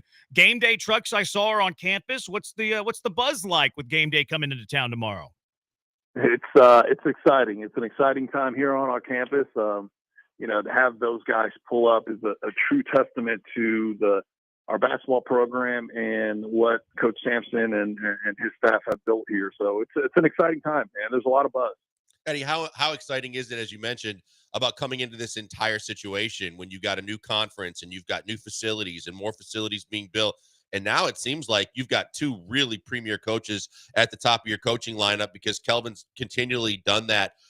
And then, with Coach Fritz, you got two guys now that seem like they are on the cusp of exactly where college athletics is now and exactly how to get the right players into your programs. Yeah, that's what, everybody asks why I was so attracted to this job. When you look at, all the things that were already existing here, the hard work that was done to get to the Big 12.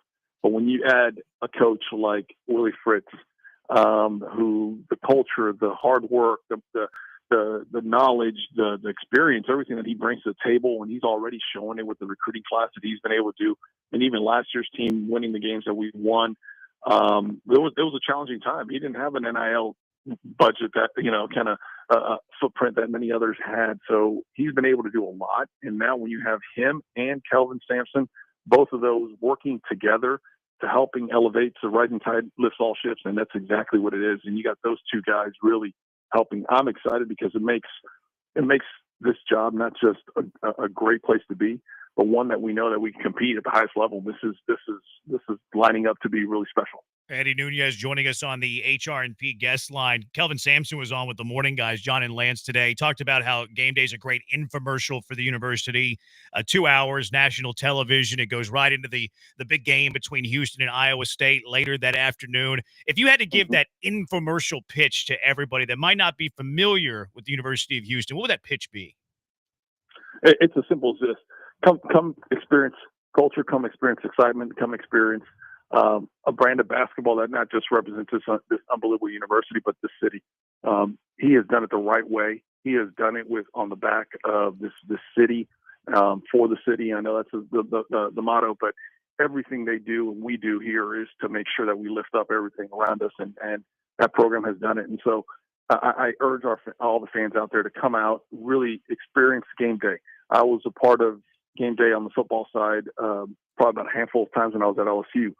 The impact that it has on the community, the university, but the program, just the program itself, is really incredible. So we need everybody out there. We need them to come out, show their support, cheer loudly, because this is a special day for this program. Eddie, you mentioned the fact that you've been other places before you got here, and we talk all the time because we literally have to on a daily basis, but especially during recruiting periods. The combination of the transfer portal and NIL have just created this whole new brave new world and landscape that is so much more challenging for so many individuals. How challenging is it for you to say, I've come from these places where we were able to do this, and now suddenly it's totally different? Yeah, college athletics has been an interesting one because it's always evolved and it's changed a little here and there. But now it's changing at a much faster pace, and everybody has to be more agile and be able to pivot and look at things and say, okay, we've got to do things differently. So it's an exciting time. It really is, but it's also a time of unknown because when you see every state still throwing out NIL bills, until something's done federally, we're all going to be still working off different parameters in different places. And so that's the uncertainty that really causes many athletic directors and presidents and coaches a just difficult time going to sleep. But I'll tell you this, I'm excited because it's a change, but it's a great change. It's going to be something new, innovative. People look at the sports, when you think of Live Golf and some of these other pro models, there's a chance to have a special new kind of identity when it comes to college athletics. And so we have a chance to help it, but we got to do it right. Eddie, I feel like the coaches and the administrators that have the most success with the changing times of college athletics are the ones that embrace the change and adapt on the fly. Because, like you mentioned, it's changing on the fly. Whether it's NIL, whether it's these antitrust cases where players are going to get revenue sharing as soon as next season. What's the value and the importance of being able to adapt on the fly and just kind of go with the flow with the changing tides of college sports? Yeah, you've got to be. You have to be, and it doesn't matter how old you are. 'Cause look at Coach Sampson. I mean, many say he's an old school coach, but the reality is he is a coach. He is a championship caliber coach, but what makes him so different than many others is he understands how to continue to be innovative, how to be creative, how to understand that change is coming regardless if you want it or not. It's coming, so you better be ready and you better put yourself on the right side of that. And I think that's what I'm trying to express to all our coaches, not just is, look, I don't have all the answers, but we're going to be on the right side of this and we're going to do it right. We're going to rest here at the highest amount. We're going to do it. Is it going to be easy? Absolutely not. Nobody said these jobs are easy. What they said is you got to work hard and you got to make it happen. And I think that's what we have to have in this. And any one of us that work in this business have to be agile, but also we have to be willing to change a little bit. It's okay. Change is good. if you prepare yourself properly, change is good. And as it relates to the basketball program, I mean, you've got a guy that's willing to dig into the foxhole and go out there and help you on a daily basis to try and bring people in to support what he basically in a lot of places wouldn't have to do simply because the Blue Bloods just have it rolling in hand over fist. But he's not afraid to do those things. But the greatest thing about Kelvin, in my opinion, is he hasn't changed who he is as a coach. Like, he comes in and tells you it's a hard sell. I'm going to be tough on you. But then you see in recent days, and he's talking about players, ex-players, current players, of what he's done for them. I mean, for you, that's got to be a joy because now you've got a calling card to get into anybody's living room to get a kid to come to U of H because of the fact that he set up such a great program. The kids know. I was fortunate to be around Nick Saban when he was at LSU, and everybody talked about how hard he was and he was tough and this and that. And the reality is, kids know they're gonna. Coach Sampson is very similar to Coach Saban. They're going to demand a lot. They're going to expect a lot. But if you come to work and you understand it from the beginning what it takes, and you're not willing to just be content with being average or mediocre, you're going to have success. And there's not going to be anybody that's going to be more supportive of those young men or women, or especially those men on both football and basketball, than someone like Coach Sampson or Coach Saban. He is going to be there for them through thick and thin. And that's what they know. They know that, look, it's not going to be easy. He's going to push me. He's going to, there's going to be times that he's going to scream, but he does it from an educational side. And he's always teaching. He's always helping. And so when you see these kids move on and have success, even if it's not in basketball, it's in life, part of that is because they understood that, look, you got to bring it every day. And you got to understand that it's not going to be easy and you're going to go through adversity. And that's what he teaches these young men. Eddie Nunez joining us, the Vice President for Intercollegiate Athletics at the University of Houston on the HR&P guest line. Now, Eddie, you played some hoops back in your day. Finished up at Florida for Billy Donovan. College Game Day coming into town tomorrow. They had this segment where if a student makes a half-court shot, they win tons of money. I don't remember exactly what it is. We give you as many half-court shots to make one. How many is it taking? At this point right now, I'd say give me about. I'm going to say 10, just to be safe. I'm going to say 10. I think I could probably get lucky and make it in way less than that. But I play on a very limited basis now that is just really just shooting. I've told people my game was gone a long time ago. I like my body parts the way they are today. I don't need to have a surgery or something to change it up. So I'm good. I can shoot, and that's about as good as I'm going to do. All right, 10's not bad. We need to kind of set that up. Blankers has a men's game on Saturday I play morning. every Saturday morning for a couple hours, so I think the three of us need to get to half court. You're not catching me there unless you can go from 3-point. Yeah, I was about to say, stay behind the 3 line. I'm good. We have that too. Now you got to make sure you saw this. I'm sure that you're not going to have the law firms waiting to see if there was a toe on the line if the shot is made. Oh yeah, because boy, it's getting sticky these days. You know what? That's their responsibility. I hope they can manage it, but you know what? If somebody makes it, they take care of the guy or the young person, whoever it is. Yeah. That's all I got to say. Coach, what are some of your big things on your agenda as well? We always talk about football and we talk about basketball. Yep. We know with Jeremy in the baseball program and everything you got coming up for the rest of the year. What are some of the things on your agenda to get done? So we got a lot of things. Right now we're still trying to make sure that we put ourselves in the right position when it comes to NIL, comes to this whole rev share model and everything else. But the one thing that you hit the nail on the head on is we've got a bunch of sports that have just started up: softball, baseball, track, tennis. So we've got a new coach. We've got the golf program. Excuse me. We've got a new coach in our women's soccer program. So there's a lot of things happening right now. So there's newness. There's getting out of the gates in many of our teams. So the excitement of everybody playing for the first time this year in some sports, and then getting ready for football, seeing spring ball right around the corner. So there's always a lot going on.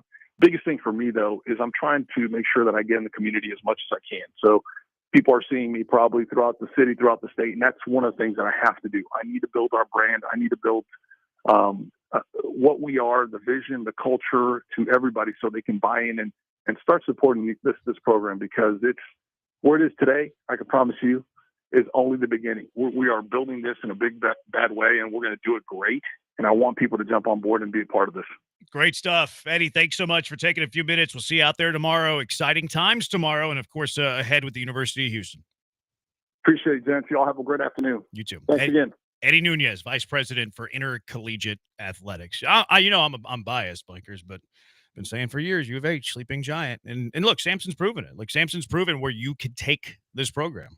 I think there's no doubt. And I think that a lot of people slept on Willie Fritz because they were, a lot of people think, well, college football, you got to get this big name coach, or you got to get her to come from like a coordinator from a big name school.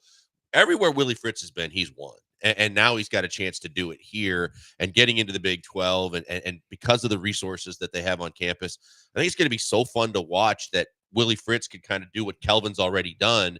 And then the calling card of the whole university is what the basketball program is and continues to do. Yeah, it's going to be a lot of fun tomorrow, too. I encourage, if you're looking for something to do tomorrow, get on out there. College game day, second time for Tita Center history. Going to be great fun. And then Houston, Iowa State at 1 o'clock. All right, 713-780-ESPN. Joe Espada. This is a major season for Joe Espada. I'll tell you why next. It is the Bees, ESPN 97.5 and ESPN 92.5. Got to tell you right now about the good people at Allstate Siding and Windows. Allstate Siding and Windows is the place you need to contact if you are looking to do anything to upgrade your house, like siding, like windows, like front doors, and so much more. They're the best in the business. They've been in business for almost 50 years. It's a family-owned and operated business where they do the work for you because they come to you for absolutely no charge. They come to you and give you a free estimate. Are you thinking about siding, windows, both, maybe a front door too? They're going to come to you and explain, hey, based on the year that your house was built, based on the fact that, your architecture is this way, these would be the suggestions that we would make in terms of our products and services. And there's so much more to get to, so much so that I tell you to go to allstatesidingandwindows.com because all the information is there, everything that you might consider, and then have someone come out for free. Call them on the phone number right there at the website, get them to come to your house and have them to explain to you, like they did me, what would be best for your house. We moved into our house a little bit over a year ago. We got new windows from Allstate Siding and Windows. They explained everything to us, so we got the right product. They're all the great, fantastic, durable windows that are perfect for Houston's climate. They keep the air conditioning in the summer, the heat in the winter, and they're hurricane protected so that you are going to be safe and your family and your contents are going to be safe all year long. They are the best in the business. That's why I recommend you go see them. They got deals going all the time, discounts on the windows, discounts on the siding, and you can probably get a package deal. All you got to do is tell them you listen to us right here at ESPN 97.5. Lance and I are so proud to talk for the entire company, starting with Mary, her brother, and everybody else involved. Check them out today. AllStateSidingAndWindows.com.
You're back with the Killer Bees on ESPN 97.5 and 92.5. Live from the Veritex Community Bank Studios, here's Joel Blank and Jeremy Branham. Do you like golf? Do you like us? How about you come out and you play in the ESPN 97.5, 92.5 Occasional Invitational? Benefits kids' meals, so it's a good cause, too. You can probably write it off. Spots are filling fast. Take the day off work. Play with us. This year's tournament takes place on Fat Tuesday, March 4th, 10:30 a.m., Wildcat Golf Club. Each golfer, you get to drink from some Carbach Brewing Company beverages. That's always fun. Lunch, dinner from Valencia's Tex-Mex Garage, very tasty, and 18 holes of golf. Register now, ESPN975.com under the promotions tab, ESPN975.com under the promotions tab. Ari Alexander, if you know, you know. Now he tweeted that the Astros have they changed some numbers, right? Cooper Hummel has changed his number from 13 to number 1. Carlos Correa, the last number 1, which, like, I'm not a huge retire numbers guy. Like, if you want to put their jersey up there and, like, honor them, cool. I don't think they should retire the jersey forever. Eventually, everybody's going to run out of numbers. But I also don't think that 4A players should be wearing the numbers of franchise icons. Don't get me started on this, because I completely agree with what you just said. My whole thing is whether you retire the jersey or not. If this is Cam Smith at a certain point, and Cam Smith, when he gets called up to the big leagues and he's, he wants to wear 1 and you think that he could be the next franchise player for you, you may consider something like this. Yeah. But other than that, there's no way in hell, whether you have a Ring of Honor or like the Celtics and have too many numbers retired or whatever it is, you are not pulling a number like that unless you're capable of backing it up with the back of your baseball card. Yeah. That's brutal. Yeah, I'm not a fan of that. Like in Milwaukee, when I grew up, there, 34 was Ray Allen, and now 34 is Giannis Antetokounmpo. I'm not arguing that, right? I mean, he was a lottery pick, and he's turned out to be unbelievable. But you get a guy that's fringy, and he wants to wear number 1. I think as an organization, you go, nah, we're not doing that. It kind of stinks, too, because they made it like he can't wear 13 anymore because that's Christian Walker's number. But, like, give him 31. Like, give him anything Give but him his number high school 1. number or some other number that he wore somewhere. It's like I've seen this a couple of times. Like even Rodgers understands when he goes to the Jets, he doesn't get 12, so he takes his college number. But I'm sure these guys wore plenty of numbers back in the day or you work out a deal. I mean, you saw what Soto did for the guy that had 22 with the Mets. Yeah. Got him the tricked out Suburban or whatever it is. I mean, at least cash in on it. You know what they should have done? They should have given him number 2. I thought about that too. I thought, well, what about if Paredes or someone wants 2? No, give it to Cooper Hummel. Like the 26th man on the roster, you know how the A&M does the 12th man thing, where they give it to like some walk-on slappy who might play on kickoff return like once or kickoff coverage once, like at the end of blowout games. Just treat Alex Bregman's number 2 like it's the 12th man. You give it to some slappy that just barely made the roster.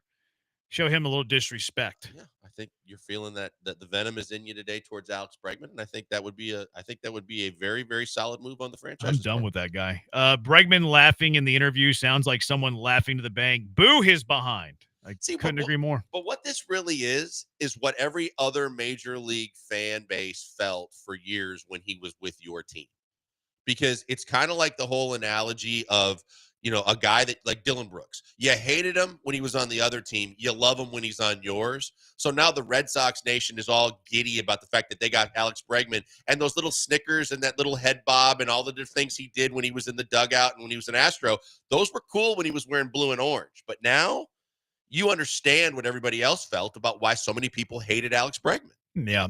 Topher on the YouTube says Walker's wearing 8 now. 13's retired for a Wagner. I do remember that. That's right. Now that he mentions that, I did remember. Ari said he moved from 13 because of Christian Walker, which they did give Walker 13 at his introductory press conference. And then whenever he went to the Hall of Fame, like, never mind. We're going to retire that number. Please respond to Ari and just say, actually, 13 no, retired I'm not, for Billy Wagner. Nah. If you don't know, now you know. No.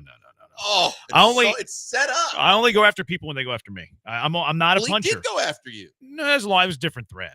Like I've moved on. I don't hold grudges. If you don't know now, I'm friendly. Billy with Wagner's number's them. being retired. I'm friendly with people. I'm cool with confrontation, but I also forget about it 10 seconds later. Like I only counterpunch. By the way, I'm Floyd Mayweather.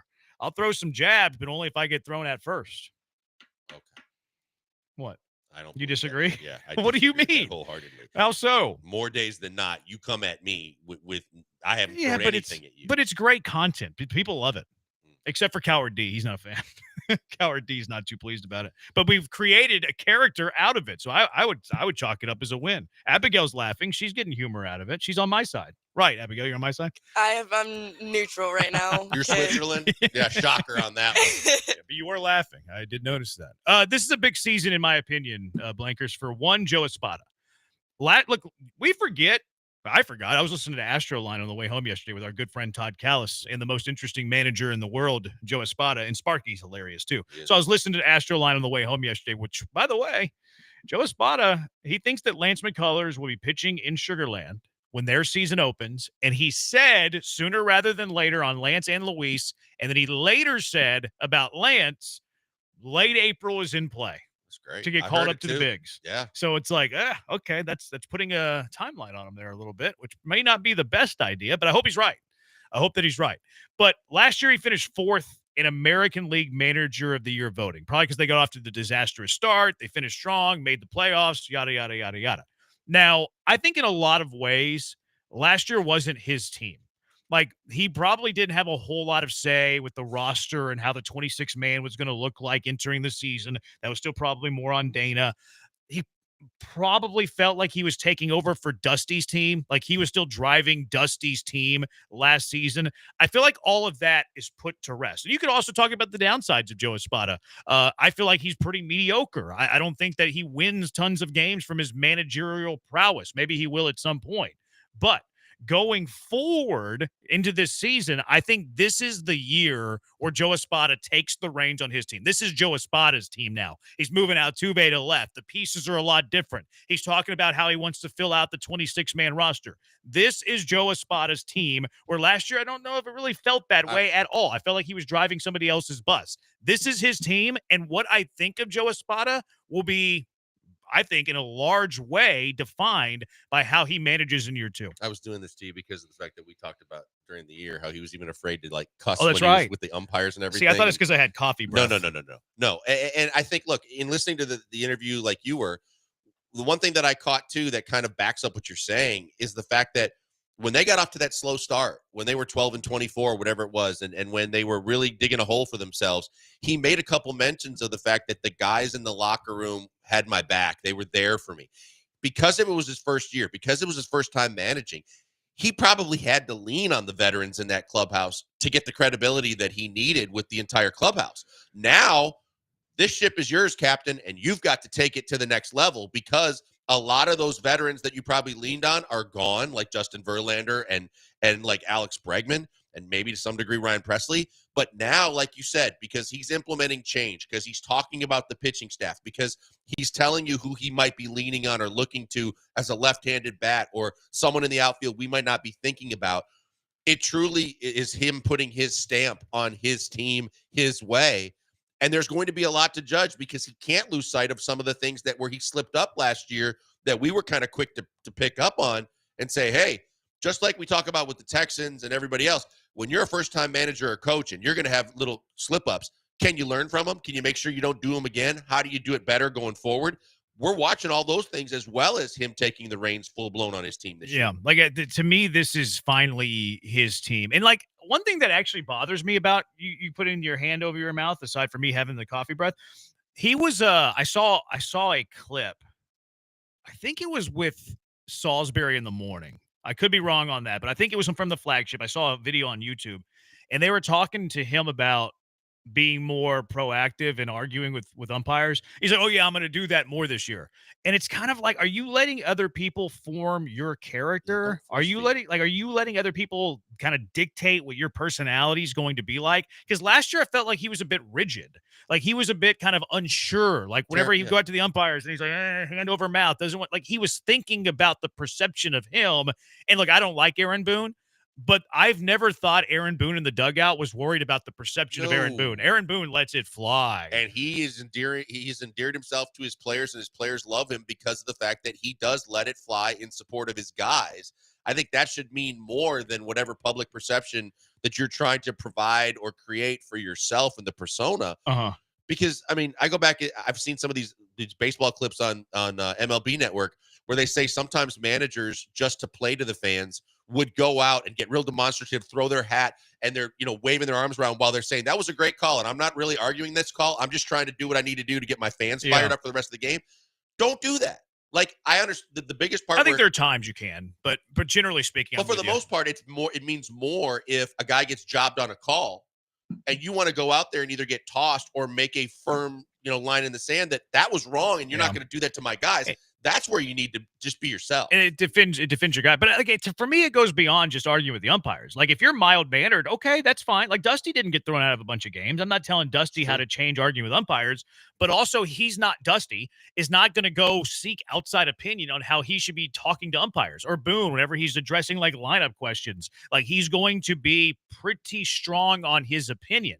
Whereas Espada seems like he can kind of be influenced, which is like, if you're being influenced by other people, that tells me that you're not very confident with who you are. Don't you also feel like the skins on the walls are different too? Like, when you're a guy like Dusty that's managed all over the place and done everything that he's done, the respect that goes with that is a given. Oh, sure. Whereas he did a lot, but he also got bounced in the first round in barbecue, to where there's still a lot of people, including guys in the clubhouse, that are keeping a close eye on him and kind of figuring him out as we progress forward. He doesn't seem like he's that confident in his skin for me. And maybe that was a year one thing, and he'll improve in year two.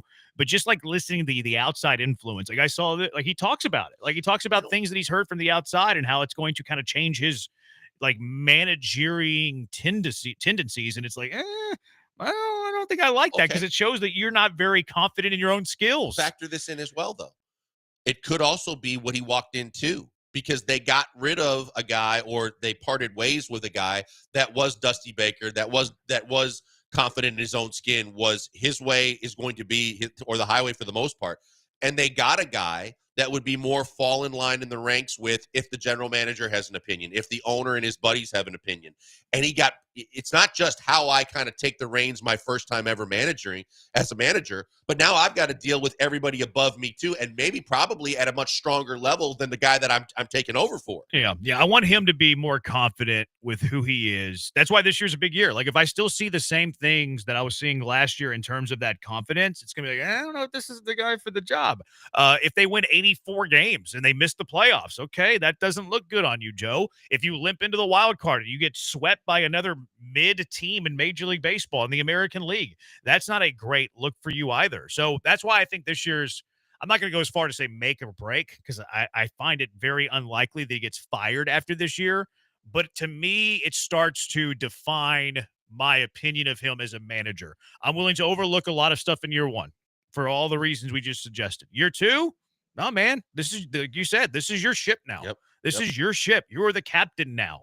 And I think a lot of the distractions have been removed, because Reggie's not there anymore. I think Bagwell, the combination of Bagwell and Crane, kind of learned some lessons with their missteps, to where they've stepped back a little. Dana's kind of stepped forward more. So now, again, a lot of the sideshow distractions are out of the way, and even some of the veterans that might have been in the way. Now it truly is your way or the highway, but your way is going to be graded. And if your players show that they still have talent, and we're still calling you out for things that either cost them here, there, a game, or whatever it is, it's going to register a different way in terms of how we grade him and how the organization and the fans look at him. Yeah. Like, I don't rank Major League Baseball managers. I don't watch Major League Baseball games other than the Astros that closely, kind of like me of the NBA. Watch every single inning of Astro games, watch every minute of Rocket games. Outside of the league, I don't watch a ton. But if we just had to, like, TikTok does these things where blind rank, things like, what's your favorite candy, 1 through 10? What's your favorite TV show, 1 through 10? If you were to blind rank Joe Espada 1 through 30 as best managers in baseball, where are you blind ranking him? Probably the last 10. Okay, so I was gonna say 17, which is below average. Yeah. Which is like, so you have him below average, bottom 10. I have him below average, slightly better, but still in that ballpark. He's unproven for the most part. Yeah, and he was kind of mid. Yeah. He was kind of mid. And so you look at all these guys that are supposed to be the next generation of managers that have paid their dues, that have done things like Joe Espada has done with teams like the Yankees and the Astros. But when you finally get to the helm, you look at what happened with the White Sox a year and a half ago. You look at some of these teams where the guys finally get their hands on the reins, and they're shaking so hard and they're squeezing so hard because they've never been there and done it before, that you might have a very talented clubhouse, but you might not get the best out of them because you still don't know who you are. Yeah, it's gonna be a telling year for Joe Espada. 713-780-ESPN. What numbers should stars wear versus non-stars? 713-780-3776. Also, when we come back, what do you need to see from Joe Espada this year? And then, how about DeZinzo? Are we sleeping on DeZinzo a little bit? It is the Bees on ESPN 97.5 and ESPN 92.5.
Coming to you live from the Veritex Community Bank Studios, it's the Killer Bees. On ESPN 97.5 and 92.5. Here's Joel Blank and Jeremy Branham. Blankers was what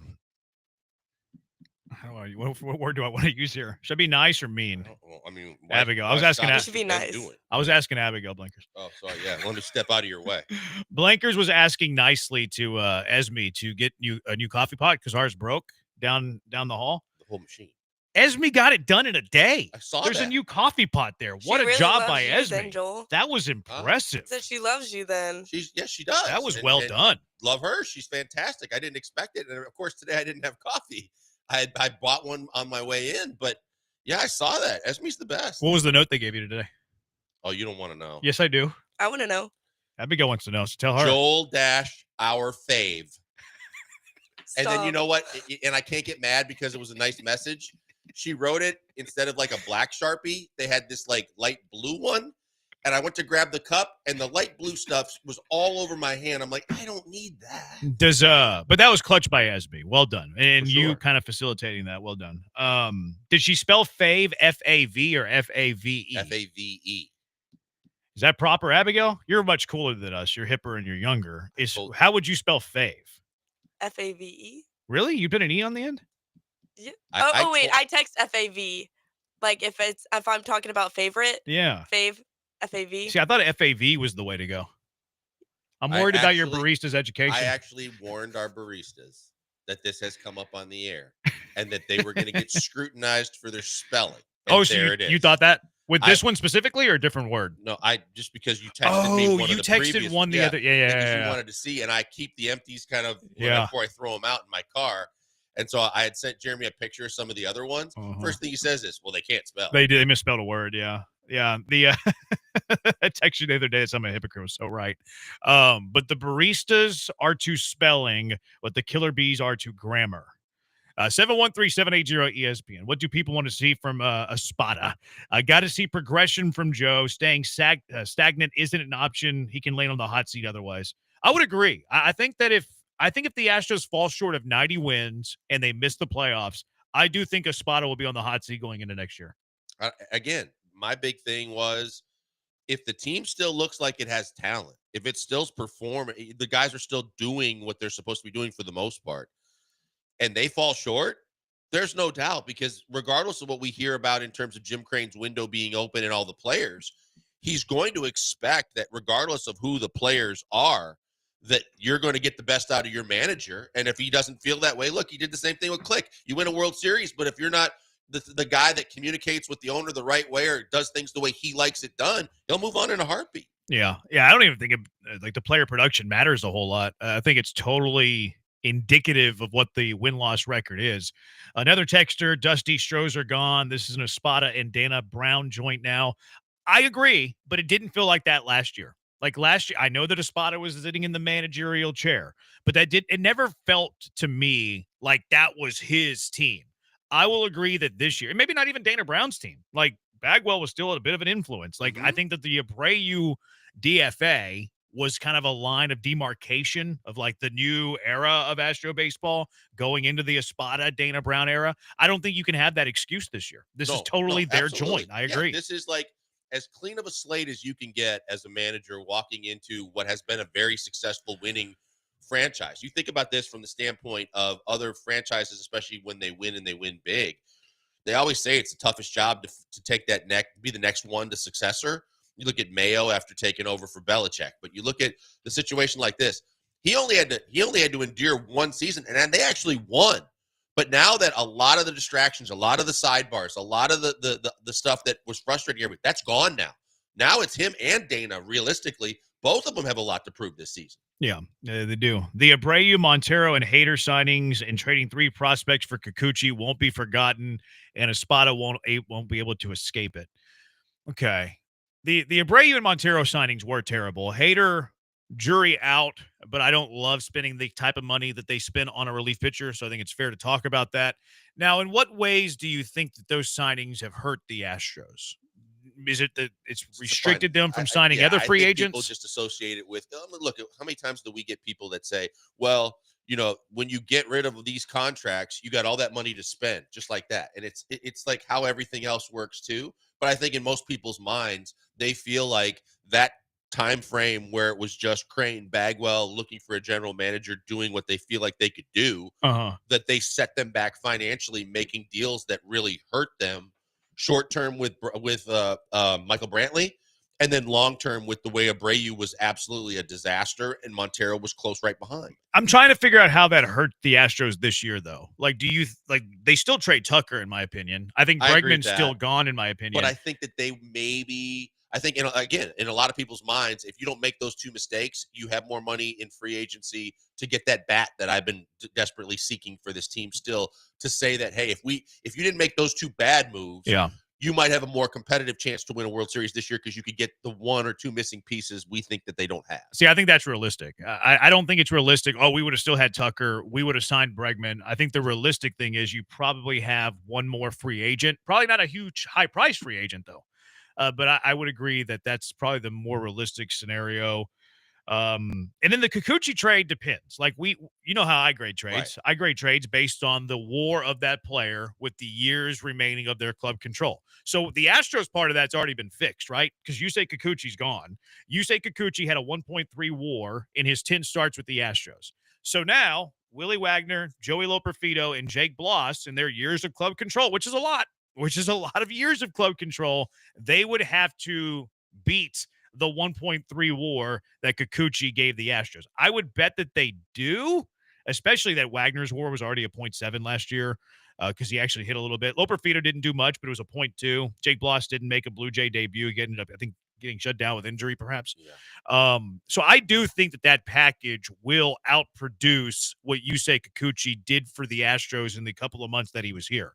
But I don't think any of those guys are going to be like, make you think as an Astro fan, oh, he was the one that got away. I think they'll outproduce Kikuchi's WAR, but I don't think that we're going to sit here and like lament the fact that you lost any of those three guys. No, because this is when it comes down to, from a fan's perspective, when you're always wanting an owner to spend or you're wanting a team to go for it. Sometimes you see the opportunity and you realize this is one where I might lose in the big picture, but I have to go for it in the short term. And it worked out fantastically if you're an Astros fan. You couldn't have asked it to work out any better, with the only exception being if he would have come back here and given you a deal that he would have stayed. But other than that, he did everything that trade was supposed to do. We look at the Verlander trade, the Greinke trade, some of the other trades. Yeah, maybe one of those guys somewhere down the line or a couple of those guys turn out to be decent players, or maybe sometimes you give up a prospect that turns out to be great. But you're going for it at the time because you don't get that many opportunities, and you can't fault a franchise for doing that. Do you think that those three will outproduce Kikuchi's WAR in the 2 months he was here? Honestly, I thought that of the three, I thought that Bloss might be the guy for long term because there was a lot of talk that he could be a 3-4-5 in a rotation, but maybe. But I don't think so. I know Will Wagner got off to a hot start. Maybe over the course of how long they're going to be in Toronto, maybe yes. But I still am willing to do that deal 9 times out of 10. Yeah, it was a lot to give up. But if you tell me that before I do that Kikuchi's going to pitch the way he did when he was here, I can't flaw that. Never got in a postseason game, though. Well, okay. He didn't get in a postseason game. Was that his choice? No, it's because he wasn't good enough. I think he was good enough. I think he's not better than Fromber or Brown. Okay, right. But he still could have been used. And I think that's not something that was in his control. But what was in his control is when he got here, he did everything and more that I think a lot of people thought he could do. Yeah. I think that the Toronto package will far exceed Yusei Kikuchi's WAR in Houston. I mean, Yusei was at 1.3. Wagner was 0.7 last year, and Loperfido was 0.2. So they're already at 0.9. Yeah. So they need a 0.4 WAR to tie them. And like we haven't even talked about the Jake Bloss factor of this, and they have like 5 seasons to do it. They'll shatter it. Yeah. So for the longevity of how long that you have them under team control, yes, then Toronto wins that. But if Toronto never has a chance to even make the playoffs and they're scuffling, and the Astros got a much better chance to not only make the playoffs but win the division because of the trade they made, I'm not going to, as much as it shocked me at the time and I wasn't happy, I'm not going to fault them because of the fact that he turned out to be everything they thought he would be. Like, I get the short-term gain of it. And he did help. Like, you can make the case that if it weren't for him, they don't make the playoffs. So I get the short-term angle of it. But I do think I don't want to be too dramatic here. I do think it hurts them the next 5 years. Loperfido is probably maybe not even a starter, but he's in the mix for one of your 5 outfield positions. Jake Bloss, I'm not sure where Jake Bloss is at health-wise, but then Will Wagner would easily be your starting second baseman. Yeah, the odds are stacked against you for the long term. There's no doubt about it when you make a move like this. But this goes back to when the Astros were in conversations with the Red Sox about trading Alex Bregman for Chris Sale and/or prospects for Chris Sale. And people go back and forth about, and AJ Hoffman was big on the fact you go get your Chris Sale right now. Well, it depends on how strongly you feel about your evaluation on your players. Because a lot of times, like the Tigers initial deal that went, the Daz Cameron and all those guys that went for Verlander, at the time, you believed that at least one of those guys was going to turn out to be a big time prospect in Major League Baseball or be a guy that's going to have a high WAR. None of them have really done anything. So you don't know what you don't know about prospects where you know what you have in a veteran. Well, you should know, though. Like, I don't like that. So now Dana, if you believe that Dana, and I think his best attribute is his ability to evaluate talent, I think as much as Click probably knew some of the guys in the deal, I think Dana felt strongly enough about who he was giving up that the organization could survive getting rid of those guys. Yeah. They don't know what you don't know when it comes to prospects. That's their job. Like that's I agree. That's what makes the best GMs is that they can identify those guys. Like, and I agree with you, but that's what I'm saying. You have to know your own talent in your organization. Sure.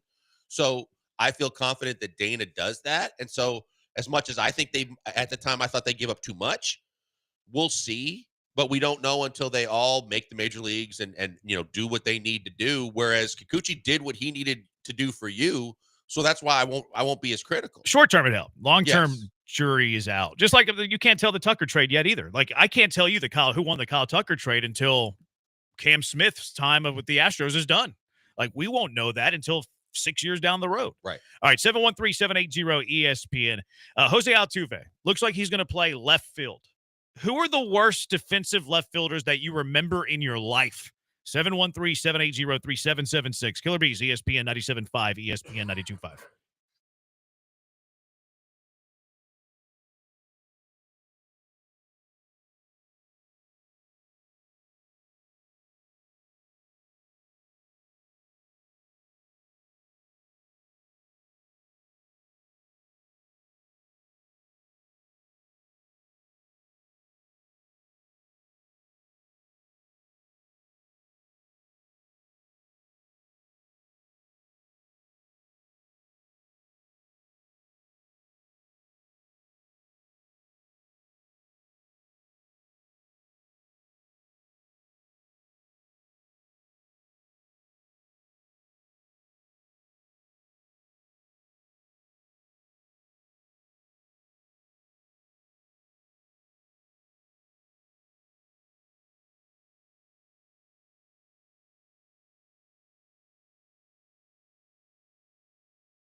Now back to the Killer Bees. On ESPN 97.5 and 92.5. Live from the Veritex Community Bank Studios, here's Joel Blank and Jeremy Branham. People fell in love with Loperfido because he was a small, bright spot when we were all complaining as a city, not a terrible trade.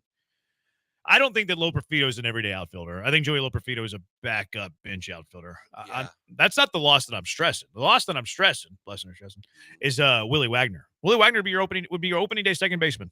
at least as a platoon against righties. Like, that to me is one, and then what Jake Bloss amounts to as a starter. But I think the Blue Jays, if you use the WAR to determine the trade, I think the Blue Jays will get a better WAR out of their package than the – yeah, no doubt.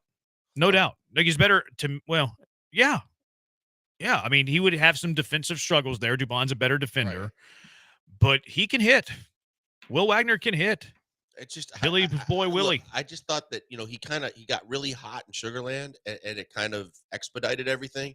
But I just, not that I'm saying that he's a terrible prospect. I'm not sure that this year with Dubon and his defense and everything, and that regardless of if he was still here and who else they had, I don't know that Will Wagner in my mind would be the starting second baseman. You're making it sound like he's a flash in the pan. I'm not saying that. You said he got hot in Sugarland. I just didn't know if he. I mean, personally don't think if he'd be ready yet. In and defensively, when you got two ground ball pitchers, plate appearances, he had 305. Like, I mean, that's against big league pitching. And yes, it's a small sample. But in 86 plate appearances, he had 305, 788 OPS, couple of dongs. I think his bat is ready. Like, he's always had questions about the defense. Like, that's not debatable. Like, the defense has always been a struggle for him. Like, is he going to play third? No, he can't play on the left side of the infield. Is he capable of being rangy enough to play second? Maybe not. Maybe he's not. Maybe he's a first base DH type. But maybe that saves you $20 million where you don't have to sign Christian Walker. But no, his bat's always been plus. Yeah, I didn't, and again, I don't know how many at-bats he would have gotten last year if he was still here. Probably none. They had. So, therefore, I don't know that I would pencil him in and said he'd have been a starting second baseman for the Astros this season. Would you rather have Will Wagner or Mauricio Dubon at second base this season? This season, I would rather have – and, again, what do I know about Will Wagner? That he had those at-bats with Toronto last year? Well, his entire professional career. Right, like, but I don't think I don't think with this team that I'd be ready to start him this year. I would rather start Mauricio Dubon. The defense is the kind of the wild card here because Wagner's defense might not be good enough to be an everyday second baseman. But offensively, Will Wagner, Mauricio Dubon, it's not close. Will Wagner is a far better offensive player than Mauricio Dubon. Okay, but I have to see him do that consistently with a bigger sample size on the major league level. And so because of this season and what I don't know about him going into it, I wouldn't have started him. I think we've hit our impasse, Blakers. What do you think about DeZinzo as an option in the outfield? I mean, everybody was talking about as camp started, he's jacked and he's just ready for all of this. And then they start talking about where do you put him?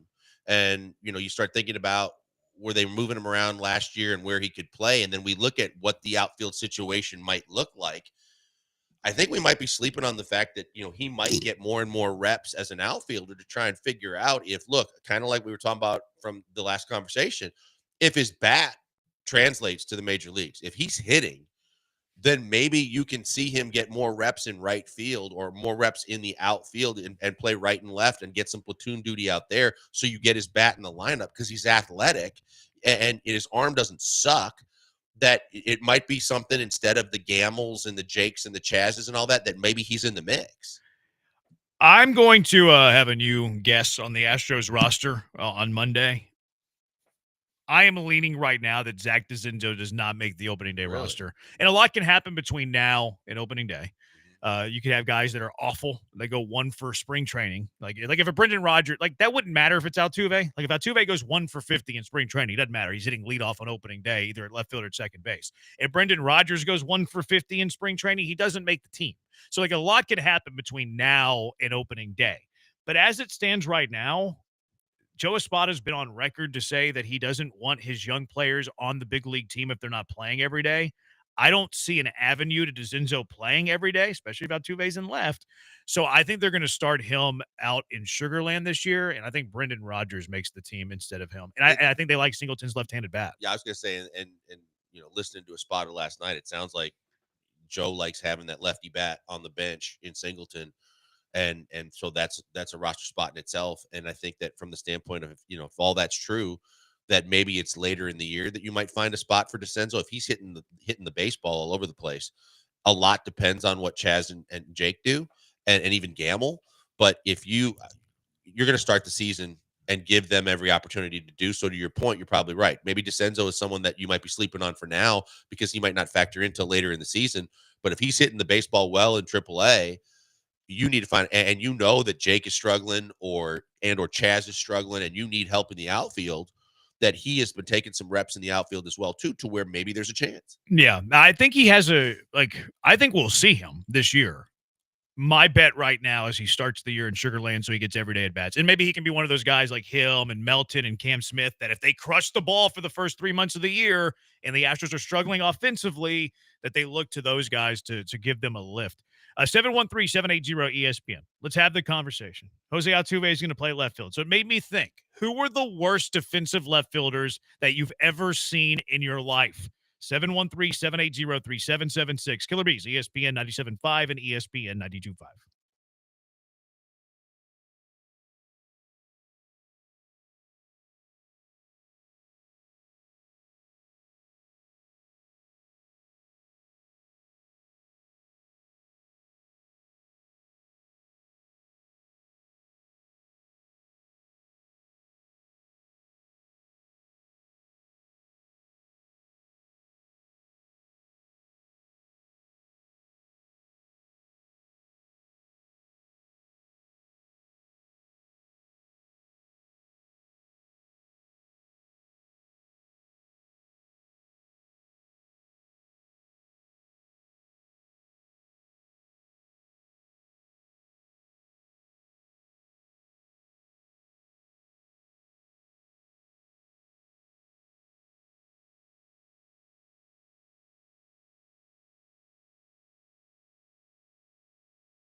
Coming to you live from the Veritex Community Bank Studios, it's the Killer Bees. On ESPN 97.5 and 92.5. Here's Joel Blank and Jeremy Branham.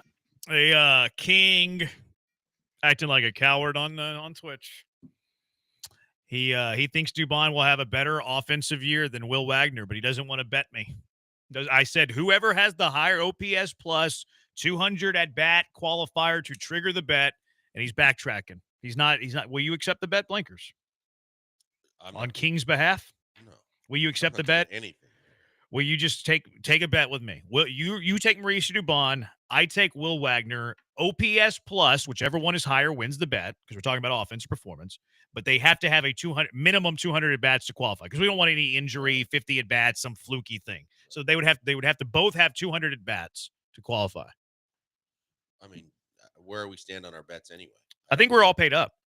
I don't know if we are or not.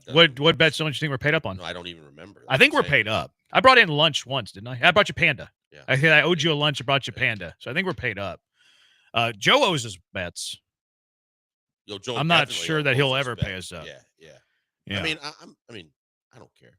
All right. Well, if you don't care, I don't want to force you into it. I'd much rather King have to pay me a bet, but he's backtracking. He's like, "Oh, you're an idiot, Bram. This is one of your worst takes. Dubon's going to be better offensively than Will Wagner." Okay, let's make a bet. And he's backtracking like Coward D. I can't believe this. It's a bad look. And then 75's like, "I'll take this side of the bet. I can't trust you, 75. If you send your side of the bet to escrow, then I'll consider it.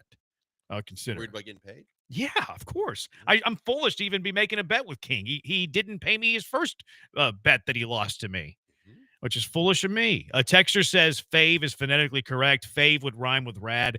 Phonetically correct, but I don't think that people use that when they spell. Pessimistic Chad, Loperfito's worse than Jazz Jazz is worse than Jake and Chaz? Question mark. I don't think Loperfito's very good defender.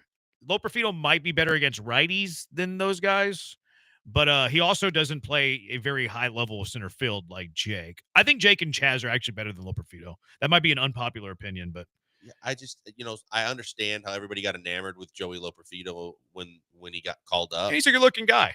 Well, and he guy. he had a good season going in Sugarland, but at the same time, like if you just look at what you've seen since he's gotten to big league baseball, it's nothing that should be screaming to you that he's going to have great numbers. He's a good looking guy, right, Abigail? Loperfito? Yeah, him and Shea Whitcomb too. Whitcomb too? She was quick to get Really? Shea in Wow, there. you just boom, boom. Oh, pew, pew. Like we weren't even as the talking case may about be. Whitcomb, and she's like, "Oh yeah, don't No, forget I about was so Shea." excited when he played like a couple games on the Astros. So There you go. So can we add Loperfito? But we know who's going to be Brad at a lot of Osmus, Space Cowboys games this year. Brad Osmus, Jake Marisnik, Joey Loperfito, Shea Whitcomb, and Ezekiel Estacio, the most handsome Houston Astros in the history of the franchise. Have you ever seen Ezekiel Estacio, Abigail? I don't even remember him. I don't remember what he looks like. I'm confident that you would think he's a very handsome man. Now, if his He's name was very Ezekiel Mustachio, then Sam would be a big fan. Ezekiel Estacio So might be true. the most handsome man that's ever played in Astros history. Honey Glazed Branham says that Jeremy Branham at Humble High School was easily the worst left fielder. I never played left field. They stuck me up the middle, baby. Actually, they stuck me on the bench. I didn't get to play much. 713, although I was a career 400 hitter in high school, 2 for 5. Who are the worst defensive left fielders that you've ever seen in your life, Blankers? I think the one that comes to my mind immediately is Manny Ramirez. He was just a mishap waiting to happen. I mean, wasn't it the one time that he was actually trying to get inside the green monster door at Fenway and a ball was hit his way and he had to run out and field it? And then I think he ended up throwing somebody out, but it's like he was so aloof in the outfield that regardless of how talented he was as a hitter, he always comes to mind first as being a guy that could never and should have never belonged in the outfield. Him cutting off that ball was my favorite Manny being Manny moment in history. I forgot about Manny. Yeah, he That's definitely a great is on call. my list. The Manny cutoff is I think the funniest thing I've ever seen on a baseball field. Yeah. Well, and the other one which would be again, I'm not sure for certain that I think he did play some left field, but Jose Canseco, anybody that can headbutt a baseball over the wall, that's a good call. You need to be on the list. That's a good call too. Yeah. Yeah. I mean, your dumb ass not only got under the fly ball, but couldn't get your mitt up in time, so your noggin took it over the wall for a home run. To be fair, his head was probably larger than the natural skull he had. I see where you're going there. Probably. Who else you got? My list was Jose Canseco, Pete Incaviglia. Pete Incaviglia was brutal. Yep. Man, you got a bunch of good pools. Man Ram. Astro Carlos Lee was not great. And then two infielders turned outfielders that both swung really big, heavy bats, but were awful in the outfield. Juan Samuel, Alfonso Soriano. I don't remember Juan Samuel. Juan Samuel was a shortstop with the Indians coming up, and then he was the perfect candidate to be a DH too. And they kept trying to like hide him in the outfield, and the ball, you know how baseball works, the ball found him, and he was awful. And then Soriano was Samuel had some curls. And Soriano was a shortstop with the Cubs, and then they made him a left fielder, and he was awful. Was he bad in the outfield? Yeah. I don't really remember his defense. Yeah, he just like angles taken and just plays made. He had a strong arm, but yeah, he didn't judge balls real well. I remember Soriano would drop tanks. Oh God, that guy was swung so like good. a 38 or 40 ounce bat. Did he really? Yeah, that guy would drop some. He bombs. and Juan Samuel. Juan Samuel played till like he was 40 something. Yeah, Soriano was never a good defensive player. It looks like No. even on the infield he wasn't very good, and then they moved him to the outfield, and he wasn't off. I mean, yeah, it was still bad. Yeah, but it wasn't that big a difference. Like his defensive value in the infield was pretty similar to his defensive value in the outfield. Not good, but didn't kill you. Yeah, that guy was. Did he have a 40-40 year? Who? No, he did. He came a home run shy. Soriano? No, he did have a 40-40 year. Samuel. Soriano. Soriano had 41 home runs, 41 stolen bases with Washington in 2006. God, I forgot he even played with Washington. This is only a year there. Yeah, Cubs and Yanks is all I remember. You remember he spent some time with the Rangers. Wasn't he in the A-Rod trade? That one, maybe. Pretty the sure one he that was. rescinded? No. The real one that got A-Rod to the Yankees. Oh, yeah, I'm not sure. I'm pretty sure he was. Yeah, he was. Traded by the Yankees to the Rangers for A-Rod. Huh. That was it. That was the trade. That's crazy. It was Soriano to the Rangers for A-Rod in cash. That's simply for a bat. And then a player to be named later, which was like Joaquin Arias. Yeah, he was in that A-Rod trade. The worst left fielders that I kept an Astros theme here. Worst left fielders ever, 713-780 ESPN, 713-780-3776. I think Yordan Alvarez wasn't a very good defensive left fielder. He's playable. He had a big arm, but again, give me range, give me speed, give me dudes who aren't going to crash into shortstops who are going out on fly balls, although the outfield does have the priority there. I think Altuve would be a better left fielder than Yordan Alvarez. So I have Alvarez on this list, but there's some that get worse. Carlos Lee was one that I had. El Caballo. Mm-hmm. He was so bad. Remember how fat he was? Yeah. He was a big boy. That was one of the first things I started thinking about was who are the guys that were just way too big to even be attempting to like chase down fly balls. Carlos Lee came to mind. And then when your nickname is the cows that are lined up on the fence in left field for El Caballo, I'm like, yeah, no. That's not what El Caballo means. Oh, it's a horse, right? Yeah. Because he got horses as part of the deal. But some people used to bring some, I think they also used to have some other outfits out there, but yeah, he wasn't good. I actually think that we underrate Carlos Lee's time with the Astros. Like he came after Beltran. They didn't have playoff success. He signed a big contract. People act like he was a bum. People act like he was Jose Abreu. Carlos Lee had some good years with the Astros. Offensively, yeah. Yeah, offensively. For sure. Yeah. He was probably a DH playing left field. That's exactly another one of those guys. He yes. had some offensive years, some good offensive years. Remember when the Astros had a log jam at first base? They had Bagwell. Lance Berkman was coming up. And they had this big lefty slugger named Darrell Ward, who was a first base. He was a DH playing first base. And as a way to try to get him in the lineup, they moved him into left field, and it was a train wreck. No business playing left field. Darrell Ward, his dad, one of the worst left Major fielders League I can Baseball. remember. And they were like, oh, it's in his genes. I'm like, maybe the hitting part. Because I remember the one he hit in Pittsburgh hit the river. Was it the Allegheny? Yeah. Was that the river? That's the one. Yeah, Yep. that ball was a bomb. That was a monster shot. I think to this day, there's only been like 2 home runs hitting the Allegheny. Sounds right. Because I know that was a massive tank job. That was a bomb. Yeah, but I do remember that he wasn't very good with a glove on his hand. He was so bad defensively. So Yordan, really bad. Carlos Lee, really bad. Darrell Ward, really bad. And then the final left fielder that I have, that's one of the worst I can remember, in Astros specific from my point of view anyways. Remember when they tried to force Chris Carter into left field? I was going to say, because he just at first base to me was a disaster. And he struck out all the time. But yes, Chris Carter was definitely one I thought of. Yeah. So those are the I like your list. Your list is very good. The 4 Astros that I think are really bad: Yordan, Darrell Ward, Carlos Lee, Chris Carter. Who are the worst outfielders you've seen? 713-780 ESPN. Texture says that Darrell Ward's the hitting coach for the Reds. I did not realize that. That's good. Who knew? Texture says Johnny Damon. I don't think Damon was a bad defender either. No. I think he had some pretty good years. Maybe late in his career he turned bad, but he always Maybe was as a rangy, Yankee. always had Yeah. speed. And as a Red Sox, he was always really good. Remember, he was nuts. Like there were stories that Johnny Damon, like in the offseason, as a way to get ready for the year, he would just start chasing cars in his neighborhood. Like cars would be like driving in the neighborhood, and he would just start chasing after them to see if he could. So keep unlike up. Mike Allstott, who used to just push cars around the neighborhood Would and he? up hills, he'd take Volkswagens and push them up hills. Would he? Yeah, but I could see that from Johnny Damon. He always looked like, one year I went for Halloween as Johnny Damon. Because Really? I love Damon. He had the big beard. He looked like a caveman, but it was always well coiffed, but he had the beard and When he was the with whole Red thing. Sox. Yeah. But you think about, too, how many Red Sox quality outfielders go to Yankee Stadium to die? See, Damon had some good years with the Yankees, but Jacoby Ellsbury was awful. Ellsbury was awful. Yeah. And now my guy that I'm wanting the Astros to look at. Oh, Verdugo? Yeah, Verdugo in a year was a disaster He's still offensively. free. Yeah, he Kind of is. crazy. He's still free. It is. Yeah, but I don't ever remember Damon being bad defensively. I used to like I Damon. don't either. He says his arm was pretty weak. That's okay. Like you can have a bad center, arm in left field and in center field, especially left field Fenway. You don't need a strong arm in left field at Fenway.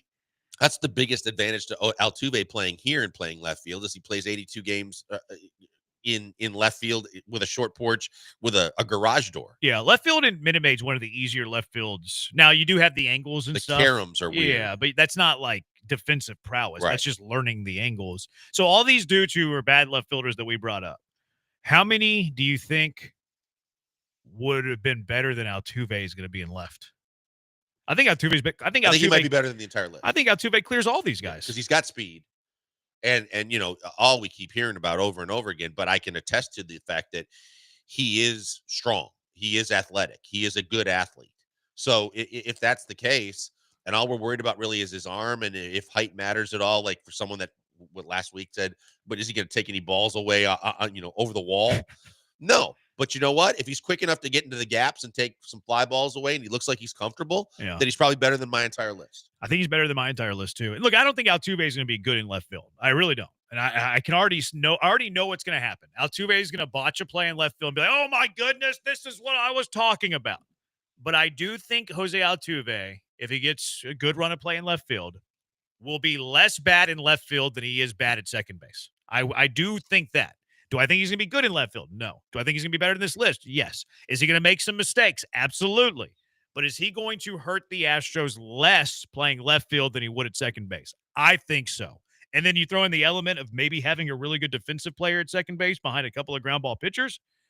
I think you can make the overall defense a little bit better. I want to hear it from those same group of people when he goes into the gap in left center and takes, and ends up making a great play because of his speed.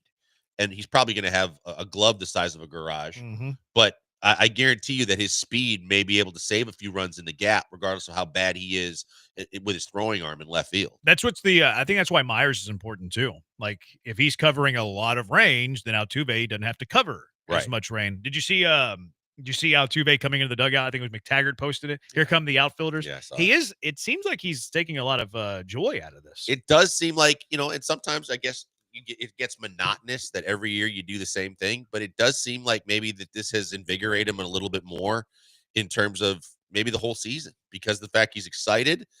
And even if just defensively, even in his interviews, he sounds like, "Hey, I want to bring you back. He's not here, but we're all about winning. Let's go win." It seems like, he's kind of reinvigorated everything about his attitude, which is great. Not that it was bad previously. Right. Rocky says Richard Adago, massive, had a cannon, but slow as a snail. There are some thoughts he might have been enhanced. I didn't say that. I don't want to get sued. I mean, but there were some they thoughts. were sponsored by Minute Maid, right? They had all kinds of juice. That's so bad. Rocky, that's Cap. Myers plays the ball bad more often than not. Has to make up his track. Most defensive metrics love Jake Myers.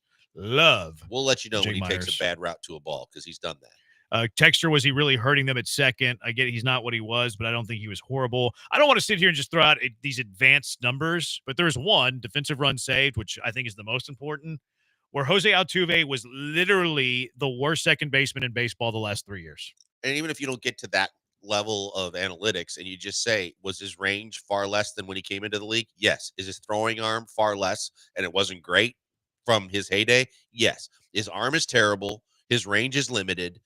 And so he was not a great defensive second baseman. Virginia says, is Altuve throwing out guys at home? No, probably not. But is he starting double plays when Ryan Presley's on the mound that could have kept the Astros in front of the Tigers 2-1 in the 8th inning? Also, no. Right. Look, I don't think Altuve is going to be good in left, but I think he's going to be less bad. Hit the cutoff man. Yeah. And make sure you make the expected plays, hit the cutoff man, and do your, just do that.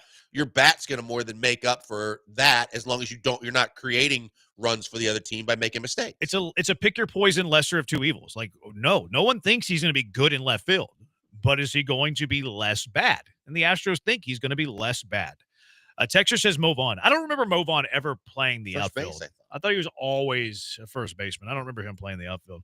Batman says Joe looks the Ranger different guy? today. The Rangers Juan guy. Gonzalez? No, Cruz. The one that screwed Jose up in the World Cruz? Series. No, in the World Series. Nelson Cruz. Yeah, Nelson Cruz. He was like a DH for like the last 7 years of his exactly. life. Yeah, because he was made bad. mistakes in the outfield. That's right. I forgot about him. He cost them the World Series. Yep, sure did. Yeah, that guy was brutal. All right, 713-780-ESPN. Let's get to Who Said It. Killer Bees have been on a roll. I think Brian's got something up his sleeve. Brian was so giddy to play Who Said It today that he literally came into work on his day off to play Who Said It. And he's been waiting to do it for almost 2.5 hours. Who Said It next? It is the Bees, ESPN 97.5 and ESPN 92.5.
Texter said the texter was thinking of Mo Vaughn, not Greg Vaughn. Or Greg Vaughn, not Mo Vaughn. Greg Vaughn did play the outfield. Greg Vaughn, both were Brewers.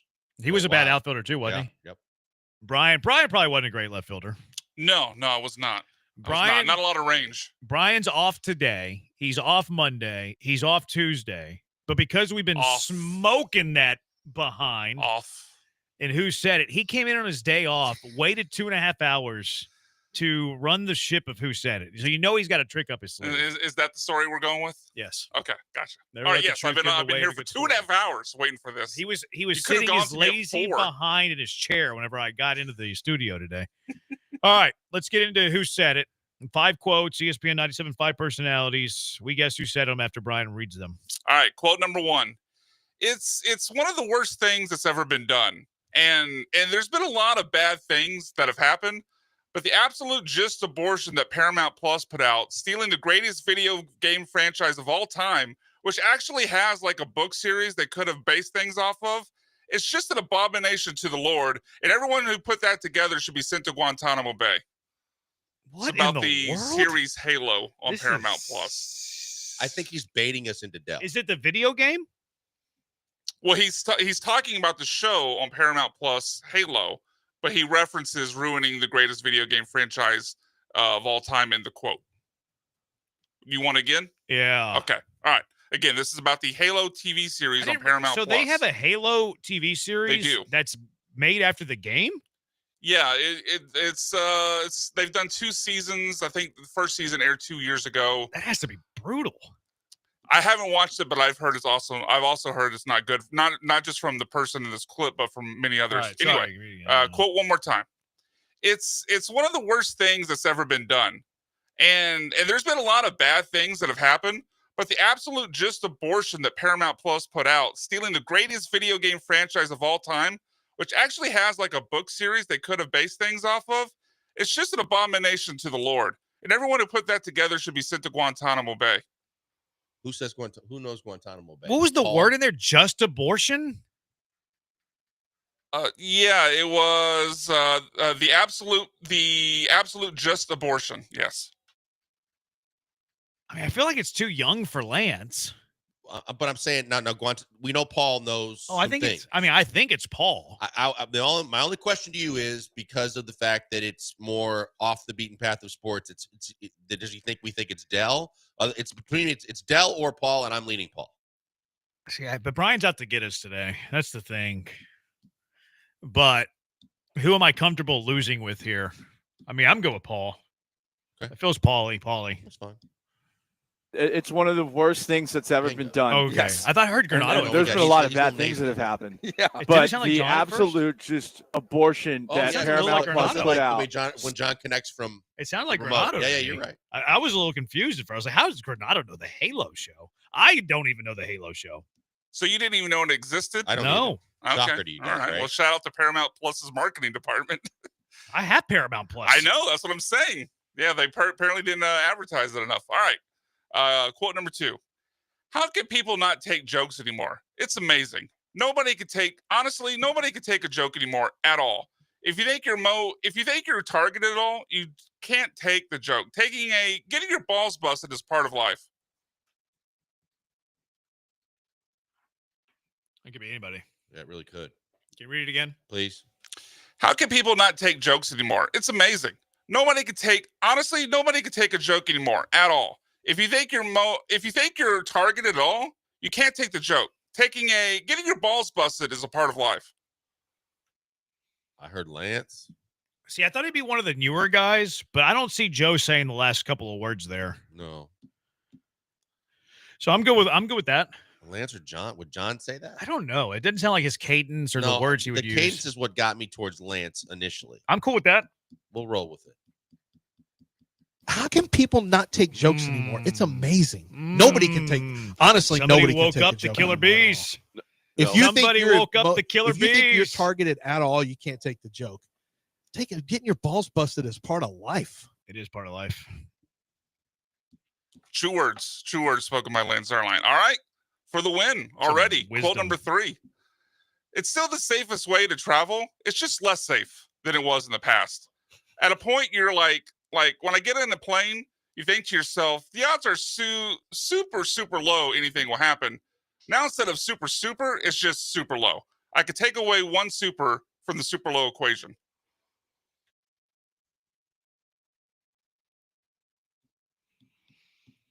Are you Killer G's? Yeah. One more time, please. It's still the safest way to travel. It's just less safe than it was in the past. At a point, you're like when I get in a plane, you think to yourself, the odds are super, super low. Anything will happen. Now, instead of super, super, it's just super low. I could take away one super from the super low equation. I mean, kind of dumbed down the take. Makes me think Joe. Joe. I was thinking the same thing. But I also know that Paul was traveling or supposed to and then didn't. It's definitely about planes, I think it's a G. Oh, yeah, for sure. I mean, I think he said flying, right? Didn't he say flying in the quote? Said it. He said it's still the safest way to travel, but not. Yeah. Is there flying in there? I don't think the word flying is in the quote. I'm pretty sure no. you're talking about flying. I think it's either. I think the person says planes at some point. Do they not? Yeah. Anyway, it is about planes. I think it's either Joe or Paul. I feel Joe. All right. It's still the safest way to travel. That's all right. It's just less safe than it was in the past. At a point, you're like when I get in a plane, you think to yourself, the odds are super, super, super low. Anything will happen. Now, instead of super, super, it's just super low. See, I can take away one super from the super low equation. See, I thought Dell was too cool to take a super away from the super, super low equation. Maybe I'm giving Dell too much credit for not being as cool as I thought. Maybe so. All right. So guys got a chance to win here. Quote 4. Twitter? Are you kidding me? It's like sometimes it's like you porn. If you have the wrong keyword that you put in search, it's amazing some of the stuff that shows up. Like, hey, what does this have to do with what I just searched? Nothing.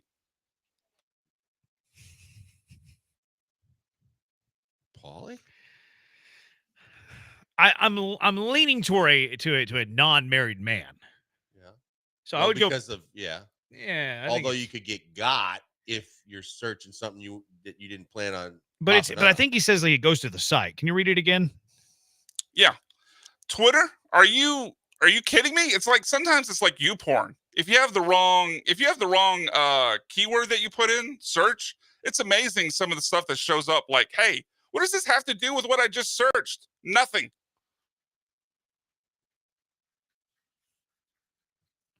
I mean, I kind of hope it's Paul for the sake of the married guys. Would Joe? I think Joe could. Yeah, so it's still. I think it's Paul, but let's just roll with it. Twitter? Are you kidding me? It's like Lance? sometimes it's like you porn. If you had the wrong, in your search, Lance? keyword I have that the you same put in thought. search, it's amazing some of the stuff that shows up. Like, hey, what does that have to do with what I just searched? Absolutely nothing. Nothing. I don't think you're going to accidentally end up on porn on Twitter unless you type in something very risque. So I don't know what Lance is talking about. But hey, I think that was something revealing about Lance just now. All right, 2-2. Quote number 5 for the win. There's nothing fun to do outside in the snow. Everyone loves what the snow looks like. No one actually likes the snow. I mean, listen, the sledding and all, that is fun. But the scraping the ice off your car, that's not fun. Like there's nothing fun about snow. Granado to me. He lived in Green Bay. He got out because they were talking about the draft being in Green Bay, and John said there's still a chance that it could snow. And he said on Mother's Day one year it snowed, and that he was moving immediately after that. So it's somewhat. Lance has never been in snow before because he was talking about. No, he was talking about the hockey thing, and and he said he's only been on roller skates. He's never even been on ice skates. In his life, he hasn't been around snow? And Dell said he's been on dates ice skating, but I don't think Dell really knows snow. So it's either Joe, Paul, or John anyway, because they've been in cold weather. I don't think you have to be in snow to say that. But it sounds like you heard this. I don't know if I heard that exact quote. I know where I heard like conversations that might be roping into this. I'm not gonna stand in the Can I way. have it one more time, Brian, please? Yes. All right. Quote 5. There's nothing fun to do outside in the snow. Everyone loves what the snow looks like. No one actually likes the snow. I mean, listen, the sledding and all that is fun, but the scraping the ice off your car, that's not fun. Like there's nothing fun about snow. I feel like that's John. All right. John or Joe or Paul, but I feel like The scraping the ice off the car Yeah, makes it seem means like you've they've lived had there. to. Yeah, it does. It does. Yeah, let's go. Let's go. Granado. There's nothing Paul. fun to do outside in the snow. Yeah. Everyone We loves choked. what the snow Choked. looks like. No one actually likes the snow. I mean, listen, We should have known that. you know, the kind of a sledding and all curmudgeon that is take. fun, but the scraping the ice off of your car, Very masculine that's take not there. fun. I mean, Paul is very There's masculine. nothing fun It's been about snow. established. I like the snow. I think the snow is going to be fun. I heard him talking today about the fact he Couple tried days. out for the rugby team or for the SaberCats here, and that you weren't supposed to tackle, but he just loves hitting so much he had to tackle anyway. I'm like, those guys had to run right over him. Now you see what I mean about the masculine Those thing, rugby dudes are like strong dudes. Yeah, but they were like the tryout guys, though. Not like the actual players. Still, but if you're trying out, you probably have some experience in rugby. I would like to know the size of those guys. Some TV station probably did a feature on it or something. You like the snow? I like the snow. I like the Hate it. snow. I think you guys were right to focus in on someone that lived in the northern part of the country, though. Like that Paul take did, was right. Exactly. Paul That's someone that has dealt with the snow like on an everyday basis in the winter, not someone who deals with it once every 3 years. I like the snow like once or twice every few years. Yeah, exactly. So that's why it had to be Joe, Paul, or John. This is the conversation that I had with my wife and my family when I had opportunities to move back to cold weather cities. I'm like, you're going to be enamored with snow the first time it comes down. It's going to be so pretty and it's going to be fluffy and you're going to go do snow angels and snowmen and all that stuff. And then like in the next 24 to 48 hours when it gets slushy and then it freezes and you realize 8+ months of your life is going to be dealing with this crap, it ain't fun. Yeah, yeah, it's fun like in, Texas where you get it for Once a couple every 3 to 4 exactly, years. Yeah.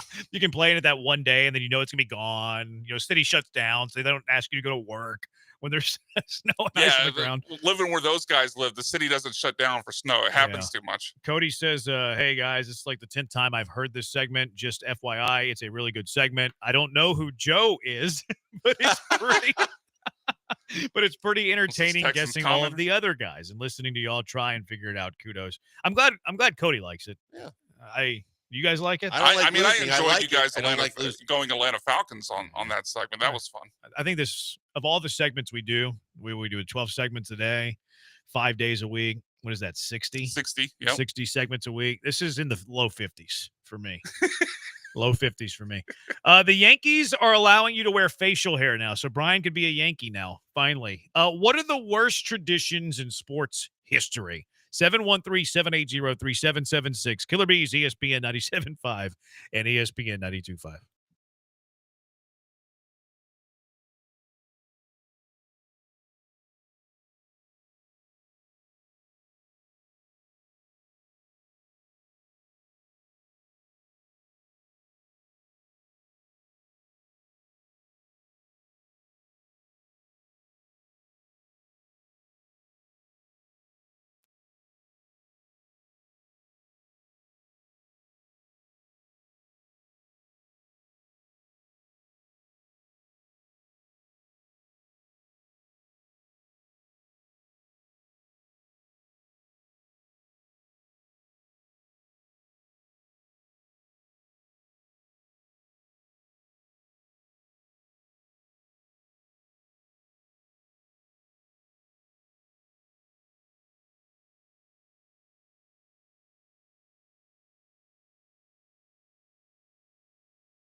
Coming to you live from the Veritex Community Bank Studios, it's the Killer Bees. On ESPN 97.5 and 92.5. Here's Joel Blank and Jeremy Branham. What are the worst traditions in sports? 713-780-ESPN. HRP listener line, 713-780-3776. This, of course, is in honor of Hal Steinbrenner reversing the facial hair policy. No longer do the New York Yankees have to be clean shaven, which is funny because we were talking about this the other day. And it's like, oh, okay, this all of a sudden happened. But Steinbrenner, in recent weeks, I've spoken to a large number of former and current Yankees spanning several eras to elicit their perspectives on our long-standing facial hair and grooming policy, and I appreciate their earnest and varied feedback. These most recent conversations are an extension of ongoing internal dialogue that dates back several years. Blah, blah, blah, blah, blah, blah, blah, blah, blah, blah, blah, blah, blah, blah. It is appropriate time to move beyond the familiar comfort of our former policy. Now, he does say that they have to be well-groomed beards moving forward. So who's going to be the beard police that's deciding which of these are well-groomed and not? And they have not addressed the length of hair. Oh, really? Yes, which people brought up too, because you know that Garrett Cole likes to get the locks long in the middle of the summer too. Mm-hmm. That you can see some guys might be challenging some of this. But again, I was all over this the other day saying, as grown men, if you're telling me it doesn't change your performance one way or another, how the hell can a baseball team tell you what you can and cannot have on your face? Because it's club policy and they're paying you tons of money. It's ridiculous. And they've did it's stupid. It's antiquated. It's dumb. They've done it for 150 years. And they should stop. They did. And finally they did. Well, to some degree. Yeah, to some degree they stopped. But it does beg the question, what are the worst traditions in sports? Matt Fortuna tweeted this out earlier, that apparently Lou Piniella was trying to get George Steinbrenner to change this way back in the day. Piniella told Steinbrenner, Jesus Christ had long hair and a beard. Why can't we have beards and long hair? George Steinbrenner would then pointed to a pond beyond the outfield fence to Lou Piniella. And he goes, you see that pond? Walk across that pond and you can have a beard and long hair. It's pretty good. It's a pretty good line from George Steinbrenner. So anyways, what are the worst traditions in sports? Which ones stick out to you that are bad? Like this one was bad. I struggled with this one. I know a lot of people hate the wave. A lot of people hate the wave. But that's not specific to a team. Yeah, I don't really. It's sports tradition, though. It's a sports tradition. I don't really mind the wave. I don't have a problem with it. I don't do it, but I don't have a problem with it. Yeah, I don't have a problem. Like, let fans fan. Here are a few texts on this. A&M's midnight pep rally is cringy. Okay. That one is pretty cringy. I mean, taking time out of your day to just learn all the chants and everything, like that is. I don't mind that as much because, like, at least it's good school spirit, right? Like, I like good school spirit, but the whole shouldn't you already know? Yeah, I mean, you have to learn it at least once. You're right. Maybe you can do it at orientation instead of midnight yell. I mean, it's like a giant pep rally, but the whole like Texas giving Big Brother energy and doing that little gesture, it's weird. All the milkman too. The milkman. Yeah, you can't. Yeah, they're all yell leaders. There's no female cheerleaders at Texas A&M. The whole thing too about the dudes with the tight white outfits and all doing all that stuff. It is a little cringeworthy at times. 713-780-ESPN. The worst traditions in sports. Alex Bregman in the infield pop-up with runners in scoring position was a tradition unlike any other. It's a pretty good one. Yeah, it's not bad. It's not bad. Rockets losing to the Warriors is my least favorite tradition. Stop it right now. What's wrong with that? I didn't say that. Texture said that. I mean, come on. It kind of is. We're talking realistic. That's not realistic. I can tell you what a lot of people hated that the Spurs fans loved. Those baseline bums forever and a day, the tradition of every time the visiting team was announced, they all brought out newspapers and held them up. That people, all the visiting teams hated that, but I thought that was a pretty cool tradition. I always thought it was a bad tradition. Do they do this for every NASCAR race, or I don't know. Maybe even just or maybe it's just the Indianapolis 500. I don't know. But when they get on the podium and they're spraying each other with milk. That is the stupidest thing. Like, milk is gross. That's the Indy 500. It stinks. It gets all up in your clothes. Like, why are you dousing yourself in milk? Yeah, that's the tradition at the Indy 500. And I've oftentimes thought about that because, they still got to do the whole press run and they got to do all the interviews and everything. but yet it starts out with they have to drink the milk and then like champagne or other things, get it dumped all over them, and then you don't get to like change clothes and take a shower. Now you're still in your little onesie suit, racing suit, and then you got to go with dried milk all over you to do all these interviews. Yeah, that's pretty funky. That to me is the worst tradition, one of the worst traditions in sports. A&M's midnight yell is probably the worst, says Honeyglaze Branham. The fans need to practice how to cheer the day before the game with their male cheerleaders, ? That's what Abigail was saying. The annual "This Is Our Year" from the Cowboy fans. That's mean. Taking a shot at the Cowboy fans. Yeah, I'm trying to. Why am I not more traditions coming to me that are? Texter says anything from Aggie land. It's like you guys don't know that we're the home of the Texas A&M Aggies, and we're not going to say anything derogatory about Texas A&M. What chance in wrestling? Is horns down dumb, or is that them being too sensitive? The horns down at college games when they aren't even playing Texas. That's a fair one. If you're playing Texas, I'm all for the horns down. Okay. All for the horns down if you're playing Texas. But when you're not playing Texas and you're doing the horns down, that's not great. It's like having in your fight song, "Saw Varsity's horns off." Yeah. Not a great look. No, I agree with that. Not a great look. It was a true tradition for the Rockets to lose to the Supersonics. That's a weird one. God, there's a couple. Oh, here's one. Tech throwing tortillas on the field. Oh, that's still a hot button. I'm not a Tech guy, as you know. That one doesn't bother me. I actually like that tradition. There was a couple It's cool. with the Rockets, too, that were mishaps. One, I think they did something similar because I know that it got my Spanish announcer very fired up. And then when we had Yao, I believe that they threw fortune cookies, and you're not supposed to. And that wasn't good either. Was that? I mean, it was racist. Yes. Yeah, that one's not great. That's not a good one. That one's not good. How do you feel about the octopus throw for the Detroit Red Wings? I mean, it is kind of gross, but I mean, I guess that's like a tradition like any other too, right? It's been going on so long, they're not going to stop it. Like the octopus one's kind of gross. That one's kind of gross. Like just throw the old hats out there like everybody. For the hat, that's for the hat trick, right? The octopus is for something else. Yeah, throw the hat out there. Yeah. How about the silence in golf? You get some bad tradition? No, I don't think so. I don't think so. I think it's a necessity. Just look at the Phoenix Open. 7th inning stretch, bad tradition? No, I like the 7th inning stretch. The Waves mentioning. How about the Gatorade shower? I don't mind that. Yeah, I don't mind the Gatorade shower. The milk to me, it just feels gross. Yeah, I mean, look, coming from America's Dairyland, it doesn't take long for milk to just start getting nasty smelling and start drying up. It's not. No, it's bad. You have any traditions, Abigail, that you don't like?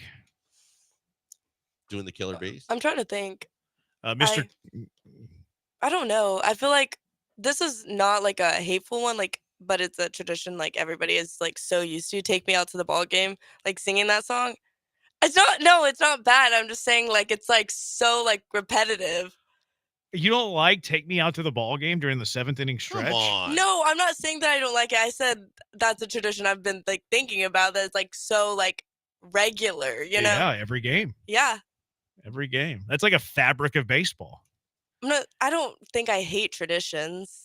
I feel like it makes the team what it is, you know? Yeah. Yeah, I like most traditions. The Yankees thing was antiquated, outdated. The yellow practice a little weird. The milk thing to me, that might be my least favorite one. Mr. Carter says Chiefs fans saying Chiefs in the national anthem. There's a lot of teams that do that, though, if they have something that's relative. Like Rocket fans do that with Rockets. And then like UCF Knights, the Knights, whatever it says in the lyrics of the anthem, they do the Knights. You know that Paul Gallant does No. He said it. He played the national anthem on the air to say that when his last name is mentioned in the national anthem. Wait, actually? He stands up and cheers every time. Oh my God. I'll tell you the one that's now going to be very much scrutinized is the Braves and the Chiefs for that tomahawk chop. My wife heard it the other day and she was like, "Are they still doing that?" I don't think it's ever going to go away. I mean, I don't think you can force people to stop it. No. I mean, look, soccer's doing all kinds of expletives and vulgarities in their soccer stadiums in Europe, and they get away with it. The winning coach of the Mayo Bowl getting doused in mayo. Oh, that's brutal. I didn't realize they did that. That's worse than the milk, I think. Jerry Jones being a terrible GM. And here's a text for the Braves, tomahawk chop. Yep. White only at Wimbledon. The clothes, not the people. Yeah. I mean, I think that's run its course too. Like, yeah, I don't mind. The U.S. Open goes way over the top, but I think they were almost trying to send a message to Wimbledon at the time, like the players should be able to wear whatever they want. I don't mind the I think it adds to the the pedigree of Wimbledon. Kind of like the Masters with their caddies, they have to wear, what are they called? The little onesies. Bibs. Yeah. And the ones. Yeah. They can wear shorts everywhere else, but at the Masters they have to wear the cover-ups. Right. I like that. Yeah, they're coveralls, I think. Or something. Coveralls, yeah. I like that. Like, it adds to the prestige, I think, of the Masters. I think from that standpoint, for that tournament, I get it. So for Wimbledon, I guess. But like, remember forever in a day on the golf course, you had to wear a collared shirt. And then I think Tiger was the first It's still collary, though. that kind of took the mock to the t-shirt. Yeah, but it's a then mock tennis collar. always were supposed to wear a polo shirt too. And then they kind of took that to the next level, and Agassi and those guys were just wearing straight t-shirts. Images, everything. Yeah. That biography, really good with Andre Agassi. Is that right? Yeah. All right. Those are the worst traditions in sports, according to the Hive. 713-780-ESPN. Let's get to our car wreck of the day. What is your car wreck of the day? 713-780-3776. Killer Bees, ESPN 97.5 and ESPN 92.5.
Mr. Carter B says the play ball before baseball games. He doesn't like that tradition, which I agree with. I think it is a little overkill.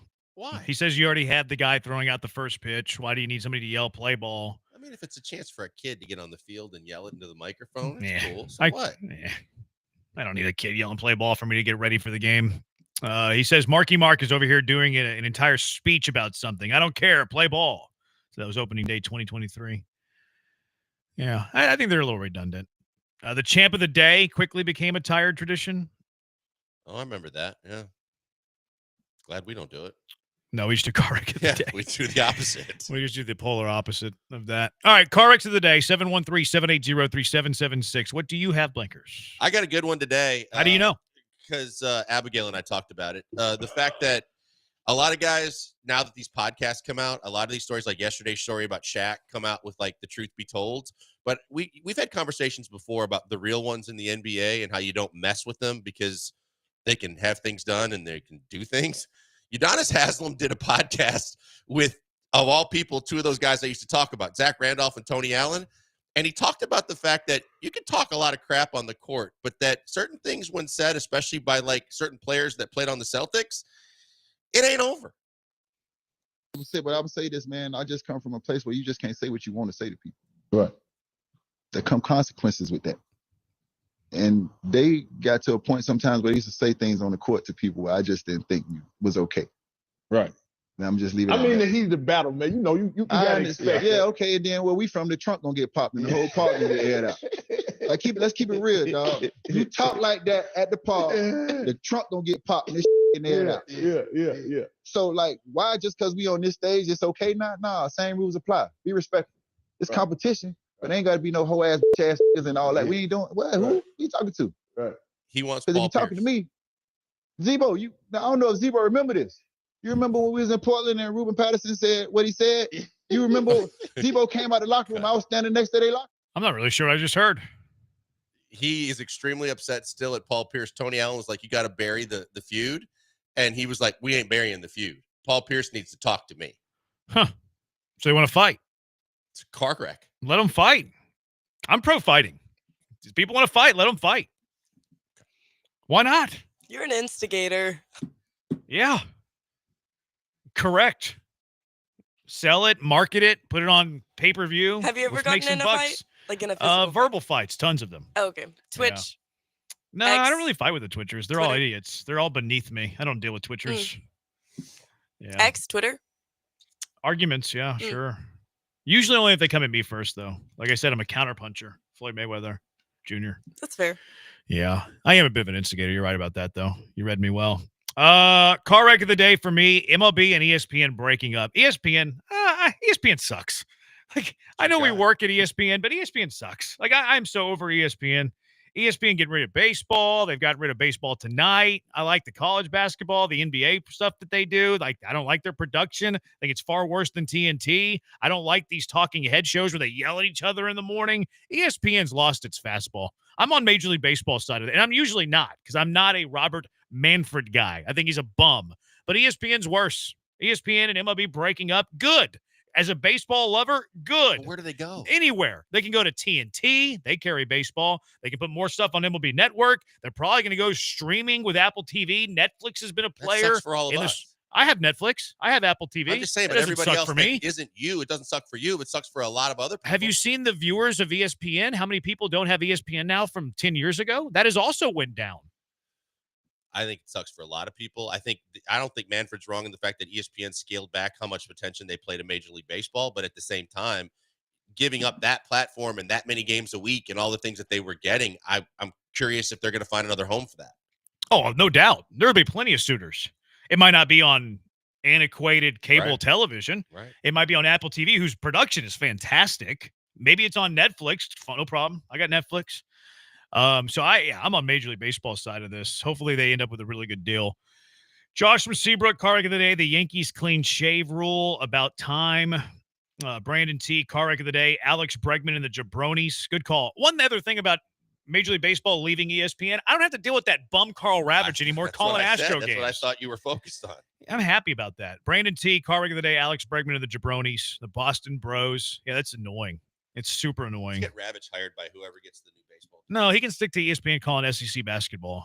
Car wreck of the day, backing out on a bet. That is a good car wreck of the day. Alex, car wreck of the day is Brian, calling him soft for not working today. He didn't work, but he Came to play. Who said anyone made it? I guess it made it worth it. Started up 2-0. Jasper said, "Hey, I love the champ of the day. The Wheelhouse could do no wrong." Woo! That's what Jasper. Enjoy your weekend. Jasper was a big fan of the Wheelhouse. Was he? Yeah, he was. What's winning? We should let Abigail pick. Abigail, you pick. Abigail, what's the worst car wreck of the day that we've mentioned? Honestly, Joel's was pretty bad. Who was the guy? Yeah. Udonis Haslam. Udonis Haslam. Congratulations. You're the winner of car wreck of the day. It's going to do it for us. Thank you to Abigail for your great work. He's Blank. I'm Branham. Have a great weekend, everybody. We'll talk to you Monday. Goodbye.